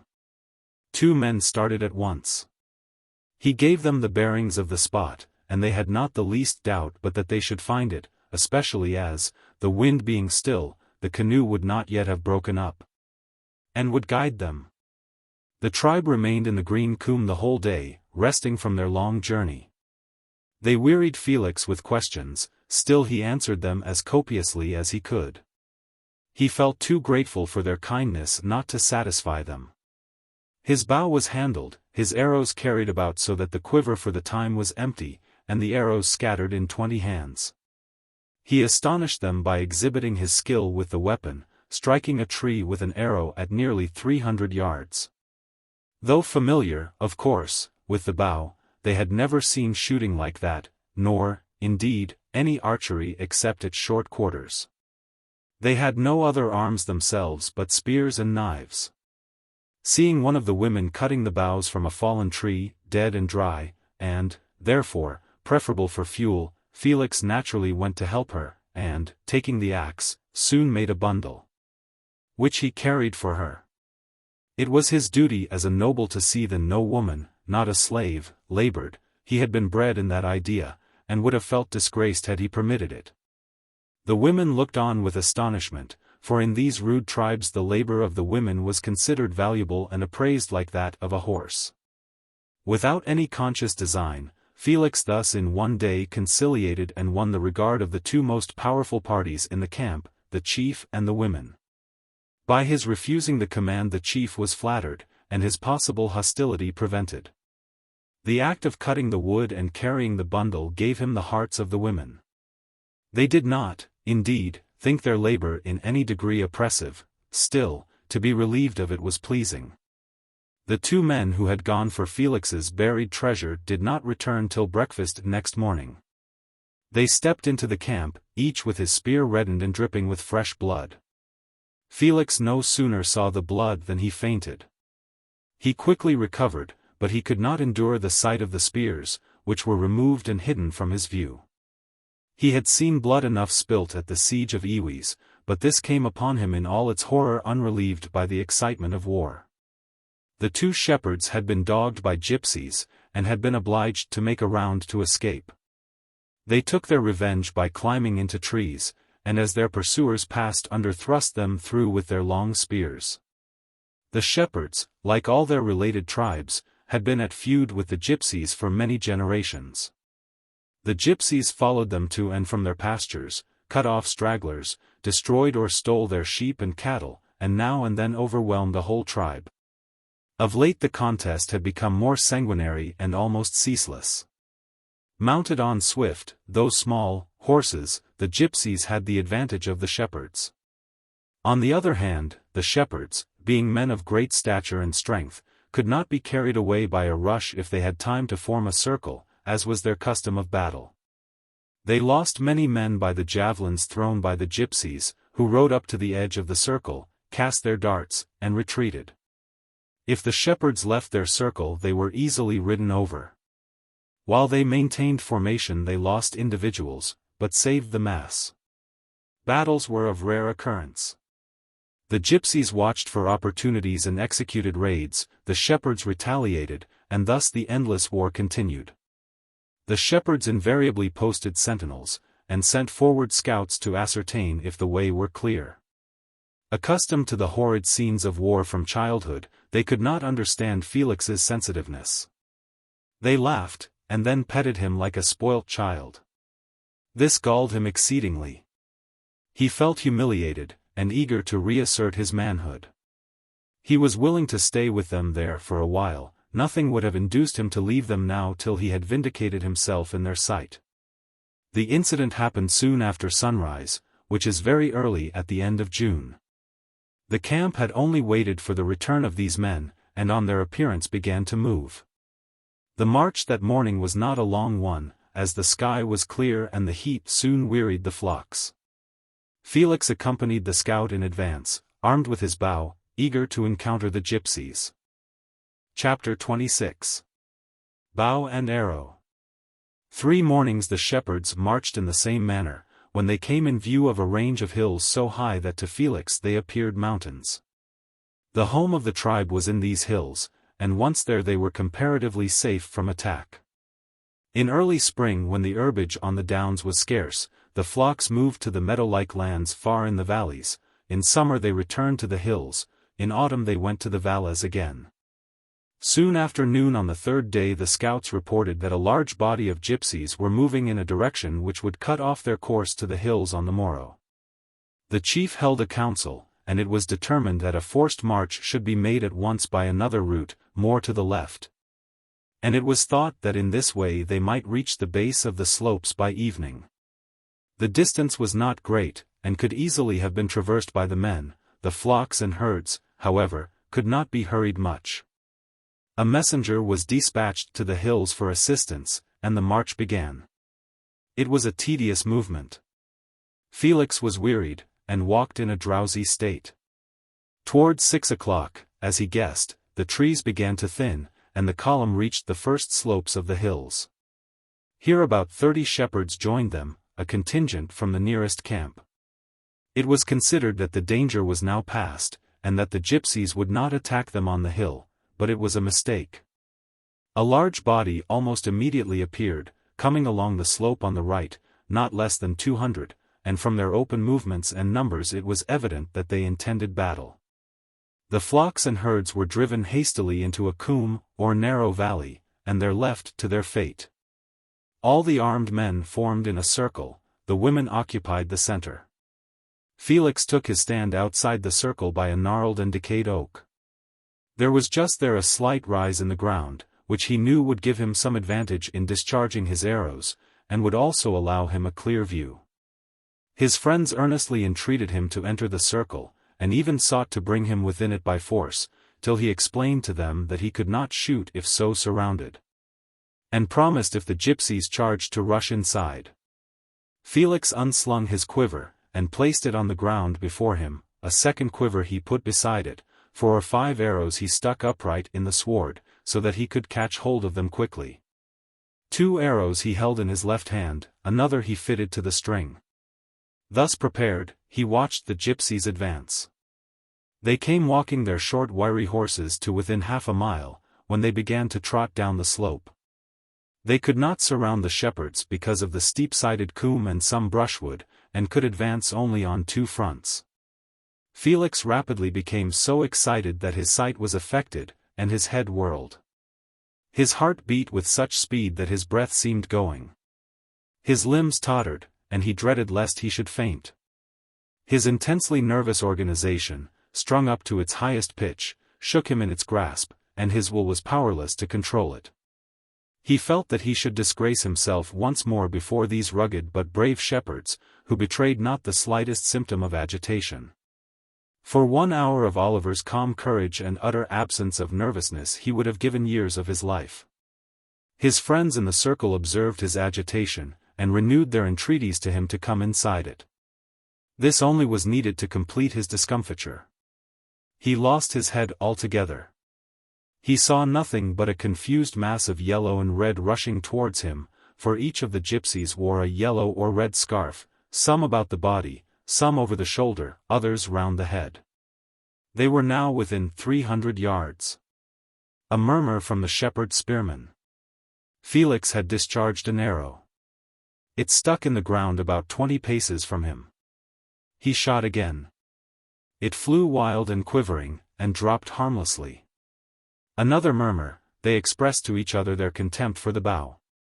This immediately restored Felix. He forgot the enemy as an enemy, he forgot himself, he thought only of his skill as an archer, now in question. Pride upheld him. The 3rd arrow he fitted properly to the string, he planted his left foot slightly in advance, and looked steadfastly at the horseman before he drew his bow. At a distance of 150 yards they had paused, and were widening out so as to advance in loose open rank and allow each man to throw his javelin. They shouted. The spearmen in the circle replied, and leveled their spears. Felix fixed his eye on one of the gypsies who was ordering and marshalling the rest, a chief. He drew the arrow swiftly but quietly, the string hummed, the pliant yew obeyed, and the long arrow shot forward in a steady swift flight like a line of gossamer drawn through the air. It missed the chief, but pierced the horse he rode just in front of the rider's thigh. The maddened horse reared and fell backwards on his rider. The spearmen shouted. Before the sound could leave their lips another arrow had sped, a gypsy threw up his arms with a shriek, the arrow had gone through his body. A 3rd, a 4th, a 5th, 6 gypsies rolled on the sward. Shout upon shout rent the air from the spearmen. Utterly unused to this mode of fighting, the gypsies fell back. Still the fatal arrows pursued them, and ere they were out of range 3 others fell. Now the rage of battle burned in Felix. His eyes gleamed, his lips were open, his nostrils wide like a horse running a race. He shouted to the spearmen to follow him, and snatching up his quiver ran forward. Gathered together in a group, the gypsy band consulted. Felix ran at full speed, swift of foot, he left the heavy spearmen behind. Alone he approached the horsemen. All the Aquila courage was up within him. He kept the higher ground as he ran, and stopped suddenly on a little knoll or tumulus. His arrow flew, a gypsy fell. Again, and a third. Their anger gave them fresh courage, to be repulsed by one only. 20 of them started to charge and run him down. The keen arrows flew faster than their horses' feet. Now the horse and now the man met those sharp points. 6 fell, the rest returned. The shepherds came running, Felix ordered them to charge the gypsies. His success gave him authority, they obeyed. And as they charged, he shot 9 more arrows, 9 more deadly wounds. Suddenly the gypsy band turned and fled into the brushwood on the lower slopes. Breathless, Felix sat down on the knoll, and the spearmen swarmed around him. Hardly had they begun to speak to him than there was a shout, and they saw a body of shepherds descending the hill. There were 300 of them. Warned by the messenger, the whole country had risen to repel the gypsies. Too late to join in the fight, they had seen the last of it. They examined the field.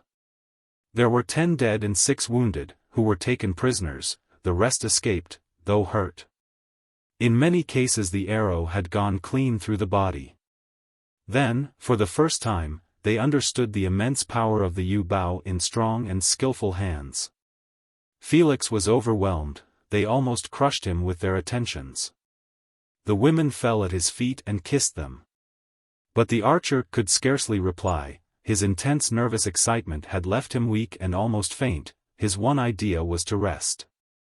As he walked back to the camp between the chiefs of the shepherd spearmen, his eyes closed, his limbs tottered, and they had to support him. At the camp he threw himself on the sward, under the gnarled oak, and was instantly fast asleep. Immediately the camp was stilled, not to disturb him. His adventures in the marshes of the buried city, his canoe, his archery, were talked of the livelong night. Next morning the camp set out for their home in the mountains, and he was escorted by nearly 400 spearmen. They had saved for him the ornaments of the gypsies who had fallen, golden earrings and nose rings. He gave them to the women, except one, a finger ring, set with turquoise, and evidently of ancient make, which he kept for Aurora. 2 marches brought them to the home of the tribe, where the rest of the spearmen left them. The place was called Wolfstead.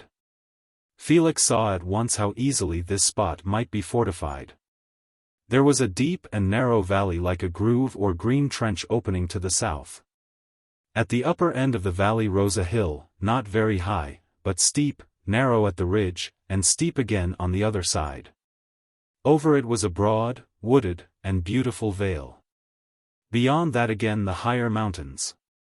Towards the foot of the narrow ridge here, there was a succession of chalk cliffs, so that to climb up on that side in the face of opposition would be extremely difficult. In the gorge of the enclosed narrow valley a spring rose. The shepherds had formed 8 pools, one after the other, water being of great importance to them. And farther down, where the valley opened, there were 40 or 50 acres of irrigated meadow. The spring then ran into a considerable brook, across which was the forest. Felix's idea was to run a palisade along the margin of the brook, and up both sides of the valley to the ridge. There he would build a fort. The edges of the chalk cliffs he would connect with a palisade or a wall, and so form a complete enclosure. He mentioned his scheme to the shepherds. They did not greatly care for it, as they had always been secure without it, the rugged nature of the country not permitting horsemen to penetrate. But they were so completely under his influence that to please him they set about the work. He had to show them how to make a palisade. They had never seen one, and he made the first part of it himself. At building a wall with loose stones, without mortar, the shepherds were skillful. The wall along the verge of the cliffs was soon up, and so was the fort on the top of the ridge. The fort consisted merely of a circular wall, breast-high, with embrasures or crenellations. When this was finished, Felix had a sense of mastership, for in this fort he felt as if he could rule the whole country. From day to day shepherds came from the more distant parts to see the famous archer, and to admire the enclosure. Though the idea of it had never occurred to them, now they saw it they fully understood its advantages, and 2 other chiefs began to erect similar forts and palisades. Chapter 27. Surprised. Felix was now anxious to continue his journey, yet he did not like to leave the shepherds, with whom his life was so pleasant. As usual, when deliberating, he wandered about the hills, and then into the forest. The shepherds at first insisted on at least 2 of their number accompanying him. They were fearful lest the gypsies should seize him, or a bushman assassinate him. This company was irksome to Felix. In time he convinced them that he was a much better hunter than any of the tribe, and they permitted him to roam alone. During one of these excursions into the forest he discovered a beautiful lake. He looked down on the water from the summit of one of the green mountains. It was, he thought, half a mile across, and the opposite shore was open woodland, grassy and meadow-like, and dotted with fine old oaks. By degrees these closed together, and the forest succeeded. Beyond it again, at a distance of 2 miles, were green hills. A little clearing only was wanted to make the place fit for a castle and enclosure. Through the grassland opposite he traced the course of a large brook down to the lake, another entered it on the right, and the lake gradually narrowed to a river on his left. Could he erect a tower there, and bring Aurora to it, how happy he would be. A more beautiful spot he had never seen, nor one more suited for every purpose in life.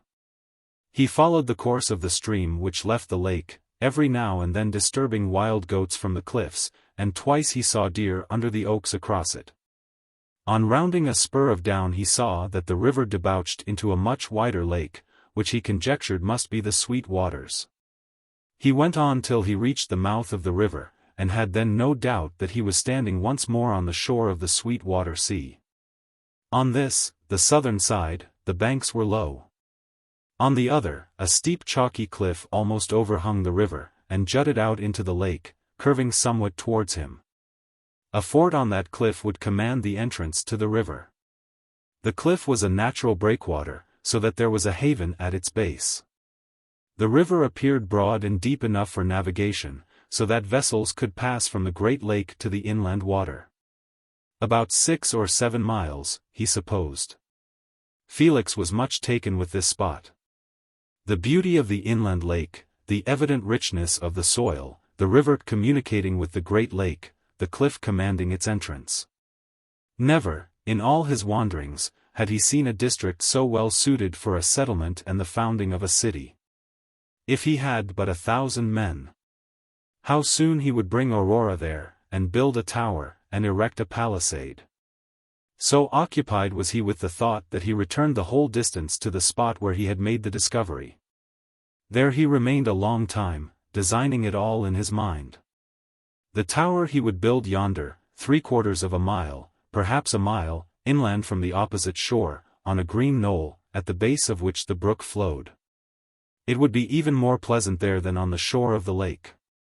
The forest he would clear back a little, and put up a stout palisade, enclosing at least 3 miles of grassy land. By the shore of the lake he would build his town, so that his vessels might be able to go forth into the great Sweet Water Sea. So strongly did imagination hold him that he did not observe how near it was to sunset, nor did he remark the threatening aspect of the sky. Thunder awoke him from his dream. He looked, and saw a storm rapidly coming from the northeast. He descended the hill, and sheltered himself as well as possible among some thick fir trees. After the lightning, the rain poured so heavily that it penetrated the branches, and he unstrung his bow and placed the string in his pocket, that it might not become wet. Instantly there was a whoop on either side, and 2 gypsies darted from the undergrowth towards him.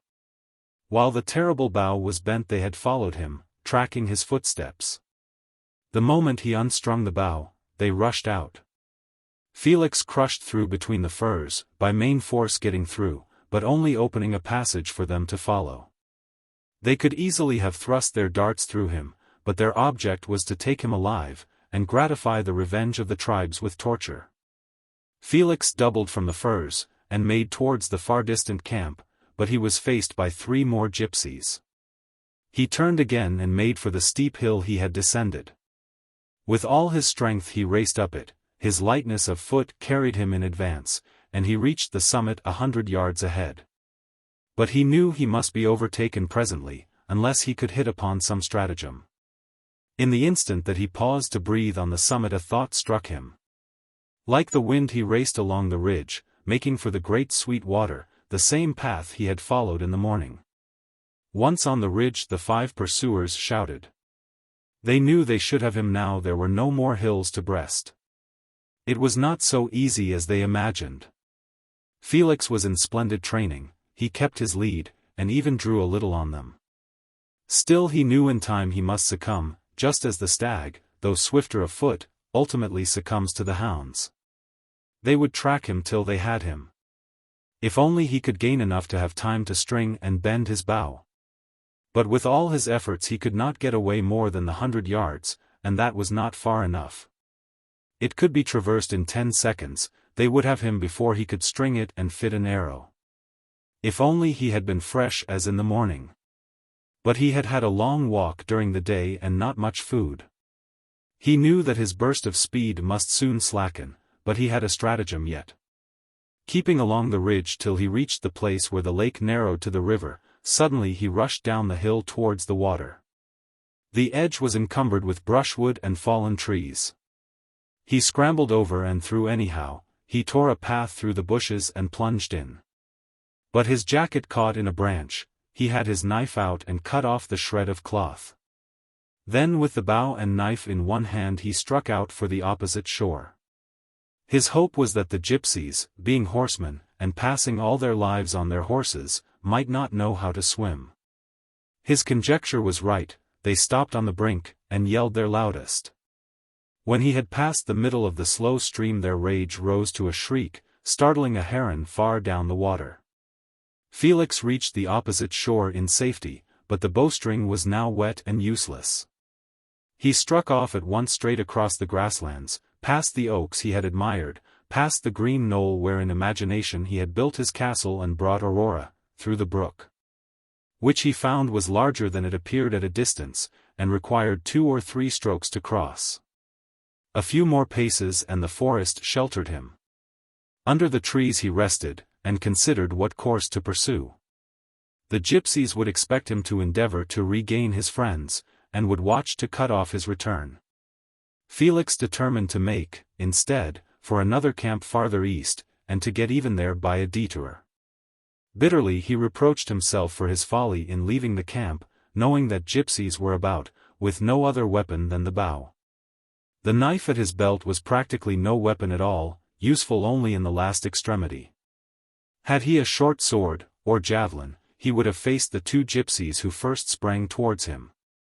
Worse than this was the folly of wandering without the least precaution into a territory at that time full of gypsies, who had every reason to desire his capture. If he had used the ordinary precautions of woodcraft, he would have noticed their traces, and he would not have exposed himself in full view on the ridges of the hills, where a man was visible for miles.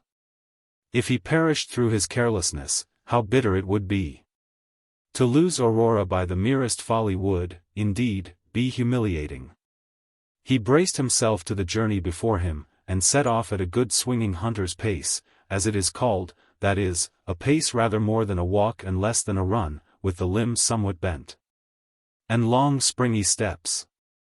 The forest was in the worst possible condition for movement, the rain had damped the fern and undergrowth, and every branch showered raindrops upon him.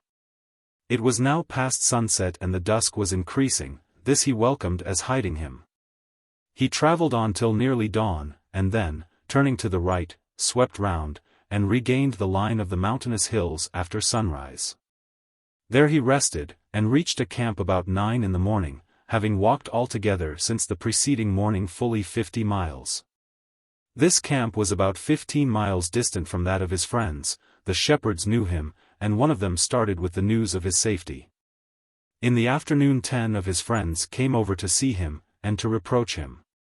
His weariness was so great that for 3 days he scarcely moved from the hut, during which time the weather was wet and stormy, as is often the case in summer after a thunderstorm.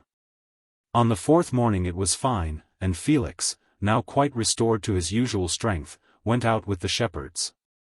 He found some of them engaged in throwing up a heap of stones, flint, and chalk lumps near an oak tree in a plain at the foot of the hill.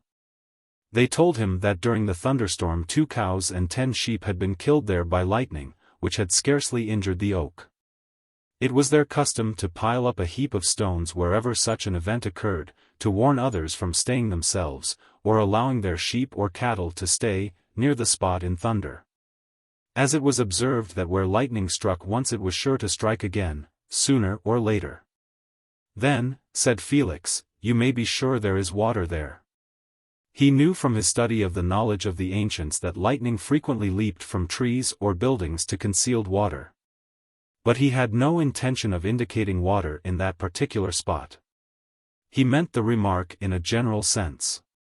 But the shepherds, ever desirous of water, and looking on Felix as a being of a different order to themselves, took his casual observation in its literal sense. They brought their tools and dug, and, as it chanced, found a copious spring. The water gushed forth and formed a streamlet. Upon this the whole tribe gathered, and they saluted Felix as one almost divine.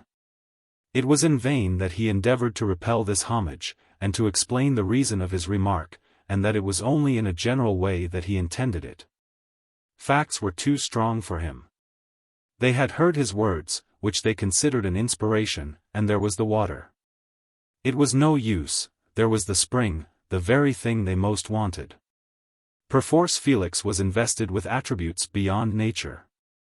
The report spread, his own old friends came in a crowd to see the new spring, others journeyed from afar. In a week, Felix having meanwhile returned to Wolfstead, his fame had for the 2nd time spread all over the district.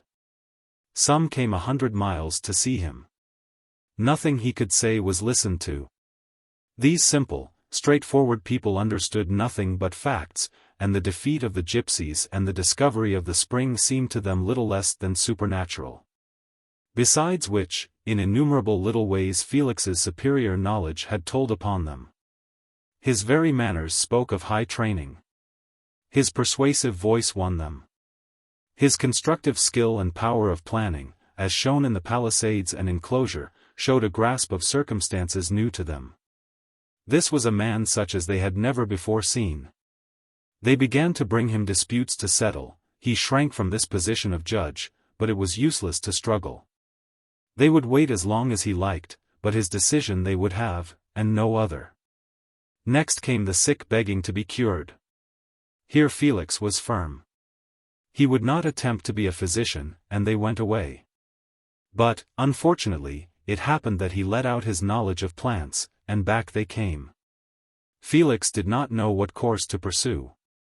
If by chance he did anyone good, crowds would beset him; if injury resulted, perhaps he would be assassinated.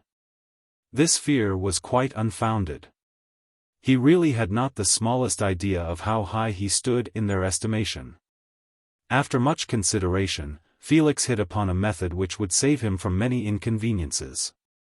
He announced his intention of forming a herb garden in which to grow the best kind of herbs, and at the same time said he would not administer any medicine himself, but would tell their own native physicians and nurses all he knew, so that they could use his knowledge. The herb garden was at once begun in the valley. It could not contain much till next year, and meantime if any diseased persons came Felix saw them, expressed his opinion to the old shepherd who was the doctor of the tribe. And the latter carried out his instructions. Felix did succeed in relieving some small ailments, and thereby added to his reputation. Chapter 28. For Aurora. Felix now began to find out for himself the ancient truth, that difficulties always confront man. Success only changes them, and increases their number. Difficulties faced him in every direction. At home it had seemed impossible for him to do anything. Now that success seemed to smile on him and he had become a power, instead of everything being smooth and easy, new difficulties sprang up for solution at every point. He wished to continue his journey, but he feared that he would not be permitted to depart.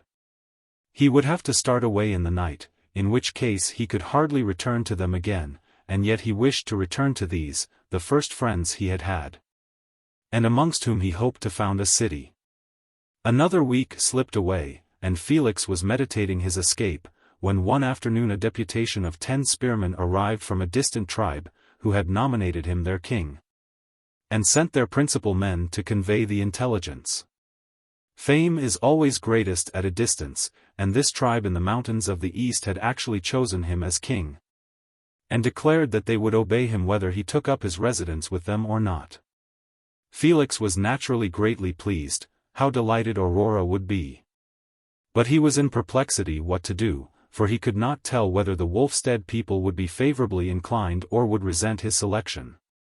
He had not long to consider. There was an assembly of the tribe, and they, too, chose him by common consent as their king. Secretly they were annoyed that another tribe had been more forward than themselves, and were anxious that Felix should not leave them. Felix declined the honor. In spite of his refusal, he was treated as if he were the most despotic monarch. For days afterwards 2 other tribes joined the movement, and sent their acceptance of him as their monarch. Others followed, and so quickly now that a day never passed without another tribe sending a deputation. Felix thought deeply on the matter. He was, of course, flattered, and ready to accept the dignity, but he was alive to considerations of policy. He resolved that he would not use the title, nor exercise the functions of a king as usually understood. He explained his plan to the chiefs. It was that he should be called simply leader, the leader of the war, that he should only assume royal authority in time of war, that the present chiefs should retain their authority, and each govern as before, in accordance with ancient custom. He proposed to be king only during wartime. He would, if they liked, write out their laws for them in a book, and so give their customs cohesion and shape. To this plan the tribes readily agreed. It retained all the former customs, it left the chiefs their simple patriarchal authority, and it gave all of them the advantage of combination in war. As the leader, Felix was henceforth known. In the course of a fortnight, upwards of 6,000 men had joined the confederacy, and Felix wrote down the names of 20 tribes on a sheet of parchment which he took from his chest. A hut had long since been built for him, but he received all the deputations, and held the assemblies which were necessary, in the circular fort. He was so pressed to visit the tribes that he could not refuse to go to the nearest, and thus his journey was again postponed. During this progress from tribal camp to tribal camp, Felix gained the adhesion of 12 more, making a total of 32 names of camps, representing about 8,000 spearmen. With pride Felix reflected that he commanded a far larger army than the Prince of Pawns. But he was not happy. Months had now elapsed since he had parted from Aurora. There were no means of communicating with her. A letter could be conveyed only by a special messenger. He could not get a messenger, and even if one had been forthcoming, he could not instruct him how to reach Thyma castle. He did not know himself, the country was entirely unexplored. Except that the direction was west, he had no knowledge whatever. He had often inquired of the shepherds, but they were perfectly ignorant. Anchor's Gate was the most westerly of all their settlements, which chiefly extended eastwards. Beyond Anchor's Gate was the trackless forest, of which none but the bushmen knew anything. They did not understand what he meant by a map. All they could tell him was that the range of mountainous hills continued westerly and southerly for an unascertained distance, and that the country was uninhabited except by wandering gypsy tribes. South was the sea, the salt water, but they never went down to it, or near it, because there was no sustenance for their flocks and herds. Till now, Felix did not know that he was near the sea. He resolved at once to visit it. As nearly as he could discover, the great fresh-water lake did not reach any farther south. Wolfstead was not far from its southern margin. He concluded, therefore, that the shore of the lake must run continually westward, and that if he followed it he should ultimately reach the very creek from which he had started in his canoe. How far it was he could not reckon. There were none of the shepherds who could be sent with a letter, they were not hunters, and were unused to woodcraft, there was not one capable of the journey. Unless he went himself he could not communicate with Aurora. Two routes were open to him.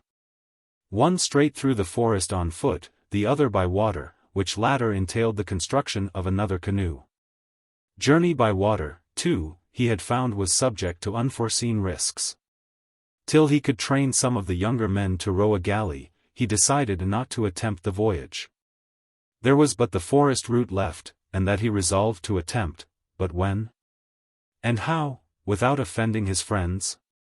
Meantime, while he revolved the subject in his mind, he visited the river and the shore of the great lake, this time accompanied by 10 spears. The second visit only increased his admiration of the place and his desire to take possession of it.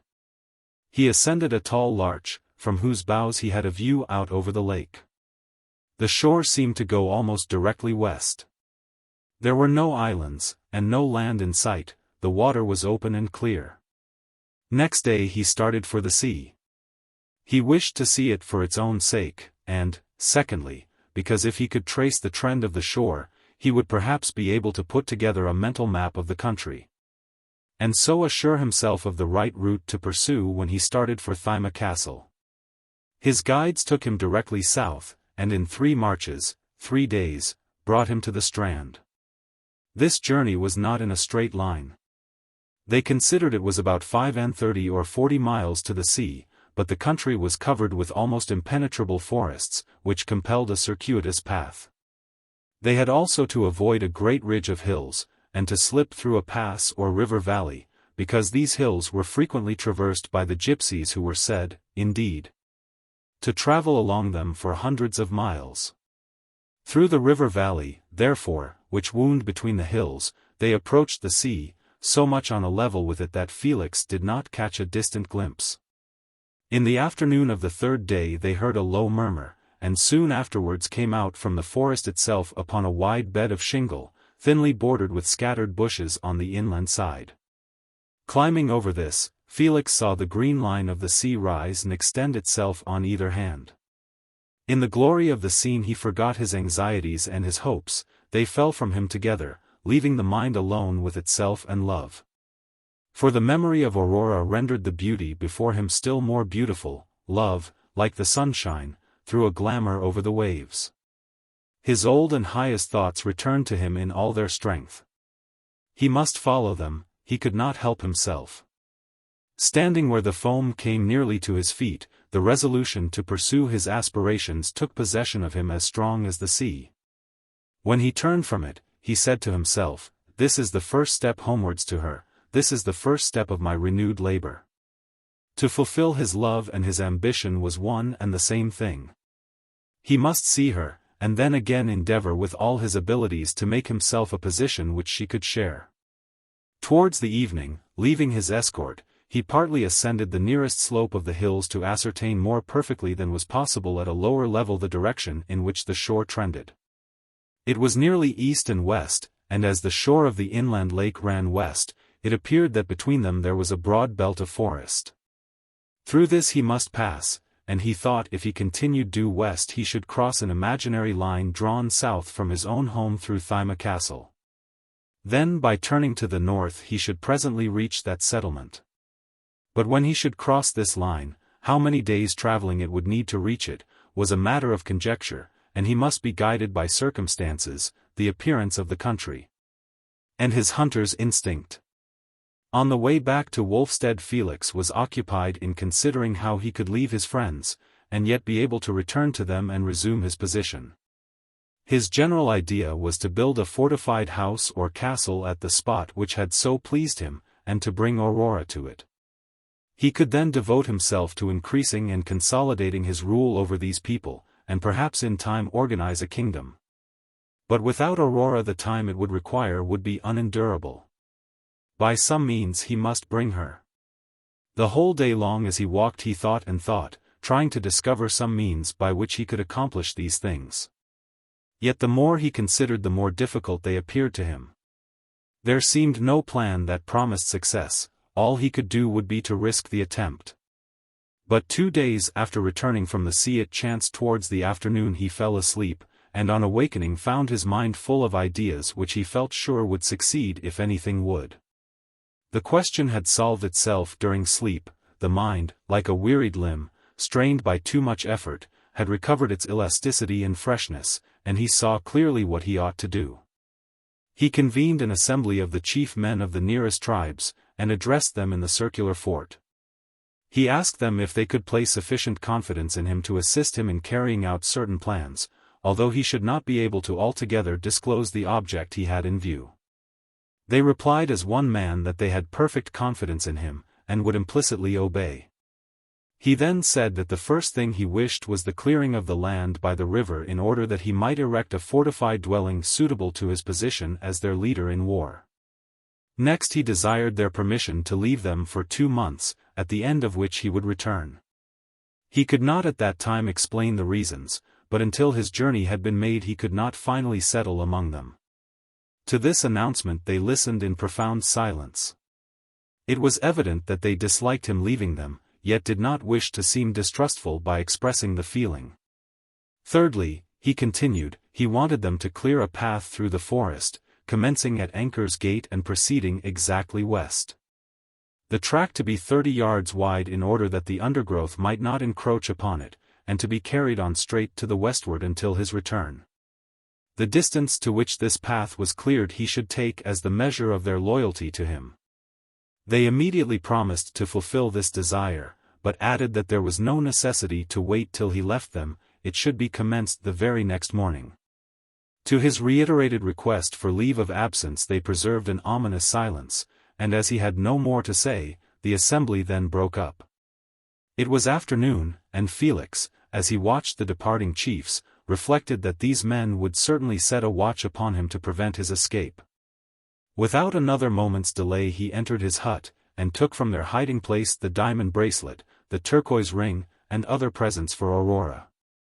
He also secured some provisions, and put 2 spare bowstrings in his pocket. His bow of course he carried. Telling the people about that he was going to the next settlement, Bedestin, and was anxious to overtake the chief from that place who had attended the assembly, he started. So soon as he knew he could not be seen from the settlement he quitted the trail, and made a wide circuit till he faced westwards. Anchor's Gate was a small outlying post, the most westerly from Wolfstead. He went near it to get a true direction, but not sufficiently near to be observed. This was on the 4th of September. The sun was declining as he finally left the country of his friends, and entered the immense forest which lay between him and Aurora. Not only was there no track, but no one had ever traversed it, unless, indeed, it were bushmen, who to all intents might be confused with the wild animals which it contained. Yet his heart rose as he walked rapidly among the oaks. Already he saw her, he felt the welcoming touch of her hand, the danger of bushman or gypsy was nothing. The forest at the commencement consisted chiefly of oaks, trees which do not grow close together, and so permitted of quick walking. Felix pushed on, absorbed in thought. The sun sank, still onward. And as the dusk fell he was still moving rapidly westwards.